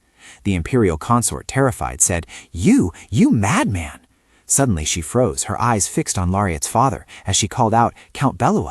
Count Bellew looked anxiously towards Lariat. Perhaps she was his greatest concern. Count Bellew stepped forward and called, "Lariat, go home now." Seeing this, Lariat said, "Father!" Count Bellew seriously ordered, "This is an order, return to Bellew." She hastily said, "Wait, father!" Lariat's expression clearly showed her awkwardness, and many people noticed. Then she loudly commanded, "Stop the noise, everyone get out, Duke Baden, lower your sword." Lariat went to support the Imperial Consort. "Imperial Consort, please calm down. The Crown Prince had absolutely no reason to harm you at all." Finally, my father snapped, then stood up and ran off, forgetting about her, saying, "All right, I can go by myself." Lariat anxiously chased after him, "Your Highness." And then back in the room, Lariat looked around and thought, the room is a complete mess. Having thought that, she then said, then let's go outside first, Father. Rupert quickly asked, where are you going? Lariat replied, I was going to talk to Father for a bit. Rupert asked, why? Lariat calmly replied, because we can't talk here. But Rupert said, Count Bellois doesn't even bother to greet me now, does he? Lariat looked bewildered. What's wrong? Then Count Bellois bowed in greeting. Please forgive me, Your Highness. I didn't mean to. Rupert immediately said, it's annoying to have a rude person like you in my palace. Get out! Seeing this, Lariat said, then I'll go out for a bit, okay? Rupert flatly replied, you can't. I'm very busy today. Lariat thought puzzled. Nothing has happened yet. Then Lariat tried to ask, do you have something very urgent to do? Rupert turned his face away and said, I cannot reveal it to outsiders. He thought, if the Count leaves, I'll tell you. Lariat annoyedly said, Your Highness, don't be so grumpy. You don't have any requests, do you? I'll be right back. Count Bellois, witnessing this scene, wondered in surprise, is my daughter lecturing the Crown Prince? Rupert put on a distressed look and said, what if you don't come back? The two people talking now will return to Bellois. Lariat immediately affirmed, I will come back. Rupert continued to ask, what if you don't come back? Lariat annoyedly repeated, I said I would come back. Rupert stubbornly said, I don't like it. Lariat helplessly said, don't be so stubborn, Your Highness. Seeing this, Rupert said, why am I stubborn? You said you can't go, so you can't go. Lariat then said, I'm just a maid. If I'm not allowed, how can I go out? Rupert blushed and awkwardly said, then don't be a maid anymore. Lariat was speechless upon hearing that. After that, she walked to the tea table, pulled out a chair and invited, ha, there's no other way. Father, please sit here. Lariat thought, even if this drags on, strange rumors will start. If it's like this, let's end it quickly and take Father away. Lariat seriously declared, I've heard the news from Luhan. Now, Father, please give up. Count Bellois heard this and said, that cannot be done. I believe His Royal Highness the Crown Prince also understands that this place is very dangerous. Rupert stubbornly said, I don't understand anything. Count Bellois heard this and replied, how can Your Highness say that after witnessing what just happened? Rupert interrupted, Count, I will not let your daughter be harmed because she no longer belongs to Bellois. Saying so, he gently reached out, pulled her into his arms and declared, she belongs to me, and I have never allowed anything that belongs to me to be damaged. Count Bellois heard this and replied, Larry is not an object. Rupert held her tightly, not letting go, and said, you are the one who treats your daughter as an object. You also need to respect Larry's opinion. Lariat thought uncomfortably, oh, I told you to stop pressing. Then she spoke up, Father, I want to stay here. I've already told Luhan that I have no intention of returning. Count Bellois angrily slammed the table and shouted, but Rupert's eyes suddenly turned cold. Lariat quickly explained, Father, it's okay. Don't worry too much. Please tell Mother as well. Count Bellois continued to dissuade her. The imperial palace is different from what you imagine. It's truly very dangerous. Lariat looked him straight in the eye and replied, I know that, but His Highness will protect me. I believe he will protect me, so I won't be harmed. Her words completely made his ears and face flush red. Lariat turned back and said, Your Highness, I will see Father off for a moment and then return. Rupert reluctantly urged, you must definitely come back. Lariat thought helplessly, I'm not going to run away. Then she pushed Count Bellois out. Before leaving, he said, I have come at an inconvenient time, but I will try my best to take you with me. No parents abandon their children. Lariat immediately replied, I didn't mean for you to abandon me, Father. Count Bellois' eyes welled up as he said, Luhan told me that you initially resented us greatly and wanted to give up Bellois. Lariat looked at him earnestly and said, I just thought everyone understood what that statement meant. Count Bellois replied worriedly, I thought you were talking about Bellois. Lariat smiled and affirmed, I don't care what my surname is or who my biological parents are. Count Bellois silently released her hand. Then he slowly walked towards the carriage. Lariat's gaze followed him the entire time. Afterward, Lariat returned to the room. Your Highness, I'm here. Rupert, sitting shirtless on the bed, asked, Why are you only just arriving? Upon seeing him, she shyly exclaimed loudly, Oh! She quickly turned away at lightning speed. Then she said loudly, Please put on your shirt quickly. Rupert calmly replied, You've seen my body before. Why are you so flustered? Lariat yelled, Put on your clothes. Rupert playfully teased, All right, come here. What are you doing? You're always up to something funny. Rupert approached and gently touched her flushed face, saying, Lift your head. Lariat surprisingly touched her own cheek and asked, What is this? Rupert replied, I don't know either. It seems like a side effect, but I can't touch it. Could you erase it for me? Looking at Rupert's back, Lariat couldn't help but be surprised. Touch you? Rupert then showed Lariat the red mark with many symbols on his back, saying, Here. Lariat wondered, how should I do it? Without waiting for his answer, Lariat bit her own hand, then she used the blood from her hand to draw on Rupert's mark. He closed his eyes and complained, "You could have used a pen." Lariat replied, "I heard blood is the strongest bridge." "Did that person teach your highness alchemy?" Rupert replied, "No, my mother taught me." Lariat then asked, "Was her majesty the empress an alchemist?" Rupert answered with an emotionless expression, "Yes, mother knew how to do many things." Seeing this, Lariat thought to herself, his indifference hasn't changed. Come to think of it, even though I've seen him get angry, I've never seen him smile or feel sad. Not long ago, when the empress's death was announced, he also sat calmly in one spot, because for Rupert, she was someone he had forgotten a very long time ago. Just a moment later, the mark on Rupert's back turned blue and glowed brightly. Lariat exclaimed in surprise, "Oh, your highness, it seems to have worked." Learning what you told me was useful, wasn't it? It's truly miraculous, so this is what the feeling of success is like. Rupert then said, "From now on, don't use blood anymore. You just need to think for yourself." Lariat took the white handkerchief and threw it towards Rupert, saying with a grumpy tone, "I am your highness's maid, so of course I must think of your highness." The handkerchief suddenly fell and covered Rupert's face, making Lariat extremely startled. Rupert wasn't angry at all. He smiled and replied, "Yes, you are my maid, and that is all." Lariat asked, "Do you say the same thing to Tori? Please answer. You don't trust Tori, but she's also a maid just like me, so what's different?" Rupert quickly pulled the handkerchief down, looked at her and said, "Of course it's different. What kind of expression is that?" Lariat immediately stood up, her face flushed and looking annoyed. "So am I supposed to be happy? You don't trust me at all. You suspect I'll leave, and if you've already told me not to do things for your sake anymore, then," she thought sadly, "there's never been anything at all." Rupert sat up and said, "That's because you can be like that. I've never expected you to be like Tori. You have the right to choose, so why are you getting angry?"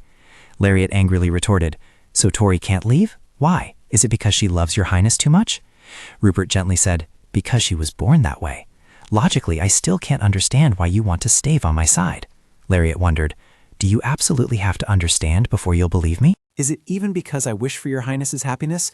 Rupert turned to ask her, "Is my trust that important?" Lariat pouted, bowed her head, and stepped back, saying, "No, I'm leaving." After that, the tense conversation between the two ended, and the room became quiet and uncomfortably stifling. Time flew by. It was the imperial year 288. Rupert had been appointed crown prince for a year. One morning, Rupert was having breakfast with countless lavish dishes laid out before him. Lariat stood serving beside him, thinking worriedly, "Why is Crown Prince Rupert so awkward? Tori has been sleepy and often absent lately. Where does she go at night?" In just a moment, Rupert snapped his fingers, signaling the servants to clear the table. Seeing this, Lariat looked on in bewilderment. She quickly followed Rupert and said, "Please eat more, your highness." Rupert loosened his collar. "I can't breathe. There are too many people in here." Lariat sternly said, "You must get used to it. If you become emperor, even more people will surround you." Rupert crossed his arms and replied, "If I become emperor, I'll cut the number of people by half." Lariat immediately said, "That's not proper etiquette." Rupert casually said, "Why should someone in power adhere to etiquette?" Suddenly, the butler's loud shout rang out, "Your highness, the food taster who sampled the dish your highness just ate has fainted." Lariat's face froze. She thought in a panic, she was fine just a moment ago, almost. Rupert urgently ordered, "Call 2 doctors, one to the maid."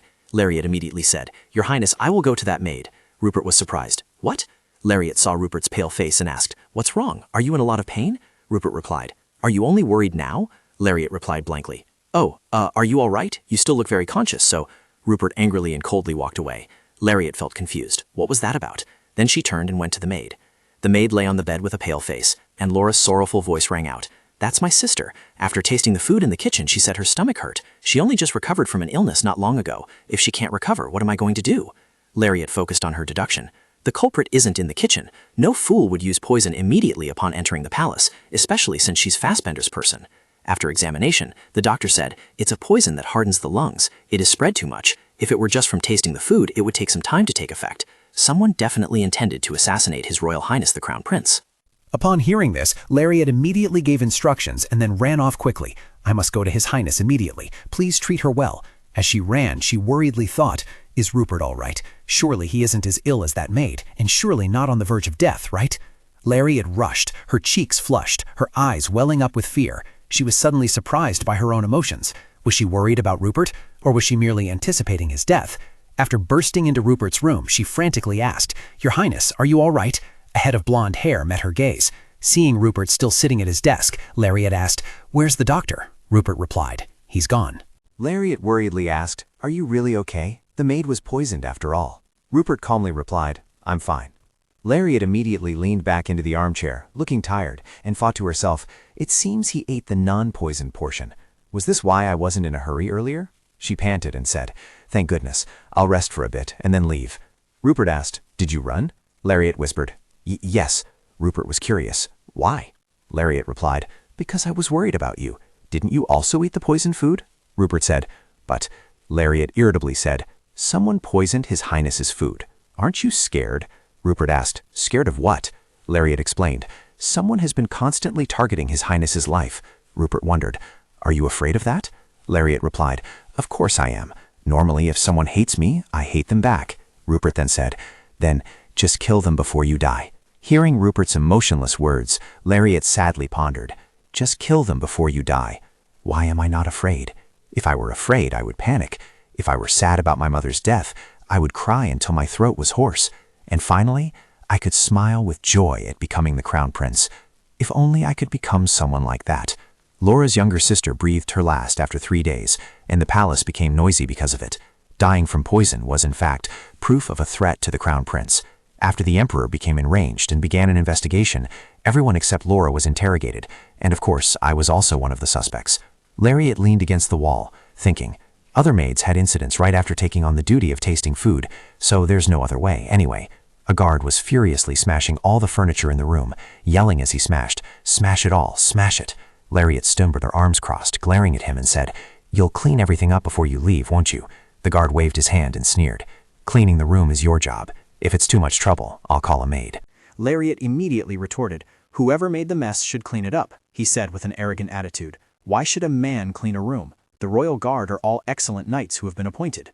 Lariat smirked and thought, "That's right, there are only 10 people in the royal guard, and their term is only 1 year, isn't it? Compared to the size of my family's knight order, that's very few. Arrogance has its limits." Having thought that, she then asked, "So, you think I'm the one who should clean the room?" The guard scowled, grinding his teeth in anger. "Are you looking down on me?"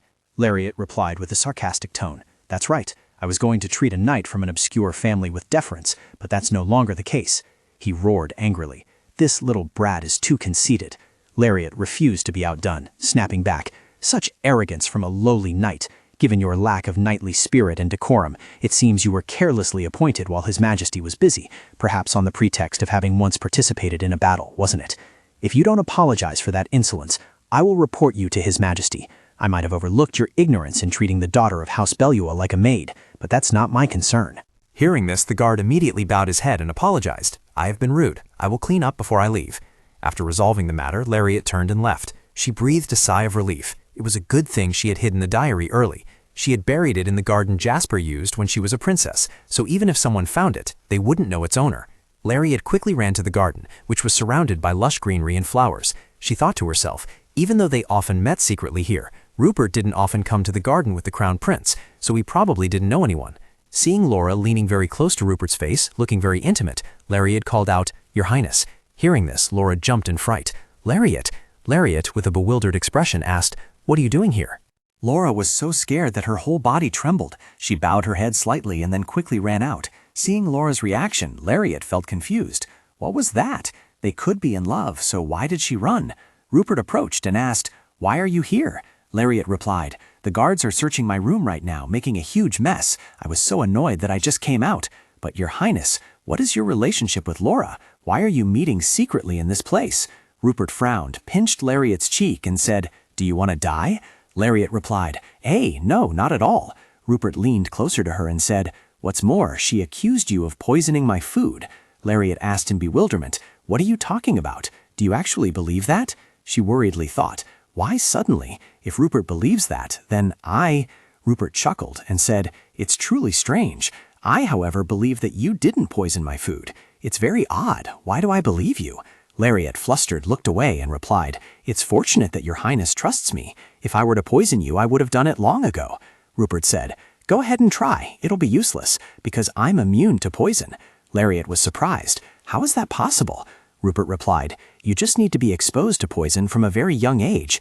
Now that I think about it, that wasn't necessarily a thoughtless act, was it? After all, life is nothing but suffering. A day passed in a flash. The next day, Lariat and Tori entered Rupert's room very early. Lariat called out, "Your Highness." She saw Rupert still sleeping on the bed and wondered, "What's wrong? Why isn't Rupert awake yet?" Lariat approached, seeing Rupert's face pale and ashen, looking extremely exhausted. She cried out in alarm, "Your Highness!" She thought to herself, "Could he have been sick all night?" She immediately said, "Tori, please bring some cold water here." She thought helplessly, "At least he should have called Tori. This habit of not trusting anyone. If he's sick, he should say so." Then she looked at Rupert and complained, "Do you think you can just endure it, you fool, honestly?" She thought to herself, "While Tori brings the water, I should go back to my room and get some medicine." As soon as she turned to leave, Rupert grabbed her hand. He quickly pulled her down to sit. Rupert asked, "Where are you going?" Lariat replied, "Medicine. I'm going to get medicine." Rupert immediately said, "You don't need to." Lariat placed her hand on his forehead and said, "But Your Highness." Rupert chuckled and replied, "I'm not in pain. I'm fine." Lariat asked curiously, "You're sick because of poison, aren't you?" Rupert replied, "Let's see." Lariat asked again, "Have you found the person who poisoned you?" Rupert said, "Yes, I have." Lariat looked bewildered. "Huh?" Rupert immediately turned his face away and said, "I'm sleepy. You can leave." Lariat called out, "Your Highness." Tori turned back and asked, "Is His Highness all right?" Lariat turned her head and said, "Tori, please bring me a cloth to put on His Highness's forehead." Rupert frowned in annoyance and said, "Get out." Lariat stubbornly retorted loudly, "I don't want to." Rupert was speechless. "You—" After that, a wet cloth was suddenly placed on his face. Both Lariat and Rupert looked up, bewildered, and asked. Tori explained, "Larry told me to do it." Rupert clutched the towel on his face, angrily ordering, "Both of you, get out." Lariat and Tori simultaneously said, "We won't." Tori urged Lariat, "Larry, go outside." Hearing this, Lariat exclaimed in dissatisfaction, "What? If I go out, Tori has to go out too." Rupert, furious, yelled, "Aren't you going out? Stop arguing, both of you, get out." Lariat thought worriedly, what if he's alone and suddenly gets a fever? Wait, why am I worrying about Rupert this much? The one who killed me and my family was Rupert from my previous life. I've always feared and detested him. Although I haven't forgiven the tyrant Rupert, during the time he's been with me, he's been different from the Rupert I knew, like a completely different person. Yet I'm taking advantage of such a Rupert. Is that why I feel so guilty that my chest feels numb? Lariat stood up, turned, and walked out. "Your Highness, please don't get sick. I'll go get medicine for you." Just then, a knock sounded at the door, and Lariat exclaimed in surprise, "Oh?" A knight aggressively burst in, demanding to arrest Lariat. "Lady Balua, you are under arrest on suspicion of poisoning His Imperial Highness the Crown Prince." Lariat retorted, "Are you going to interrogate me without any evidence? My father won't stand for this." However, the knight asserted, "We have evidence." "This was in your room," he said, holding up a purple vial. Lariat secretly guessed that Laura was the one who cleaned her room, and also the one who framed her. So there was another culprit. Just then, another voice rang out. "You all, what exactly is your duty?" The knight bowed his head and replied, "Protecting your highness is the most important duty." Rupert pulled Lariat behind him and coldly questioned, "Is arresting my maid protecting? Huh? Is forcing a young girl you dislike something you should be doing?" The knight stammered. "Your highness," Rupert ordered him, "you should go back, and you too, get out." Lariat's eyes widened, and she uttered doubtfully, "Yes?" Rupert shoved Lariat and Tori out, yelling, "You people are too noisy. Everyone get out." The knight looked at Lariat and said, "Even so, I still have to interrogate Lady Balua." Rupert weakly propped open the door, warning coldly, "If there's any interrogation to be done, I will do it. She is my maid. If you touch my maid while I am asleep, you will have to leave the palace." The knight was about to say something else, "Your Highness," but Rupert quickly cut him off. "Now all of you, get out." Suddenly a hand reached forward, and Lariat looked to her side in surprise. As Tori pulled Lariat away, the knight immediately shouted, "Catch her!" Lariat called out, "Tori," with a hint of doubt. After a moment she said, "It's okay, Tori. You don't need to run anymore." After being pulled a long distance by Tori, the two of them finally stopped.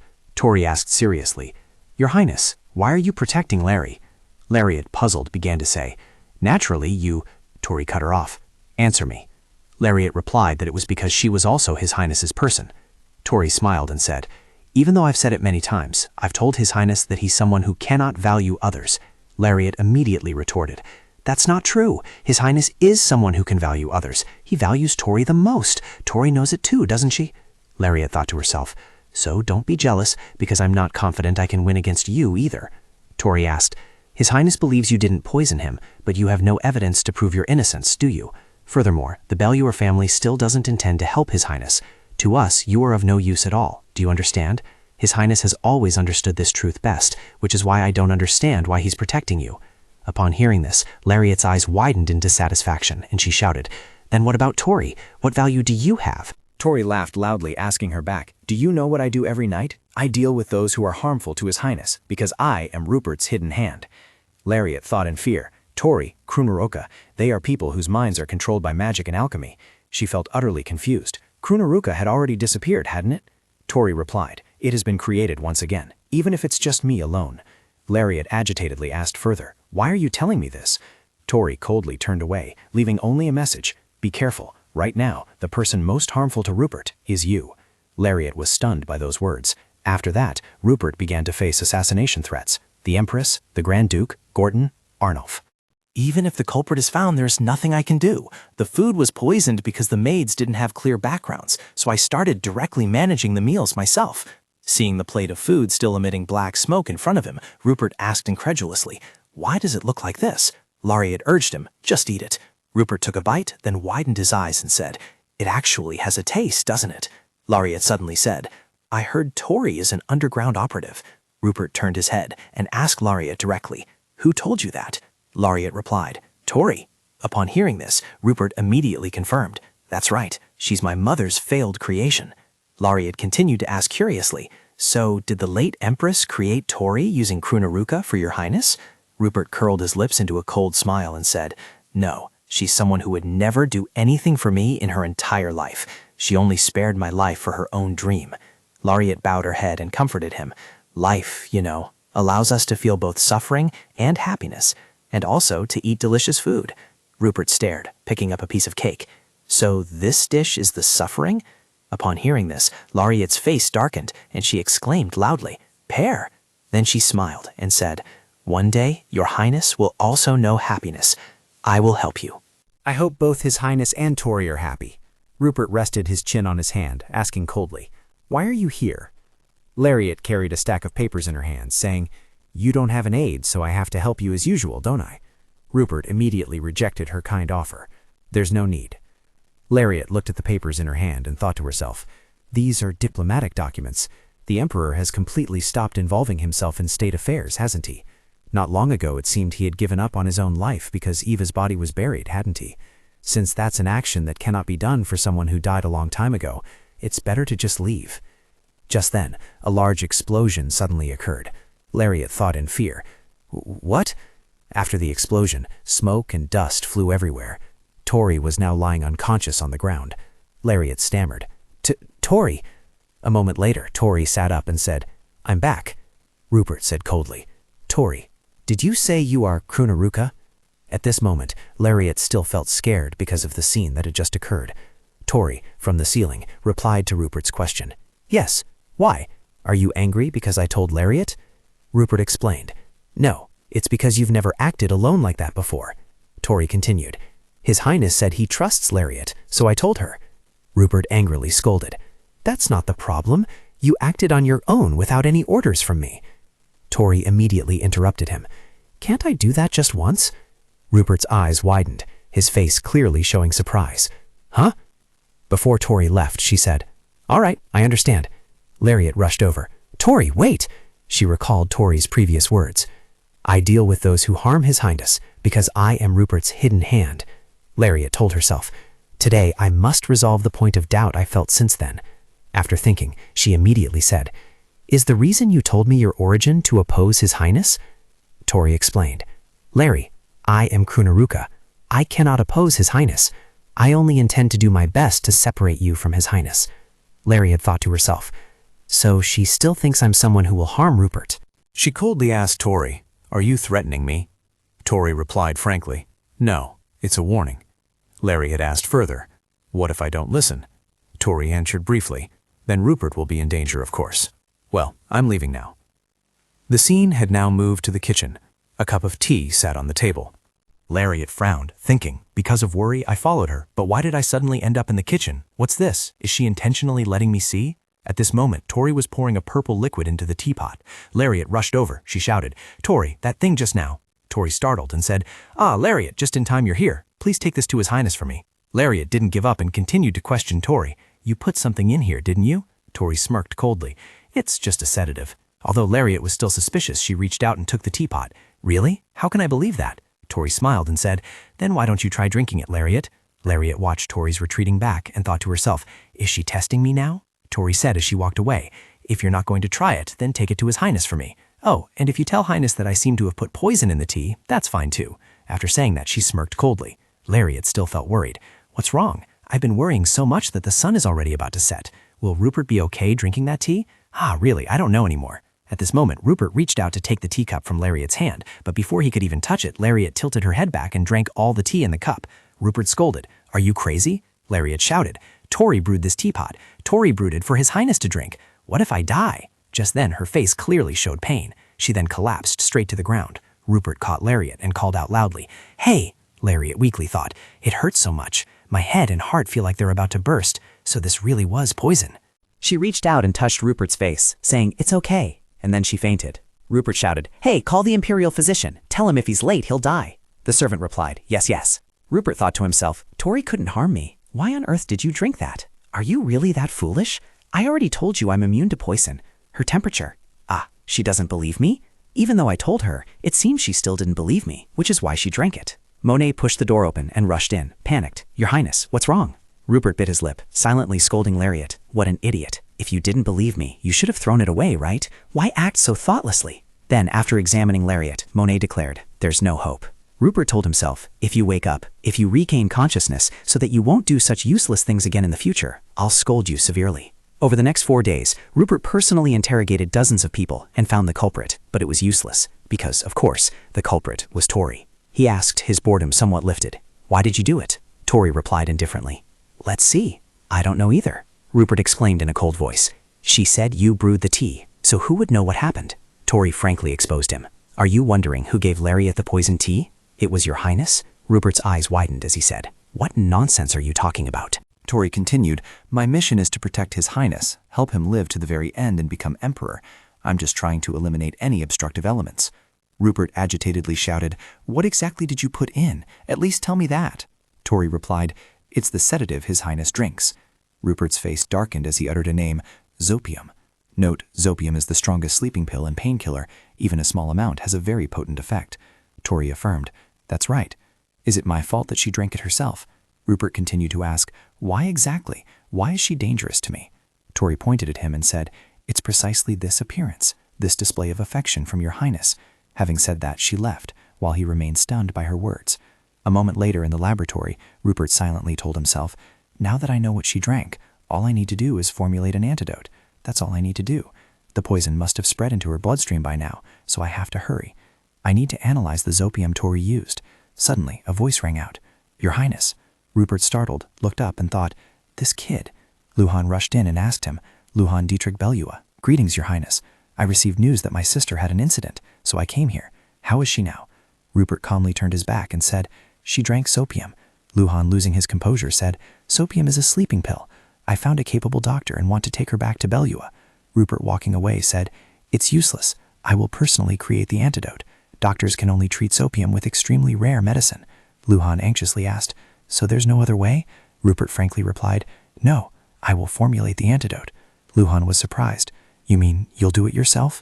He coldly replied, Yes. So you want to contribute, then I'll help too, Rupert said with an annoyed expression. Get out of the way. Don't you know anything about alchemy?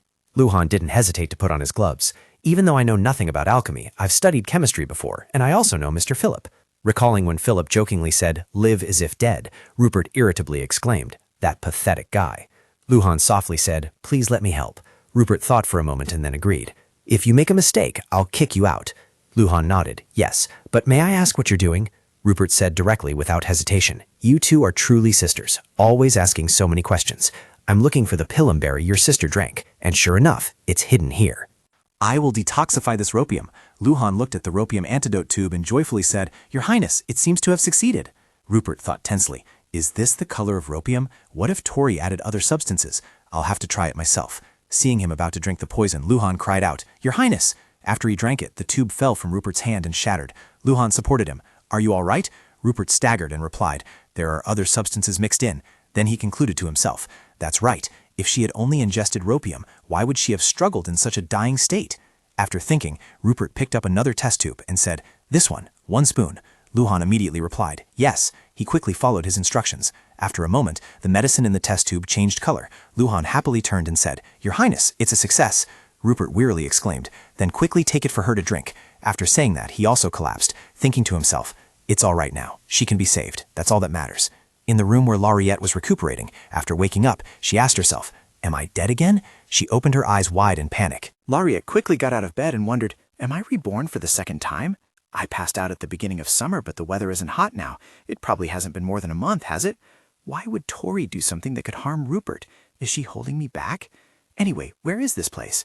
Lariat flung open a room door, then thought in confusion. Right next to it is Rupert's bedroom. After regaining her composure, she tiptoed in and softly called out, "Your Highness?" Seeing Rupert lying on the bed, Lariat secretly thought, "Is he sleeping? He looks as if he's dead." Frightened, she shook Rupert. "Your Highness, please wake up." Suddenly pulled down, she yelped in surprise. Lariat's face turned red like a tomato. She awkwardly looked away. Because you weren't waking up, so..." Rupert spoke up. "How long has it been?" She explained to him, "I just woke up myself, so..." He gently stroked her hair. "Does it hurt?" Lariat was embarrassed, but still replied, "No, I'm not in pain, not even a little." Rupert gently asked, "Did I hurt you? Why did you drink it instead of me? You're not a fool, are you? Didn't you know to tell me not to drink it?" Lariat took his hand and said, "Tori said that if I did that, your Highness wouldn't believe it. You trust Tori more than me, don't you?" Rupert said irritably, Your brother helped me concoct the antidote." Lariat excitedly sprang up. "Luhan? As expected of my brother. So smart and handsome, right? Oh, I have no strength, oh." Due to her carelessness, Lariat fell onto Rupert. He instinctively embraced her. Smelling her scent, Rupert's face flushed red, as he thought, "What kind of fruit scent is this?" At this moment, Lariat's face was as red as a tomato. Realizing the situation was not good, she sprang up. I'll call the imperial physician." After saying that, she immediately ran out. Rupert sat in contemplation. Damn it, it's a lingering effect of the poison, not because of her. He tiredly and helplessly looked up at the ceiling. Then Rupert told himself, "There's nothing special about it. Above all, I must maintain the position created by this transaction." Recalling earlier, after rescuing Lariat, Rupert brought documents to the Emperor. "This is proof of Grand Duke Ventavon's betrayal. I found it at Amelia Beluaus's villa." The Emperor chuckled like a child. Perhaps dying at the hands of his younger brother is the most fitting end. But it can't be like that, can it?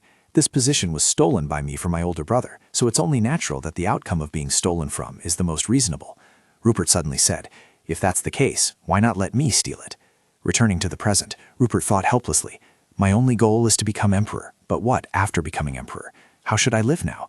I don't want to live like that person, a life yearning for someone unattainable. Even if they eventually obtained them, they were always despised." "I know how that story ends, so I cannot desire you."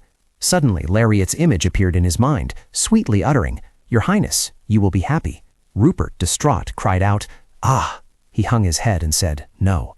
He thought awkwardly to himself, "I cannot desire you. I cannot do that." Immediately after that, Lariat hesitantly walked towards Rupert. He held back for a moment, then yelled, "Say what you want to say quickly, and then get out." She panicked and immediately screamed, "You startled me. Oh, Your Highness, I just wanted to ask for leave." However, she thought, he surely won't grant it, will he? Recalling her conversation with Luhan, he had said, "You shouldn't delay any longer. Return to Belua." She stammered in response, but, not letting her say more, Luhan added, "If you don't return to Belua, it's very likely that father and mother will come to the imperial palace." Lariat thought resentfully, "At a time as dangerous as this, that cannot be allowed to happen." Back in the present, Lariat sighed and said, "My parents are very worried, so..." Rupert, with a cold expression, said to her, "What's the big deal about that? Just do as you wish." Lariat's eyes widened in delight. "Really?" Rupert growled. "Hurry up and go." She playfully rested her chin on his desk. "I'll stay there for quite a while, okay?" He said to her while working. "Stay as long as you like. Come back when you're bored." She idly asked him, "What if I want to stay there my whole life?" Upon hearing her question, Rupert looked up. "You want to do that?" Lariat froze for a few seconds, then awkwardly replied, "No." Rupert lowered his head and continued working, saying, "All right, go and come back." At this moment, Lariat suddenly lowered her head and asked, "What if you get lonely without me?" He remained calm as he replied, "If that happens, I will come to you." She stammered, well, will you really be lonely?" Rupert looked at her. "What does loneliness feel like?" Lariat immediately explained to him, "It's the feeling of being all alone in the world, no matter if it's late at night, early morning, or a scorching sunny day.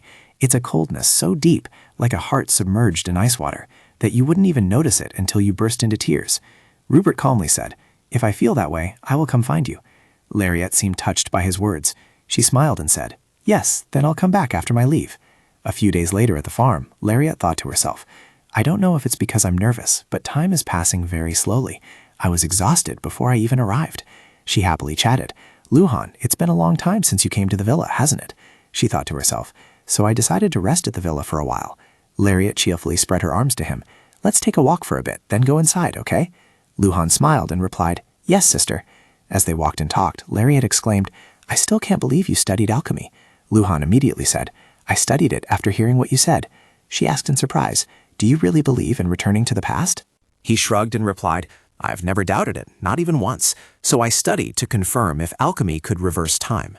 Lariat looked at him with admiration. Luhan then added, "After checking, I found that alchemy can't do it.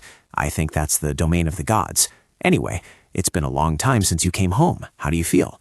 Lariat voiced her thoughts. "I love it, even though I'm very nervous because I'm afraid Mom will scold me fiercely." Luhan could only cover his face and laugh helplessly. Even though I've said it many times, I hope you don't encounter any danger. Lariat looked at him, even as Belua collapsed. Luhan said gently, "Yes, because you are more important." Lariat paused for a beat when she heard him say that. She gently praised, "You are such a good boy, my brother. Let's go back. We need to eat and rest." Luhan immediately agreed. "Yes." A few hours later in that house, Lariat had just finished bathing and sat down on the bed to rest. "It's been so long since I've had a proper rest, hasn't it? Because I've been in the palace all this time." At the same time, Luhan entered her room, and Lariat immediately said, "Luhan, we still have a long way to go. You should rest a bit too." He sat down next to her. "But I want to stay with you." Seizing the opportunity, Lariat said, "Well, it's a good time. I also have something I want to ask you." Luhan, while drying her hair, said, "Go ahead and ask." Lariat casually asked, "Has anyone come looking for father?" Luhan immediately replied, "According to Rishé, Marquis Gordon has sent letters several times." Lariat closed her eyes and pondered. What did Gordon gain after collaborating in the rebellion, I wonder? Even if he received the title of Duke, his family is still more important, so it probably won't have any effect. Luhan also curiously asked her, "What kind of person is His Royal Highness the Crown Prince?" Lariat mused. It's very difficult to explain." Luhan asked again, "So is he different from His Highness in your previous life?" Lariat softly uttered, "Very different. The Highness I am serving now is a different person compared to the tyrant I met in my previous life." She wondered to herself, "Still, it's different, isn't it?" Then she suddenly took his hand. "I will always be by His Highness's side. If I see any signs that he intends to destroy Belua, I will let you know. At that time, you must take our parents and flee. I've already saved money and bought a small island in Hilo. If our parents absolutely refuse to go, then you must go there. If I can't even save you, then what meaning would any miracle have for me?" On Rupert's side, he asked sternly, "Are you Laura?" Looking at him, he pondered. The one who ordered her to poison the food was Tori. Because of that, Tori even caused her own sister's death. Then he exclaimed, "Say something. You haven't suddenly turned mute, have you? I hate repeating myself."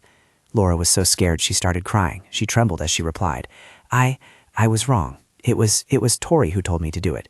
She was worried about His Highness's safety, so she told me to separate Lariat and His Highness. She told me not to let her sister's death be in vain." Rupert held the gun in his hand, thinking with a cold smile. Tori even used the Emperor's name, then made her think that the culprit who killed her sister was Lariat, and even lied about compensation. Just how far does Tori intend to betray me? Rupert leaned on the table, thinking wearily. Even after constantly thinking, I still can't understand mixing my blood to create a Tori just for myself. Thinking this, he immediately called out, "Come out." Tori looked at him fearfully. "Please don't treat me like this. Are you going to abandon me? Lariat is still alive, and I am a tool created for you. Only I remain in the same time period, while you grew up. Only I stayed the same. Why am I the only one like this?" Tori recalled the time he and Lariat were close. She asked herself, "I should feel sad, shouldn't I?" Tori sobbed as she said, "Until now, I've never been dissatisfied with being created. But she has it, the very thing I longed for." Lariat is naturally enjoying herself again, but only I cannot grow up. Rupert, we went through hardships together, so I was fine. In fact, I was even happy because you were just like me. But now you've grown up, leaving me behind. Hearing her complaints, Rupert sadly thought, our close bond over the past period was forged from suffering. I had a painful childhood, and Tori lived like a doll, meant to support me. We shared those things with each other. Why did Eva create Tori? Was it so that every time I faced Tori, I would remember the past and be unable to move forward?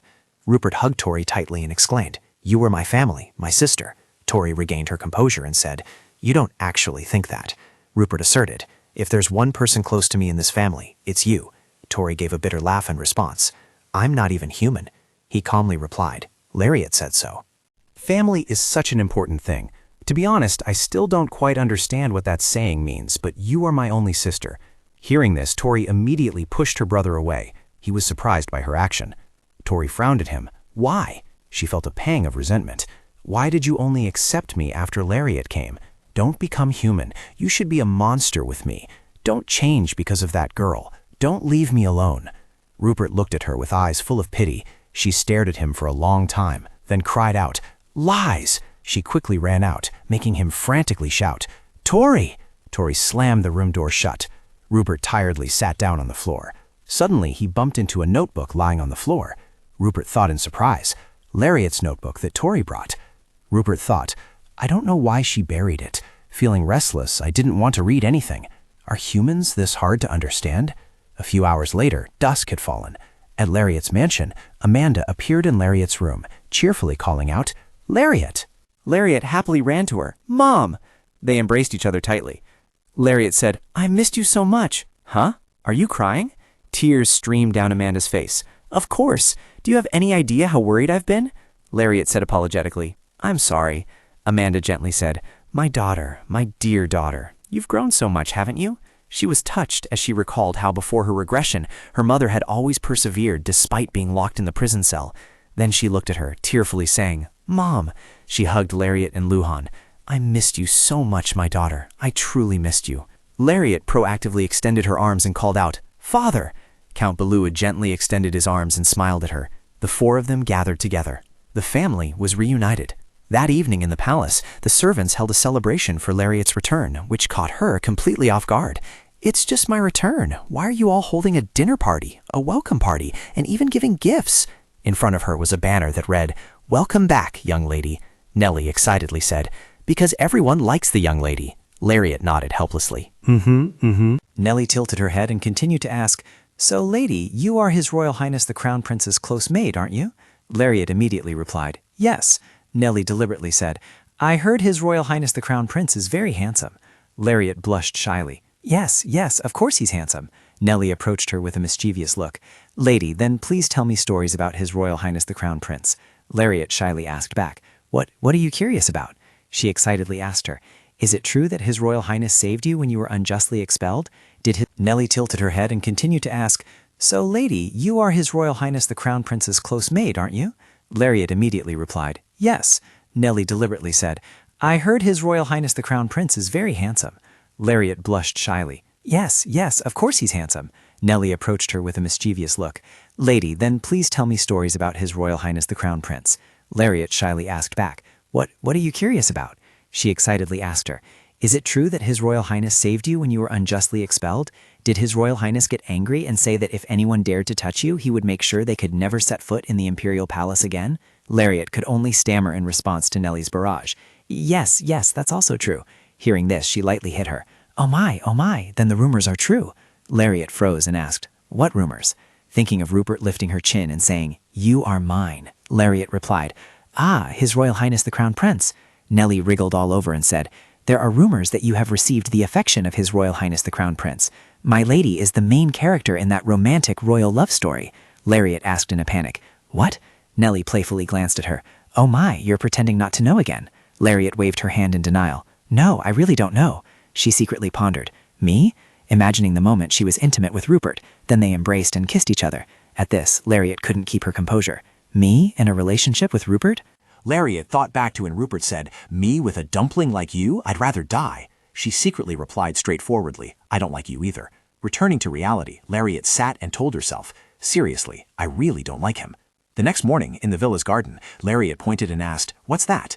Luhan was holding a cigarette in his hand. Hearing her voice, he turned to look.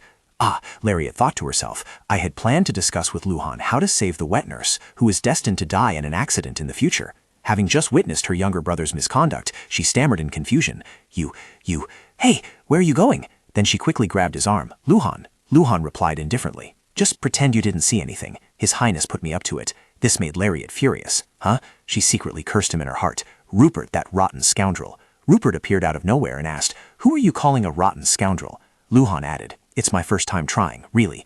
Hearing this, Lariat felt a little relieved. She thought, All right, It's only to this extent. Luhan is in the phase of becoming a horse with its reins loosened. Then she shrieked again. Hey, where are you going now? Luhan replied, running away. So Lariat immediately ran after him to stop Luhan. Stop right there, hey! After running for a while, she finally panted and said, Your physical fitness is really impressive. Are you trying to make sure everyone knows you're a soldier? Luhan also stopped and looked at her. Then he asked affectionately, Have you calmed down yet? She replied indignantly, If I catch you, you're dead for sure. Luhan teased, Then I just need to not get caught, right? Lariat looked at him, thinking that what he was doing wasn't against the law. She said, I'm worried it will harm your health. Luhan suddenly stopped, his face slightly flushed, and approached her, asking, Are you worried about me? Lariat suddenly took his hand. Then she used her other hand to pull him a little closer. Luhan was a bit flustered. Sis, when he was completely off guard, Lariat used her divine headbutt technique to give Luhan a good thwack. Afterward, even though her own forehead swelled up, she still laughed happily. That's right, I am worried. Luhan's face turned crimson. Lariat suddenly blurted out, Oh, I have a reason for coming all the way here. When I was 16, the wet nurse is going to have a carriage accident, so let's prevent it. Luhan immediately dismissed this idea, saying, It won't be long now, will it? My hometown isn't too far, so you can visit her tomorrow. Lariat replied, And I've thought of a way. Let's stage a truly terrifying play, making the wet nurse believe that carriages are an utterly dreadful thing. As time passed in this beautiful garden, Luhan asked with a hint of doubt, Are you saying we should brainwash the wet nurse together? Lariat quickly replied, Oh, you're exaggerating. I have a precious horse that His Highness bestowed upon me. I'll make Geoffrey perform. She secretly rejoiced. It's a good thing I brought Geoffrey along. Luhan approached and asked, How do you plan to stage it? Lariat enthusiastically answered, I'll tell Geoffrey to kick me. That will be the carriage accident. After hearing her words, Luhan looked at her, full of bewilderment. Is there something wrong with your head? Lariat irritably kinched Luhan's ear hard. You really can say anything, can't you? Luhan cried out, Ow, ow, ow! The next day, at Gwen, Luhan and Lariat arrived with utmost confidence. As soon as he saw them, the Viscountess' voice rang out full of emotion. Young master, young lady! Oh my goodness, when did the young lady grow so big? She spoke with deep emotion. Long time no see, wet nurse. She thought to herself, Since I sent it this morning, I sent the letter to Rupert, so it should arrive tonight, right? I wrote it too hastily, so he'll probably curse, won't he? Meanwhile, the Viscountess quickly lifted her up and walked away. Let's go inside first. My husband is also very eager to meet you two. Inside Gwen's house, everything exuded a classic and warm ambiance. Rupert quickly introduced, I am Viscount Rupert Quint. Lariat secretly noted, He looks much more haggard than before, doesn't he? She politely said, It's a pleasure to meet you. Are you well? Rupert was a little surprised to see her, which made her wonder, But why is he staring like this? It's too much pressure. The Viscount smiled gently. My husband is very interested in you, miss. He was very surprised and asked the Count and Countess if they had allowed you to come to the palace. Lariat secretly tensed up. Is he like this because of my own path? The Viscount spoke. Miss, that's not the issue. What exactly is your relationship with His Royal Highness, the Crown Prince? Lariat was suddenly bewildered. Strange. We don't have any relationship at all. Luhan immediately spoke up for her. She already said there's no relationship. If you push her too much, she'll be uncomfortable. Lariat was suddenly startled to see Luhan like this. In Rupert's room, Guri was playing in his lap. Meanwhile, he was reading the letter Lariat sent him. Dear His Royal Highness the Crown Prince, Your Highness, I've arrived in Belua. I'm very happy. So, goodbye, Your Highness. From Lariat. After reading it, Rupert was extremely annoyed. What's the point of sending just this? An announcement rang out. Your Royal Highness, Grand Duke Ventivan has come to visit. He shot up, thinking wearily. I have to go now. Here I am reading like a fool. He quickly opened the door and entered. Seeing him, Ventivan quickly sat up. Ventivan Louis Valerium respectfully greets Your Royal Highness. Your Highness must be curious about the reason for my visit. It's simple. Give up the throne. Rupert paused for a few seconds, taken aback. Then he nonchalantly replied, I don't feel like it. Grand Duke Ventivan is the Emperor's younger brother, and also my uncle, but we are practically strangers, with almost no shared blood. Therefore, until now, he has quietly built up power and influence to aim for the throne, just like me. I had learned about the scale and military supplies of the mercenaries he possessed, but I wasn't afraid at all, because the Grand Duke wasn't the only one who had prepared everything. Ventivan scoffed. Haven't you seen the fate of those consumed by ambition? Rupert retorted frankly. Do you think I'm that ambitious? Seeing this, he continued. If not, then all the more reason to give it up. Even if you become emperor, you won't be happy. I won't stand by and watch the Valerium imperial family collapse. This time it was Rupert's turn to sneer. You've sat still long enough now. The mad emperor, the first empress, was turned into a puppet, and the empress even gave birth to a child through an affair. This royal family had already collapsed, so it wouldn't be strange if it collapsed even further. He crossed his arms and asked, "It seems you want to talk about bloodline, don't you? How do you intend to prove my lineage?" Ventavon calmly replied, "Although you are called the Emperor's son, the way you became crown prince is not legitimate." Rupert retorted bluntly, "If you usurp that position, then it would be legitimate?" Ventavon grimaced and said, "I will set everything right, the royal family that my imperial brother destroyed. I hope your highness will not have to lose your life." Rupert's eyes widened and he asked indignantly, "While you already knew what kind of situation my mother and I had to face, after the emperor made no further moves and went into seclusion, you will step forward and pretend to save me?" He said coldly, "My sympathy ends here." He exclaimed, "That's good. I, on the other hand, have absolutely no intention of sympathizing with you." Rupert muttered, "It's truly laughable, his face, believing himself suitable while he aims for the throne through despicable means. It seems he thinks he has hidden himself very well. But I have enough evidence of the Grand Duke's treason, and control is already being established. His mercenary troop will soon be in my hands. I will not fail, absolutely." Lariat, sitting on the ground, exclaimed, "Oh my." Seeing this, Geoffrey lifted his hoof once more. Lariat stood up completely, smiling brightly, and said, "Well done, you've practiced very well, haven't you? You'll perform splendidly." While she was stroking Geoffrey's mane, suddenly someone spoke up. "It seems the young lady is very fond of horses, isn't she? Shall we take a stroll for a bit?" It was Rupert who spoke. He led her outside and then asked, "Amanda also loves horses very much." Lariat gathered her skirt and ran after him, asking, "Do you know my mother?" Rupert replied with a gentle smile, "Of course, she's an old friend of mine." Hearing this, she thought to herself, "The Viscount and mother are close friends? This is the first I've heard of it." Suddenly, he said, "There's someone else who likes horses just like Amanda." Lariat, utterly confused, thought, "What is he suddenly talking about?" Then he turned to another topic. "If the young lady stays in the imperial palace for too long, it will be very dangerous." She replied puzzled, "Pardon?" Rupert began to advise her. Before His Royal Highness the Crown Prince becomes emperor, the young lady must leave the imperial palace. Lariat asked bewildered, "Why?" He replied, "I cannot disclose the reason." Seeing that, she became even more confused. "You tell me to believe those words when I don't even know the reason?" Rupert said pleadingly, "I know it's very hard to believe, but when you return there, please try to observe the abandoned palace that was once used as the main palace."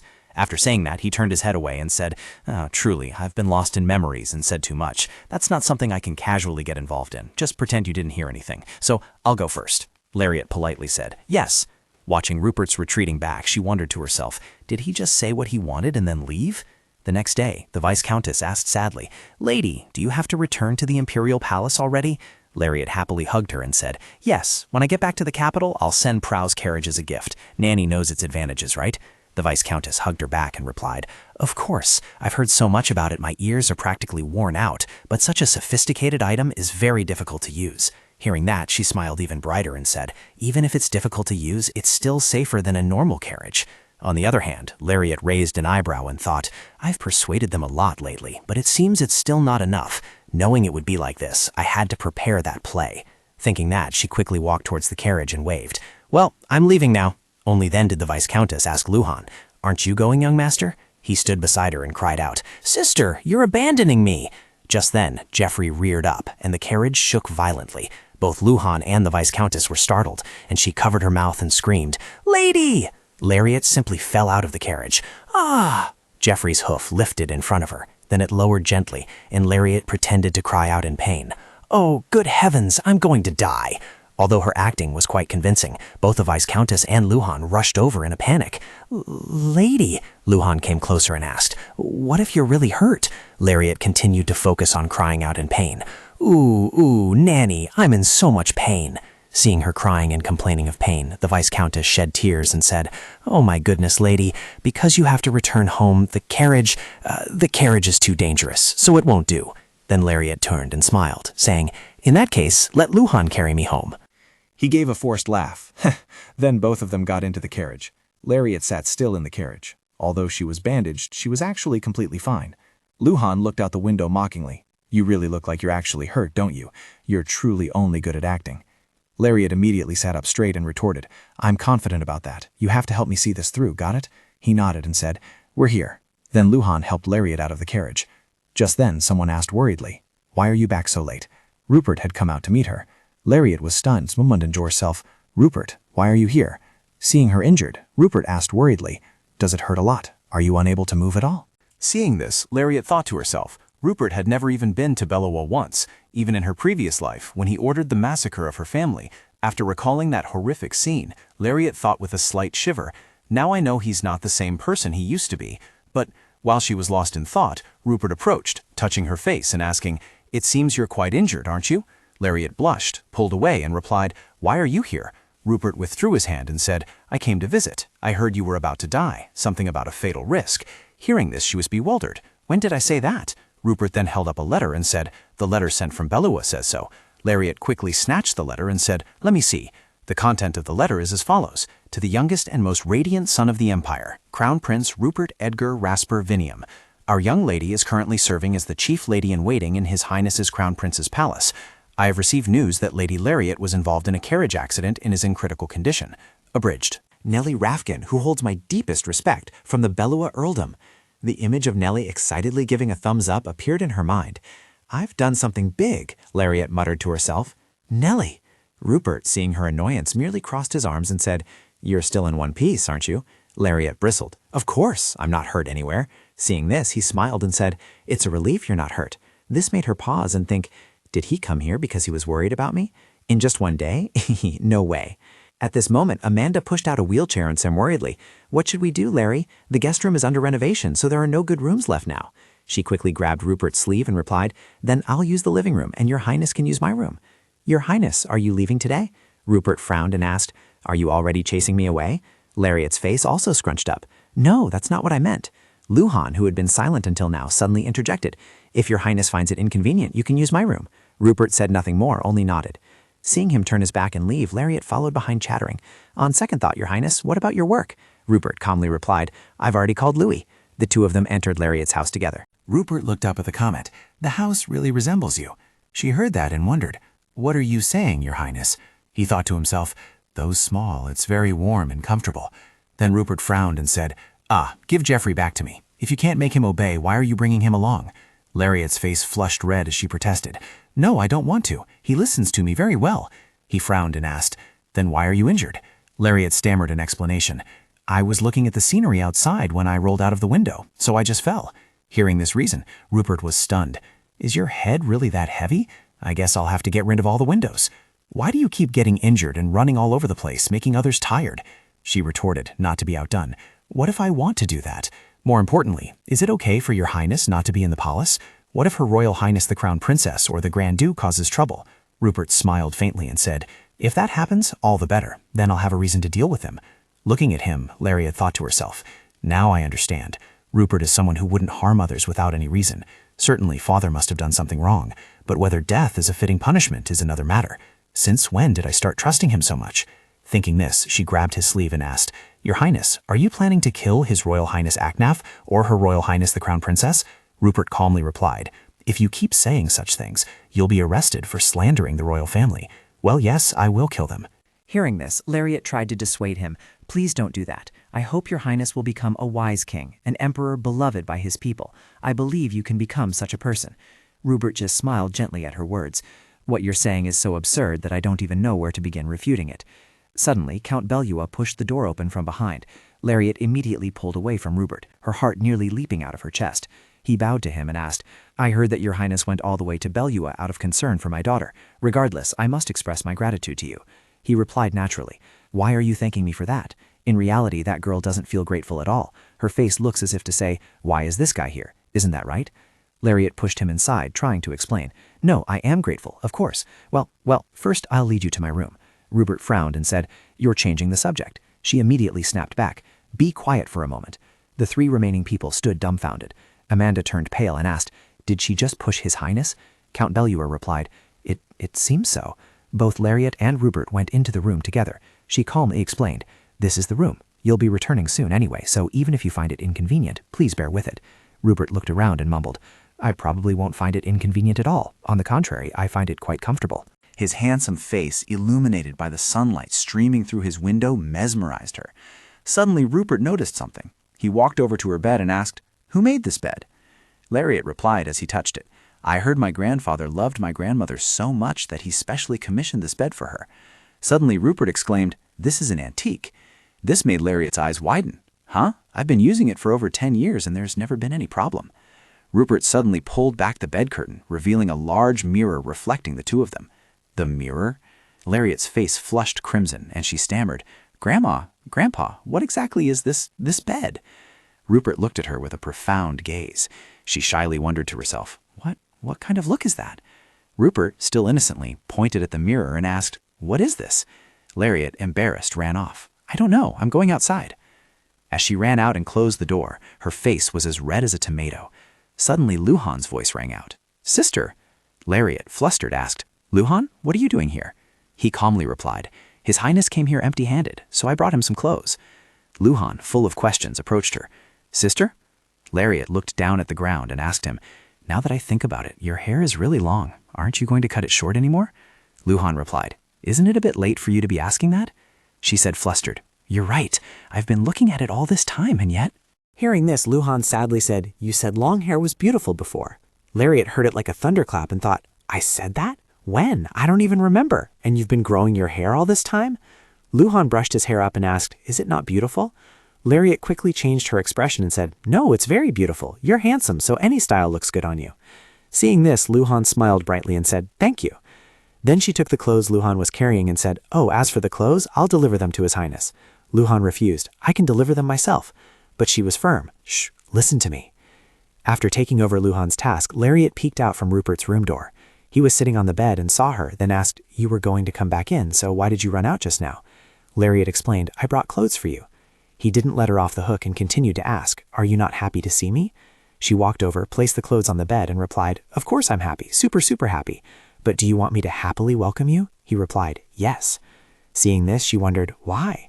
He replied indifferently, "I don't know." Then Rupert frowned slightly and said, "Don't lie to me. If you don't welcome me, just say so. I don't want to force you." Lariat sat down next to him and said, "I'm not lying." He interrupted, "That's your talent." Seeing this, she began to explain, "Do you know that there's power in words? If you keep repeating a sentence, you'll convince yourself." Lariat smiled gently and said, "Tori said I hated His Highness, didn't she? In the past, that might very well have been the case." Her heart said, "I hated you so much I wanted to kill you, to the point where all your past and suffering became meaningless. But now I stand by your side. You always whispered that you must have me, and it seems I've been brainwashed by that phrase." She gently took his hand and said, "But not anymore. Please live happily. I truly mean it." Suddenly, Rupert asked, "If you repeat a lie over and over, does it become sincere?" Lariat held his hand and said, "It's because the His Highness in my mind is a very different person. That's why I can feel this way." Rupert asked further, "What if I am a person even more terrible than you imagine?" Lariat smiled and replied, "That would be my fault for not having good judgment." Even so, the rest of her answer was hidden in her heart. "This is my choice. Unlike last time, perhaps this is the ending I am embracing because of my own choice, isn't it?" Then she stood up and said, "Please change your clothes. Do you need a maid while bathing?" Suddenly, Rupert asked, "Do you want to do it?" Hearing that, she flinched. "Huh?" After a moment, Rupert took off his shirt, and Lariat immediately said in shock, "Wait a minute, how did it come to this?" "It was all deleted last time, wasn't it? Is it reappearing?" He was startled when he saw her state. "Why are you angry?" She furiously interrogated him. "Answer me quickly." Rupert awkwardly looked away and said, "Because the carriage was too slow, so—" Lariat angrily asked, "What did you say?" Then he lay down, his ears burning red with embarrassment, as he suggested, "Please delete it." She pressed close to him and asked, "What if it fails?" Rupert replied, "Then we die, of course." "Hey, where are you putting your hand?" She grumbled while pricking her own hand with a knife. "Don't talk so carelessly, Your Grace. I told you that words have power." He grumbled, "I told you not to use blood." Lariat dabbed her finger onto the magic circle and explained, "I don't want to fail." The magic circle quickly lit up. When she saw it disappear, she finally sighed in relief, wiped the blood from her hand, and said, "Please cherish your body a little more, Your Grace." Rupert replied, "Don't bother." Suddenly, she realized something. Lariat asked directly, "When is Your Highness's birthday?" He sat up from the bed and said, "Summer. As for the exact date, I don't know. Neither my mother nor I cared about such things." Lariat asked further, "Aren't you curious, Your Grace?" He frowned and replied, "Why should I be curious about that?" A pang of sorrow appeared in her eyes. "Right." In the garden, pink flowers were in full bloom. Rupert stood by a grave, thinking, "You were the one least suited for the Belnurni imperial family. I have buried you in this old detached palace, the place most fitting for you. The book you often read, the clothes you wore when you were a dancer, the ring you received from the prince who was once your fiancé. I have returned everything to you. What your true self was like, I only learned after reading your diary. From the moment you set foot in Belnary, you were already dead, which is why you had nothing to give me. Even so, it's okay. I'm not sad. But in Rupert's hazy memory, an image of Eva appeared. This was the flower that the prince I adored had brought back from the east. I had shed tears because of that thoughtfulness and affection. I liked this flower. He continued to think, how are you now? Are you very free and happy? Or are you uncomfortable because you were buried in the flower garden bestowed by the emperor, feeling your memories are being ruined? At this point, Rupert suddenly declared, I will become emperor. In his heart he thought, that's what we wanted. But why can't I smile? If it were Lariat, she would most likely know what this feeling is. Holding the letter with the Belleau family seal in his hand, Rupert wondered if the answer was written in her letter, what loneliness is, and what his current state of mind is. He opened the letter and read it, then quickly ran off. The letter fell to the ground. The next day, after learning the secret of the bed, Rupert ate more comfortably than he did at the imperial palace. Count Belleau asked, how long do you plan to stay in Belleau? He said, let's see. Then very naturally he turned to Lariat and asked, when are you leaving? She frowned in utter confusion and replied, me? Why are you suddenly asking me? Rupert, equally confused, asked back, am I going alone? Hearing that, she finally understood and said, ah, of course, we're going together. I'm about to leave. Receiving the answer he wanted, Rupert turned to Count Belleau and said, that's what she said. The Count immediately said, even if you return to the imperial palace right away, I will bring Lariat back. Freedom and indulgence must be clearly distinguished.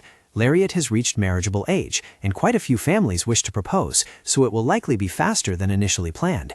His words also made Amanda and Luhan, mother and son, widen their eyes. Lariat, mouth agape, thought, there was no talk of marriage before returning. Then she hastily said, Father, you never mentioned this to me. Count Belleau immediately held up a stack of documents and said, I could only tell you once you returned to Belleau. She was utterly bewildered. Why does father have a stack of documents in his clothes? Suddenly, the stack of documents in his hand was snatched away. Rupert read the first name on the stack of documents, Count Ubelin. Count Belleau replied, yes, he is a talented and prominent person. The previous count died early, so he became the head of the family at a young age, and he is diligently managing his domain. He pointed out this person's flaw, but he's a cripple, Count Belleau said. I heard he doesn't face any obstacles in life. He frowned, raising the paper, and said, this person is a pervert. Do you think I have no information and just sit idly by, twiddling my thumbs to become the crown prince? Count Belleau continued to argue, even if Lariat is your highness's maid, she is still a member of the Belleau family. Your involvement in family matters, I believe, even for his royal highness the crown prince, goes beyond the bounds. Seeing that, Rupert turned to her and asked, do you want to get married? Lariat, full of dissatisfaction, replied, no. Seeing that, he sneered and turned to say, she says she doesn't like it. Count Belleau frowned and explained, marriage is not a matter of liking or disliking. Lariat is a Belleau, and I am the master of Belleau. Lariat frowned and thought, this wasn't happening before I returned. Is it because I entered the imperial palace that it's like this? Although it's true that father isn't happy, but... Rupert crossed his arms and said, so you treat your daughter like livestock. Are you afraid she won't be happy in the imperial palace? He said without hesitation, being by his royal highness the crown prince's side is very dangerous. He retorted, I said I would guarantee her safety. He countered, in reality, the girl was poisoned, wasn't she? Your highness cannot protect Lariat. Lariat is my daughter, so she cannot go against my words. Suddenly, he called her full name, Lariat Isabelle de Belleau. She looked up and replied, yes, your highness. Rupert crumpled the paper in his hand and said, I will strip you of your title. As long as you are no longer a Belleau, that's fine, isn't it? I will give you a place. There's no reason I can't claim a barren land above Champagne. Count Belleau objected, your highness, your statement now is slandering His Majesty the Emperor. He turned back to argue with him. I didn't realize you were such a loyal confidant. Then go quickly and tell the Emperor. What's going on? Lariat thought to herself. Why are these two arguing, pushing the person concerned aside? Then she shouted, I don't need a title. Even if you give it to me, I won't take it. I won't return to Belleau, and I hate this unwanted marriage. Amanda, pushed closer by Luhan, said, Sir, Lariat is right. I understand your concern for Lariat, but she's no longer a child who will obey if forced. She sat in a corner, silently thinking, I've never disobeyed my parents before. Since when did I become a disobedient child? Then the two of them went out together. Suddenly Rupert asked, hey, do you want to get married? Lariat asked back, why? Rupert replied, if you want, I will let you get married. Lariat asked back with a cold expression, it seems you don't like to say things twice, but you like hearing them, don't you? Then she replied, no, I don't want to. It's true that I am your highness's maid, but why should I need your consent to get married? When I want to, I will get married on my own. You don't need to worry. Puzzled by this, he asked, if you don't want to get married and you don't want a title, then what exactly do you want? She replied, I've already said it dozens of times. Rupert touched her hair, saying, Are you telling me to protect you? That's a given. But when you're with someone, you'd want something. So tell me. Lariat immediately turned back and said, Please, your majesty, become an enlightened ruler. That will benefit both you and everyone. He still held her hair and said, I still can't understand you. Lariat turned around and gave a bitter smile. How can your majesty understand everyone? Then she left, saying, I want to take a walk, so please don't follow me anymore. She thought to herself, I have personally confirmed that Rupert gave up champagne to come to Balua. This must be a genuine feeling. Rupert truly cherishes me. Now I can completely take advantage of him. Even if I can't cherish him as much as he cherishes me, Rupert will absolutely never be able to uncover the truth that I have returned. I can't do that, so I should cast aside this clumsy feeling of guilt. Rupert will surely become emperor next year, won't he? After he becomes emperor, will I still be able to capture his heart? If he becomes a great ruler of the empire and can remain clear-headed in the face of power's cruelty, then what? Suddenly Amanda approached her and gently asked, Lariat, why are you walking alone and without a mate? She stood before her and replied, It just so happens I have something I want to ask you, mother. Lariat stepped closer and began, I heard that you knew Her Majesty, the former empress. Amanda nodded upon hearing this. That's right. She was a precious friend I met when I was a singer. She was such a vibrant person, to the point that she reminded me of your father. The current emperor is facing death at the hands of rebels, one of whom is brave enough to criticize him. Suddenly, Amanda felt curious. Why are you asking about that all of a sudden? Lariat replied, flustered, I was talking to a merchant, and he's a fan of yours. After getting the answer, she softly said, So that's it? Lariat secretly thought to herself, I want to ask why Viscount Gwen said such strange things to me, but Mom probably won't answer, will she? A moment later, Lariat ushered Amanda into the house, and her mother suddenly spoke up. He is very fond of music. Upon hearing this, she replied, I see. Oh, I suppose I'll be returning to the capital soon. Hearing this, Amanda immediately asked, You can't come back here anymore? Lariat gently said, I belong to His Highness. She hesitated for a moment, then spoke, I hope he will always cherish you. Upon hearing that, she replied, Now it's true that one cannot deny he cherishes me. Amanda continued, But romantic love quickly cools down, like a mere joke. Lariat, utterly bewildered, asked, Pardon? At this, she turned to look at her and said, It would be better if you just became the crown princess. That position seems to be the safest. Lariat hastily corrected her, Mom, His Highness and I don't have that kind of relationship. But Amanda stubbornly insisted, You just need to be determined, that's all. How many people in the nobility marry for love anyway? You'll surely do well, because you're not an obedient child, are you? Hearing this, Lariat immediately lowered her head. She thought to herself, if others saw this, they would surely think that the crown prince came south alone without an escort because his lover was injured. Balua and the imperial palace were very far apart, so Rupert had used alchemy. Our relationship could only be explained to others as a romantic one, couldn't it? Although I wasn't sure of Rupert's feelings, I didn't have the right to cherish him as he had cherished me. The next day, Lariat put her hands on her hips and scolded angrily. You are still not grown up yet. If mother and father knew, they would be very sad. Caught in the act of lighting a cigarette, Luhan stammered apologetically, I'm sorry. After scolding him, she looked towards Rupert and thought, I want to interrogate him right here, but I still have to save face. So Lariat said, Your Highness, please follow me. After saying that, she pulled his hand and led him away. Rupert, bewildered, asked, What's wrong? Why are you pulling me out here? Lariat explained, Your Highness, my younger brother is still a child. He still didn't understand after hearing that. So what? At this, Lariat angrily asked, Why do you keep giving him things that are bad for his health? Rupert suddenly spoke up. You didn't say anything when I smoked. She exclaimed, Huh? He looked at her and repeated, I've smoked several times, and you've never said anything like that. Lariat stammered, That... At the same time, she thought, Does he want me to care about his health? Lariat covered her mouth in surprise. Could His Highness be feeling neglected? Rupert silently looked at her without saying a word. Seeing this, Lariat immediately stepped forward. Are you feeling hurt because I'm not worried about your highness? Oh my goodness. Suddenly, Rupert turned his head away, but not before she saw his ears flush red. Lariat watched him intently and secretly thought, what is this? He's so adorable. After a moment of consideration, she asked, so should I scold you then? Tell you to take care of your health? Rupert, too embarrassed, covered her face with his hand and threatened, shut your mouth. Do you want to die? Lariat honestly replied, you can't kill me. As soon as she finished speaking, he released his hand and fell into thought. A few minutes later, Rupert confirmed, it seems so. So this is what feeling hurt is like? It's similar to anger, but it lingers persistently. Lariat, on the other hand, was surprised. You've never felt hurt before? The Emperor has discriminated against you in favor of Prince Arnulf for a long time. Rupert calmly replied, That's natural, since Arnbach is Arnulf's maternal family, and the only thing I desire from the Emperor is the throne.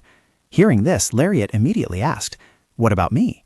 Rupert also wondered, I don't know either. What exactly do I want from you? The two stood looking at each other for a moment. Then Lariat softly said, Exactly. A little later, the carriage was ready. Everyone stood at the gate, bidding each other farewell. Lariat turned back, smiled, and said, I'm leaving now. See you all again. From behind, Bellis appeared and spoke, My lady, please board the carriage. Lariat looked at him and said, Thank you, Sir Bellis. Hearing that, Bellis smiled. I can't believe the young lady still remembers me. As she stepped into the carriage, she thought, Of course I'd remember someone handsome, even if we only met a few times when we were little. Suddenly, he handed her something and said, I've been wanting to return this handkerchief to the young lady. If the young master hadn't interfered, I would have returned it to you much sooner. Lariat took it, surprised. Oh? Seeing that she had accepted it, Bellis's eyes crinkled in a smile. Then I shall escort the young lady safely. Lariat entered the carriage. As soon as she sat down, Rupert glared at her. You said you had no intention of marrying, didn't you? What are you doing? Hearing this, Lariat replied, I'm looking for spare parts for His Highness's head. There aren't any, which is why you're saying such absurd things. Rupert angrily repeated, The handkerchief. Lariat quickly clarified, I don't remember when I gave it to him at all. I think I gave it to him when I was very little. As soon as he heard this, Rupert ordered, Give me one too, and the rose as well. She asked, puzzled, Pardon? At the same time, she thought, What on earth? He looked at her and asked, You give them to everyone else, so why not me? Lariat frowned in annoyance. Your Highness, don't you know what a young lady's handkerchief signifies? It's not like what knights use when proposing a duel. Suddenly, Rupert threw the rose branch she had given him out of the carriage. Seeing this, Lariat cried out, Your Highness, what are you doing? He calmly replied, It smells too strong. I have a headache. Despite that, she still didn't believe the reason, and Lariat flared up. Why are you so petty? Rupert looked at her and ordered, You don't even think about getting married. Be my maid for life, or I'll make you the head of the inner palace. Meanwhile, Lariat, upon hearing this, thought, Why does this person keep blocking her path forward? And at the same time, she protested, No way. Hearing this, Rupert looked at her and asked, Then, shall we get married? At Rupert's suggestion, Lariat's bewildered asked again, What did you say? I don't know if it's because I'm tired, but I keep hearing nonsense. He heard that and immediately clarified, I'm not talking nonsense. I'll make you the crown princess. Lariat sighed after hearing that. Crown princess? What kind of promotion is that? Rupert, confused, spoke up. Besides the emperor, what position is higher than that? Lariat buried her face in the chair and said, I have no intention of marrying your highness. Don't even bring it up. Hearing this, he was annoyed. Why? Are you planning to marry that knight out there? It was her turn to be confused. Why suddenly bring up Sir Bellis? Rupert didn't answer, but continued to ask, Is he more handsome than me? Hearing this, she sighed wearily. You really are a child. Lariat thought irritably, What's the point of marrying if we don't love each other? Does your highness not want me to leave the palace that much? Seeing this, Rupert became flustered. I don't understand why you're angry. Only then did she turn to look at him and replied, I'm angry because the first marriage proposal of my life is so unromantic. As soon as she finished speaking, Rupert immediately offered a pouch. This is all for you. Lariat indifferently said, Get rid of it. She sadly said, Who would marry someone they don't love just for gemstones? A moment later, as she rode her horse, she thought, It's too inconvenient to be together, so I just went out. Suddenly, Rupert poked his head out of the carriage. What are you doing? Seeing this, Lariat replied, I'm playing with Geoffrey. After hearing this, he pulled the curtain back and said, Seeing his attitude, she thought, What was that all about, seriously? Suddenly, Bellis appeared behind her. Is this your horse, lady? Lariat turned around and smiled, saying, Oh, Sir Bellis. Seeing her look at him, he spoke up. The Countess was once an excellent knight, wasn't she? For you to ride so well, it's clear you two are truly family. The two continued to ride forward. After a while, Lariat decided to ask, Oh, about that handkerchief. I don't know when I gave it to you. I can't remember, so... Bellis looked at her gently. You remember my name, so I assumed you'd remember what happened back then. You must have been around 6 years old then. When I was a squire, my main duty was to find young ladies. Back then, Bellis and his comrades would shout everywhere, Lady, lady, where are you? Because the young ladies loved to play hide and seek. One day, I happened to find you. You were caught in a rose bush, so I untangled you, and my hand started bleeding. Little Lariat looked at me and sobbed, asking, I'm sorry, does it hurt? Does it hurt a lot? Bellis recounted. That's how I received your handkerchief. You were a mischievous child, yet as beautiful as an angel. After hearing the story, Lariat thought in confusion, everyone said I was quite well behaved back then. Suddenly, a shout rang out. Hey, Lariat! Lariat, startled, replied, Yes, I'm coming. I'll get in right away. Rupert, sitting in the carriage, grumbled, Who told you to be slow? Lariat said, If you don't like it, then don't. Seeing his sulking face, she had no choice but to give in. I'll get in, okay. Behind them, Belize, completely unaware, smiled brightly like a flower. I will stop the carriage and escort the young lady in. But before he could do anything, Rupert, sitting in the carriage, quickly reached out his hand. Never mind, I'll do it. Having said that, he immediately embraced Lariat and pulled her into the carriage. The situation unfolded in the blink of an eye, astonishing both Belize and Lariat. Lariat looked at him and said, Your Highness, you startled me. Rupert spoke up. Sorry. Suddenly, a loud shout rang out from outside. I'm sorry, the horse won't obey. Inside the carriage, she cried out in panic, Your Highness, let's get out of the carriage. At this moment, the horse, completely out of control, galloped forward. Rupert, gripping the carriage door, angrily cursed. Damn it, what are you doing? It seemed he had no intention of stopping the carriage. There was no other way. Lariat saw blood at the corner of his mouth and quickly stopped him. Don't use alchemy. What if strange magic circles appear on your body again? Rupert looked at her and asked, Huh? Then he saw her worried gaze. Then Rupert turned his face away and replied, All right, hold on tight. Lariat stared at him intently, then thought in a daze, Oh, when did he get so tall? Right, I've grown too. But Rupert is a boy, so he must have grown much more than me, right? On the other side, the knights hastily spurred their horses forward. Lady Lariat! Inside the carriage, Rupert kicked the door straight open. It's too noisy. The knights are coming, so just bear with it a little longer. Hearing that, Lariat immediately cried out, I can't bear it. Seeing this, Rupert immediately stomped one foot onto the carriage floor. Then he held her tightly, gathering momentum to leap high and escape the carriage. At the same time, the carriage plunged straight into the abyss, causing a powerful impact. Lariat looked down to see the shattered carriage and trembled as she spoke. Oh, thank you for saving me. I always seem to be relying on your help. Rupert, still holding her, said, If you know that, then do better. Hearing this, Lariat wondered, What can I do here? Your Highness, you can put me down now. Everyone's here. Seeing that he didn't answer, she said again, Your Highness, don't ignore me, and please put me down quickly. The knights are watching, and rumors will spread. Hearing this, Rupert looked at her and asked, What if it's me? Lariat irritably replied, Why do you keep getting in the way of my love life? As soon as she finished speaking, Rupert silently turned away. Then he gently set her down on the ground. At this, Lariat secretly thought, Why is this person like this? At the same time, she spoke up. Your body isn't well, yet you keep wanting to use alchemy at the slightest provocation. Wouldn't it be better to limit it? Seeing this, he immediately replied, At that level, it won't affect my body, but since you told me not to use it. Lariat was stunned. A moment later, she exclaimed in confusion, But where's the coachman? Did he fall with the carriage? It's all shattered, and that was Father's favorite carriage. Hearing Lariat say that, Rupert was surprised. Father's favorite? Just then, Belize's panicked voice rang out from behind. Miss, Your Highness, are you two all right? This was our oversight, and I don't know how to beg for forgiveness. I apologize, and I will accept any punishment. But Rupert didn't answer immediately. Instead, he coldly pointed towards the chaotic mess. He said in a deep voice, Pick them up. If even a single piece is missing, you're dead. Lariat secretly thought, This is a situation where even demanding their lives will be justified, so why is His Highness giving such a lenient punishment, despite the deadly atmosphere? Suddenly, he reached out, pulled her back, and placed her on Geoffrey's back. Lariat's eyes widened in surprise. Then she asked Rupert, Why am I sitting here? He asked back, Otherwise, would we walk? Hearing that, Lariat understood. If they want to pick up the carriage fragments, only Geoffrey is left. There's no other way. I guess that's how it has to be. After a moment of silence, Lariat thought again. The problem is, it's too close. Why is my body so stiff? Rupert quickly noticed her awkwardness. So he quickly took a cloak and draped it over her. Lariat asked in surprise, What is it? Rupert calmly replied, Aren't you cold? You just coughed. Hearing him say that, her face flushed, thinking that wasn't the real reason, but then she softly replied, Thank you, Your Highness. On the way back, Lariat cautiously suggested, Your Highness, when we arrive, please teach me how to shoot. Rupert readily agreed, All right. Then she added, Let me move to an even better room. He didn't refuse, replying, You can use the room next to mine.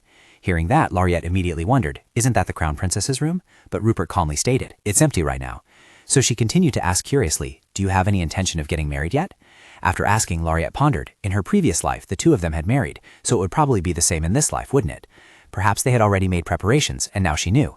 Tori, who stood at the wedding in her previous life, was just a stand-in. She heard that the family who exploited Rupert's mother had been completely annihilated. Rupert had always prepared perfectly to become emperor.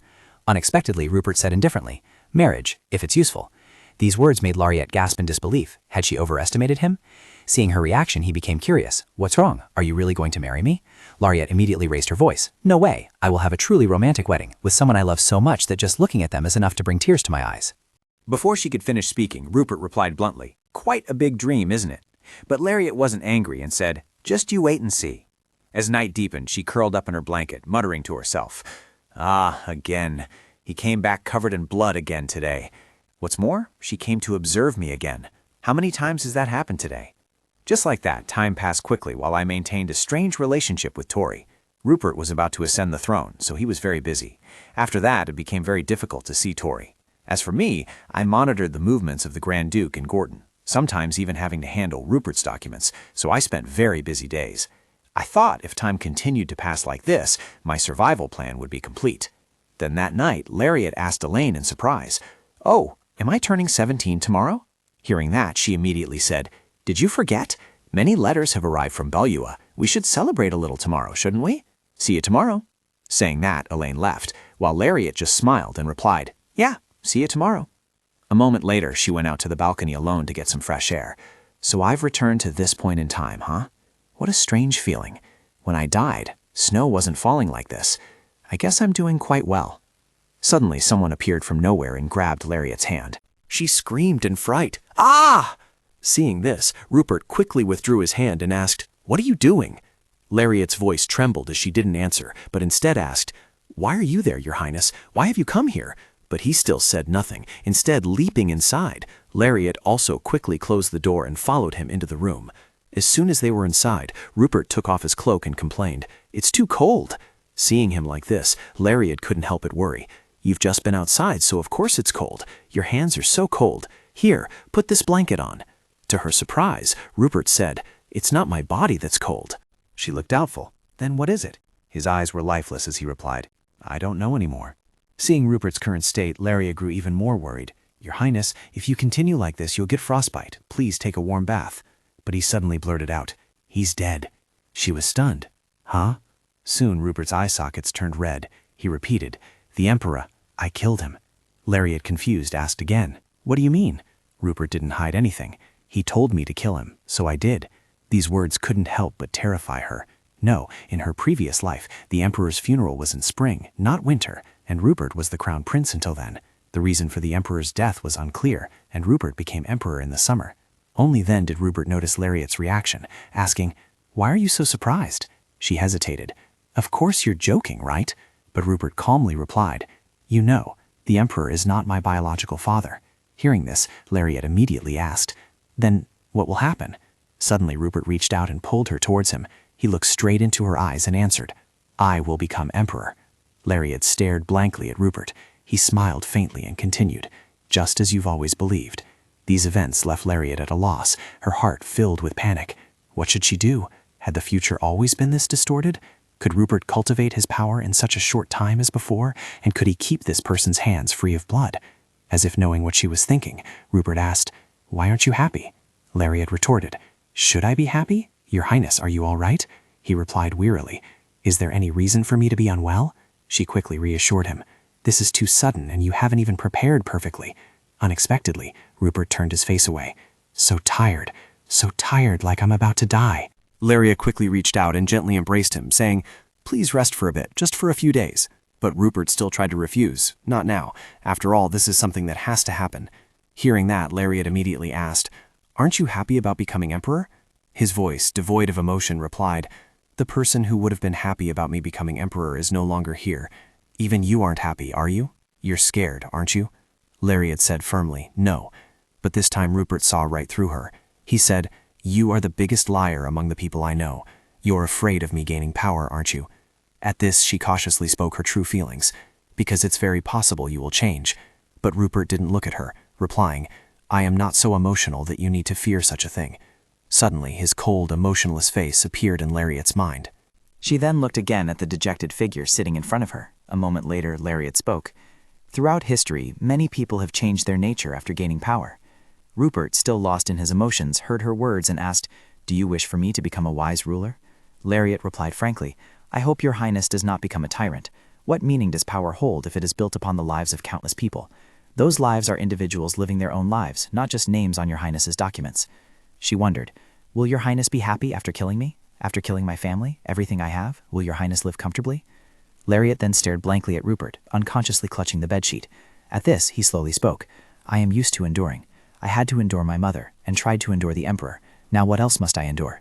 Hearing this, Lariat immediately asked, Does your highness want to run away? He lowered his head, his voice fading.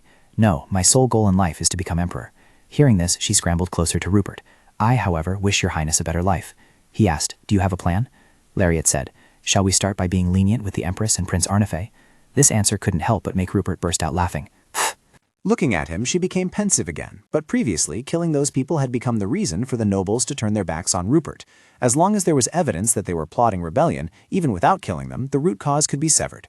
Just as she thought this, Lariat heard Rupert say, The emperor is dead, and as soon as it's light, those two will come to harm me. So she quickly encouraged him, Your highness will win. He lowered his gaze to Lariat and replied, That's strange. It seems that if you just say it, things will really happen that way. Finishing his words, Rupert walked over and locked the door, making Lariat scream in fright. Why did you lock the door? But he merely said indifferently, My room is very dangerous, because Duke Anbach will bring knights. Despite this, she still ran to try and open the door. When she couldn't open it, Rupert said, Before sunrise, Louis will deploy mercenaries to ambush the crown prince's palace. This made Lariat furious, and she yelled, Then you should go to Louis or Tori. Why are you here? However, he didn't care about that and simply reached out to pull her away from the door. Because you are the one who needs my protection the most. It's too noisy. Go practice the alchemy array I carved last time. If you're in danger, think of a really big explosion powerful enough to destroy anything, then run away, because that's why I carved it. Hearing Rupert say that, Lariat was momentarily stunned, not expecting him to think so deeply, so she couldn't help but ask, Are you that worried about me? He turned and left, only throwing her a sentence. Because I can't put you in my pocket and carry you everywhere.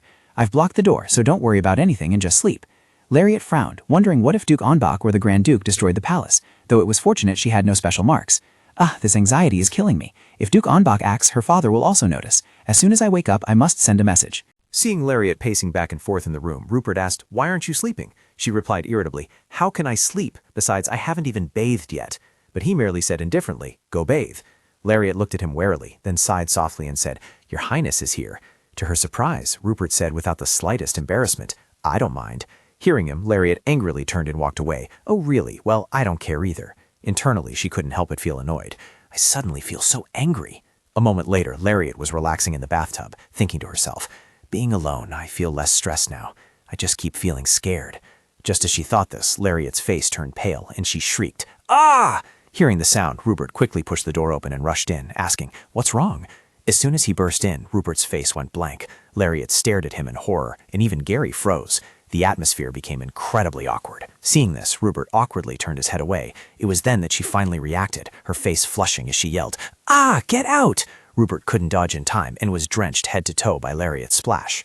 But he didn't say anything and quickly left. Inside, only she remained, her whole body flushed with embarrassment. Waiting for the door to close completely, Lariat couldn't help but scream, Ah! At this moment, Rupert's entire face gradually turned red. He pressed his lips together, thinking to himself, This is crazy. I know that was an extremely rude act. If I weren't the crown prince, the count would surely beat me, or I might even have to get engaged. Recalling Lariat, Rupert thought again, But Lariat is 17 years old now. Now I understand why the count threatened me not to harbor any greed for Lariat. I even thought it had nothing to do with me. Moreover, why did she scream, making me go in to check? I thought there was an assassin hiding. So it wasn't my fault. It was an unavoidable situation. I just needed to calm down. Just as he thought this, Lariat's angry shout rang out in Rupert's ear. Your Highness, look at me! But he lowered his head and replied, I don't want to. Hearing this, she reached out and pulled Rupert's shoulder. Apologize! He awkwardly complied. I'm sorry. Unexpectedly, Lariat shouted again, Apologize properly! At this point, Rupert subtly glanced at her. Lariat fumed. Look me in the eye and apologize properly. Seeing this, he softly said, I'm sorry. With that, Rupert quickly turned away, but she didn't let go and continued to question him. You don't actually feel sorry, do you? He evaded. I already apologized. I'm going to sleep now. The more Rupert acted like this, the angrier Lariat became. Is that the attitude of someone who's remorseful? Unexpectedly, this time he snapped slightly. I said I'm sorry. And so it went. The little girl's incessant nagging continued to ring in his ears. Despite this, Rupert remained immersed in his own sorrows. It seemed that if one kept wishing for someone's death for a long time, then even the heart of the person harboring that wish would slowly die, never smiling, and even the joy of soon becoming emperor was absent. The ruler of the continent, unexpectedly, hung suspended by a rope before him. When he was a prince, he quickly occupied the colonial nations, connected the islands to form an empire, and crushed the mighty nation of Williton. Because he was a war hero, even if he committed treason, the people would accept it. He was the emperor who became a tyrant to possess a girl. What would it feel like to meet the exact same end as that girl? If he hadn't taken Mother, wouldn't we have lived a better life? Does he regret it? That's why the desire for possession is terrifying, because it drags innocent people into hell. With this thought, Rupert's eyes filled with murderous intent, and he muttered, "Just die." He emotionlessly faced the suffering emperor who was pleading. "Kill me, kill me." He said to him, "My mother." She hung like that for dozens of minutes. It would be good if Mother saw this scene. Recalling the scene when Eva committed suicide, Rupert wondered if that were the case, Mother would probably smile at him for the first time. After finishing off the Emperor, Rupert absently thought he still had to clean up the evidence. He couldn't let others know how the Emperor had died. Thinking this, he swung his hand, casting a spell. Flames quickly erupted, and the entire room was soon engulfed. But Rupert didn't care in the slightest, merely turning indifferently and walking away. Deep within him, a voice echoed, "It's so cold. My whole body feels like it's about to freeze." Then suddenly he heard someone call him. "Your Highness, please come here quickly." Without hesitation, Rupert walked towards it. "Yes." Then he remembered his earlier conversation with Lariat. "The Emperor, I killed him. He told me to kill him, so I killed him. I'm so tired, like I'm about to die." Then he thought again. Only now did he realize that he felt tired because the Emperor was dead. He wasn't happy about becoming Emperor, nor did he feel any inspiration. Even so, he was starting to want to become Emperor because he could have her, because he wanted to have her. Looking at the small girl sleeping soundly beside him, Rupert suddenly thought, "It seems the Emperor has cursed me. This possessive desire keeps rising like a curse." "I'm afraid I will ruin you. I'm very afraid." Just like that, the clock struck 12 and Lariat shifted. She said to Rupert, "It seems to be midnight, doesn't it?" When he didn't respond, Lariat shifted again. She called out softly, "Your Highness, I know you're still awake. You're reading a history book, aren't you?"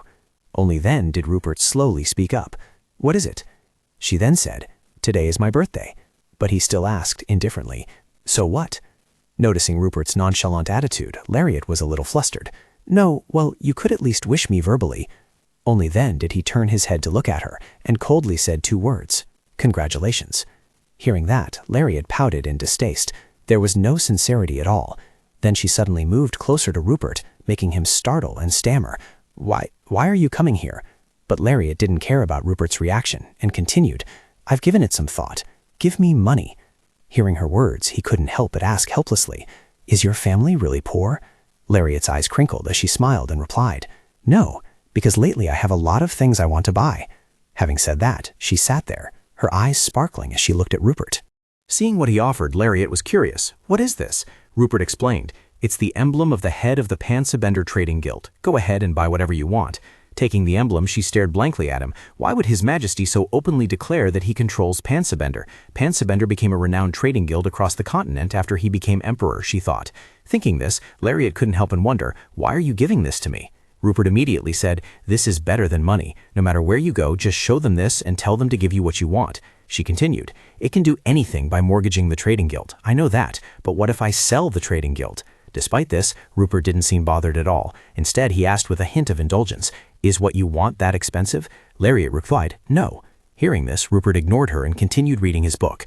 "Then it's fine." Seeing his reaction, Lariat was puzzled. "I said I would sell his trading guild, yet he's still so calm?" Could this be another test, or does it mean I've stepped deeper into his territory? Thinking this, she called out to Rupert again, "Your Highness, please don't be too kind to me. Just be a little kind." But he ignored her words. "It's too late. From now on, I will cherish you as my own life, so if you regret it, do it now." Lariat was dumbfounded, her eyes wide as she asked Rupert, "Your Highness, what do you want from me? There isn't much I know how to do." After speaking, she waited in silence, but the only reply was Rupert's calm tone. "I don't wish for anything. I just need you by my side." Hearing this, Lariat quietly stood beside him, thinking to herself, "That might very well become the most difficult thing for me." The next day, Lariat entered the study, trying to reach a book on a high shelf. Suddenly, Elaine's frantic cry rang out from behind, "Lady Lariat!" At this moment, she had fallen to the ground, crying out in pain. "Ah!" Seeing this, Elaine couldn't help but ask worriedly, "Oh my God, are you all right, lady?" But Lariat paid no attention to her pain and asked Elaine, "Elaine, is there something urgent?"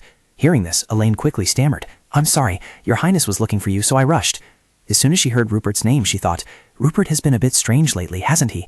Then smiling, she told Elaine, "Please tell His Highness that I will come to him right away." The Emperor had passed away, and the imperial palace was in chaos. Lariat was avoiding things because she felt inexplicably restless, but Rupert kept sending for her. She thought to herself, "I'm looking for Rupert's birthday, and he's like a ghost." Today is my debut. My birthday coincides with the day the Emperor passed away, and the Grand Duke's unusual actions made me decide to skip my birthday this time. But because Elaine stepped forward, Rupert insisted on pushing this forward. At that time, he chuckled and said, "I'm really looking forward to it." Lariat knew well that he didn't want to be underestimated. There were already many people opposing the Crown Prince. I should use a sprained ankle as an excuse to cancel the debut, she thought, then blurted out, "This is good." But suddenly, Rupert's voice echoed in her ear. "What's good?" Lariat shrieked in surprise. "Ah, you startled me." He then said, "Only those with a guilty conscience get startled. Why are you sitting there?" "How did it come to this?" she replied. "I was startled by Elaine's call and fell." Hearing this, Rupert bent down to examine her and said, "It looks like you're missing an ankle bone." Lariat innocently asked, "Will your highness fix it for me?" He replied, "If we leave it like this, you'll be limping with a twisted ankle." Hearing this, she panicked.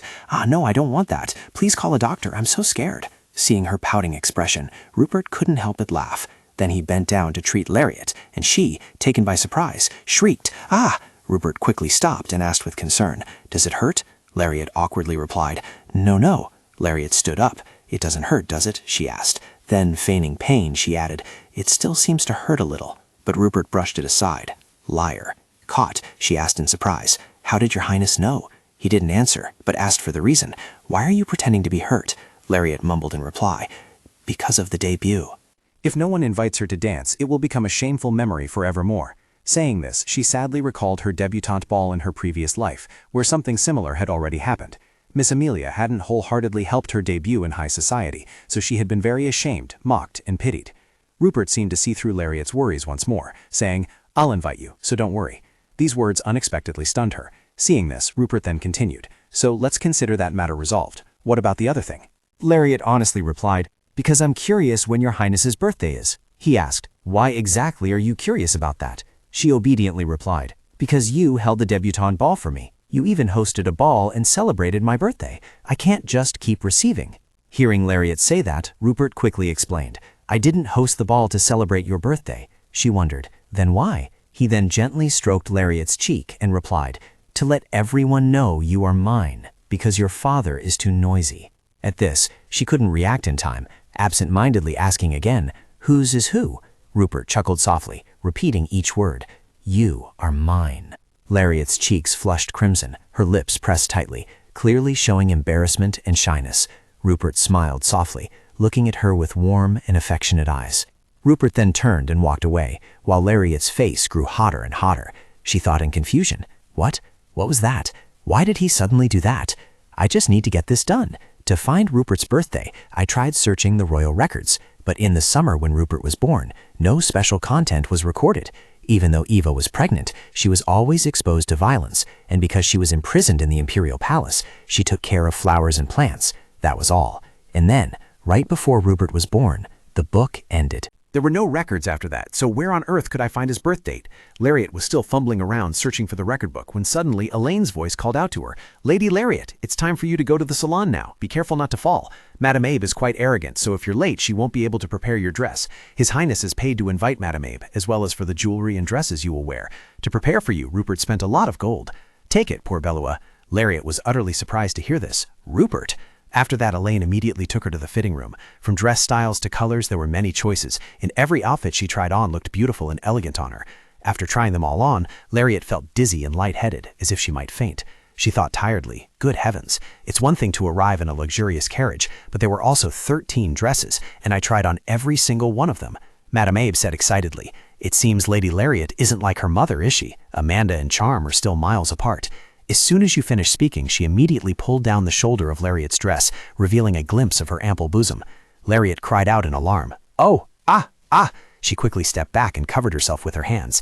Abe chuckled happily and said, "Of course, it's because it's a garment I made. It's beautiful. I'm preparing to launch this dress next season."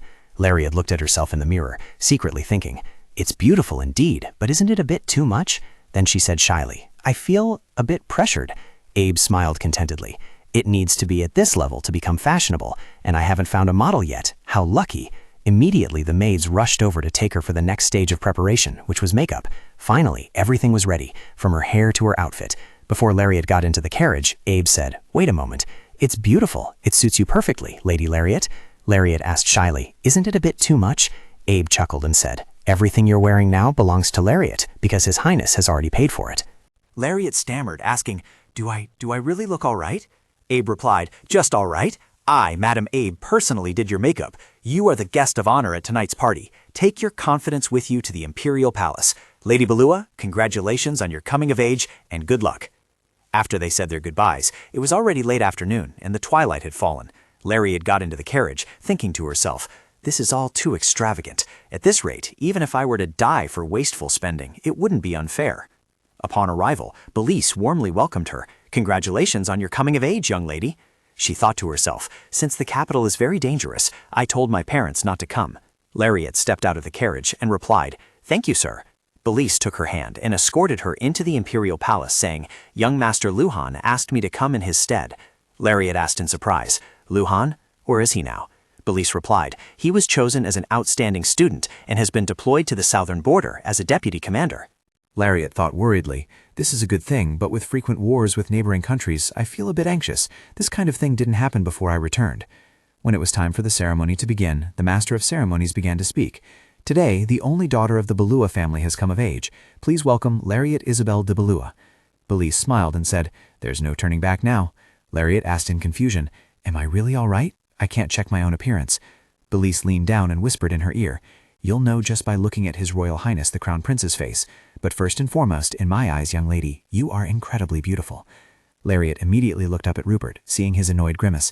She wondered, "Why, Rupert? Oh, his face is so tense. He's probably about to kill someone, right?" Belize suddenly pulled her back. He offered, "For the first dance, on behalf of the Count and young Master Luhan, may a young man belonging to Balua like myself have this dance with the young lady?" Lariat replied, "Of course." He gently kissed her hand and said, "It's my honor." Amidst the music and the melodious tunes of the orchestra, the atmosphere became incredibly warm and romantic. The guests at the ceremony quickly found partners and danced, and Lariat and Belize did the same. Belize wrapped his arm around Lariat's waist, and they both lost themselves in the dance steps. Belize said anxiously, "Milady, can you guarantee my life?" Lariat wondered, "Huh?" He continued, "Milady, please promise." The soft music was still humming. Belize suddenly stopped and said, "It's a bit regrettable, but I suppose it has to end here. Congratulations on your coming of age, Lady Balua. Well then, I'll be going."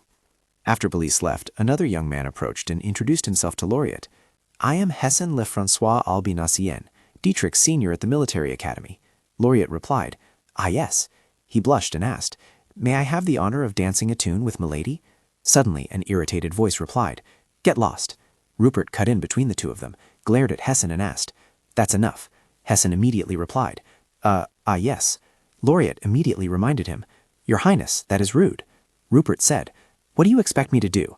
Why do you always lie every time you open your mouth?" Lariat asked bewildered, "Me?" Rupert said, "You said no one would ask you to dance." Lariat pouted, "It's not a lie, I just made a wrong prediction. I'm going to continue dancing now." Rupert immediately pulled her back. He gently kissed her hand and said, "If you want to dance, then dance with me." Lariat hesitated, thinking that if she danced with Rupert, rumors would spread. Without waiting for Lariat's answer, Rupert immediately wrapped his arm around her waist and pulled her close, and so the two began to dance together.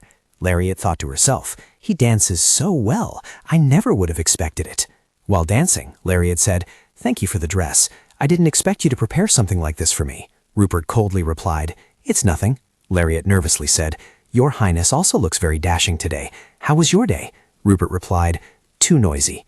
Seeing his attitude, Lariat wondered, "Why are you so angry after all?"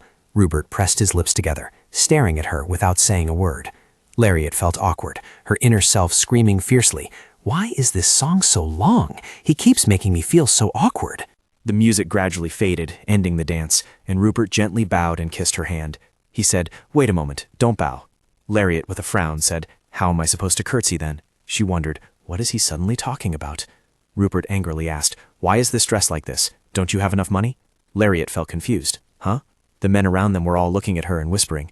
Seeing this, Rupert immediately put his arm around her shoulder and said, "I gave your maid a considerable amount of money." Lariat replied, "The money is still there." Rupert grumbled, "Then why was a dress like this made?" Lariat, with a grimace, said, "The dress was originally like this." Rupert said worriedly. Then don't dance anymore. Lariat replied, This is my debutante ball. Why are you forbidding me from dancing? Rupert held her shoulder tightly and said, I don't know, but why am I so angry? Lariat, pouting, elbowed him in the chest and said, You can think about it more. I'm leaving. Then she immediately walked away, looking annoyed. I want to rest for a bit. She secretly wondered, why is Rupert acting like this after all? The venue for the ceremony was decorated with extreme splendor and luxury. Even the food consisted entirely of extravagant items. Lariat mused, This party is also being held with Rupert's own money. She walked through the hall, her mind continuing to ponder. If not for Sir Bellis, I would have danced the first dance with Rupert, so there will probably be rumors, right? Now is not the time to hold my debutante ball. The Empress and Arnaud were holed up in the palace. The Grand Duke's side was also quiet, but this was a premonition of a storm. Apart from the main palace and the Crown Prince's palace, all other palaces were under lockdown. Could this party be a display of Rupert's power? Her eyes widened, as if she had suddenly realized something. Over there, Rupert was scolding a servant. Seeing the servant dejectedly leave, Lariat angrily walked over and pulled him back. She sternly said, Your Highness. Rupert indifferently replied, What? Lariat said, You're being too ill-tempered. You don't even know why you're angry. He replied, I think I know now. Because I don't like his face. Lariat immediately said, Why are you acting so contrary? You organized the grandest debutante ball for me, so why do you keep hindering me? Today is my high society debutante ball. If you keep me from socializing with others, what am I supposed to do? Rupert's face suddenly fell, and he sadly said, Why are you crying again? I know, I won't do anything. I'll go out. With that, he turned and walked away. Lariat, left alone, wasn't very happy. Rupert walked out the door. He slowly climbed each step, brooding in his thoughts. Even if you don't like being with me, you should still hold me back. When I said I'd leave, did you really let me go? Is it because you want to dance with another man? I spent money and even got scolded. But then he remembered Lariat's face and her sad demeanor. Rupert continued to think, this party is a place for everyone to know that Lariat belongs to me, not a place to find a future husband for her. If Count Belwa keeps selling his daughter like this, many marriage proposals will come. Why is she so beautiful that it makes men drool? The way to keep Lariat in the imperial palace is to prevent her marriage, because when people marry, they leave the imperial palace. I know I behaved excessively today. Finding someone useful at the party is good, but I don't want to. It's all for you. In front of Rupert were young women respectfully bowing to him, each wearing a white rose. Seeing this, he thought to himself, so they are wearing white roses to express their mourning for the emperor's death. Vyman suddenly appeared before him, bowed, and struck up a conversation. Your Royal Highness the Crown Prince, you seem to be in a good mood, don't you? Countess Vyman had been the Empress's person a long time ago. All the men in the direct and collateral lines had died, so she received the title despite being a woman. Rupert thought to himself, well, she probably killed them all. He spoke up, this doesn't seem to be the way to the Empress's palace. Vyman smiled and replied, a rotten rope must be discarded. Rupert leaned closer and whispered into her ear, what do you mean? As his brush brushed her ear, Vyman's entire face flushed red. He then simply walked away, thinking to himself, Eva taught me something useful, didn't she? The honey trap. So why didn't Lariat fall for it? What's the point of learning it then? Hermine hesitated for a moment, then she turned back towards him. Rupert walked to the railing. He asked, why are you following me? Hermine replied, I want to discuss things in more detail with you. Rupert thought to himself, what a waste of time. Even if she abandoned the princess and came to me, it would be useless. Thinking this, Rupert flatly refused. I won't. Suddenly, he noticed something below. Lariat was dancing with a fat, bulky man, looking extremely happy. Rupert was annoyed at seeing this scene. How fun. Hermine stepped forward and asked, that's Lord Bellua's daughter, isn't it? Her words seemed to remind Rupert. He thought to himself, I forgot, the only daughter of Count Bellua, Lariat. Bellua is very suitable for political sacrifice because Count Bellua is inflexible. I must deal with Count Bellua, who is opposing me. But if I do that, then Lariat. Then he turned and said, you've overstepped your bounds. Are you following me now to badmouth my maid? Isn't Her Imperial Highness annoyed? Herman chuckled and replied, even if your Highness ascends the throne, Her Imperial Highness will not give up. I know her very well. I will prepare hundreds of ways to stop your Highness. I have the ability to do so. There are ways to fake an accident. Rupert thought, that's just a plan. Then he said aloud, the proposal isn't bad. Seeing this, Herman continued, if you don't intend to let that person live, you must fake an accident to protect your Highness's honor. Rupert immediately affirmed, someone wants that person to live. He recalled his conversation with Lariat. Do you wish for me to become a wise ruler? You wish for me not to become a tyrant. Thinking this, Rupert subtly raised his hand, casting a spell that made someone fall sprawling in the banquet hall. Lariat was worried and flustered about seeing this scene. Herman rushed forward and asked, Are you really going to let Her Imperial Highness live? Rupert ignored her words and replied, What if I do? Hearing this answer, Herman turned to leave, not forgetting to say, It seems I've misjudged you. You won't be able to sit on the throne for long. Rupert chuckled and said, Even so, I can still take your life. Your mouth has wandered too far. After saying this, Rupert stepped forward, grabbed her by the throat, and pinned her against the wall.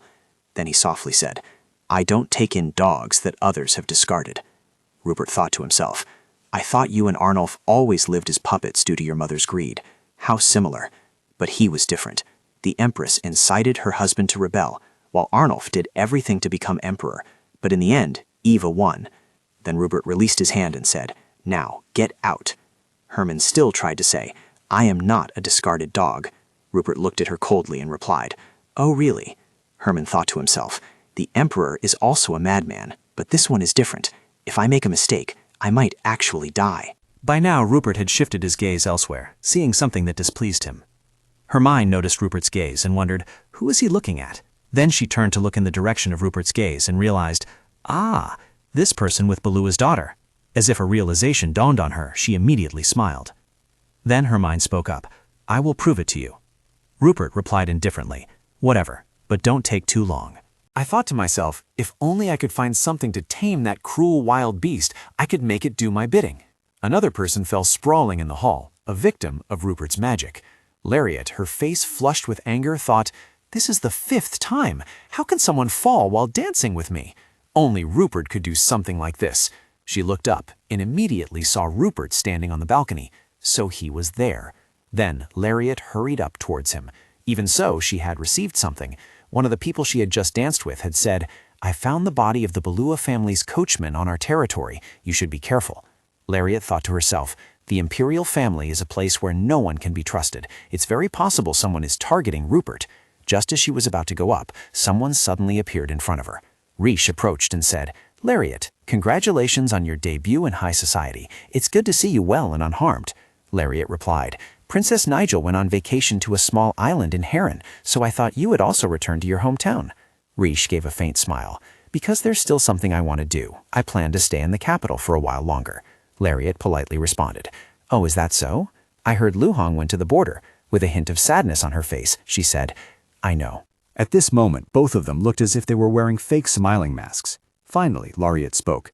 Let's stop acting, Rishé. Rishé asked, puzzled. Acting? Lariat then said, Rishé, we don't like each other. You know that. No, it's very likely you've hated me from the start. Whether you want to gather information about Belua or His Highness, it's futile. I also once tried to dig into Gorton's situation, but couldn't gather anything, because we don't trust each other. Rishé immediately said, I don't hate you. Lariat thought to herself, Rishé, I once liked you. I worried about you even in the days I awaited death. I was afraid you would be hurt because of me. Rishé affirmed, I don't have any special feelings for you, Lariat. Lariat then asked, So are you misunderstanding my relationship with Luhan? Rishé replied, That's not a misunderstanding.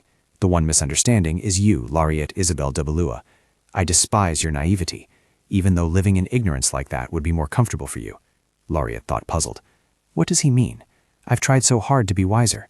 Rishé leaned in close and whispered into her ear, You don't know how hard I've tried. Don't hinder my love anymore. Lariat immediately replied, Perhaps I truly don't know, but if Luhan liked you, he would have shown it by now. She thought to herself, Does Rishé think Lariat loves him? That's why he sees me as an obstacle? Rishé angrily said, Your seeing me as an enemy is equivalent to seeing Gorton as an enemy. Lariat, unafraid, provoked, Try telling the Marquis what you just said. Do you know who hosted my debutante ball? Hearing this, Rishé said, You're threatening me by saying you have the Crown Prince's backing. Lariat replied with a cheerful laugh, That's right. So please convey a message to Marquis Gorton that seeing Belua as an enemy will bring no benefit. His Royal Highness Crown Prince Rupert will become emperor, so you must warn your immoral father. After saying this, Rishé gave a faint smile and left. Lariat walked upstairs deep in thought. Rishé, even if just for a moment, I once wanted to believe you were different from your father. Then she left without lingering. The door to the room opened. Rupert was surprised to see her appear. He approached and asked, "What's wrong? Is something the matter?" Lariat immediately replied, "Nothing happened." Rupert gently stroked her hair and asked, "Then why are you sad?" Lariat replied, "I'm not sad," but her eyes seemed to reflect everything. Rupert turned away and replied, "Is that so?" Lariat suddenly called out, "Your Highness, why are you here?" Rupert turned back and said, "You told me to go outside." Lariat immediately denied, "That's not what I meant by telling you to go outside." Rupert frankly replied, "If I went somewhere else, I wouldn't be able to see you." Lariat stepped closer and asked, "Why do you have to see me?" Rupert answered without hesitation, "What if you run away?" Lariat retorted, "Why would I do that?" Rupert also said, "Because you no longer have any reason to stay here." Lariat was a little stunned to hear that. Then she asked, "Why do you think that?" Seeing this, Rupert said, "Because you've entered my circle, and you told me to protect you. Your goal is to ensure the safety of Belua and yourself, isn't it? I will do that." Lariat rushed forward, grabbing his shoulders and asking, "What did you say?" Rupert replied frankly, "As long as your father doesn't abscond with my crown, nothing will come to harm you." Lariat was taken aback. I had wanted to live my own life once everything was over. I wanted to go to a place where no one knew me, forget the past, and live my own life. But it wasn't time yet. If she were to run away, Rupert would be left all alone.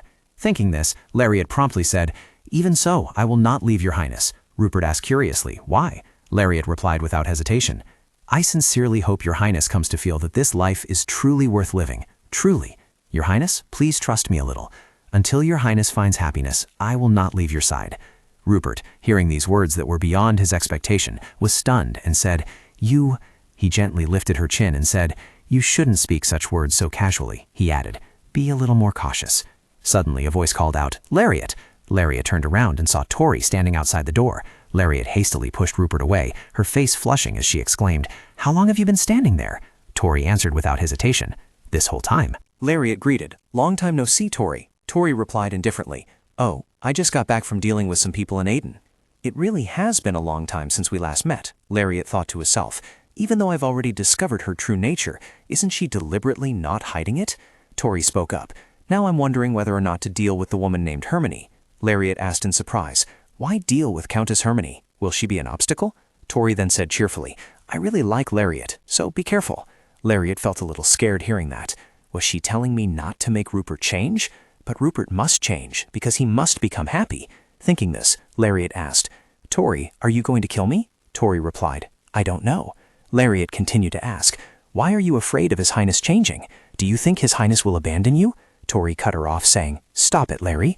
However, Lariat said again, "Tori can change too, as long as both of you become happy. Isn't that enough?"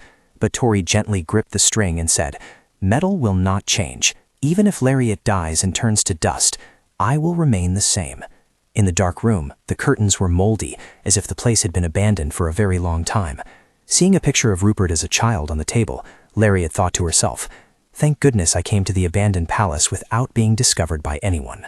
I've learned that Rupert was born in midsummer, but I couldn't find Tori's birthday.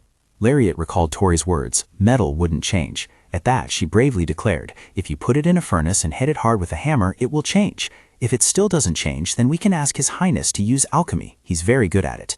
Hearing her say that, Tori burst into joyful laughter. Lariat couldn't stop thinking about that smile. It had been a long time since she'd seen her smile. Then she looked around and continued to think. This was where the records were kept after Eva became empress, and if she looked at the earlier records, she might find information about Tori. With that thought, Lariat began to wander around, searching for documents. She picked up a book and opened it. These were records about Akan I, the former emperor whose throne was usurped by his younger brother. Buying back slaves from the colonies and helping them settle in the empire?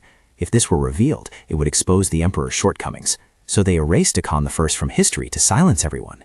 After that, Lariat continued to look for another book. Akan I and the empress were very modest. He ruled the country like a wise monarch. When the rebellion began, he received help from his retainers to go into hiding. The emperor, after usurping the throne, indulged in women, and it took several years before he found the first Akan couple. They had a son and a daughter in total, and the empress had become pregnant during their time in hiding.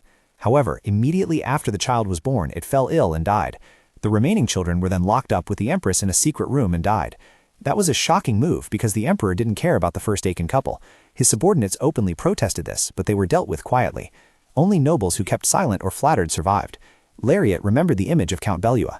She thought to herself, "My father was among them. He wasn't that kind of person. Why, in the end?" While she was engrossed in watching, a voice suddenly spoke up. "What are you doing here?" Louis opened the door, stepped in, and said, "You know this is a forbidden abandoned palace, don't you?" Louis had been solely responsible for protection recently and was also busy running errands for Rupert. Lariat spoke up and asked, "Are you following me?" Louis immediately denied. "Of course not. I'm not free these days. What brings you here?" Lariat answered frankly, "I want to know Tori's birthday." Hearing this, Louis said, "Tori? I think she was born in autumn." Lariat asked in surprise, "Did you see her being born?" Louis said awkwardly, "Rather than saying that, I'll take you back to the main palace." After saying that, he pushed her along. "Come on, look straight ahead." Lariat was annoyed, but still had to comply. Ugh. Then Louise suddenly leaned close to her ear and said, "I'm warning you, don't come to this place again. This is a place that declined for a reason." Lariat turned and asked, "What about Adorakan I?" Louise replied, "I'm not sure anymore. He was a good person, but not a good emperor. Because he was weak, he caused Bellarny's downfall, even though he knew his younger brother's ambition but couldn't do anything." Hearing this, Lariat thought, "Wasn't that his younger brother's mistake?" She spoke up and asked, "Were there no suspicious moves from the Empress or the Grand Duke?" Louise, while stroking her head, replied, "They couldn't do anything, because His Highness had bought off all the guards and mercenaries on that side." Hearing this, Lariat said helplessly, "Is that even allowed?" She was surprised because in Bellarny, rebellion was a secret assassination, carried out based on who controlled the soldiers. Louise continued, "From the beginning, Duke Anbach couldn't restore the army. Duke Anbach couldn't rebuild the army that had been bribed. So Colonel Barbarossa is His Highness." Lariat smiled faintly. After discovering the truth that ever since Rupert concealed himself as a princess, he had contributed greatly to the Empire as Colonel Barbarossa, the people of the Empire had acknowledged Rupert. Of course, things weren't fully clear yet, but they would be soon. Now I know why Rupert has so much money, from capital to interest. The sky at this moment was incredibly clear and blue, with sunlight shining down on the foliage, creating a very pleasant atmosphere. Lariat, dazzled by the sunlight, thought, now Rupert's throne will definitely not be usurped. Then she asked, "How come no one knows?" Louis replied, "Because Belnurni is completely ignorant about alchemy." Lariat thought to herself, "Alchemy shortens life." Then she asked aloud, "What if His Highness doesn't live long?" Louis replied, "Being emperor is inherently a dangerous position. I think we just need to be careful of Anba and the Grand Duke." It is rumored that Emperor Arnold I is still alive. Lariat also said, "But I heard he already died in the secret room. Even if he is alive, would he be a threat to His Highness?" Upon hearing this, Louis said, "You are quite sincere towards His Highness. I thought only His Highness was truly sincere." Before Lariat could hear clearly, she turned back and asked, "What?" In a room with simple furniture and decorations, yet it did not diminish its luxurious appearance. Rupert, sitting on the bed, asked, "Where did you just go?" Lariat opened the door, saw Rupert, and replied wearily, "I just went for a walk with Louis for a bit." She wondered to herself, "Where has my privacy gone?" Rupert asked irritably, "Why were you and he walking together?" Lariat replied indifferently, "Is that not allowed?" Rupert said seriously, "No, I don't like it." Upon hearing this, Lariat said, "If you don't like it, then get married." Rupert asked nonchalantly, "Marry whom?" Upon hearing this, Lariat's mind went blank, not knowing what to say anymore. Rupert asked again, "Why aren't you answering?" Finally, Lariat angrily walked away, saying, "Don't just casually enter other people's rooms anymore." Rupert blocked the door and said, "If you don't want me to come in, you should lock the door." The Empress Consort sent word to the Duke that he should mobilize Anma's cavalry. Lariat thought in shock, "This is evidence of rebellion." She spoke up, saying, "This could very well be a decoy to mislead His Highness." Rupert slightly bent down and replied, "Whether it's a decoy or anything else, it doesn't matter." Lariat thought, "That's right, because as long as there's evidence of rebellion, Rupert can punish them appropriately." Moreover, he had previously endured the Empress Consort's jealousy, so the people cherish Rupert's past. Tomorrow, after Colonel Barbarossa's true identity is revealed, Rupert will become a beloved ruler, as Barbarossa is also very much loved. Thinking this, Lariat immediately asked, "What do you intend to do?" Rupert leaned closer and asked, "What do you want me to do?" Lariat replied, "I hope you will grant them mercy." Rupert said seriously, "They are not ordinary criminals." Lariat frowned and replied, "The foolish Afnaf is not the one who poses a threat, it's her imperial consort." Hearing her say that, Rupert couldn't help but chuckle slightly. Foolish Afnaf. Rupert tried to cover his mouth to suppress his laughter, while Lariat frowned and thought, "That's right, before the regression, Afnaf was quite well liked, wasn't he?" He was considered a pitiful prince, with a dignified appearance, and he even diligently performed charity work, but he didn't receive the emperor's love, and thus couldn't become the crown prince. Eventually, the imperial consort died in a carriage accident, and he was executed. After Rupert's terrible reign began, he received deep sympathy and became increasingly beloved by the people. So now, for Rupert's sake, Lariat thought and then said, "If you touch Afnaf, you will be criticized." Rupert approached her and said, "Do you think I'm afraid of things like criticism?" Lariat replied, "You should be afraid. I want you to become an emperor beloved by all." Hearing this, Rupert said, "If I become a wise ruler who earns respect, that's enough, isn't it?" Lariat looked at him in astonishment. Then she gently touched his face and said, "A life filled with love. An emperor receiving the affection of his people is very rare, and it will be very difficult. But don't be so quick to say you don't need it if you haven't tried. How can you know if you haven't experienced it? Rupert then said, is that value as high as accepting danger to let Afnaf and the imperial consort live? Lariat replied, then we just need to make it harmless. The conditions to become emperor are military power, financial power, and bloodline. Only the Grand Duke and Arnulf possess those conditions. But the most important thing is legitimacy. Without Arnulf, the Empress Consort can't do anything. We just need to render Arnulf and the Grand Duke powerless. Make it so they cannot continue the royal bloodline, to the point when they can no longer become emperor, but still spare their lives. Because your highness is a compassionate emperor, Lariat said seriously. You just need to render Arnulf and the Grand Duke useless, making it impossible for them to continue the royal bloodline, to the point where they can no longer become emperor. They were the ones who started the war, not your highness. Rupert softly replied, that would be quite troublesome. But she indifferently answered, you're going to have Louis do it anyway. Hearing this, he chuckled. Arnulf and the Grand Duke would probably ask me to kill them instead. Lariat immediately wondered, does your highness have to give them what they want? Unexpectedly, he turned to tease her. You look incredibly wicked right now. Lariat pursed her lips. A person can be like this just once.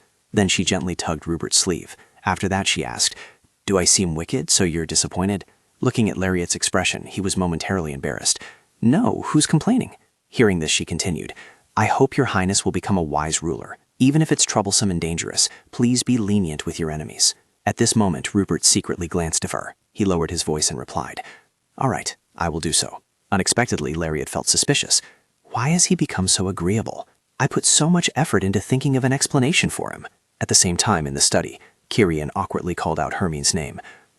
Asra, but she told him, call me Hermine. Saying this, Hermine thought to herself, the name Hermine, which I obtained by killing my father, my innocent younger brother, and the direct male heirs. His lovely Hermine, a name more pleasant than Azura. Kyrian trembled as he said, yesterday the maid whom I believed loved me took our ancestral relics and ran away with the bubbler. I truly thought we loved each other. But suddenly, Hermine moved closer, pressing against him, which silenced Kyrian. Then she said, Marquis, do you not recognize my pure feelings for you? Hearing this, he immediately embraced her and burst into sobs. Hermine, I had no idea. I'm so sorry. Hermine's voice deepened as she asked, even if I were the monster who devoured my own family, would it still be all right? Kyrian quickly replied, I don't think that way at all, truly. Hearing this, Hermine said, Kyrian, hold me. She thought, with the imperial power currently being transferred, this is the only time to seize power. I've learned the weakness of the man who will become emperor, so all that's left is time. Belua, the more flawless he appears, the greater the hidden flaw within him. The past of Count Belua and Arnulf I is buried in Marquis Kyrian's study. Your Highness, aren't you curious what kind of secret your rough gem is holding? As for me, I'm so curious I can't bear it anymore. Having thought this, Hermine looked at Kyrian again. This man, once I become the Marchioness, I'll have to kill him. Turning to Lariat, she was currently reaching for a book on a high shelf. Meanwhile, Yellen, standing beside her, said worriedly, Lady Amelia said she absolutely won't leave without seeing you, young lady. What should we do? You don't want to see her, do you, young Lady Lariat? Unexpectedly, she calmly replied, use force to make her leave. Today is His Highness's coronation. The Grand Duke is imprisoned in the mansion, so why are you the only one appearing? At this, Lariat felt dejected. I don't want her to discover my plan. I don't want to feel guilty for not being able to protect her. Thinking this, she quickly turned away and instructed Eleni that after taking her back, to please tell her to stay put in the mansion, or tell her to abandon the Grand Duke and rely on Valua. Eleni respectfully replied, yes, I will do so. After she left, Lariat frowned, thinking, it's enough for me to just save my Valua. Nothing else matters. A moment later, she arrived at the party. The atmosphere inside was incredibly boisterous, but Lariat chose to stand silently in a corner. She tiredly thought, even if a gemstone were to go missing, no one would know, right? Suddenly, someone called out, Lady Belua! Lariat started, wondering, who is that? Memories from her previous life suddenly surfaced. At that time, the woman had said to her with disdain that a dirty bloodline had been mixed into the Belua family. Lariat thought to herself, before I died, I met her in prison. So she called out, Marchioness! Hearing this, Hermine chuckled softly. So you don't remember me? I am Countess Hermine. Lariat couldn't help but wonder, Countess Hermine? She's the closest person to the imperial consort, so why is she here? But isn't she a Marchioness? Did I remember incorrectly? Seeing her remain silent and not respond, Hermine continued to ask, why is Lady Belua alone? Shouldn't you be by her highness's side? Lariat replied, my father will be here, so I want to meet him. Hearing her say that, Hermine looked surprised. The Count is coming too? Lariat thought to herself, if he doesn't attend the coronation, he'll be suspected of treason, which is no different from not recognizing Rupert as emperor. Suddenly, Hermine leaned closer to her and whispered, I have something to tell you. It might make Lady Belua worried. Will you listen? Hearing Hermine say that, Lariat involuntarily felt tense. Please tell me. Then she recounted without hesitation. When I was a young girl, I often followed my father to Belua to play. At that time, the Countess of Belua said she wasn't feeling well, and she paused for a moment, then continued. One day, I wandered into the Countess's quarters. The Countess found me when I was crying and showed me the way. At that time, the Countess clearly didn't look like someone who was pregnant. And not long after that, I heard news that a baby girl had been born in Belua. Hearing this, Lariat frowned and asked, I'm curious to know why you're saying such things now. Hermine chuckled. Don't you want to know the origin of this matter? Hearing this, she turned her face away, thinking to herself, what does that matter? Belua is my family. Seeing this, she continued, I heard the full story from Viscount Gwen. Don't misunderstand. Hearing this, Lariat suddenly recalled that the person had also spoken to her with veiled words before. At that time, Rupert had told her that if she returned to the palace, she should investigate the abandoned palace that was once used as the main palace. At this point, Lariat suddenly felt as if a colossal secret had been hidden within the imperial palace. With that thought, she quickly turned and left, ignoring Hermine calling after her, Lady Belua. After she left, the woman let out a sigh. Meanwhile, Lariat hid behind a pillar, secretly glancing up at Rupert. Amidst the murmurs of the nobles, the succession ceremony was underway, but he didn't seem particularly happy. Suddenly, Rupert's gaze shifted towards Lariat. Seeing that, she quickly hid, then cautiously peeked out. She thought to herself, even though she already knew, a child, like one lost in a dead forest, had turned out to be the man who hurt her and her family back then. As she thought this, Lariat's expression darkened, and her heart filled with sorrow as she thought, I completely lack the confidence to meet Rupert right now. Then Lariat quickly left, while Rupert was completely unaware of her presence. Before long, Lariat had run outside. She fell silent, remembering those words upon returning to the palace. Find out about the abandoned palace. Don't you want to know the origin of this matter? Lariat told herself, I don't want to know, so even though I ignored it, now I can no longer pretend not to know. By now, darkness had enveloped the entire space, and she entered the palace alone. Lariat gripped the candle tightly in her hand, then whispered an incantation, and light quickly flared up. Lariat couldn't help but exclaim, so it was alchemy. Then she stepped deeper inside, her heart thinking, it's too dark, it's really scary. Rupert helps me when I was in danger, because I am Rupert's. He made me slowly let down my guard, so I don't know when I started relying on Rupert. But I can't just rely on others' help without knowing anything myself. Just as she thought this, she saw a covered painting, so she reached out and gently pulled back the curtain. When she saw what was inside, Lariat was startled and stumbled back a few steps. She widened her eyes in horror. This is exactly like me. The people inside were Lariat's father and mother. At this thought, she immediately fell, her heart filled with disbelief. It was unbelievable. All the children of Akhon I were dead. The youngest daughter also fell ill and passed away. Suddenly, the painting fell down. Lariat startled and cried out, look! But thanks to that, she saw the letter hidden behind it. Lariat curiously picked it up to read. Her mother's handwriting. This couldn't be mistaken. The letter read, To my Cece and her Isabel. Cece, Belua used to be very peaceful, but my husband and I are both worried about you and Roy. The Grand Duke is Roy's younger brother, but he is a dangerous man, so be careful. I kept thinking about you and Isabel, whom I saw in Sao Paulo. I heard you have a fever now. Is Isabel all right? I'm sorry I couldn't be by your side when Isabel was born. Please accept the painting as my apology. Oh, and for Isabel's middle name, would Lariat be all right? It means to become someone who always shines brightly. Next time you visit Belua, you must bring Isabel with you. I will wait. Sincerely, Amanda, missing my friend in Belua. Lariat stood at the gaze. She recalled past memories and mused. After all, What is this? Lariat lost her composure. She quickly ran outside. Then Lariat closed the door, making the room quiet. A moment later, the candles in the room went out. Outside the palace, people were bustling on the streets. Lariat tried to make her way through the crowded streets. She hastily asked Roja, where is Belua's carriage? He replied, the Count said there was trouble at the estate, so he has already left. Hearing that, Lariat stood still, pondering for a moment. There was nothing happening in Bellew at this time. My father simply didn't want to see me, which is why he returned to Bellew, as if avoiding me. Her face turned pale, and her whole body trembled. A thought struck her in her fear. Perhaps I should return to Rupert? Go back and take care of him, as he must be very tired. As if nothing had ever happened. No, he saw himself leave. I know he is looking for me now. He will wait for me. After a while, Lariat got into the carriage and said to the driver, "Please go to Lorang, the southern border." He asked her back, "The naval village, right? Let's go." She looked towards the sparkling palace and thought, "I want to congratulate him directly." Lariat helplessly bowed her head. Now I don't have enough confidence to meet him. The next morning, at the palace in the coastal area, soldiers opened the room door to welcome Lariat and Luhan. As he walked, he said, "Graduation is next year. It seems the time has been moved up earlier." She calmly replied, "That's right." Then both sat down, and Lariat started the conversation. "There's something you haven't told me, isn't there? Why are you in Lorang? You didn't tell me anything. Does father know?" He awkwardly looked away. "I'm sorry for not saying anything. Father knows." Lariat gently looked at him. "So you've planned something without me. Has something happened to Lorang?" Lariat observed her surroundings and thought to herself, "The main army of the Balua Empire is the land army, so to succeed, Luhan should become a land soldier. However, he has come to a naval village near Balua. Why?" Luhan stammered to her, "Father has an old friend, General Gromov. I came because I heard he needed workers." Lariat frowned in thought upon hearing this. The principal of the Naval Academy and the Lorang border manager? Close to father? She couldn't hold back her curiosity. "How do you two know each other?" Luhan replied in a low voice, "I don't know either." She exclaimed irritably, "Don't lie. Gromov Lorang is a man of Arkan I, isn't he?" Luhan awkwardly avoided looking at his sister's face. "I don't know."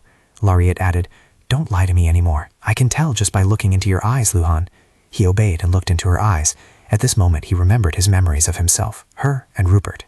She reflected to herself, "I am loyal to Rupert, who killed everyone from me and my family. Every time I feel tired, I think of my family. But then both father and Luhan deceived me. Who can I trust now?" Lariat's face grew serious as she spoke in a low, firm voice to Luhan. "Don't lie to me. Tell me everything now." Helpless, Luhan told her, "Romoff Loren and father both serve Akan I. To be precise, I am father's direct subordinate." Lariat asked directly, "What do you help father do?" Luhan replied firmly, "I cannot say." At this moment, she exclaimed, "After I die, will my blood flow south or flow to Sempunk?" At this point, Lariat held up a picture. "Luhan, do you remember this picture?" Seeing his expression, she immediately thought, "This reaction is indeed." Then she asked again, "Luhan, what have I been protecting all this time? The most important thing for you and father was never Belua from the start. You know that, don't you?" Luhan couldn't control his emotions and shouted, "I will tell you when things get better." Lariat asked, disappointed, "What? Am I Akan I's daughter, or is Belua truly on the verge of betrayal?" Luhan looked up full of grievance and called out, "Lariat!" Lariat said, crying, "Sister, you already said that. You said that everyone would die if we betrayed." Seeing this, he quickly stood up to comfort her. "I will make a very meticulous plan based on what you said. It will be different from the previous life. The ultimate failure was attributed to Marquis Gorton. In fact, a few years ago, he was still with father." Lariat interrupted before he could finish. "Are you dreaming of treason? Do you know who I am?" Wuhan calmly replied, "No," he tried to explain. "Belua will do everything carefully, without being discovered." She interrupted again. "You don't know Rupert. Truly, if we betray, everything will collapse. I am the daughter of Akan I because Rupert does not carry royal blood." "Is everything I know a lie?" Luhan approached, gently taking Lariat's shoulders and saying softly, "It's better to do it well. The royal family is in danger now, so you must stay here." Suddenly, she asked, "Since when did you know and plan this?" He honestly replied, "Not long ago, I learned that you are the daughter of Akan I. My promise was to become a sword to protect you, and it has been for a very long time. Rupert is Colonel Barbarossa, the true owner of the last shield.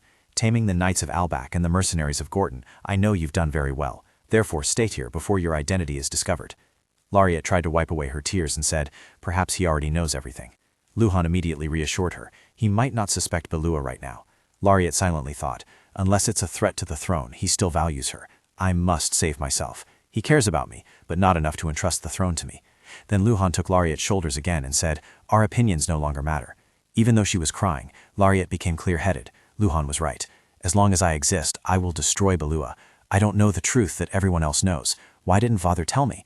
Is it that father completely disregards my opinions?" After finishing her thoughts, she said, "The only problem now is not knowing when His Highness will learn of your origins." Luhan immediately suggested, "I will make everything happen faster." He frowned slightly and began to explain. "The army is divided into two factions. The lieutenants of Akan I are the core of the army. Father can persuade them based on his name and ability." Lariat listened, then tiredly thought, Omen also had that much, didn't he? Rupert has prepared very meticulously for his throne. Then she despairingly declared, "The conversation is over. I know, we will just lose." Luhan still tried to persuade her. "The situations are different. How can you ensure the same outcome?" Lariat interrupted saying, "It's the same person. Me too, father too, Rupert too. If it's the same person, how can the results be different?" Her face visibly paled. She thought to herself, "I don't know the scale of the armed forces Rupert has prepared. Tori isn't the only secret weapon. We can only lose. From now on, what should we do?" She hugged Luhan, wondering to herself, "That's right. If you live with the same family for 2 lifetimes, you should be happy, shouldn't you?" Thinking so, Lariat whispered to Luhan, "If you've already prepared, then there's no other way." He immediately said, "Then you should stay away from Bellois." She looked up and said, "I have something left at the Imperial Palace, so I'll sneak back there to get it. Rupert still trusts me, so it will be fine." Luhan saw her leaving and quickly asked, "What did you leave behind there?" Lariat didn't turn her head, merely answering vaguely, "A diary, recording everything that happened in my previous life. If it's discovered, it would be very dangerous." As she reached the door, Luhan called after her, "Sister, will you come back?" Lariat smiled and replied before the door closed, "I have to return to my family. Where else would I go?" "I bought an island near Hero, and I want to go on a trip with my family."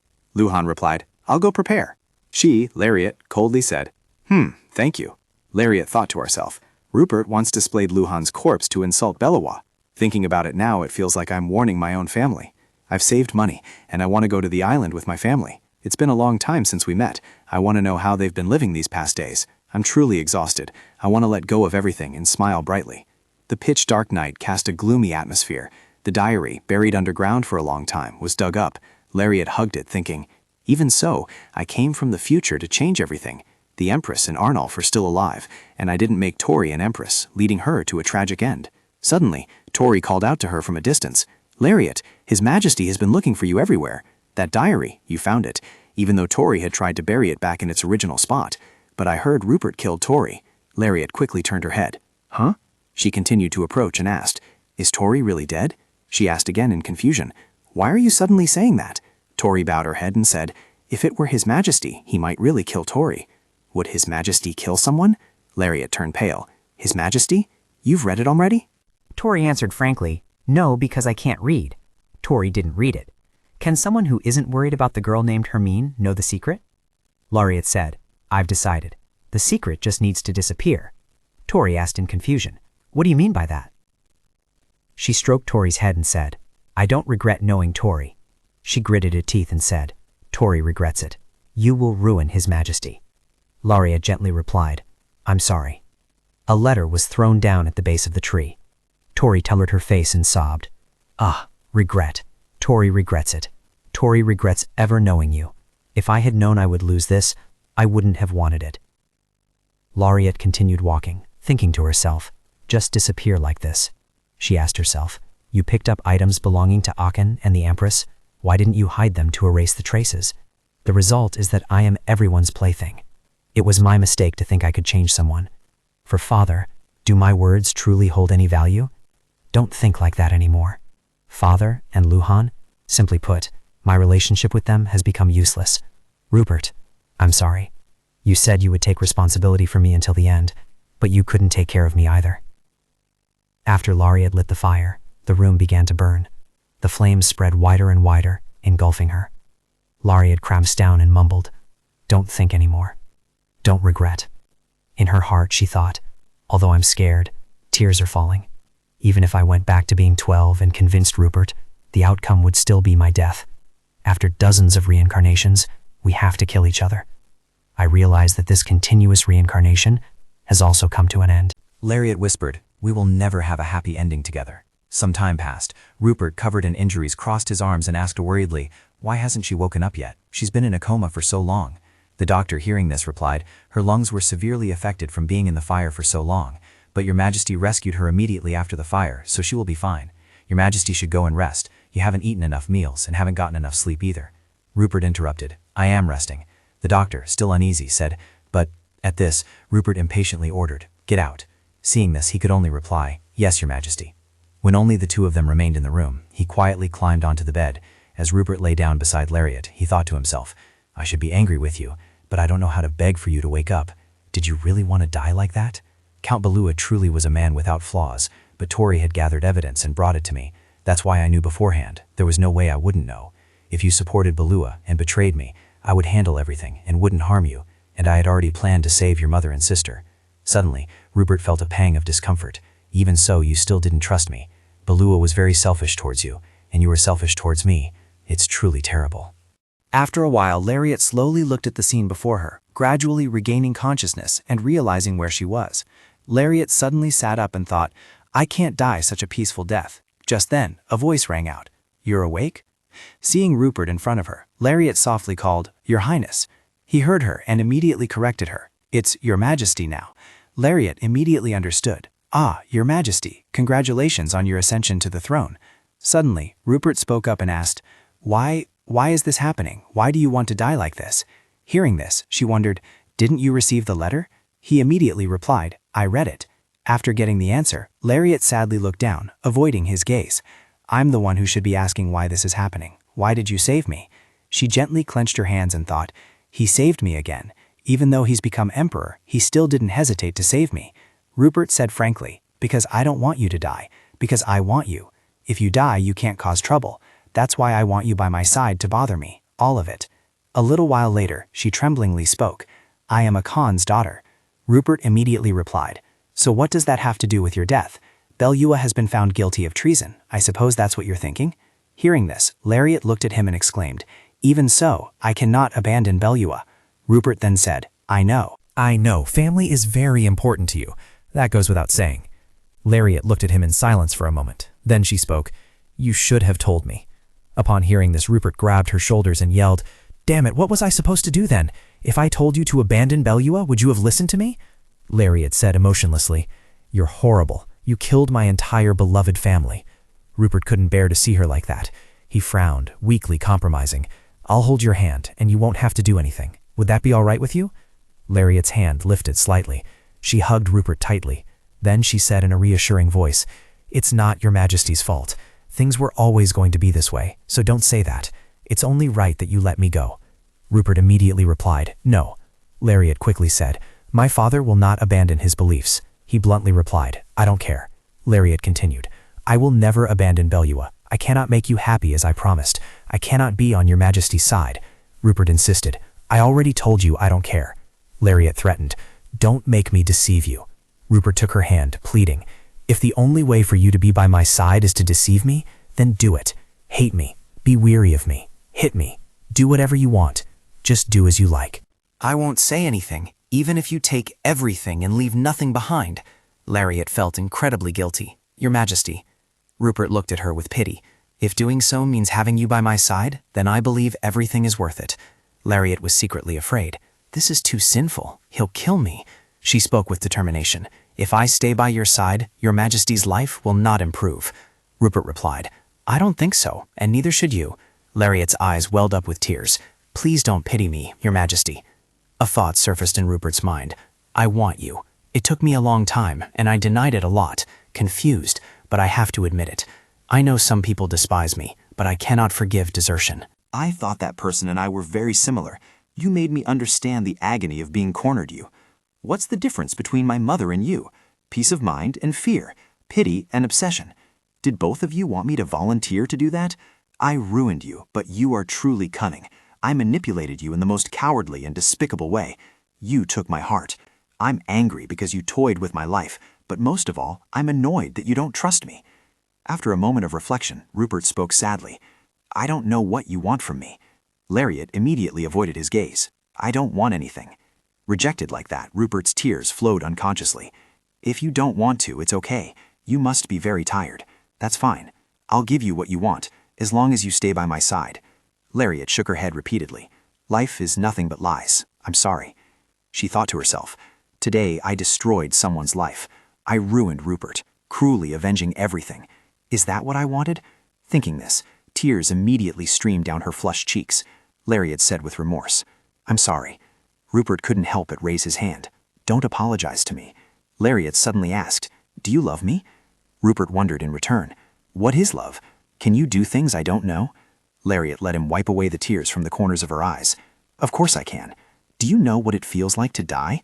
Will you be immortal if you don't know what death is? One of the things one must experience is love. You absolutely must not love me. You cannot love me. You told me to say what I want, didn't you? I won't die, and I won't go to Belua. Instead, I don't want to see Your Majesty. In this lifetime, I don't want to see Your Majesty again. We are not meant to be. Her words pierced Rupert's heart. He asked, Why? She replied, Your Majesty said it was fine, but the guilt still clings to me. I can't live with this guilt forever. He suddenly grabbed her shoulders and said, It's okay if you don't love me. Lariat still refused. No, if even this isn't possible, then I have no other choice. If not, I will feel suffocated, and I'm not sure I can go on living. I want to leave. Rupert pleaded. Don't die. I'm sorry. Lariat stated flatly. Your Majesty, please don't try to hold on to me. Rupert's eyes widened in astonishment. An unpleasant memory from before flashed in his mind. At that time, his mother had resisted fiercely. Don't hold on to me. Don't try to possess me. Suddenly, Lariat's radiant smile when she said, Hold on to me, appeared in his head. This made him tremble as he blurted out, You said to hold on to you. Lariat softly said, Now, I guess it's not possible anymore. Eva's voice rang out, full of triumph. This child will also do as I do, won't they? Whether they were alive or dead to begin with, they won't survive now. They're just a wildflower by the roadside, not even beautiful enough to be called pretty. Rupert froze. He suddenly slumped down. All right. Then he thought to himself, If you don't love me, I can't live. Lariat added, Don't even appear in my dreams. Rupert's heart ached as he thought. Her words, sharp as a knife, pierced deep into my heart. A week later, Lariat finally left her bed. Everything became eerily silent. Stepping out of the room, Lariat thought to herself, I've been in his room for a whole week, but couldn't meet Rupert. Seeing no one stopped her, it seemed Rupert had given prior notice. Even though she knew Rupert couldn't stop her, still, she had now packed her bags and was ready to leave, her head still turned towards the castle, full of regret. I'm sorry, please live well, don't get hurt.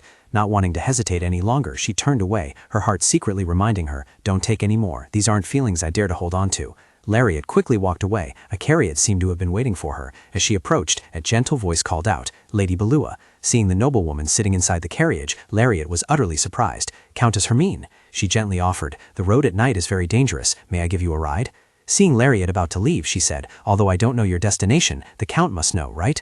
Lariat secretly understood that she was threatening to tell her father. What did she ultimately want from her? So she had no choice but to get into her carriage. How did you know I would leave the palace? Hermine calmly replied, Because I didn't know. I've been doing this for several days straight. Lariat's eyes watched her warily. Let's get to the point. Hermine smiled kindly. Are you planning to run away? Lariat stepped into the carriage, deep in thought. Hermine continued, Since birth I've had little, so I've had to steal from others, especially information. That's how I've amassed a rather large network of information. The treasure that person hid, the princess of a Khan, that's you, isn't it? Don't you want everyone to kneel at your feet? Lariat glared at her. Are you dreaming a pipe dream? Seeing her so tense, Hermine spoke. Is there anything sweeter than power? It seems you still don't know, do you? Lariat flatly refused. I don't want that. Hermine continued to entice. Belua wants it, doesn't he? Isn't the Count a mad dog for power? If your intentions align with Belua's, then there's no reason to run away. The Count wants you to marry Belua's eldest son and seize power. Lariat replied, How annoying. Hermine spoke up again, saying, Your debut wasn't organized by the Count, but by His Majesty, right? A normal noble would sell their daughter for a high price, but he doesn't care. Seeing Lariat didn't respond, she immediately made a guess. Then it's obvious. The Count intended to make you queen and his son emperor. I will help you become empress, and of course I can also help you escape. Lariat pondered for a moment. She had spent all her money to buy an island. Although she desperately needed help, her eyes showed extreme determination. Fearing she would refuse again, Hermine quickly took her hand. I make the promise of a sorceress. If you stay at my villa and wish to leave, just leave. I will not harm you. A natural light emanated, dazzling Lariat. Hermine created a magic circle and said, My telling you that I am a sorceress is enough to build trust, isn't it? Lariat was utterly confused. Why help me? Hermine replied, Because seeing you tossed around by fate is truly pitiful. A thought arose in her heart. Because I'm pitiful. Time passed, in the town owned by Count Min near Loring. Lariat lay on her bed, thinking dejectedly to herself. In a place where no one knows me, all alone. Since I made this choice, what is Rupert doing? Is Tori doing well? Don't think about it anymore. Now I am a non-entity. I've protected Belua as I wanted, so that's enough. A few days later, Lariat stood in the middle of the street with a sad face, thinking to herself, I can't sell the gemstones I brought with me, can I? They are the gemstones Rupert gave me. As soon as he saw her, Luhan called out, Lariat. She pretended not to hear, so Luhan called again, Sister. Lariat immediately panicked. She instantly turned around and said, Don't come closer. Luhan looked at her puzzled. Sister. Lariat screamed, Don't call out, don't come closer. Seeing her so agitated, Luhan quickly said, I'll stand still here, can we talk? Lariat lowered her head. She angrily asked, Are you following me? He immediately replied, No, I came to the trading post. It's a relief you're safe. I've heard bits and pieces about what happened at the palace. I know you're angry with me, but... Lariat suddenly spoke up. No, I was desperate. Father intended for me to marry you. Do you consider me family? Do you live as my brother? Luhan replied, I've never behaved like your brother. Have I ever acted childishly towards you, even once? Lariat pondered his words. No, never. On the contrary, he always cared for me gently. Luhan said to her seriously, I wanted to protect you. I love and cherish the person who will become my family. Lariat looked at Luhan, full of hesitation. He affirmed, I will absolutely not force you, I swear.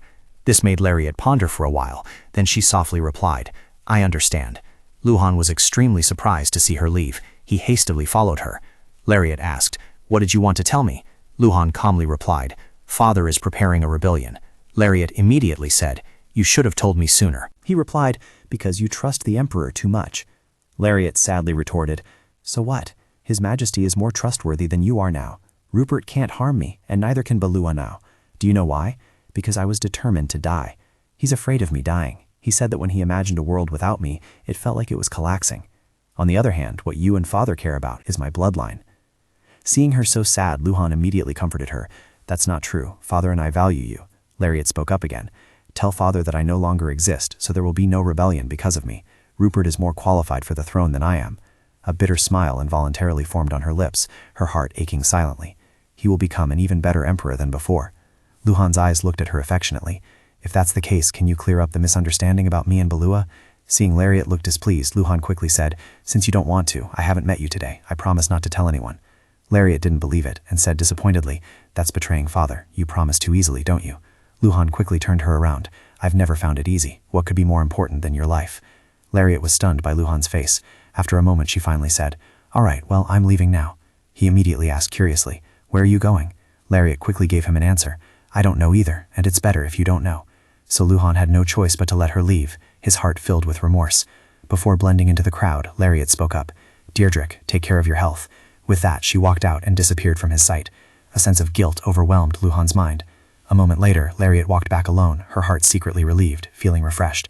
She silently wondered, Rupert, just like today, will I be able to feel relieved when I think of you in the future? After that, Lariat quickly embarked on a new journey in a black carriage. A thought ran through her mind throughout the journey. My life, beginning in Balua and ending in Balua. Looking out the window, she continued to think, Lariat Isabel Balua has ended there. Whether it was her past as Belua or as royalty, she wasn't Luhan's family, and she couldn't even be Rupert's friend. Thinking of this, fragments of memories seemed to invade her mind, all of them joyful, sad, painful memories, and arguments between him and her, jostling to appear. Lariat didn't feel panicked either. She just thought, This is the first time I've abandoned someone who was destroyed by my own arrogance. Dusk was falling, and in a certain town, the carriage finally brought Lariat there. Sometime later, on a beautiful morning, a little girl said in an adorable voice, Teacher, please be careful. Lariat gently patted the girl's head and instructed, See you next time. Remember to do your homework. The little girl smiled brightly. Yes. The girl's mother held a white envelope with a look of concern. I heard Sijin plans to hire Riet. Lariat quickly said, Oh, I've already refused, so you don't need to pay extra. My abilities are still too limited to teach many students. Seeing her insist, the woman quickly slipped it into her pocket and said, You refused because you were taking care of my child. Please take this. I'm not giving much. Lariat felt awkward and exclaimed, Oh dear. A thought popped into her head. The gemstones Rupert gave me haven't been sold yet, so I'm quite well off. The woman suddenly looked at her with pity. But Riet, are you a fallen noblewoman who lost her wealth and family? Your father failed in business, and because of debts, had to sell the estate and mansion, leaving no money. In a situation where you had to flee to avoid being sold to an old and wealthy nobleman. Please don't refuse. Lariat could only look at her and give an awkward smile, while thinking to herself, I've already settled in this village. A lie was fabricated so they would easily accept me, and I was able to work as a tutor smoothly. I am very satisfied with this village. My house is also very good, and my daily life is peaceful and happy. Returning to her room, Lariat was quietly surprised. Is the window open? I distinctly remember closing it when I left. Suddenly, a familiar silhouette appeared behind the fluttering curtain, and a voice called her name, Lariat. Soon, Luhan's face emerged. Seeing him, Lariat was utterly astonished. How did you manage to get all the way here? A thought immediately came to her. Of course you wouldn't let me leave so easily. You're not a fool, she asked irritably. Why are you here? Luhan quickly answered. I came because I was worried if you were having any difficulties in your life. Lariat said flatly. There's no need. Now that you've checked, you can go back. He persisted. Aren't you going to contact Father? I've clearly explained your intentions, and it seems Father has acknowledged them to some degree. The recruitment of mercenaries has also stopped. Lariat said with a resolute voice. Even so, I don't trust Father. There will be no reunion. Luhan suddenly asked, What about Mother? Not a day goes by that Mother doesn't cry. Mother always told me to tell you the truth. Mother resented Father greatly when she heard your news, so she went back to her maternal home. Upon learning this, Lariat suddenly bowed her head in fear. There was no one at her maternal grandparents' house now either. Luhan then asked, "Can I meet Mother?" Lariat shook her head, refusing. She looked seriously into Luhan's eyes. "Even you, I don't want you to come here. Didn't I say I wouldn't meet her again for the rest of my life? Until Rupert's reign is secure?" Hearing these words, Luhan didn't hesitate to tell her, "Then I will volunteer to be His Majesty's night guard." Lariat was utterly surprised. "What?" Luhan honestly replied, "I became a knight and a soldier to protect you." Lariat exclaimed, "Luhan?" He insisted, "If protecting His Majesty means protecting you, then I will do it." Lariat immediately called out loudly, "Luhan, I am not a family member who needs your care, nor am I a princess who needs protection. It doesn't matter whether I am the child of Arkin the First or not." Luhan looked at her with determination, saying, "Because I have lived to protect you my entire life, please don't take away my reason for living." Seeing how stubborn he was, Lariat was extremely distraught. She wondered, "Why? Why are you doing so much for me?" She bluntly pulled away from his affectionate grasp and said, "Then I will be the only person you need to be careful of." As she said this, she suddenly thought, "Rupert, are you still living well? Tori, are you still living happily without me? Rupert, when will I be able to stop missing you?" Time passed. At the royal palace, Luhan, in a neat military uniform, spoke up to make a request. "I wish to become your Majesty's guard knight." Upon hearing this, Rupert felt annoyed. What foolish words. Do you know why you still have your head? Do you know why I haven't collected evidence of your brilliant father's rebellion plot? Luhan replied without a hint of fear, "I do." Rupert then asked, "Despite that, you still dare to crawl before me?" His eyes were filled with weariness. A few memories suddenly flashed in his mind, from when Lariat had said, "I've already told you, Your Highness, my family is the most important thing to me. If my family were to be hurt or die, I would be very, very sad. The heartbreak would make it feel as if the world had collapsed." Perhaps because of this, Rupert buried his face in his hands. Luhan continued to make his proposal. "Therefore, please allow me to repay my debt by serving Your Majesty." This enraged Rupert, who looked at him with eyes full of murderous intent. "Do you truly wish to die?" Luhan calmly explained, "I want to become the sword that protects Larry. It's the same now." Rupert warily exclaimed, "Truly insane. What a magnificent way to protect." Luhan spoke, "I admit that I made the wrong choice." These words made Rupert grab his gun and curse. The bastard who didn't understand his sister's heart, thus driving her to suicide. "What? Protect whom? It's because of you people that I lost her." At this moment, a real fire of anger burned within Rupert. He thought to himself, "No, if it weren't for you, Lariat would never have come to me in the first place." "No, but," Luhan replied firmly, "I believe I must protect His Majesty to be able to protect her." Rupert said coldly, "That's not just your thought. Have you met Lariat?" Luhan answered honestly, "Yes, I met her recently. She's still alive and well." Rupert cut him off. "All right." He looked at the gun in his hand and wondered, "When will I stop missing you? Is this a curse too? Did you leave this curse because you hated me so much? You also said not to appear in dreams, but you occasionally appear in mind, so occasionally that it makes me want to sleep forever." Thinking of this, he asked, "Do you intend to see her again?" Luhan quickly replied, "If I have the chance, sir, but she doesn't welcome me." Rupert further asked, "Even so, you could still meet her, couldn't you?" The corner of Luhan's mouth involuntarily curved upwards. He thought, "Is His Majesty jealous now?" Suddenly, a voice announced from outside, "Your Majesty, it's me." Luhan was stunned when he saw Philip enter. Seeing this old man makes His Majesty very happy, doesn't it? He wondered to himself. "Dr. Philip." Ignoring Luhan's presence, he threw a stack of old papers onto the table. "Here's what you asked for. These are the belongings of the girl you talk about all day, right?" Watching Rupert pick up the old papers and read them, Philip remarked, "How interesting. Just like Father Eva always longed for Claude until his death." Hearing this, he looked up and scowled, saying, "Shut up. Is this all?" Philip walked towards the door and added, "There's more, but only these are useful. I'm leaving now." Then the door slammed shut. Only Luhan remained in the room with Rupert. Luhan secretly took a breath before finally mustering the courage to call Rupert. "Ahem, Your Highness." Rupert looked up, his eyes already filled with anguish. Rupert turned his face away and ordered, "Get out." Luhan hesitated. "Your Majesty, your complexion." Rupert ordered once more. "I told you to get out." Luhan finally gave in, bowing respectfully. "Yes." The door slowly closed, leaving only Rupert in the room. He held his head and sighed. Did you mean this when you said not to appear even in dreams? It's not that you don't like me, but that you hate me terribly, which is why you asked to be released." "I don't want to die. I will protect my family. I will certainly not die blindly as before. It's terrible. I don't want to beg for my life this way. I have returned from the dead. Just reading the words on that tattered old page caused Rupert extreme pain. A scene of their first encounter flashed through his mind. Then there was the moment Lariat bowed her head, or when she shyly said aloud, "I will give it to you." Indeed, from the very beginning, you were dissatisfied. Even if you acted foolishly in front of me, you couldn't hide the overflowing emotions within you. I knew that, but still kept you bound by my side. Even if you thought of killing me, I still couldn't give you up. Every night suffering from nightmares, trust me, your voice was always by my side. Your hand brushing my hair, I loved it so much it hurt. Every time I met your gaze, I remembered Lariat's lips. Rupert continued to think. There were times I wanted to devour you with kisses like a beast, for no reason I knew. Lariat reappeared in Rupert's mind, asking a question. "I'm just curious, when is your Highness's birthday?" "My birthday is approaching," Rupert thought, clutching his head in agony.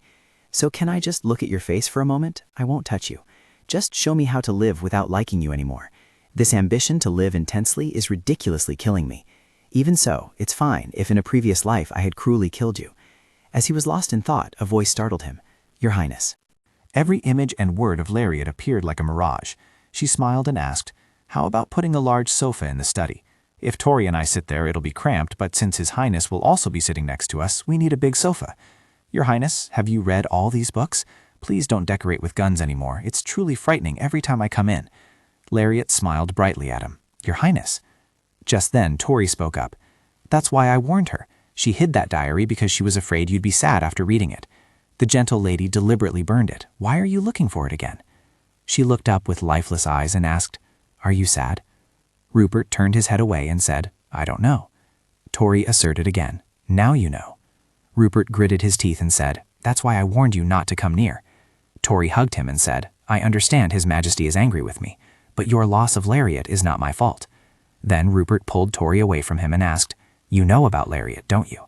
But the information was classified and conveyed. That's resistance directed at me. How long do you think I'll turn a blind eye?" Tori replied, her expression unchanged. "You ignored my warnings and held her in your heart, so some level of punishment is necessary. Rupert, have you forgotten Eva's last will? Our mother, because of my dead heart." In the past, Tori wailed desperately. "Ah, save me, Lord Eva, the doll for you." A series of mournful cries echoed. "Because I liked Lord Eva, I followed. I'm sorry, I won't be like this again, please save me. Since you remade me, my life has depended on you, even if—" "I don't want to go anymore," Eva's cold voice rang out. "This is Krunaruka Rupert. This is a weapon meant only for you, my gift." She now cupped his face with her small hands. "My king's life is fueled by despair. Loneliness is the only light illuminating his path. An unfortunate life will bring him to power, just as his mother wished." Another beautiful day dawned. On the windowsill, a bag of money and a gold coin were already placed. A new dress was already hanging on the door. Inside the gift boxes were brand new shoes and gloves. Lariat angrily clenched her fists. "I already told you not to come again." Luhan continued to place the bouquet in front of the house.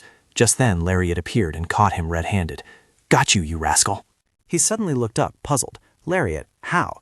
She grabbed Luhan's arm and scolded. "How could you not know? Besides you, who else knows my house?" Luhan didn't seem to care much, only muttering, "Only you. Yes, only you know my house." Lariat ignored his strange attitude and instead ordered, "All right, take all these things back. I already told you I don't need your help." Luhan suddenly touched her cheek and said, "It's not help. I just want to give it to Lariat." Lariat frowned, pushed his hand away and asked, "That's why I said I don't need it. Why are you giving me gifts? We're no longer family, Luhan. We're no longer in any kind of transactional relationship." Hearing that, Luhan replied a little awkwardly, "I know." He lifted her hand and added, "That's why I want to start over, very slowly." Lariat grew even angrier. She pulled her hand back and snapped, "Go home." He just smiled gently and said, "I'll come again." She retorted bluntly, "Don't come." But Luhan handed her a bouquet and said, "Have a good day." Before she could say anything, Luhan was gone. "You—" Looking at the bouquet in her hand, Lariat felt sad. She sighed, leaning against the door. That's why I said it wouldn't work." Inside the imperial palace, a cold voice echoed in a blood-soaked room. "Deal with it." Rupert was fighting a silent war. The Grand Duke and the imperial consort were busy clashing with each other, all the while continuously sending assassins after Rupert. Rupert had understood Lariat's words when she told him not to dream of Bellawar's rebellion. Rupert was extremely sensitive, training his body to the point where he didn't need night escorts.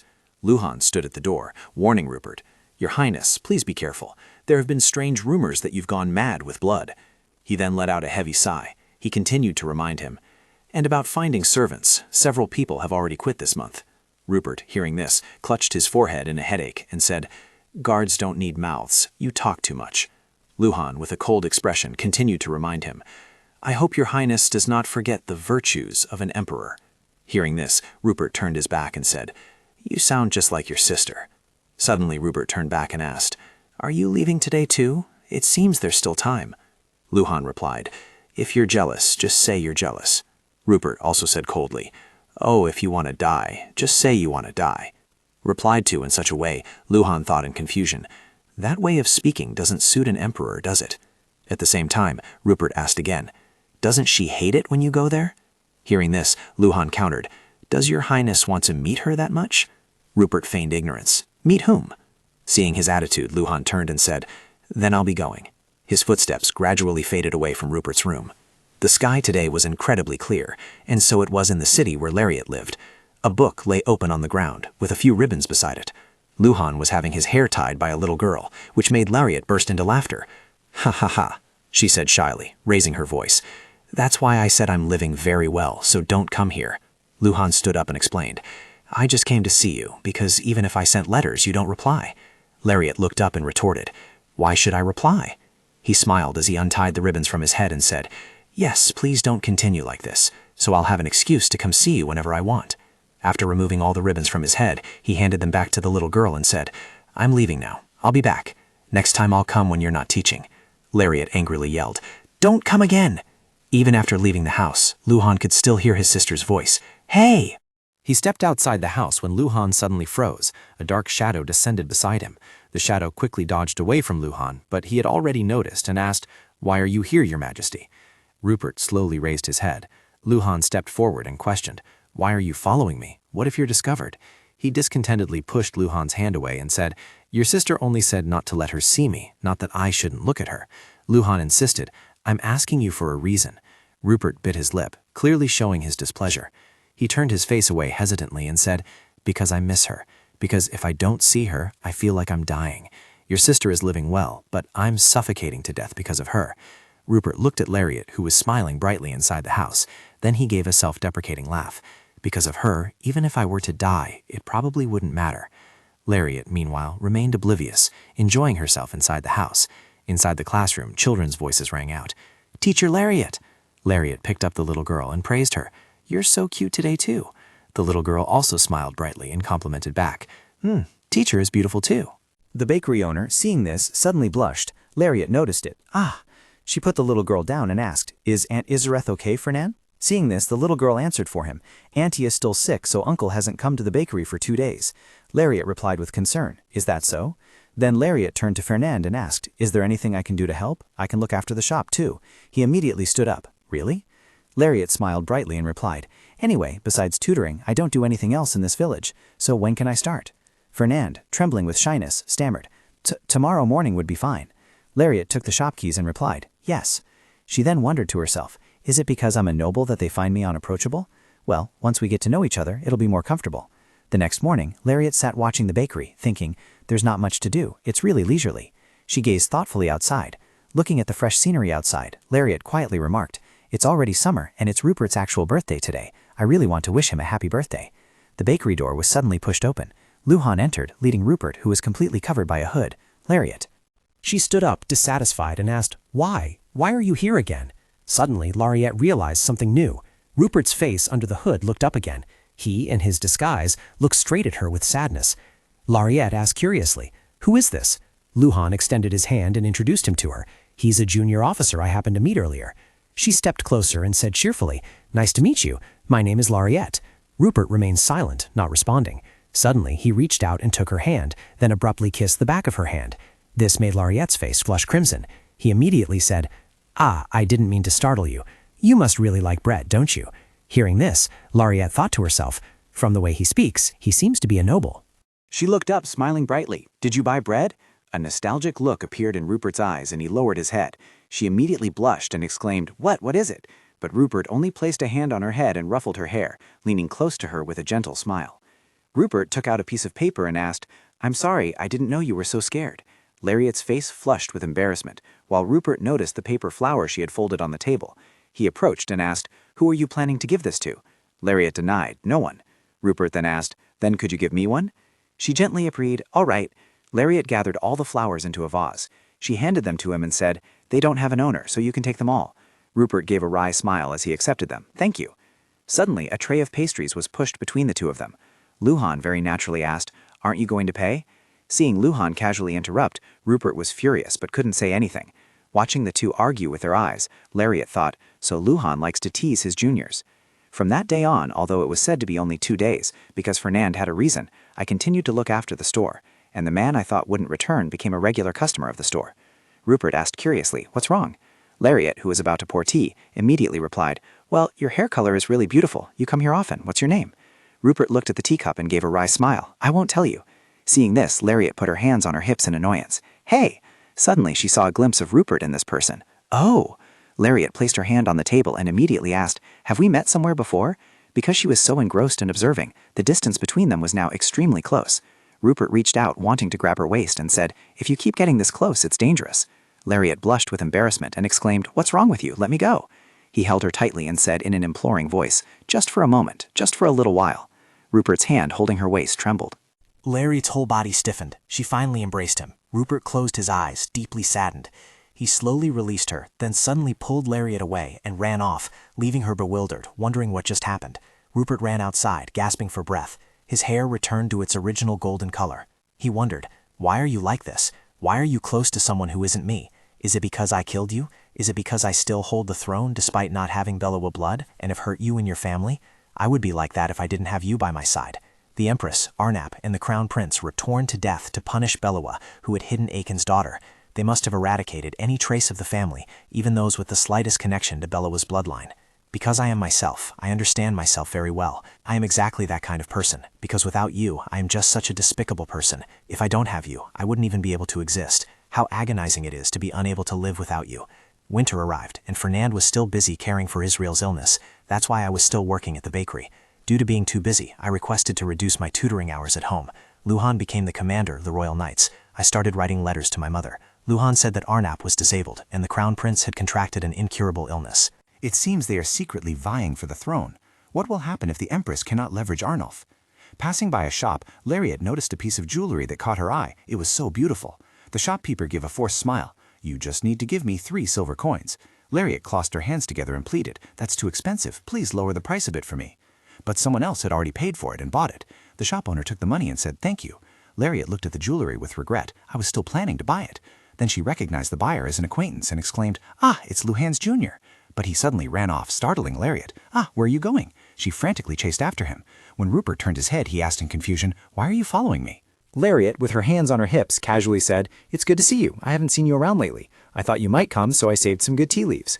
Suddenly, someone shouted, "Lariat!" Lariat looked at Fernand in confusion, wondering, "Fernand?"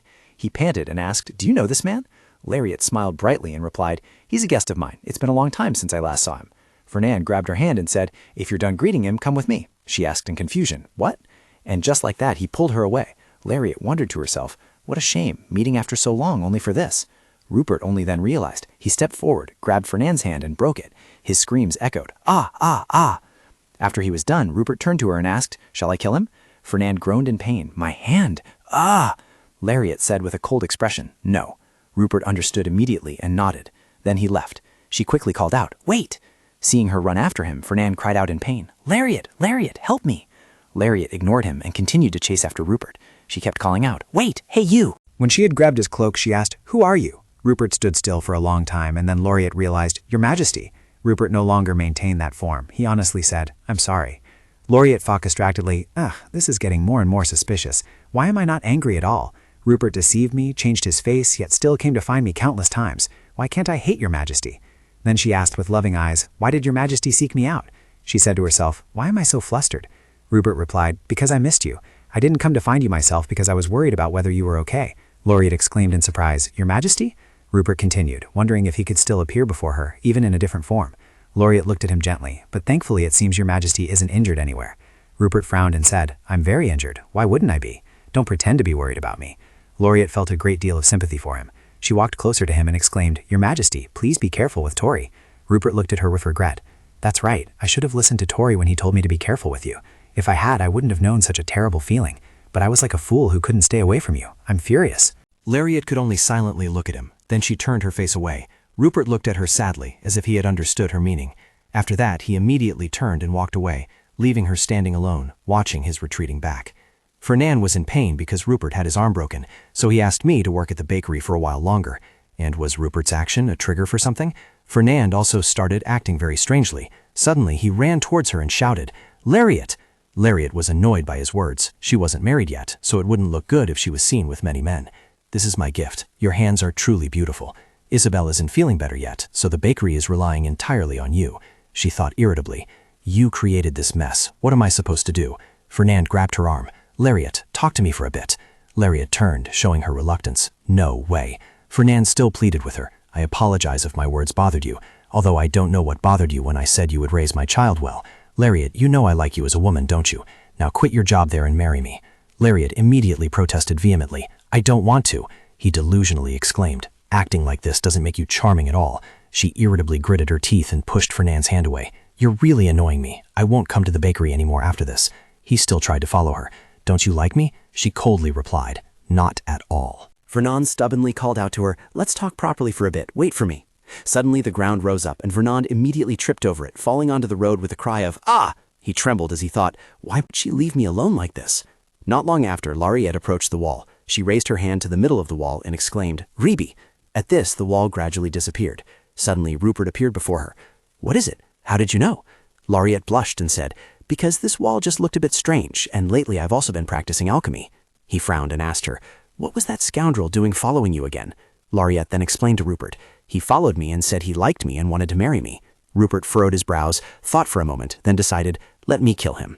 Hearing this, Lariat immediately stopped Rupert. "No, Your Majesty, you don't need to do that. If you keep acting like this, I'll move away." Rupert looked at her and suggested, "If it's all right, why don't you move to Pa-No Estate? It's quite far from here." She angrily shouted, "That's the capital." He walked over, embraced her, and said, "That's my limit. You know I don't like it when you treat me coldly. You don't have to see me, but I'll be living a life worse than death. Just let me see you occasionally, okay?" Lariat couldn't help but be moved by his words. After a moment of stunned silence, she asked him, "You still like me that much?" Rupert nonchalantly asked back, "I like you? What is like?" Lariat stammered shyly. I don't know." Rupert uttered in a deep voice, "Is it when I close my eyes and your face still appears in my mind? Is it when time passes and I still only think of you? Is it when I worry about how you are today, what your mood is like, and when I always want to see you immediately?"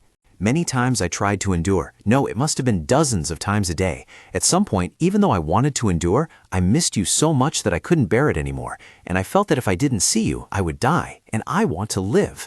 While Lariat's eyes welled up with tears, Rupert continued, "I don't know why I'm like this anymore. Could it be because I like you?" Lariat turned her face away in embarrassment. That's how it is. Please, be careful, sir." After saying that, Lariat quickly left. Rupert watched her retreating back, lost in thought. "My happiness? I never sought it, but I want to have it because of you. Even if I had to do anything, I never expected you to leave me so easily." "I have suffered greatly as if beaten every day because I don't have you by my side. You captivated me with your gentleness. I tried to give you up, you who took everything from me, but I was too arrogant. I will not force you like an emperor. If you cannot come to me, then I will return to you. If you cannot forget me, then please don't. I was determined to do it easily, but a year has passed." At this moment, Lariat was sitting and reading the contents of a letter. "I've been too busy lately, so I couldn't come to see you. I hope this gift will make you more comfortable." Reaching this point, she frowned and thought, "A love letter, what is this?" After that, Lariat, completely unconcerned, stood up and prepared to leave the house. "I have to go to school." As soon as she opened the door, Fernand immediately rushed forward. "Lariat, I was rude to you. Please accept my apology." Seeing him suddenly kneel before her, Lariat was bewildered. What is this?" Fernand, trembling, confessed, "I'm sorry, I didn't respect Lariat." Hearing this, she immediately felt annoyed, and, unable to bear it any longer, urged, "Get up." Seeing this, Fernand then lifted his face with a terrifying expression and looked at her. "So, you forgive me, right?" At the same time, he took out a handkerchief, and Lariat exclaimed in surprise, "What?" But before she could do anything, Fernand pressed the handkerchief filled with anesthetic to her face. He looked at her with infatuation and said, "I promise to protect Lariat, so that you cannot associate with other men. I will definitely watch over you." As soon as he finished speaking, Lariat stopped struggling and collapsed in Fernand's arms. At the royal palace, an announcement rang out, "Your Majesty, Alba has arrived." Following that, Alba immediately entered to present himself. After entering, he immediately kneeled down and reported, "This humble servant had eyes but failed to see Mount Tai." Greetings, your majesty. Long live your majesty. I, your humble servant, swear that Alba will obey your majesty with all his heart and soul. From his elevated position, Rupert lightly tapped his fingertips on the armrest of his chair. A moment later, he leaned on the chair and stood up. Is that so? Rupert mused inwardly. Alba could become a useful pawn. Despite constantly eyeing the throne, would this person truly stand by my side? This person is more submissive than I thought.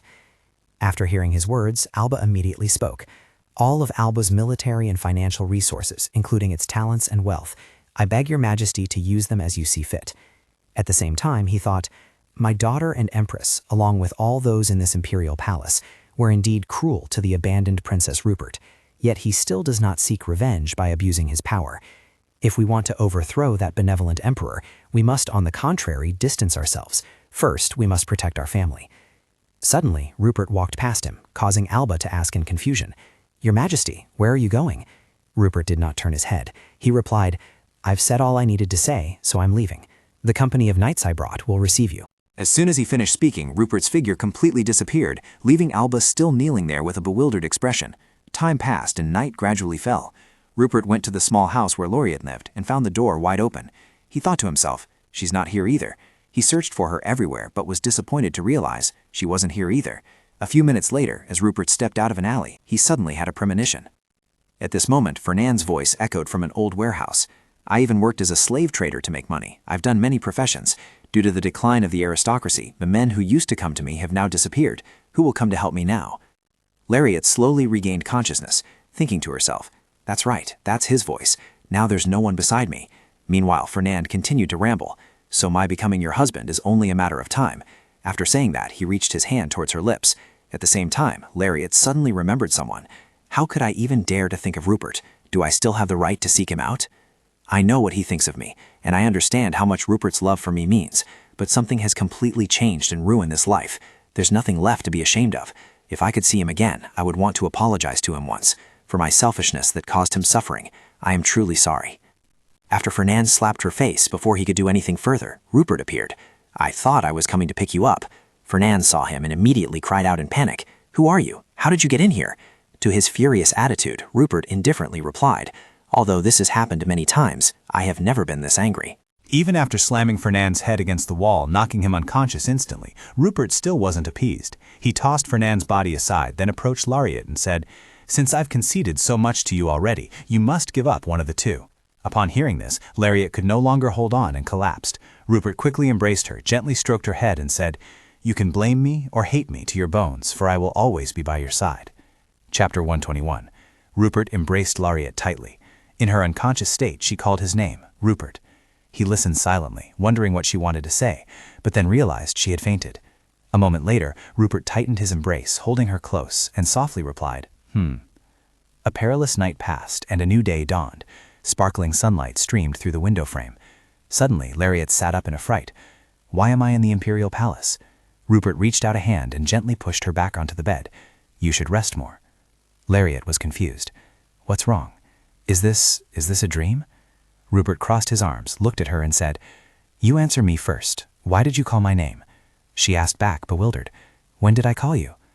Rupert calmly walked towards the sofa. After he sat down, Lariat spoke up. It might sound a bit shameless, but at that moment I was thinking of your majesty. Where is Fernand? Upon hearing this, he casually replied, I've hung him in the public square.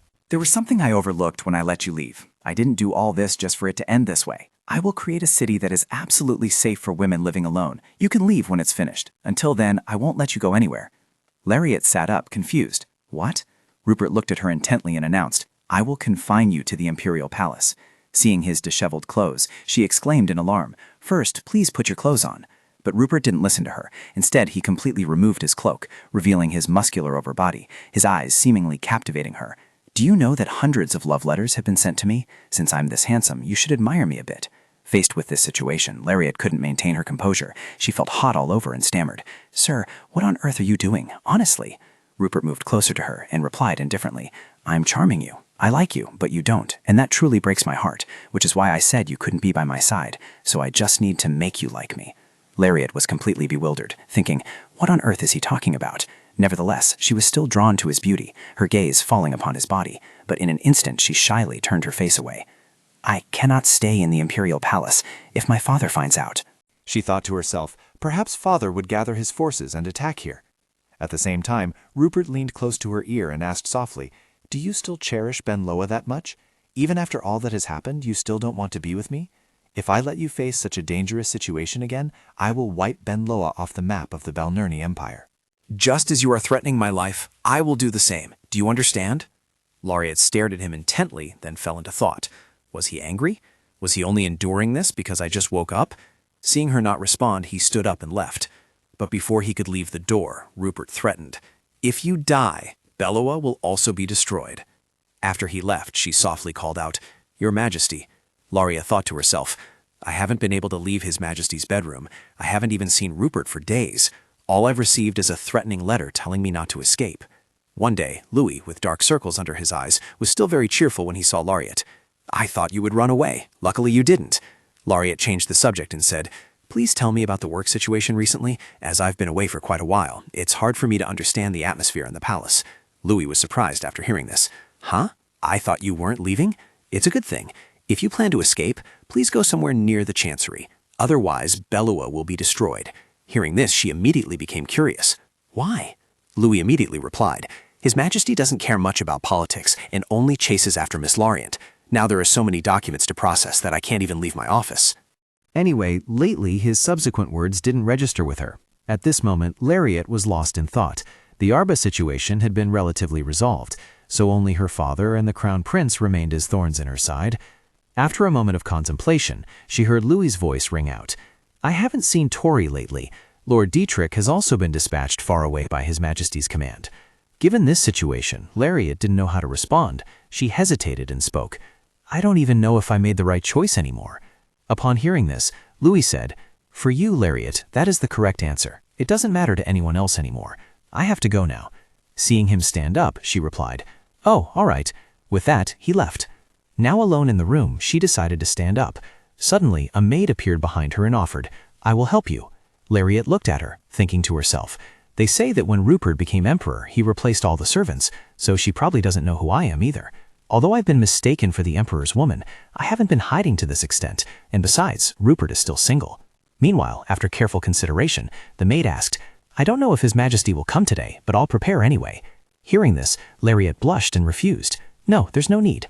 On the other hand, the maid, upon hearing this, advised, "There isn't much time left until His Majesty's wedding ceremony, so I believe the young lady should hurry." Because His Majesty recently became engaged to the young lady of the Fassbender house. Lariat, hearing this, was stunned and exclaimed, "Tori Fassbender?" At the same time, she thought, is that future just repeating itself? Lariat was utterly astonished. Engaged? Meanwhile, the maid, while choosing clothes, reported, "No one in the imperial family knows about this, so there are only rumors about who the young lady of the Fassbender house is." Lariat saw her pick up a red dress and cried out in alarm, "I don't need that." The maid calmly interjected, "I don't believe His Majesty will merely sleep." Lariat hurriedly hid the dress under her pillow and said, "I told you I really didn't need it." She lay down on the bed, worrying, "But will that future repeat itself? So according to that future, Tori, I don't know. Even if I do anything more, what's the point?" After a moment of silence, Lariat spoke up annoyed, "What am I even doing?" Time passed like that, and the sky gradually turned to dusk. Then it was completely dark. At this point, Lariat inevitably opened the balcony door and thought, "I can't sleep at all. That's Rupert's office. Is he still working? Is he deliberately avoiding me? Will Rupert really marry Tori? I truly wish they wouldn't get married." Suddenly, Tori spoke. "Long time no see, huh?" Lariat, startled, fell to the ground, crying out, "Hey!" After turning to look, she dazedly called out, "Tori." Tori indifferently said, "We've become strangers after such a long separation, haven't we?" As soon as she heard this, Lariat replied, "It has been a long time, hasn't it?" Tori reached out and pulled her up, then asked, "Why are you at the imperial palace?"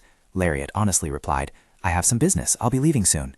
Upon hearing this, Tori sneered, "Don't be ridiculous. I know exactly what you're like, pretending to be innocent, pretending to be pitiful. Only a year has passed and you're already scheming to return to His Majesty's side?" Hearing this, Lariat was bewildered. "What? That's not what I meant." Tori angrily questioned, "So why are you back now? Why? To die? You said you would die. You also said you wouldn't come back." Seeing Tori's attitude, Lariat wondered, "Are you upset because I'm still alive? I don't mean you any harm, and even if I die, I still have no aspirations for the throne." Tori suddenly cut her off. "I will marry His Majesty." Lariat replied, "I've heard." At the same time, she thought, before I returned, Rupert's tyrannical politics had been set in motion with Tori's death. I also know nothing about why Tori died, or whether the one who killed Tori was truly Rupert. Suddenly, Tori announced, I will become Tori Fassbender Valerium. Lariat anxiously asked, Do you truly want that? Do you truly want to become Empress? Tori immediately replied, I do. If the one who becomes Empress isn't me, then it's unacceptable. It was then that Lariat spoke. I don't know if marriage is the best choice for the two of you. She wondered, if Tori didn't have this status, would she still want to become Empress? Tori grabbed her hair tie, pulled it off, and then spoke. What Miss Lariat thinks no longer matters. You have already lost Rupert. You trampled on and shattered the heart he gave you, but you just couldn't overcome a petty sense of guilt. How cowardly. You denied a crime Rupert didn't commit, which is why you harbor such hatred, isn't it? Lariat was completely frozen by Tori's act of tearing apart her hair tie. Meanwhile, Tori continued to angrily berate her. You're just a useless, low-class person. Are you perhaps worried that I will harm His Majesty? I love His Majesty. I love him like my own life, because Rupert is mine. That child is my destiny, and the one who obstructing that destiny is Lariat. Tori exclaimed, I must be by his side until I die. For my heart to survive, please don't hinder us anymore. You should leave once and for all. Please, I beg you, I'm counting on you. Seeing Lariat embrace her, Tori immediately sobbed, Please don't steal my His Majesty. And then the two embraced without a word. Only Tori's muffled sobs could be heard. The next morning at the Imperial Palace, in Rupert's study. Lariat opened the door and walked in confidently. Are you here, Your Majesty? Rupert, who was approving ledgers, looked up in surprise when he saw her. Then he turned to the side and called out, Get out! Louis, upon hearing this, immediately misunderstood. He sighed and began to explain. His Majesty is busy right now, so let's do it another time. Before he could finish his sentence, Rupert immediately corrected him. I told you to get out, understand? Hearing this, Louis immediately pouted. Oh, you're really too much, truly. After he left, only the two of them remained in the room. Lariat, agitated, spoke up. Your Majesty, thank you for saving me, and I also have many things I wanted to tell you when you weren't here. Rupert impatiently cut her off. Get to the point. Seeing this, she boldly asked, Your Majesty, are you going to get married? He looked at her blankly. Huh? Lariat pouted and said, It seems you're going around proposing to everyone. Rupert looked at her with a puzzled expression. Me? She clasped her hands behind her back and said, You also proposed to me to marry you. He looked up and gently told her, The only person I propose to is you. The Council of Elders is just making a fuss to spread baseless rumors. Lariat asked him curiously, So you're not marrying Tori? Rupert answered decisively, No. She then asked, So Tori was lying? He awkwardly turned his face away. Lariat looked at him and thought to herself, So he was lying. Tori wants me to stay away from Rupert so much that she would even lie to me? A moment later, Lariat spoke up. Don't confirm whether Tori betrayed you or not. Rupert grumbled. I've already experienced the 4 months of the future that you went through, and people even said I killed you. Lariat paused for a moment, asking herself, How does he know? The diary was burned to ashes. Immediately after, Rupert added, You didn't want to die, which is why you came to me. You were the one who begged me not to kill you and your family, weren't you? She said nothing, only remaining silent. Then Rupert continued, I know you despise me. At this, Lariat stammered in denial. I don't despise you at all. It's more like I'm afraid of you. In her heart, a thought echoed, I'm afraid you'll become the tyrant I once knew. Rupert looked up at her. Whatever you've been through, I won't repeat it. I will change. Lariat asked him, So you mean you won't marry Tori? He affirmed, That's right. To me, that marriage means nothing. The person worthy of the Empress's position, whom the nobility nominates, is merely someone they try to mold to resemble the Empress Dowager. For someone born into a family not trusted enough to share power, Tori is a suitable person, because Tori cannot betray me.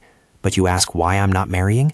It's because of you, because I'm waiting for you, who always despises me, because there's nothing else I can do. But I can't give you up. I will wait until you accept me. After hearing him speak, Lariat remained silent, offering no reply. She pondered silently. Contrary to what Rupert said, Tori was quite famous within the imperial family as the emperor's fiancée. Tori was in the empress's palace. Wasn't that enough? I wanted to run away, but if I did that again, I had a premonition that I wouldn't be able to return. And I also understood that it was truly difficult for a woman to live alone. Suddenly, Lariat walked towards the window and spoke up. Your Majesty, how long do you intend to keep me? Rupert immediately replied without hesitation. When you are better and everything is ready for you to live alone. She exclaimed in a low voice. Is that even possible? He gently asked. Then when will you come to like me? She was flustered when he took her hand. How would I know? Rupert kindly asked her. Haven't you come to hate me less now? Lariat resolutely pulled her hand away from him. I don't know. He looked at her sadly. You won't even look at my face? I want to admit that I can't give you up, to the point where I can't sleep. I've never killed you, so why do you hate me so much? Even though I understand you, there are times when I'm so angry I can't sleep. Lariat turned to face him. I don't hate your majesty. I'm not afraid of you anymore, nor do I think you would harm me. I don't know either. Just looking at you makes my heart ache. After she pulled away from him, Rupert still wanted to say a few more things to her. Spring will come soon, and the wildflowers will bloom. She softly replied, That's right. Rupert looked at her and asked, I still don't understand why you like wildflowers so much. He turned to face her. Rupert offered, I'll take you there, since you're not fully recovered yet. Lariat tried to avoid his gaze. I'm fine. I'm already well. He yelled, Liar! Then Rupert walked closer to her and, without a word, picked her up. Lariat, blushing, cried out, I said no! Put me down! Put me down! Seeing this, Rupert smiled brightly and happily. Then he slowly carried her out. A few days later, Lariat stood behind the door, thinking to herself, Now I have to say it, that I want to change bedrooms. I can't sleep in Rupert's bed anymore. She looked into Rupert's room and exclaimed, Oh, there's no one here. I'll come back later then. Just then she suddenly saw a figure peeking from outside the door. Tori. Tori must be very upset. Suddenly, Rupert entered the room. Tori immediately struck up a conversation with him. Your Majesty, have you ever seen this painting? He calmly replied, No. She excitedly told him, It's the first time I've seen an old picture of Mother. This painting was almost stolen. Eva burned everything. That girl's name is Victoria Erdinger. She was an errand runner. 10 years have passed, and I've still been asking for your name and searching. So, does the painting look good? Tori asked Rupert in a low voice. Well, do I look all right in the painting? He awkwardly said. I don't know. She smiled and sighed. It seems I was once very happy, though now I don't remember anything anymore. He paused for a moment, then asked her, Are you not happy now? I hope he will be happy. Rupert felt a secret pang of guilt. She must have placed a great deal of hope in him. With such high self-esteem, she must both love and hate him. But he gathered his courage and spoke his mind. You are my right hand. You always do whatever I wish. Tori exclaimed helplessly. You have made it so I cannot cry, nor can I laugh, and now you wish for me to be happy? You are the one who stole my emotions. Your Majesty, don't we live to feel our own emotions? As she spoke, she thought to herself, You have made me live in hell, and yet you say you want me to be happy? That's right. You are the one who turned me into a monster. After she had walked a few steps, Rupert spoke up. I will not stop you from doing anything anymore. Tori, understanding, exclaimed, You don't need to do that. You should send Lariat away. Lariat has already abandoned you, and she even took advantage of you. Oh, poor Rupert. You cherished her so much that your heart was shattered. It's best if you forget her. He turned to face her and replied, If I could, I would have forgotten her long ago. Tori smiled brightly and said to him, If you can't forget her, then I will kill her. Even if you wait, she won't love you. Just let me do it, all right? Rupert angrily clenched his fist. I won't allow that. Tori turned her head towards the window and asked him, Why? He then said, I want to protect her. She lowered her voice in contempt. Nonsense. It's truly disgusting. Don't pretend to be human anymore. You saw my mother's corpse and didn't even shed a tear. Count Belua is still alive, so what are you going to do? Do you think she will overlook the Count's destruction? Do you think the Count will abandon that royal bloodline? Our goal is to destroy Bellanima. Think again. After speaking, Tori thought, Yes, I know without asking. You cherish her much more than me. She opened her eyes wide and looked at him. Eva cannot die, even if she dies for her goals. So even if I lose everything, you still belong to me. Lariat cannot abandon the Count, and His Majesty cannot let go of her. So I have no choice but to abandon His Majesty. After seeing Tori point a gun at him, Rupert calmly said, You cannot harm me. If my heart stops beating, you will also die. She gave a bitter laugh and said, I don't want to die. That's why I'm doing this. Lariat, having heard the entire conversation, couldn't control herself and ran out. She fearfully ran towards him. Your Majesty! Lariat was so worried she ran for her life. She stood in front of him and growled, Tori, put the gun down. At this moment, Rupert's arm was trembling. Tori still held the gun tightly, laughing maniacally. Why are you so surprised? Is it because I'm going to kill you that you're so surprised? You will also be abandoned by your own mother. You will never receive love from anyone else. You once said we were like a family, didn't you? Families don't betray each other, but you have betrayed me. I hate you because you always turn towards her. After saying this, Tori decisively shot Rupert. His blood quickly dripped onto the floor. Lariat fearfully supported him. Your Majesty! Rupert bit his lip in pain.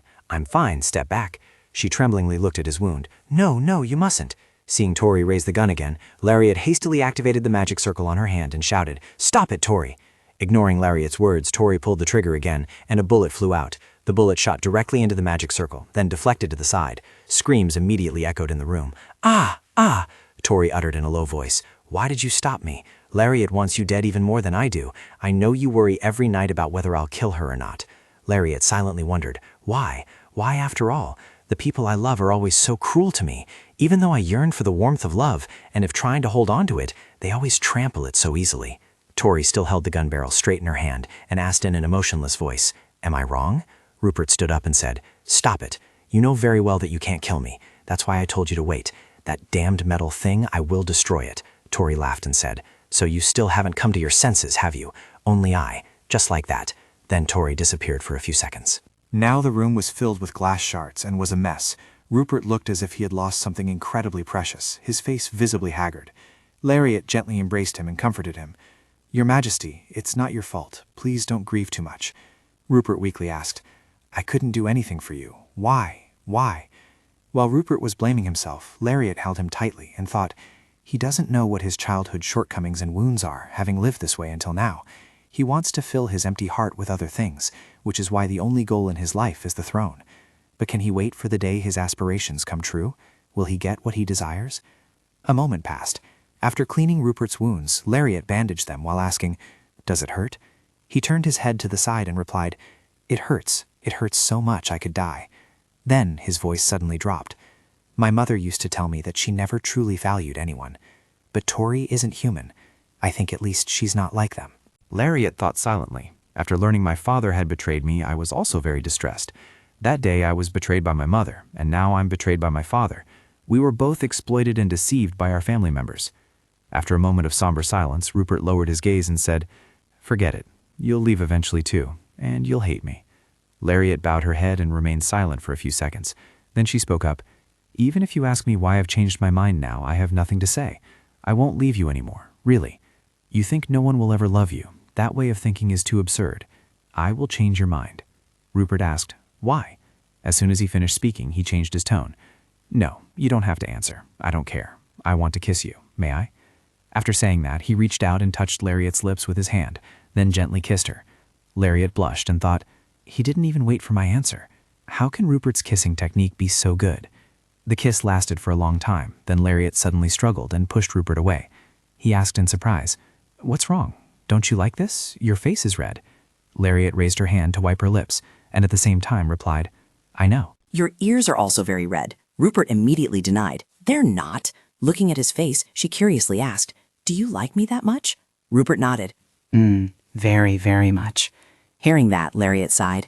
I did say I'd stay by your side, but I never said I wanted to change my status.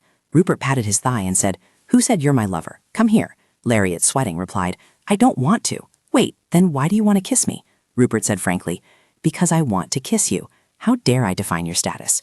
You are not my mistress or my wife. You are simply Lariat. Therefore, I will be grateful to you for my entire life for choosing to stay by my side. If you want to be empress, then be empress. If you don't want to be my woman, I will help you reclaim Louis's position, no matter what method it takes. Please, just stay by my side. Lariat awkwardly cleared her throat. I'll think about it more. Rupert couldn't help but ask, While you're thinking, can I kiss you? She maintained her indifferent demeanor. This kind of physical contact conflicts with my values. Rupert didn't care, but it perfectly aligns with my values. I will use all my strength to charm you, until you truly like me, until you no longer want to leave me. Held in his arms, Lariat quietly asked, Is this what you call charming? Rupert nodded. You're moved. She stubbornly replied, I'm not, you're lying. The next night, Rupert sat by the bed and said, You said you wanted to sleep, but you still haven't gone to sleep. Lariat asked, Have you finished all your official duties? Why do you have your own room but don't sleep in it, and instead go somewhere else? Isn't it enough that you gave me a room? Why do you always have to use your bedroom? Knowing she wouldn't get an answer, Lariat sighed and asked, When will Luhan be back? Rupert's face turned cold. What's wrong? Do you miss him? If so, I will order him to stay away indefinitely. I sent your younger brother to restrain other rebellious forces, and conveniently to also curb Count Belua, who just arrived in the capital. Hearing him say that, Lariat silently thought, So father still hasn't given up on me. Then she said, I want to see him. Rupert flatly refused. No. If I let the two of them meet, what will you give me? Lariat asked in surprise. Huh? Rupert pulled something red from under the pillow and asked, do something that perfectly aligns with my values, perhaps? As soon as she saw it, Lariat's face darkened and she broke out in a sweat. She screamed internally, "That's..." After that day, the maid brought clothes every day. Rupert held up a nightgown and asked with an innocent expression, "You left it there because you wanted to wear it, didn't you?" Lariat immediately screamed, "I won't wear it in front of you." Rupert's voice deepened. "So you want to wear it for other bastards to see? Answer me." Lariat quickly snatched the red nightgown back and stammered, "Hey, this is outerwear. This style is very popular lately." Rupert angrily asked, "Are you crazy?" She immediately held it up to herself and shyly asked, "Sir, look, does it suit me?" Rupert, blushing, said, "It's so beautiful it takes my breath away." Lariat's face immediately flushed crimson, her mouth agape but unable to speak. Meanwhile, in the middle of the forest, Luhan spoke. "Due to tax evasion, the formation of an illegal night order, and other offenses, we are proceeding with the arrest of the culprits, not for treason, but for these other charges." The arrest was carried out so discreetly that not even a soul knew about it. Another person quickly nodded and replied, "Yes, understood." After giving orders to his subordinates, Luhan turned to look at the distant sky, thinking to himself, "Is she well? Once this matter is dealt with, I can go back. There's still time. As long as I can reduce her aversion towards me and slowly make preparations, sooner or later she will accept my feelings." A few days later, the voice of Count Balua echoed in the imperial palace. "Greetings, Your Majesty. Thank you for your leniency." On the Empress's throne, Lariat wondered, "Why do I have to sit here?" Meanwhile, Count Balua continued, "A father who hasn't seen his daughter for a long time." Without waiting for him to finish, Lariat suddenly stood up. "Count Balua, don't think you can exploit my bloodline anymore." He gritted his teeth in anger and asked, "What are you saying?" She said frankly, "Please give up on me. Besides this, I still have many other methods." Count Balua remained stubborn. "How can you be like this? Amanda, for you!" Lariat interrupted him again. "Mother said she understood me. I am not your possession. It is you who did not treat me like a daughter." Count Balua turned to Rupert and said, "Your Majesty, please allow my daughter and me to speak privately." He rested his chin on his hand and said with a bored expression, "Just speak in front of me. Who knows what tricks you might pull?" Count Balua paused for a moment. Then with a bewildered expression, he grabbed Lariat's hand and asked, "You're being threatened by His Majesty, aren't you? The reason Luhan stayed by His Majesty's side is also because His Majesty used you to threaten him, isn't that right?" His voice deepened, full of menace. "Because he has the lowly blood of the Williton people in him, I had long predicted that his methods would be abnormal. I came to save you. In fact, I haven't reduced my private army. Just wait a little longer." Lariat couldn't help but pull her hand back and asked loudly, "His Majesty already knew that you were preparing for rebellion." Count Balua was startled and asked, "What?" She added, "He also knows that I am the daughter of the first King Okan. Count Balua is trying to provoke him. The reason he hasn't acted yet is certainly because he has another plan." Lariat retorted, "No, that's not it. His Majesty loves me because I love Belua. That's why he turns a blind eye." Count Belua said as if going mad, "As long as there's a child, any reason can be justified. You must not betray me. You are my daughter. I can raise you as my daughter." Hearing that, Lariat turned away, even more disappointed. "I once deeply respected you. Don't make me personally hurt you." Count Belua quickly stepped forward and said, "You won't do that. I understand you very well." Lariat replied, "But even I don't understand myself yet. You are too overconfident." She raised her hand, and a flame immediately burst forth. After creating a fire barrier, Lariat continued, "I am not an excuse for your rebellion." Count Belua rode. "Belua's history spans over 1,000 years. How can this entire empire be handed over to the son of that lowly dancer from Williton? Even if I die, there's no way I'll accept a Williton sitting on that throne." Hearing this, Lariat's anger flared up. She thought, "Damn it." Her bloodline, recalling every word of the etiquette teacher, her steps were truly elegant, truly wonderful. Lariat continued to think about bloodline, family. Count Belua's words, drilled into her head, resurfaced. "Your bloodline is indeed extraordinary." But few noticed that to achieve such beautiful steps, Lariat had to practice until her feet bled. She wondered, where was her effort? Where did it ultimately go? Back to reality, Count Belua, as if insane, rushed into the fire, loudly shouting, "Come back with me!" In the moment Lariat panicked, her flame suddenly enveloped him. By the time she reacted, Lariat thought in confusion, "I can't control the intensity of the fire. What should I do? What should I do? Do I really want to hurt my father? How can I make him give up?" Seeing the situation get out of control, Rupert immediately stood up and walked over. Taking her hand, he gently comforted her. "Don't do anything you'll regret." As soon as she felt the warmth from Rupert's hand, Lariat regained control. The flame was quickly extinguished, and Count Belua asked in bewilderment, "How could you? How could you?" Lariat froze. A thought involuntarily escaped her lips. What should I do? Rupert suddenly spoke. What's so difficult about it? Aren't I here by your side? You can do as you wish.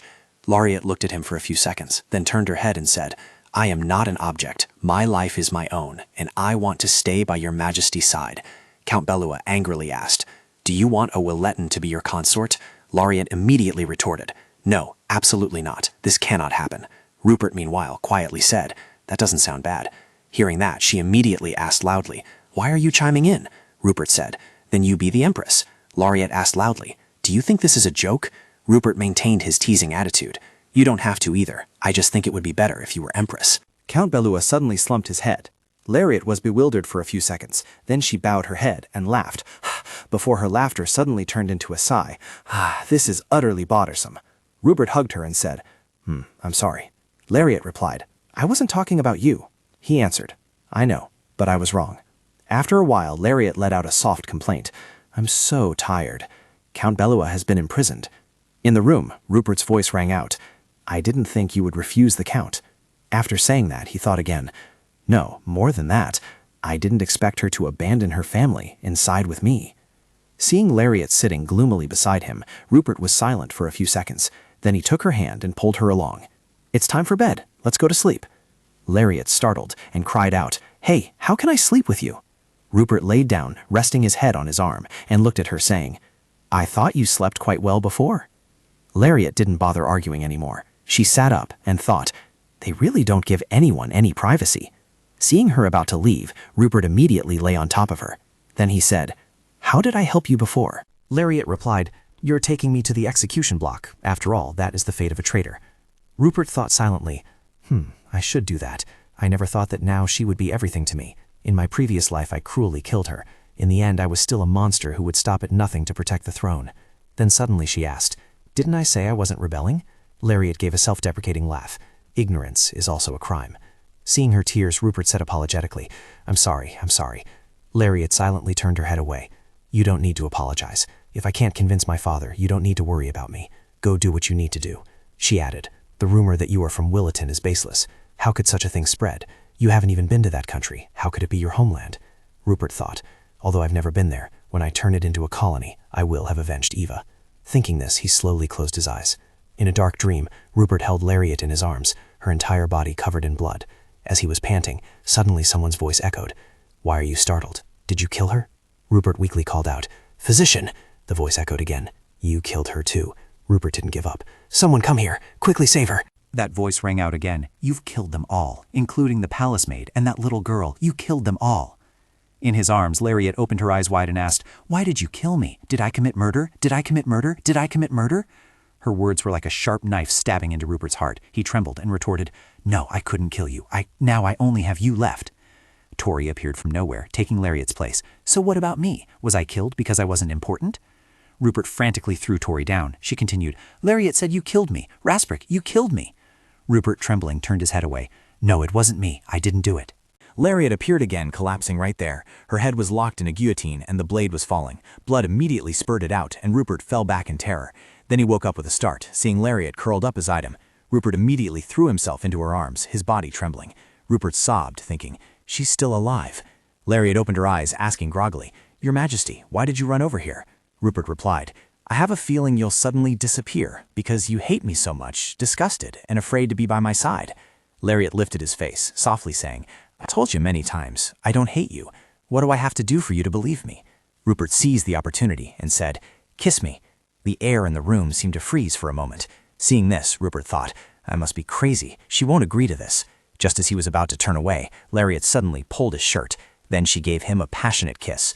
As soon as her kiss ended, Rupert took the opportunity to regain the initiative for an unknown duration. Lariat, blushing, pushed Rupert away and said, This isn't very good. Where did you learn all this? Rupert said, That's why I proposed to you, and you didn't accept, did you? Lariat, flustered, said, I also have some requirements for romance. This half-hearted proposal, just forget it. At the very least, you should give the other person some favorite items, you know? Rupert smiled and said, I just need an excuse to keep you by my side. A proposal or anything else isn't important. But if we're not married, can we really not kiss? Lariat angrily yelled, No, you pervert. At the same time at Marquise Gorton's mansion, Rishé asked, What did you say? Father is dead? In front of her, an arrogant man replied, "That's right. After today, I am the head of the Gorton family. Miss Gorton, you must marry quickly and leave the family without delay." Rishé anxiously asked, "What about my father? Where is my father?" The man said, "He might have encountered bandits and suffered very serious injuries. I couldn't bear for you to see that sight. It would severely distress you." Rishé yelled in disbelief. "He had so many guards with him, yet he was assassinated and killed by bandits? Does that make any sense? Until I get a clear understanding of exactly what happened, I will not leave the family." Hearing her words, the man sighed. Then he said, "I discovered he was planning treason. I want to protect my family, which is why I silently overlooked this matter. You must value your life too, right?" He smirked and said, "Therefore, I still hope you will quietly leave the family." Lady Gordon, I am hiding the bad deeds your father committed and also giving you a chance to live. What can you possibly do other than marry into other families and leave your own? You're good for nothing else." Having said this, he immediately ordered, "Before the wedding begins, lock her up, guard her carefully, don't let her escape." Dragged away by the knights, Rishé still shouted loudly, "Let go! Release me! A bunch of fools who don't even know who their master is." She let out a long scream of "Ah!" that echoed throughout the mansion. At this moment, in the imperial palace, Rupert held a letter in his hand. "Gorton has been dealt with. The mercenaries have disbanded, and all evidence has been destroyed. I can now fully control Count Belua. Your Majesty, thank you for allowing me to become the family head. I will strive to assist you." As soon as he finished reading the letter, Rupert suddenly heard Lariat exclaim, "Oh!" He immediately turned his head, thinking, "She's off exploring again." Suddenly she cried out, "A ferret! Your Majesty, is that a ferret?" Rupert looked out the window and, bewildered, let out a sound of "Ah!" Lariat immediately spun around and asked, "Ah? Did you perhaps forget? How could you be like that?" He nodded nonchalantly and said, "Because you left me. When you're not by my side, I lose my appetite and can't sleep peacefully." Lariat irritably asked, "You're using that as an excuse? Do you even want me to live?" Having said that, she slammed the door and went outside. Seeing this, Rupert jealously said, "Share some of that attention with me." But by this time, Lariat had already run outside, with Guri dashing ahead. The woman behind her called out loudly, "Weasel, oh Weasel, why have you turned out like this?" As soon as it heard her voice, Guri immediately turned around, tears streaming down its face, crying, "Boo-hoo-hoo!" Lariat hugged it close and said, There, it's okay, Weasel, let's go home." Afterward, Rupert was scolded terribly. "If you've taken in a pet, you must be responsible and take proper care of it." A few days later, seeing the garden full of busy servants, Lariat, holding Guri, stood by the window, wondering, why does he suddenly want to change the style of the garden? Rupert couldn't possibly like flowers, could he? After thinking, she couldn't help but ask, "Why do you want to redecorate the garden? It was already beautiful." Rupert replied, "It's a secret. Come here and sit down." As he pulled out a chair for her, he wondered, "Why do you keep carrying it around everywhere?" Lariat said, "If it's too far from me, it will cry and make a fuss." Rupert asked enviously, "You're only doing this because it cries? Is that all?" Lariat nodded helplessly. "That's right." Rupert added, "If I cry, will you carry me around too?"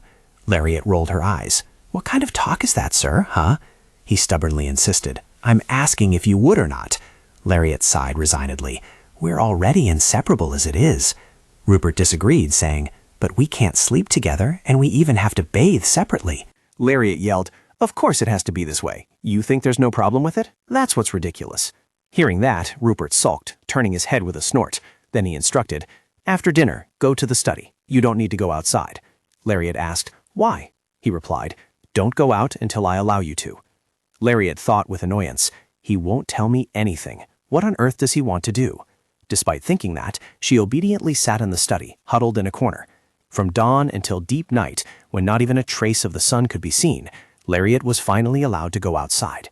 She fumbled her way through the garden, asking doubtfully, "Your Majesty, why did you call me out to this yard in the middle of the night? I can't see anything at all. Are you here?" Suddenly she noticed something. At that moment, Rupert suddenly snapped his fingers. The dark space immediately lit up, and shimmering pink petals flew towards Lariat. She thought blankly. These were flowers that grew in the south. Suddenly, Rupert spoke. "Do you like them?" Lariat looked up and asked incredulously, "Did you redecorate the garden for me?" Rupert smiled and asked back, "Who else could it be for?" She walked over and asked, "How did you get these Selena flowers? They wilt very quickly if they leave alder." Rupert said, "To give them to you, I've improved them." Lariat thought, "Improving them isn't easy at all." He said the garden was prepared for her, and she felt. Suddenly she exclaimed, This is Scaramore! Isn't this a precious gem? Scaramore, those very expensive stones that often appear in novels to add a romantic atmosphere, Rupert asked in a low voice. Do you know what this gem symbolizes? Lariat nodded. Of course I know. Eternal love.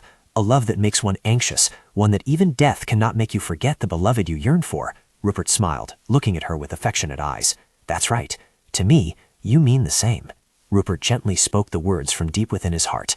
Actually, I don't quite understand why wildflowers can be so beautiful, and what exactly is love? But when I saw you on the verge of death, I wanted to die in your place. Even when I look at you, there are times I still miss you. Just thinking of you not being by my side, I miss you to the point of madness. No matter how much I try, it's not enough. He knelt on one knee before Lariat. Slowly, he took out a box. After all, I am just a person who doesn't strive, a person who understands nothing about love. Lariat, please, allow me to be by your side, to protect you for my entire life. Lariat smiled as she saw Rupert propose to her, saying, "You should be asking me while putting the ring on my finger." Rupert fumbled to take out the ring, and as he put it on her finger, he trembled incessantly. Lariat, touched, replied, "Yes." As soon as she finished speaking, he stood up and hugged her tightly. Rupert spoke, "Is this truly possible? Do you want me to get Gordon for you?" She chuckled, saying, "It's enough if your majesty can personally decorate the flower garden I like. Truly, your majesty." Suddenly, she buried her face in his chest and said, "I'm sorry, I came back too late." Rupert, happily holding her tight, replied, "No, you've never been late before. You're always very punctual. It's just that I'm always so impatient. Time can feel both incredibly fast and incredibly slow." Meanwhile, Luhan, having been sent to another region, brought back irrefutable evidence of the Grand Duke's treason. He had also inherited the vacant position of head of the Balua household. Luhan smiled faintly as he accepted his responsibilities. My father, however, is still imprisoned in the tower as before. The last day of winter, welcoming spring, is approaching. The two of them enjoyed their happy days together. Only Louis was currently struggling with the pile of work Rupert had left behind. Louis turned and left, then quietly placed the documents on the desk. Tori returned, and she asked, "Louis, are you doing well?" Louis happily turned around and replied, "Tori, why have you returned? Why are you covered in blood?" Tori calmly replied, "I'm having a headache. Who should I blame in the end?" Hearing that, Louis asked, "Do you mean His Majesty or Lariat?" Tori quickly denied, "Not Lariat."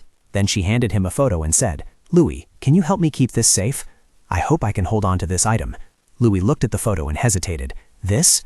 Then Louis said, "Tori, stop what you're doing. It's clear that you know His Majesty will definitely forgive you." Hearing that, Tori laughed and said, "Who forgives whom? I just killed the Grand Duke." While Tori was laughing here, the Grand Duke's mansion was a sea of blood at that moment. She continued, "It's not as if Rupert suddenly discovered the Grand Duke was plotting treason and then killed him. Who do you think people will suspect first?" Louis asked in surprise, "Tori, why exactly?" Tori immediately replied, "Rupert betrayed Eva, and me too. I could have also plotted treason, but I didn't. That's because I couldn't harm him." Hearing that, Louis remained silent and said nothing more. Tori continued, "Louis, I'll tell you a secret. Actually, I like Lariat." Louis was silent, then replied, "I know." Tori gripped the railing and said, "I don't want Lariat to hate me." Louis immediately denied it. "Lariat doesn't hate you." Hearing this, Tori smiled faintly, then jumped down without hesitation. Seeing this, Louis couldn't help but feel troubled. Tori quickly left. Elsewhere, in front of Lariat, Tori asked, "Lariat once asked, 'What do I want? If I say I want Rupert's life, what will you do? Will you help me?' Lariat heard this and said, 'Stop lying. That's not what you want.' Tori replied as if she couldn't understand herself anymore. "Now I don't even remember what I want anymore, because my will was lost long ago. I don't even remember how I felt about Rupert. If Rupert plans to leave Eva, my reason for existence is to correct it." As she spoke, she gently raised her hand and said, "Eva created me to supervise Rupert." Lariat then said, "But isn't that why you've been good to me?" Tori suddenly reached out and grabbed her by the neck, saying, "If I can't make Bellaroom destroy Rupert's life." Behind Tori, Eva's shadow appeared and said, "You will destroy my son." It was late at night, and pure white fragments appeared in the sky, floating in the air.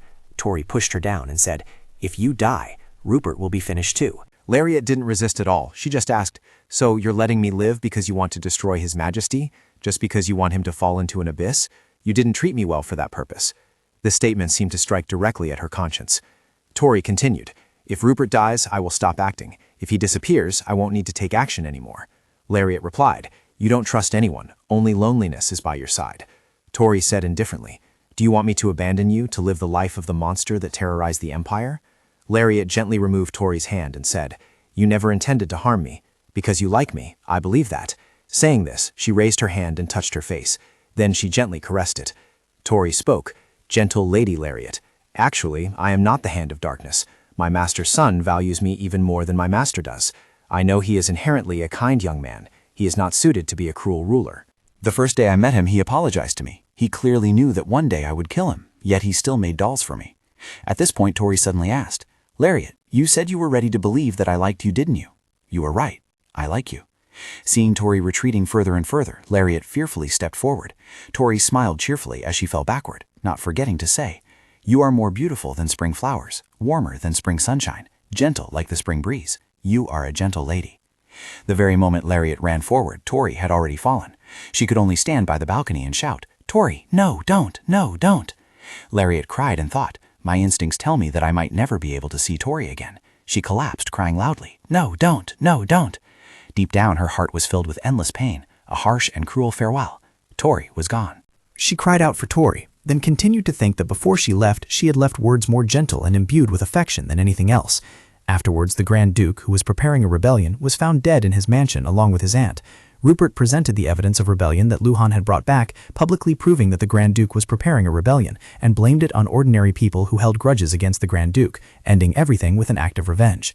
The elders would also take the opportunity to express to Rupert that the rebels must be eradicated root and branch, helping Rupert maintain his position as an enlightened ruler. Because nobles from other regions had proactively reported rebel groups, Rupert was extremely busy at the moment.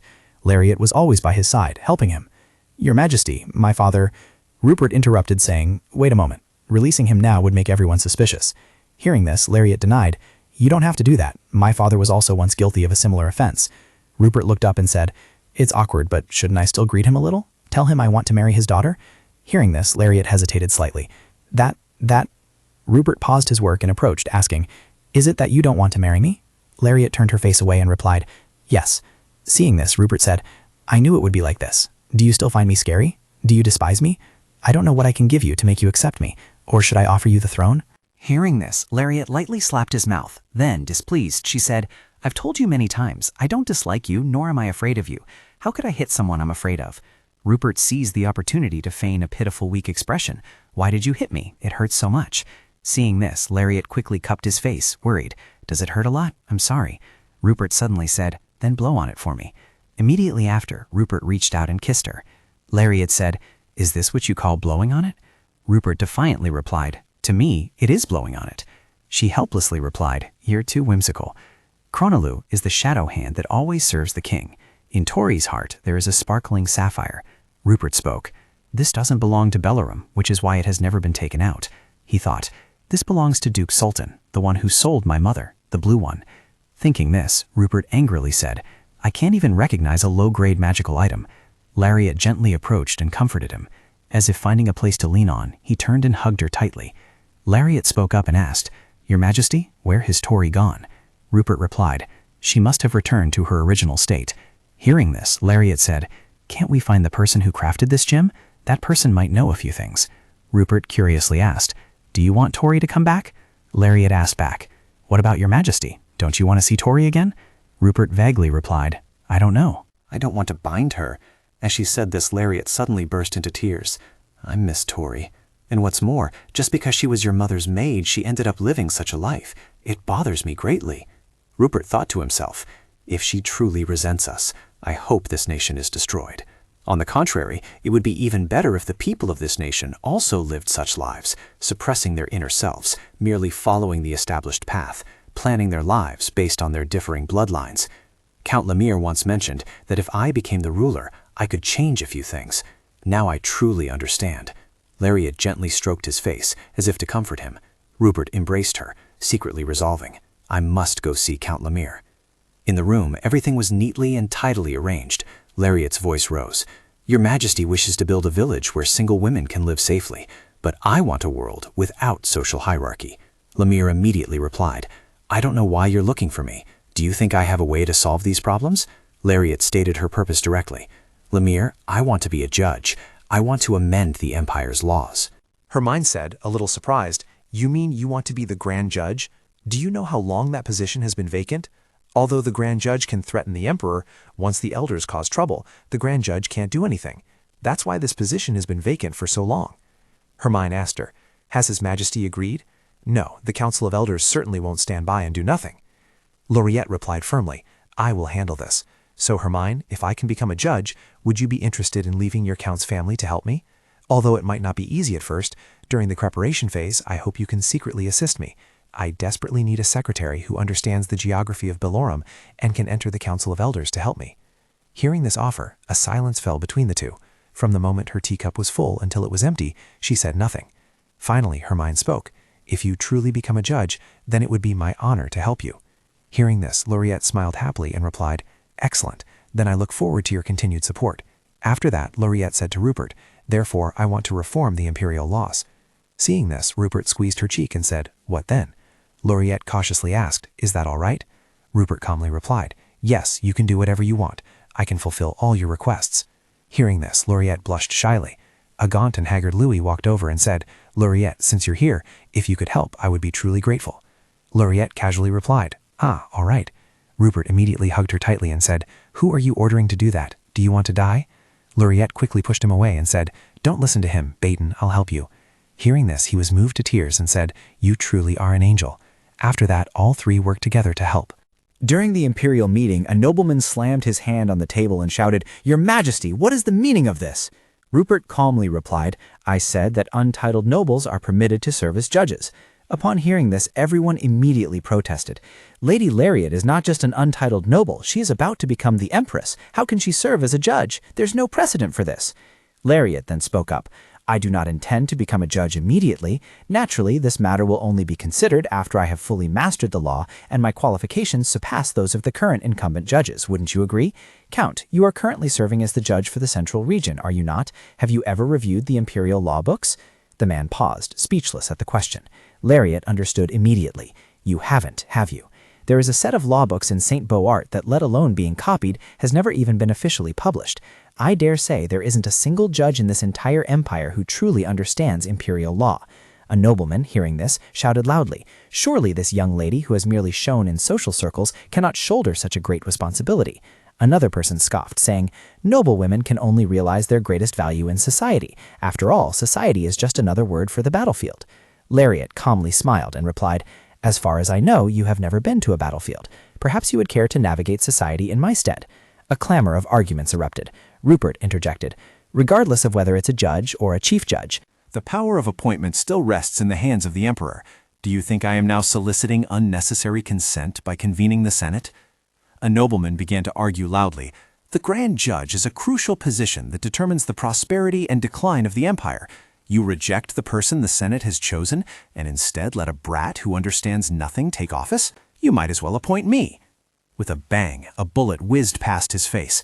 The man sat down in a daze. The murmuring ceased, and the entire room was plunged in fear. Rupert calmly said, Ah, I missed.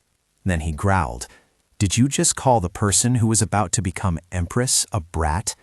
He, utterly fearless, roared, Do you intend to kill me without any explanation? I won't let this matter rest. Lariat felt a slight chill at this sight. Rupert, finding it amusing, repeated, Won't let it rest? Do you want to punish me? Rupert pointed his gun directly at him. Immediately he was so scared that his whole body trembled, saying, I didn't mean that. Rupert said, If you don't want to live, you can try. How dare you be so ungrateful and point fingers at me? Lariat quickly took his hand to stop him, saying, Wait a moment, Your Majesty. I don't want to use power to immediately become the Grand Judge, nor will I arbitrarily change the imperial laws. I didn't say it must be me who holds the position of Grand Judge. I merely suggested that everyone find a suitable person to be the Grand Judge. Lariat thought to herself, The empire needs talented individuals, then spoke aloud. I hope Bellorum can develop and progress. Although our empire has vast territories and new weapons, relying on these advantages alone, falling behind is only a matter of time. Even if they are not highly virtuous and respected individuals, it's fine. As long as they are capable, they will have the opportunity to lead the family. I want to establish a system for selecting talented individuals without discrimination based on gender or social status. Does everyone feel these two goals are unreasonable? As soon as she finished speaking, Lariat stood up. She spoke up. Now the Council of Elders only has two choices, right? One is to support the amendment of imperial laws, dedicating efforts to the development of Bellorum. The other is to follow the empire's decaying traditions, becoming a sacrifice, right? Rupert, who had been sitting there spinning his gun all this time, made everyone in the meeting room shrink back in fear, not daring to speak. Everyone timidly spoke up. The matter needs to be negotiated. Finally, the meeting ended. Lariat returned to her office, then slowly flipped through the documents. Rupert was still holding her tightly. Lariat then said, "I didn't think the Grand Judge had to do so many things. It says here that legally the Grand Judge has more power than His Majesty." Hearing this, Rupert became annoyed and said, "What if you become very busy?" Lariat gently flipped a page and said, "Why are you worrying about something that will happen much later? Besides, I only want to amend the laws. I'm not interested in this Grand Judge position.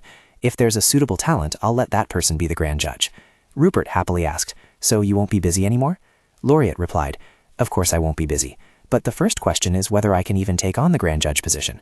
Besides, no matter how busy I get, could I be busier than you?" Lariat thought with a touch of embarrassment. "Being hugged like this, I feel a bit strange." Then she spoke up and asked, "Why don't you want me to be busy?" Rupert looked at her and replied, "Because then our time together would decrease." Lariat continued to ask, "Why don't you want our time together to be reduced?" Rupert answered frankly, "Because if you're not by my side, I'll miss you." Hearing this, Lariat replied, "But we see each other every day." Rupert leaned closer to her and said, "Just stay by my side like this. I'll hate myself for having to blink. I should still make you understand this feeling." "Then you won't leave me alone anymore."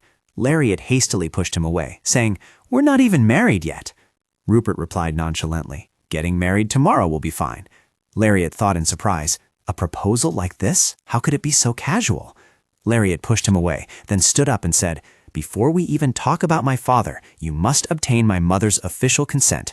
Lariat thought to herself, "Luckily I haven't seen my mother in a long time." Rupert suddenly snapped his fingers. He cast a spell.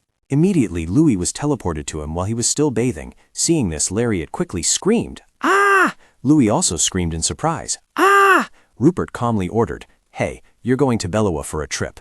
Louis choked back sobs and replied, "What am I going to Bellowa for? I'm on leave." He casually said, "You can rest on the way." Hearing that, Louis replied miserably, "That's truly heartbreaking." Finally, he walked out with a pained expression. All right, I get it." After leaving the room, Louis's appearance made the maids scream again. "Ah, Arvert!" Louis miserably screamed, "My chastity!" Because Louis was busy abandoning his bath to come help, Mother, Luhan, and even the servants from Bellowa were all invited to attend the ball. But Father wasn't there, because Rupert didn't want to see any more sacrifices, so Father definitely had to accept the punishment. Mother didn't mention Father at all, but she probably had similar expectations. After Lariat finished changing, she felt a little shy. "But this outfit, isn't it a bit extravagant?" Abbe clapped happily and replied, "It's truly beautiful. It was designed specifically for you." Rupert, who was there, immediately said, "This outfit won't do." Abbe exclaimed, "Oh my goodness!" He put on a displeased face and asked, "Do you want her to wear no clothes at all?" Seeing him there, Lariat asked, "Why are you here?" Her sleeves slipped down slightly. Rupert replied, "Do I need a reason to come find you?" Lariat thought to herself, "Isn't he busy dealing with the Council of Elders? Why exactly is he here?" Lariat stared blankly at the scene before her. Rupert, a rough individual who was quick to resort to harsh measures, was gently asking Amanda, "Do you want to go for a walk on street number 5? This made Lariat secretly astonished. The Emperor is actually acting seriously, just like a servant. Amanda gently replied, "Okay." Then Rupert threw her a towel and said, "Lariat, you come along too." After her bewildered cry, Rupert and Amanda went out. Outside the mansion, everything looked very peaceful. Rupert was pushing Amanda's wheelchair, looking nothing like an emperor. A moment later, Lariat appeared, in an extremely bad mood.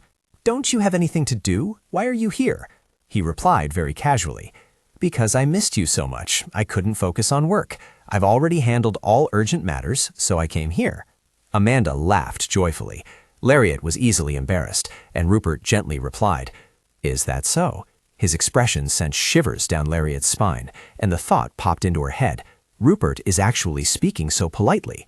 Meanwhile, Rupert considerately held a parasol for Amanda and thoughtfully asked, "Is the sunlight too dazzling?" Amanda replied with extreme satisfaction, "No, not at all, since you're holding the umbrella for me." Lariat looked at him, full of confusion, and thought to herself, "He is so gentle. What emperor would treat someone of lower status with such respect and gentleness? When I think that his gentleness will belong to me, I feel a surge of emotion. It seems I've started to hope, to want to marry him." On the day of the ceremony, the entire royal palace was decorated magnificently. The nobles buzzed with chatter. "We've finally eliminated those who wanted to rebel. Just holding a ball isn't enough. There should be a celebration." "What are you talking about? Holding a ball actually has another purpose. Ah, they must finally be revealing the future empress today, right? Meanwhile, in the preparation room, Lariat was feeling uneasy. Rupert quickly appeared beside her, saying worriedly, "You don't look so good." Lariat forced a smile, thinking to herself, who could be happy sitting in the position everyone will criticize? They will surely gossip. How did that country bumpkin girl manage to seduce His Majesty, who is young, handsome, capable, and yet so naive? If Rupert hadn't been reborn, I couldn't have imagined something like this happening. So far, my accumulated achievements include a father who plotted treason, a countess's daughter who brazenly wants to be a grand judge, and a woman colluding with an unmarried handsome man. Having thought that, she suddenly turned to Rupert and wondered, "Why are you so handsome today? Do you want me to get scolded even more?" He gently kissed her hand, then said flirtatiously, "Of course, it's to charm you. Why would you be scolded? Do you want me to help you kill those people?" Annoyed by his words, Lariat withdrew her hand. "After we go out, I definitely won't hear anything good today." "Kill what?" He suddenly called her name. "Lariat." I swear I will be grateful to you for the rest of my life for returning to my side. You didn't hesitate to abandon Belua to come to my side. I know your family is very important to you. Your existence is my hope, so don't say such things. Lariat said shyly, "I'm not even beautiful. What you're saying is too exaggerated." Rupert asked, "Do you know how many times I haven't wanted others to see you because you are too beautiful?"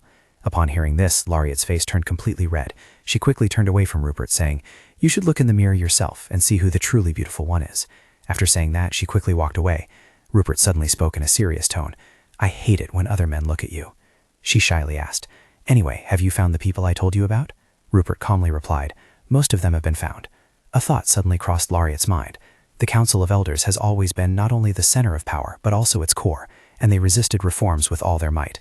Because the family heir is always the eldest child, younger children, regardless of their efforts, had no chance. "I want those people to sit in the position of the Senate because it was not illegal in the first place." Thinking of this, she said dejectedly, "I found Fan Sang, but I have no idea where Rite is." She thought to herself, "Rite's abilities aren't bad. It would be great if she were here." Rupert said in a low voice, "She got married abroad." This surprised Lariat greatly. "Huh?" Rupert replied, "That's what I heard." Upon hearing this, she suddenly sighed and said, "Is that so? Then there's nothing we can do." Then she composed herself and with a sweet smile said, "Let's go, Your Majesty." A moment later, in the Grand Hall, a clear announcement rang out. "His Imperial Majesty has arrived." Seeing the woman beside him, everyone murmured softly, "The eldest daughter of Belua will be the Empress? Is Lady Belua really that beautiful?" As she stepped inside, Lariat thought, "The Empress's position has been vacant for a long time. Finally, its owner has been welcomed." Seeing her solemnly sit down on that seat of power, all the nobles present were thrown into disarray. Of course, some would disagree with this. I heard that the previous Count of Belua was imprisoned for some unknown reason, yet His Majesty appoints his daughter as Empress? Rupert looked at him haughtily. "Didn't you say you didn't want her to be a judge?" He immediately retorted, "Then she is also not suitable to be Empress." No sooner had those words ended than a male noble, feigning expertise, exclaimed, "An Empress doesn't just need to manage the imperial household well. After all, this is a position that requires her to be a mother to the world. How can the daughter of a criminal be Empress?" Rupert replied calmly, "You all are shouting like this, using every possible means to mock the Empress." As you said, I have eliminated all the rebels who wanted to support the Grand Duke to ascend the throne. Are you sure there are no members of the Elder Council on that list? The entire hall immediately fell silent. Rupert continued, "Based on the list in my hand, I could kill half of the people in that Elder Council. Are you sure you have always been loyal to me alone from the beginning?" The nobleman immediately spoke up. "Of course, Your Majesty. Are you insulting me?" Rupert asked again, "Is that so? It seems that the 5 million gold coins you obtained in Gorton have bought me a damned gift." His words left him speechless. He continued to mock, "For a fool like you, there's only one reason for me to turn a blind eye, because my Empress wants me to show you mercy." Hearing this, he suddenly looked at Lariat, hesitating. Then he had no choice but to bow deeply and respectfully before her, greeting the unique moonlight that would soon illuminate Belua's darkness. And then all the nobles unanimously shouted, "Greetings to the future moonlight." This magnificent scene left Lariat utterly bewildered, and she wondered, what is happening? Lariat's mouth fell open, and she thought in a panic, "Hey, this madman!"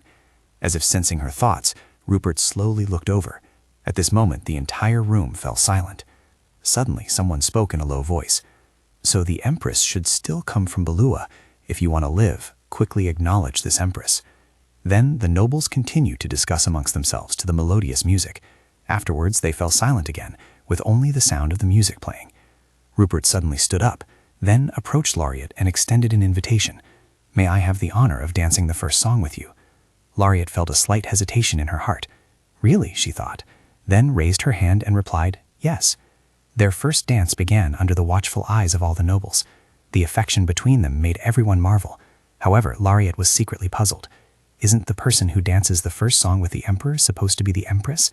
The matter of becoming empress is already a done deal, she thought, then spoke up to remind him. I'm not the empress yet, if your majesty breaks tradition. Rupert's eyes showed a hint of sadness. I am the emperor. Is there a problem with that? It's enough to handle state affairs well. I don't want to follow such traditions. Do you truly not want to marry me? His question left Lariat stunned. She thought to herself, there was a time when I deeply disliked and resented him. I hated him, and the bloody images of my previous life resurfaced. The despair of watching Luhan being buried came back.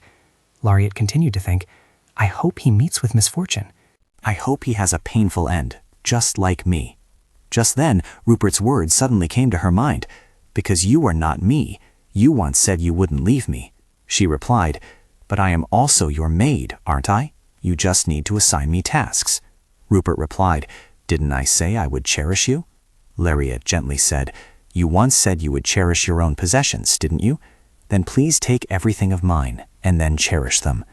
But those moments of change kept accumulating, and Rupert also once said, you are not late. Because you are mine, Lariat asserted. Your Majesty, I am Belua's daughter, I can assure you. Another time he looked at her meaningfully. But it doesn't matter. You are mine anyway. Next she asked, do you value me? He didn't hesitate to say, of course. After today I will cherish you as I cherish my own life. If you regret it, now is the time. Lariat rejoiced inwardly, changing the relationship between them, because their lives were not the same, and her world had become larger because of him. The reason he loved her was very clear. Rupert suddenly asked her, if you don't agree to marry me, then we won't get married. She thought to herself, because she was the only suitable person to be by his side.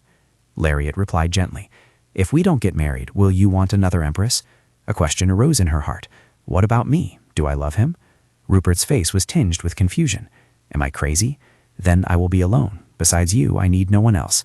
Lariat's mood suddenly felt unusually warm.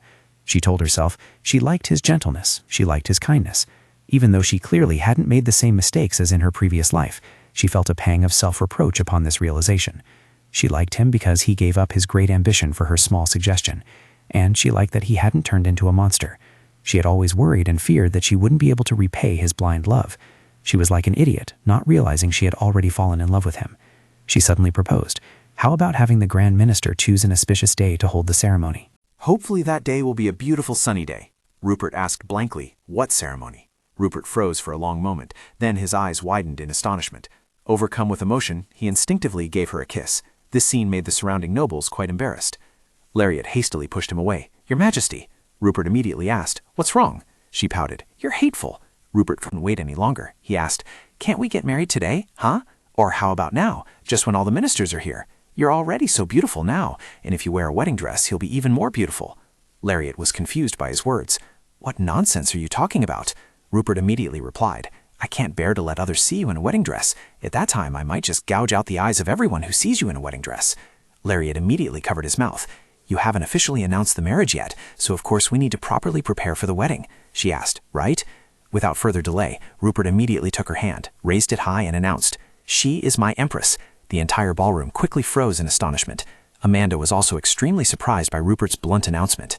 Lariat's jaw dropped and she secretly panicked. Did he just announce the marriage news so casually? Rupert suddenly said seriously. Anyone with an objection, step forward. Seeing the gun tucked into his hip, everyone fell silent. She secretly thought, who would dare object? Seeing no one speak up, he said with satisfaction, looks like there's no one, huh? In that case, let's go somewhere else to continue. Lariat could only remind him, Your Majesty, mind your image, while she herself was dragged by him to a secluded spot. Suddenly someone appeared, blocking his way. This day has finally come, Louis said with a radiant smile. But I didn't expect you to announce the marriage news in such a way. Rupert angrily said, Don't bother me. Get out of the way. Hermine suddenly pulled Louis aside and complained, Baden, if you don't have any sense, just stand there quietly. Louis immediately questioned, What are you doing? Let me go. When he saw the two leave, Rupert approached Lariat and said, Let's continue. Lariat quickly covered his mouth. Wait a moment. You should still negotiate with the high-ranking officials about matters related to the wedding. Go quickly. Rupert showed his reluctance. How troublesome.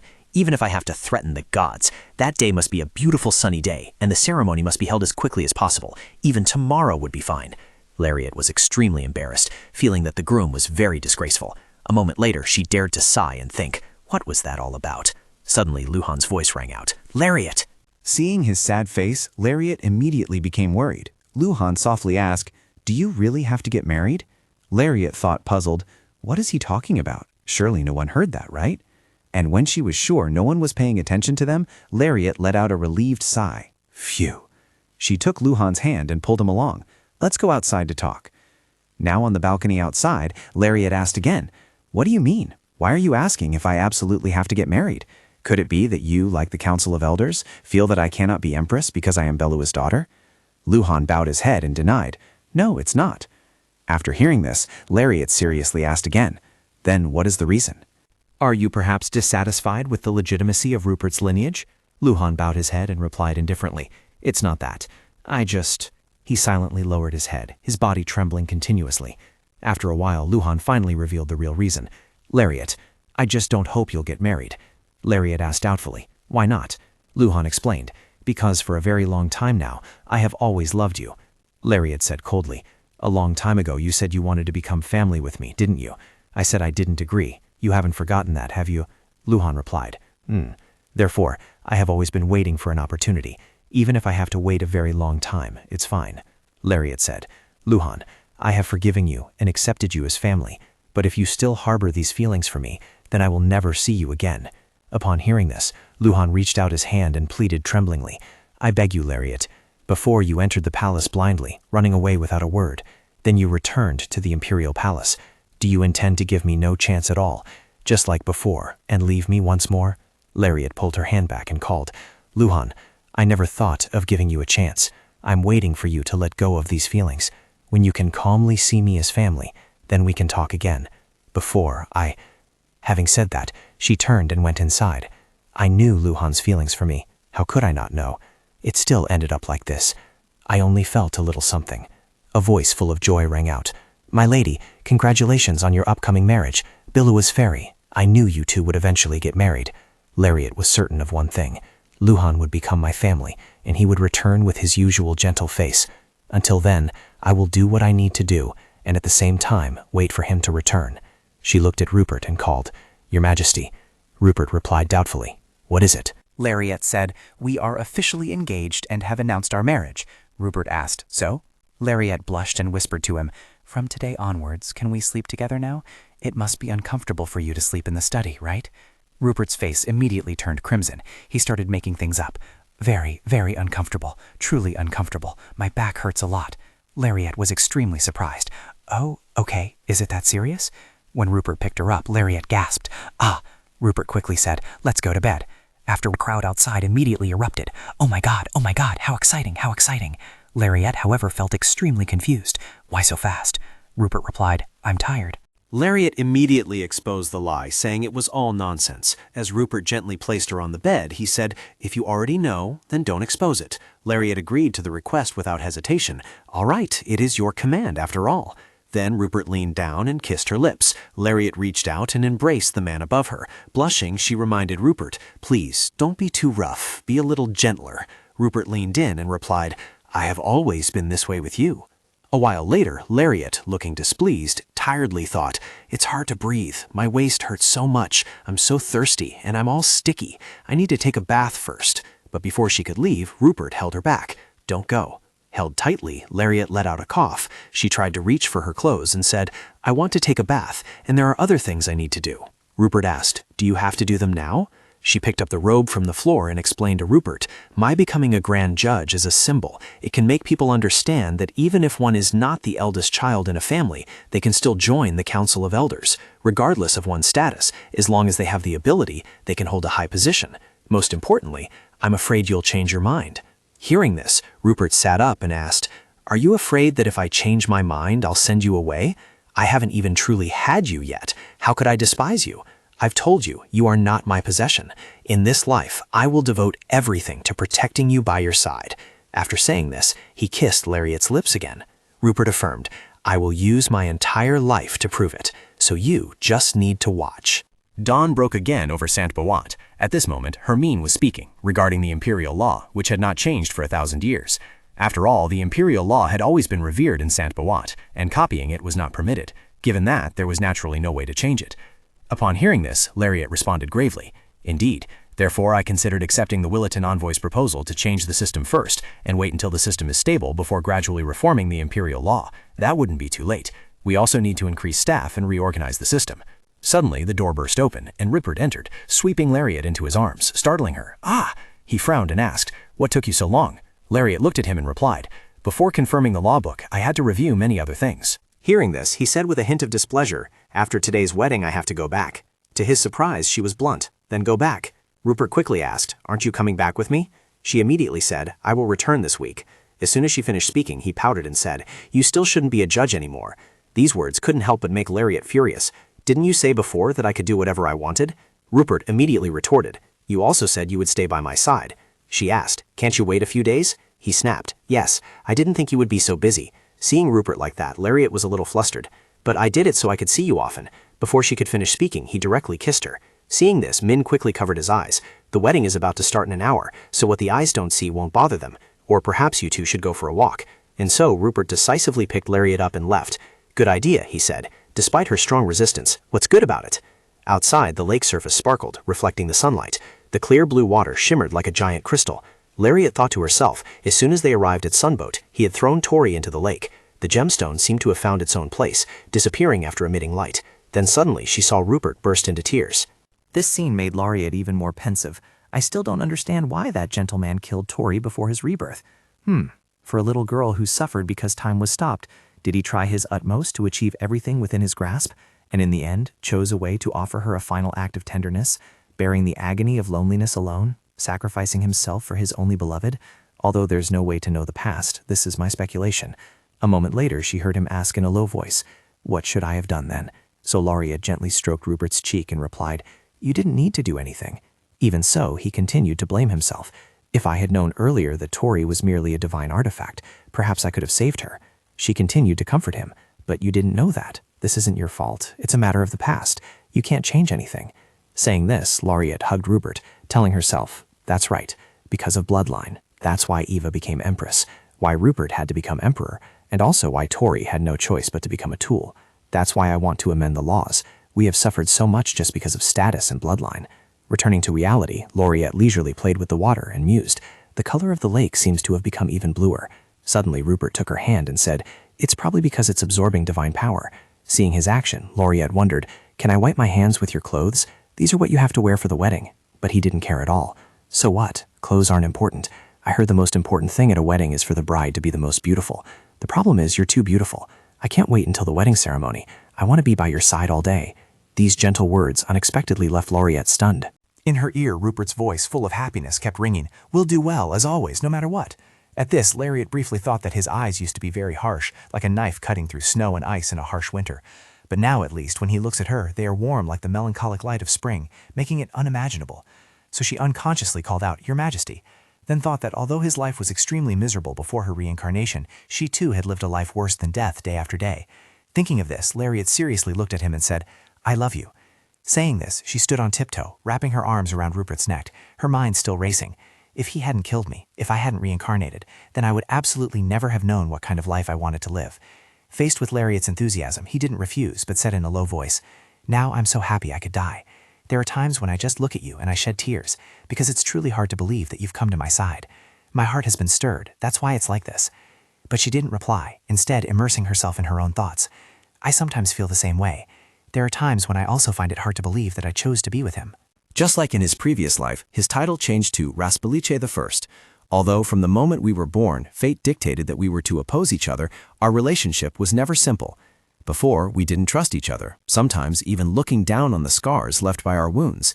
After a long journey, it's only now, with great difficulty, that we can hold hands, and for that, I am very grateful. With that, the two of them linked arms and walked into the wedding hall. Lariat smiled radiantly. "On the day we rest together, I'm sure I'll only be able to say, my life in this world was like a brilliant summer day." The next morning, Rupert was still in a deep sleep. Lariat, however, had already woken up. She sat by the bed, sipping tea, and thought to herself, "It's a bit cold today, even though it's summer. Am I catching a cold? I'm so tired, I need to work."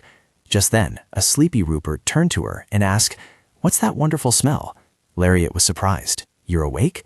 He nuzzled his head against her and replied, "You're driving me crazy." Suddenly, Rupert's eyes snapped open. He then quickly sat up and asked, "Are you feeling unwell?" Lariat, startled, shrieked, "Oh, ah!" Seeing this, he moved closer to her. "Your face is flushed, and your body temperature is higher than usual." But Lariat gently said, "I'm fine." Despite this, Rupert continued to check her. "You're also lighter. We should call a physician." Hearing this, Lariat quickly refused. "There's no need. I'm really fine." Rupert then said, "I'm not at ease." Seeing his insistence, she frowned and said, "You've been very busy lately." Rupert gently wrapped an arm around her waist. "I'm afraid you'll be blown away by the wind." Lariat softly replied, Then she shyly scurried off the bed. "Count Noryu sent a wedding gift. Have you seen it?" Watching Lariat run off, Rupert was a little displeased, but still replied, "I heard she bought another title, Countess." She said flustered, "She comes from a noble family. I heard they said this gift was sent this morning." And as soon as she saw it, Lariat couldn't help but exclaim, "Oh, Your Majesty, it's truly beautiful." Hearing her call him, Rupert reminded her, "Rupert." Lariat obediently repeated, "Ah, that's right, Rupert. Rupert, what do you think about merchants buying titles?" He bent down and rested his head on her shoulder, then replied, "Can you stop that? I'm not of noble birth. What do I know about honor?" Lariat softly replied, "People will gradually change, one way or another, and so will time. We cannot stop changing." After saying this, she turned and kissed Rupert's cheek. He blushed. What was that?" Lariat then feigned innocence. "What's wrong? I'm just kissing my husband." Seeing this, Rupert held her chin and kissed her. "Don't tease me." She didn't pull away, but enthusiastically responded, "You always feel this way, even when I'm not teasing you." After some time, Hermine stood outside, yawning widely and complaining, "I miss my love so much." Then Hermine looked at Louis and thought, "The person I work with, I want to hit him because he's so annoying. And I'm also very busy. On top of that, even the Empress suddenly fell ill, so work is progressing very slowly." However, they still got along very well in front of others. Just as she thought this, she heard Louis sigh. The fate of the Empire depends on the Empress's health. If the Empress falls ill, the Emperor will also stop working. How strange. At the same time, Rupert was extremely worried about Lariat's health. Seeing that, Louis immediately turned and left, thinking it was time to get to work, as staying here would only waste time. Remen also hurried to follow. Before leaving, she turned her head to look at them and thought, "But she's too thin. The workload has already exceeded what's permissible. I'll have to shoulder the work for a while." Inside the room, Rupert continuously whispered to Lariat. He was so distressed he was almost going crazy. "Every time you get sick, my heart tightens as if it's about to explode. I'm so scared. I thought life was nothing but pain, and until I met you, I didn't realize how happy life could be when I was with you. But these are just empty words from me. Please, don't get sick, my love." As soon as he finished speaking, Rupert heard her weak voice. "Do you love me that much?" Rupert quickly replied, "Yes, I love you enough to go crazy for you." Thereupon, Lariat struggled to sit up and reassure him. "I'm fine, really. I probably just fainted from overwork. Or maybe it's just a cold." But Rupert grew even more anxious. "Is that so?" She was confused. "Huh? Looking at you like this," he pursed his lips, his voice full of petulance, "it must be that you don't love me enough to go crazy for me, which is why you're not resting even though you're sick." Lariat gently stroked his cheek. "No, I love you." Rupert said nothing, gently tilting his head to rest his cheek on her hand. Then he looked at Lariat with affection and said, "I just wish nothing would change. If only there were just you and me in this world. No one could come between us. I only need you." Hearing his words, Lariat smiled faintly, thinking, "I can't tell him." Not long before, Ellie had happily rushed in and told Lariat, "Oh my, congratulations! The successor of Valerium has appeared." But she only frowned and instructed her, "Don't tell His Majesty about my pregnancy." Ellie asked in surprise, "Huh? You want me to hide this from His Majesty?" Lariat replied, "I will tell him myself. Will you understand?" Ellie sighed and said, "Just as I thought. Your Majesty is truly a romantic." Contrary to what Ellie said, Lariat was thoughtfully recalling her conversation with Rupert. "He doesn't like children, does he?" "No, I don't like anyone, except you." "He wants everything to stay the same, doesn't he?" "But how can we not change, Rupert? What can I do for us?" A few days later at the palace, looking at the children playing around, Lariat said, "I invited the children living at the temple here to make a good impression on Pope Velois and also for charity." She thought, "I need to check Rupert's attitude." At the same time, Rupert nodded indifferently. Seeing this, Lariat said, "I know, but they're cute, aren't they?" Rupert said, "You're cuter." She immediately blushed and asked, "How can I be cuter than these babies?" Rupert chuckled and said, "What do you mean? I'm serious." Just then, Hermine suddenly called out, "Your Majesty, I have an urgent matter that requires confirmation." Lariat quickly said, "I'll go take care of some business for a bit and be right back. Please keep an eye on the children." Rupert asked in surprise. Huh? No. Before he could finish speaking, Lariat had vanished. Rupert could only stand there and let out a huff. After they found a secluded spot, Hermione asked, "You have changed the law, allowing commoners to become priests without being restricted by class." Lariat nodded and said, "That's right. That's why we brought the qualified children here today." Hermione hesitated and said, "But there's a small problem. I've received reports that some people are circumventing the law. They are selling children with magic or special abilities to the temple." Lariat was stunned for a few seconds upon hearing that. Then she gritted her teeth and said, "Indeed, human greed. Trafficking people is illegal, so the children who came here today, how horrifying." Hermione added that they even deceived the victims, telling them they had to pay taxes to the royalty for the children. Lariat's eyes completely darkened, and she asked in a cold voice, "Do you have a list of the criminals?" Then, in the frozen silence, Hermione began to report the list of criminals. After listening to her finish, Lariat thought to herself, "I truly am pathetic. I couldn't even protect them. Do I deserve to raise those children? I thought everyone had good intentions, but it was foolish and arrogant to think this was a good idea. In the end, nothing changed from before I found out." She touched her stomach and wondered, "Do I deserve to be a mother?" Suddenly, the sound of laughter pulled her back to reality. Then Lariat immediately opened her eyes wide, her face filled with panic. In front of her was the sight of Rupert being mobbed and climbed all over by the children. Lariat stammered, Your Majesty." She thought to herself, "This is truly awful, utterly awful." After returning to the palace, Rupert immediately began to whine and demand credit. "Because of you, I tried not to ruin that charity event." Lariat quickly praised him. "Of course, Rupert is the best." Rupert grumbled, "I'm sick of those children." But he added, "I never thought my life would change so much." Lariat was a little downcast. She said, "Those small changes are nothing." Rupert replied, "That's not important." Lariat tried to persuade him, "But the children are adorable." Rupert still said indifferently, "I hate children. They're always noisy." Lariat became even more downcast. "Ah, I see." Seeing her expression wasn't good, Rupert immediately asked, "Why do you look so upset?" Lariat replied, "It's nothing." Then she suddenly bent over and retched. Seeing this, Rupert felt like his world was collapsing. He quickly picked her up and shouted, "Get a physician here!" Suddenly lifted, Lariat shrieked in alarm, "Ah, you annoying man, control yourself! Put me down quickly! I'm really fine. I have something to tell you." Hearing this, Rupert stopped. Lariat thought silently, "If I'm nauseous or dizzy, I definitely won't be able to hide it anymore. I have to be honest with him. He doesn't like children at all, and I still have many shortcomings. I'm very worried and scared, but I want to trust him because he has loved me wholeheartedly." After a long moment of hesitation, Lariat suddenly spoke. "How about we add another chair to the dining table?" Rupert frowned and asked, "What do you mean? Are you talking nonsense because you're dizzy?" Having no other choice, Lariat stated directly, "I'm pregnant." Rupert asked in surprise, "Huh?" She lowered her head again and thought, "What if he really doesn't like it? If that's the case?" At this thought, she looked up, waiting for his answer. After a moment, Rupert stammered, When did you find out?" Lariat didn't answer, but asked back, "You don't want the baby?" Rupert immediately looked anxious. "No, why wouldn't I want it? Not at all. Because they will be just like you. I don't know what I'm feeling right now. I think I want to cry." Lariat suggested, "How about we cry together?" In her heart, she thought, "I'm so glad he doesn't hate the baby." Rupert said, "I don't like seeing you cry. I hope we'll have a daughter who looks exactly like you." A few months later, Rupert was sitting on a chair looking impatient. In front of him, Louis was helplessly pleading, "Please attend the meeting. The doctor said it's still a few days until the due date. Here to me." Louis got up, gritting his teeth and thinking, "If it weren't for that bastard Anbeck, I wouldn't have to travel alone between the Imperial Palace and San Valoris."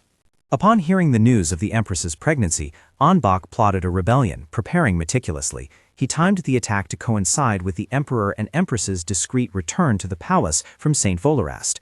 However, Rupert made every effort to protect his wife and unborn child, sparing no expense to ensure their safety. As a result, the attack was quelled before it could even begin. Previously, Rupert had always been a rather gentle emperor, often smiling, a generous monarch willing to open the treasury to provide relief for his subjects. He was also flexible in avoiding unnecessary conflicts with the elders, with some even believing he was too soft to be a true ruler. But after that attack, Rupert declared, "I have no time to dwell on this and warn each of you individually, so listen carefully. If my empress is ever in danger again, I won't even bother to find the mastermind. All of you, I assure you, will meet this same end. I mean what I say." From then on, no one dared to even think of rebellion again. Louis continued to think, "This overprotection has reached its peak. The expenditure on security is terrifying. He is also abusing alchemy indiscriminately. I need to warn Lariat. That's a dream that cannot come true. A few weeks later, a terrible scream echoed through the palace. Ah! Outside the birthing chamber, Rupert heard Lariat scream, and grinding his teeth in anger, asked, "Is that doctor a quack? Why is she in so much pain?" Louis, tired, said, "That's normal. Please calm down." Rupert stood up and said, "I can't take it anymore. I have to go in." Louis quickly advised, "Staying quiet is the best way to help." Rupert clenched his fists, the domineering emperor now only able to ask helplessly, "What should I do?" In the end, he couldn't hold back and pushed the door open, shouting, "Lariat!" At the same time, the midwife was also frantically calling out, "Your Majesty, if you fall asleep now, it will be a big problem." Lariat bit her lip, crying out in pain. "Ah!" Rupert rushed to the bedside, calling, "Lariat! Lariat!" In her pain, Lariat grabbed Rupert's hair directly, saying, "I hate you to death. Why do I have to give birth alone?" As she pulled his hair, Rupert could only scream, "Ow! Ouch! Ow!" She continued, "You're the one who should be giving birth. Why should I be the one giving birth, huh?" Rupert hastily said, I'm sorry. I'll give birth. I'll give birth." Lariat demanded loudly, "What exactly do you plan to give birth to?" "Ugh, Rupert, I hate you so much." After a while, everything concluded, with the midwife sharing a relieved smile with Ailey. Rupert, looking at the baby wrapped in a blanket, said, "Lariat, that's our child." He gently called out a name, Elizabeth. Lariat, too, broke into a happy smile. She spoke up, "Hello, it's your parents, our dear Elizabeth." Luhan and Amanda were also called over. Lariat tilted her head and smiled, then softly said, "Welcome, our darling." She thought to herself, "There were times I was afraid of the uncertain future, but I know the future can change for the better. You've proven that. We'll be exemplary parents, won't we, Rupert?" 5 years later, a little girl entered St. Volarat. Lariat asked, "Eli, do you like the lake?" Elizabeth softly replied, "Yes, I do." Lariat smiled and said, "I like this place too. It's where the person I love rests. Aren't you sad that Dad can't come?" Elizabeth pouted, "He only loves you anyway." Elizabeth began to recount what Rupert had said. "You failed your alchemy test? How could that be? You were born in genius. How disappointing. You really are a fool." Then the little girl gloomily added, "That's how it was." Lariat anxiously said, "No way, Eli. When did Dad ever do that?" Elizabeth said, "Just like I just told you." Lariat exclaimed, "Oh, Eli," but the little girl still huffed in annoyance. After a while, Lariat dozed off on the camping mat while Elizabeth continued to play by the lake. Suddenly seeing someone, the little girl thought, "Is that the person Mom longs for so much? I thought Mom was just saying that, but it's actually true? His eyes are just like mine." After thinking, Elizabeth waved and called out, "Come here, it's very cold over there, you'll get sick." Tori hesitated for a moment, then walked towards Elizabeth. Seeing her approach, the little girl immediately said, "I'm Lee, what about you?" Tori hesitated for a few seconds, and under Elizabeth's expectant gaze, Tori spoke up, "Victoria, you can call me Tori." After that, the two gradually became friends. Elizabeth said, "Father taught me I'm not even allowed to play every day." Tori asked, "So?" The little girl continued, I still like Mother more. Tori, will you be my friend?" Tori nodded comfortably and said, "Of course." After a while, the lake suddenly became eerily silent. Tori slowly spoke up, "Li, that lake is very cold. Don't go alone." Elizabeth asked doubtfully. Tori added, "Come with me, Li. We're friends." Elizabeth hesitated slightly, then took Tori's hand, and the little girl followed her into the water. Just then, Rupert's voice suddenly rang out. "Tori!" Elizabeth turned her head and called, "Father!" Rupert stopped by the lake and asked in a cold voice, "Where are you taking Li?" Tori hugged Elizabeth tightly and said, "You promised to reward me, Rupert." The little girl asked in surprise, "You know my father?" "Oh, but father is at the palace right now." Tori tightened her embrace around Elizabeth and said, "You said you'd give me anything. You don't need this child. Eli said you don't like her." Rupert quickly said, "No, that's not it at all. I didn't mean that." He called out to Eli, "If I made you think that, I apologize. And Tori, you can't just take someone away. I thought after all this time you would have known." Tori smiled and said, "Then can you give Lariat to me? I don't like being alone now." Rupert reached out his hand and said, "If that's the case, then I—" The moment he was about to grab Tori's hand, Elizabeth suddenly screamed, "No!" Tori asked suspiciously, "Why not? You like Lariat more than Rupert too, don't you?" Elizabeth, with tears welling up, said, "Tori, don't do this. Mommy will be very sad, because Mommy is your friend too." Seeing the little girl's tear-streaked face, Tori turned her head and mumbled, "I wonder who you take after." Just then a scream suddenly echoed from behind. Lariat loudly asked, "What dangerous things are you all doing? Get back inside, immediately." After a moment, Rupert sat silently in a corner, holding Elizabeth. Tori somewhat evasively said, "I won't apologize, whether it's about what happened before or what's happening now. I've already said I don't need Rupert and Rupert." Lariat suddenly interjected, "But Tori, you're not hurt anywhere, are you?" She replied no. Lariat asked again, "Were you truly alone by that lake all that time?" Tori didn't answer, but only fell silent in contemplation. I was still there. I was no longer human, but a spirit. With Eva's power gone, I was powerless. But what awakened me was the divine power of the Lion Heart Bunga Ward. Although I could become human through divine power instead of Eva's power, I no longer felt resentment or regret towards Rupert. I wondered what Eva's command truly was. But, Tori said softly, I miss Lariat. I miss her face. Tori continued to think. Ah, so I had fallen for Lariat. That's why when I saw a child who resembled her, I appeared at the lake. Lariat touched her friend's face, thinking, You must be very cold. You don't like cold places. Tori took her hand and said in a low voice, I had no intention of taking either of you anywhere, nor have I harmed Rupert. Lariat replied, I understand. You like me, Tori. I knew it when I looked into your eyes. How many years have we spent together already? I've missed you so much. After saying that, Lariat hugged Tori tightly.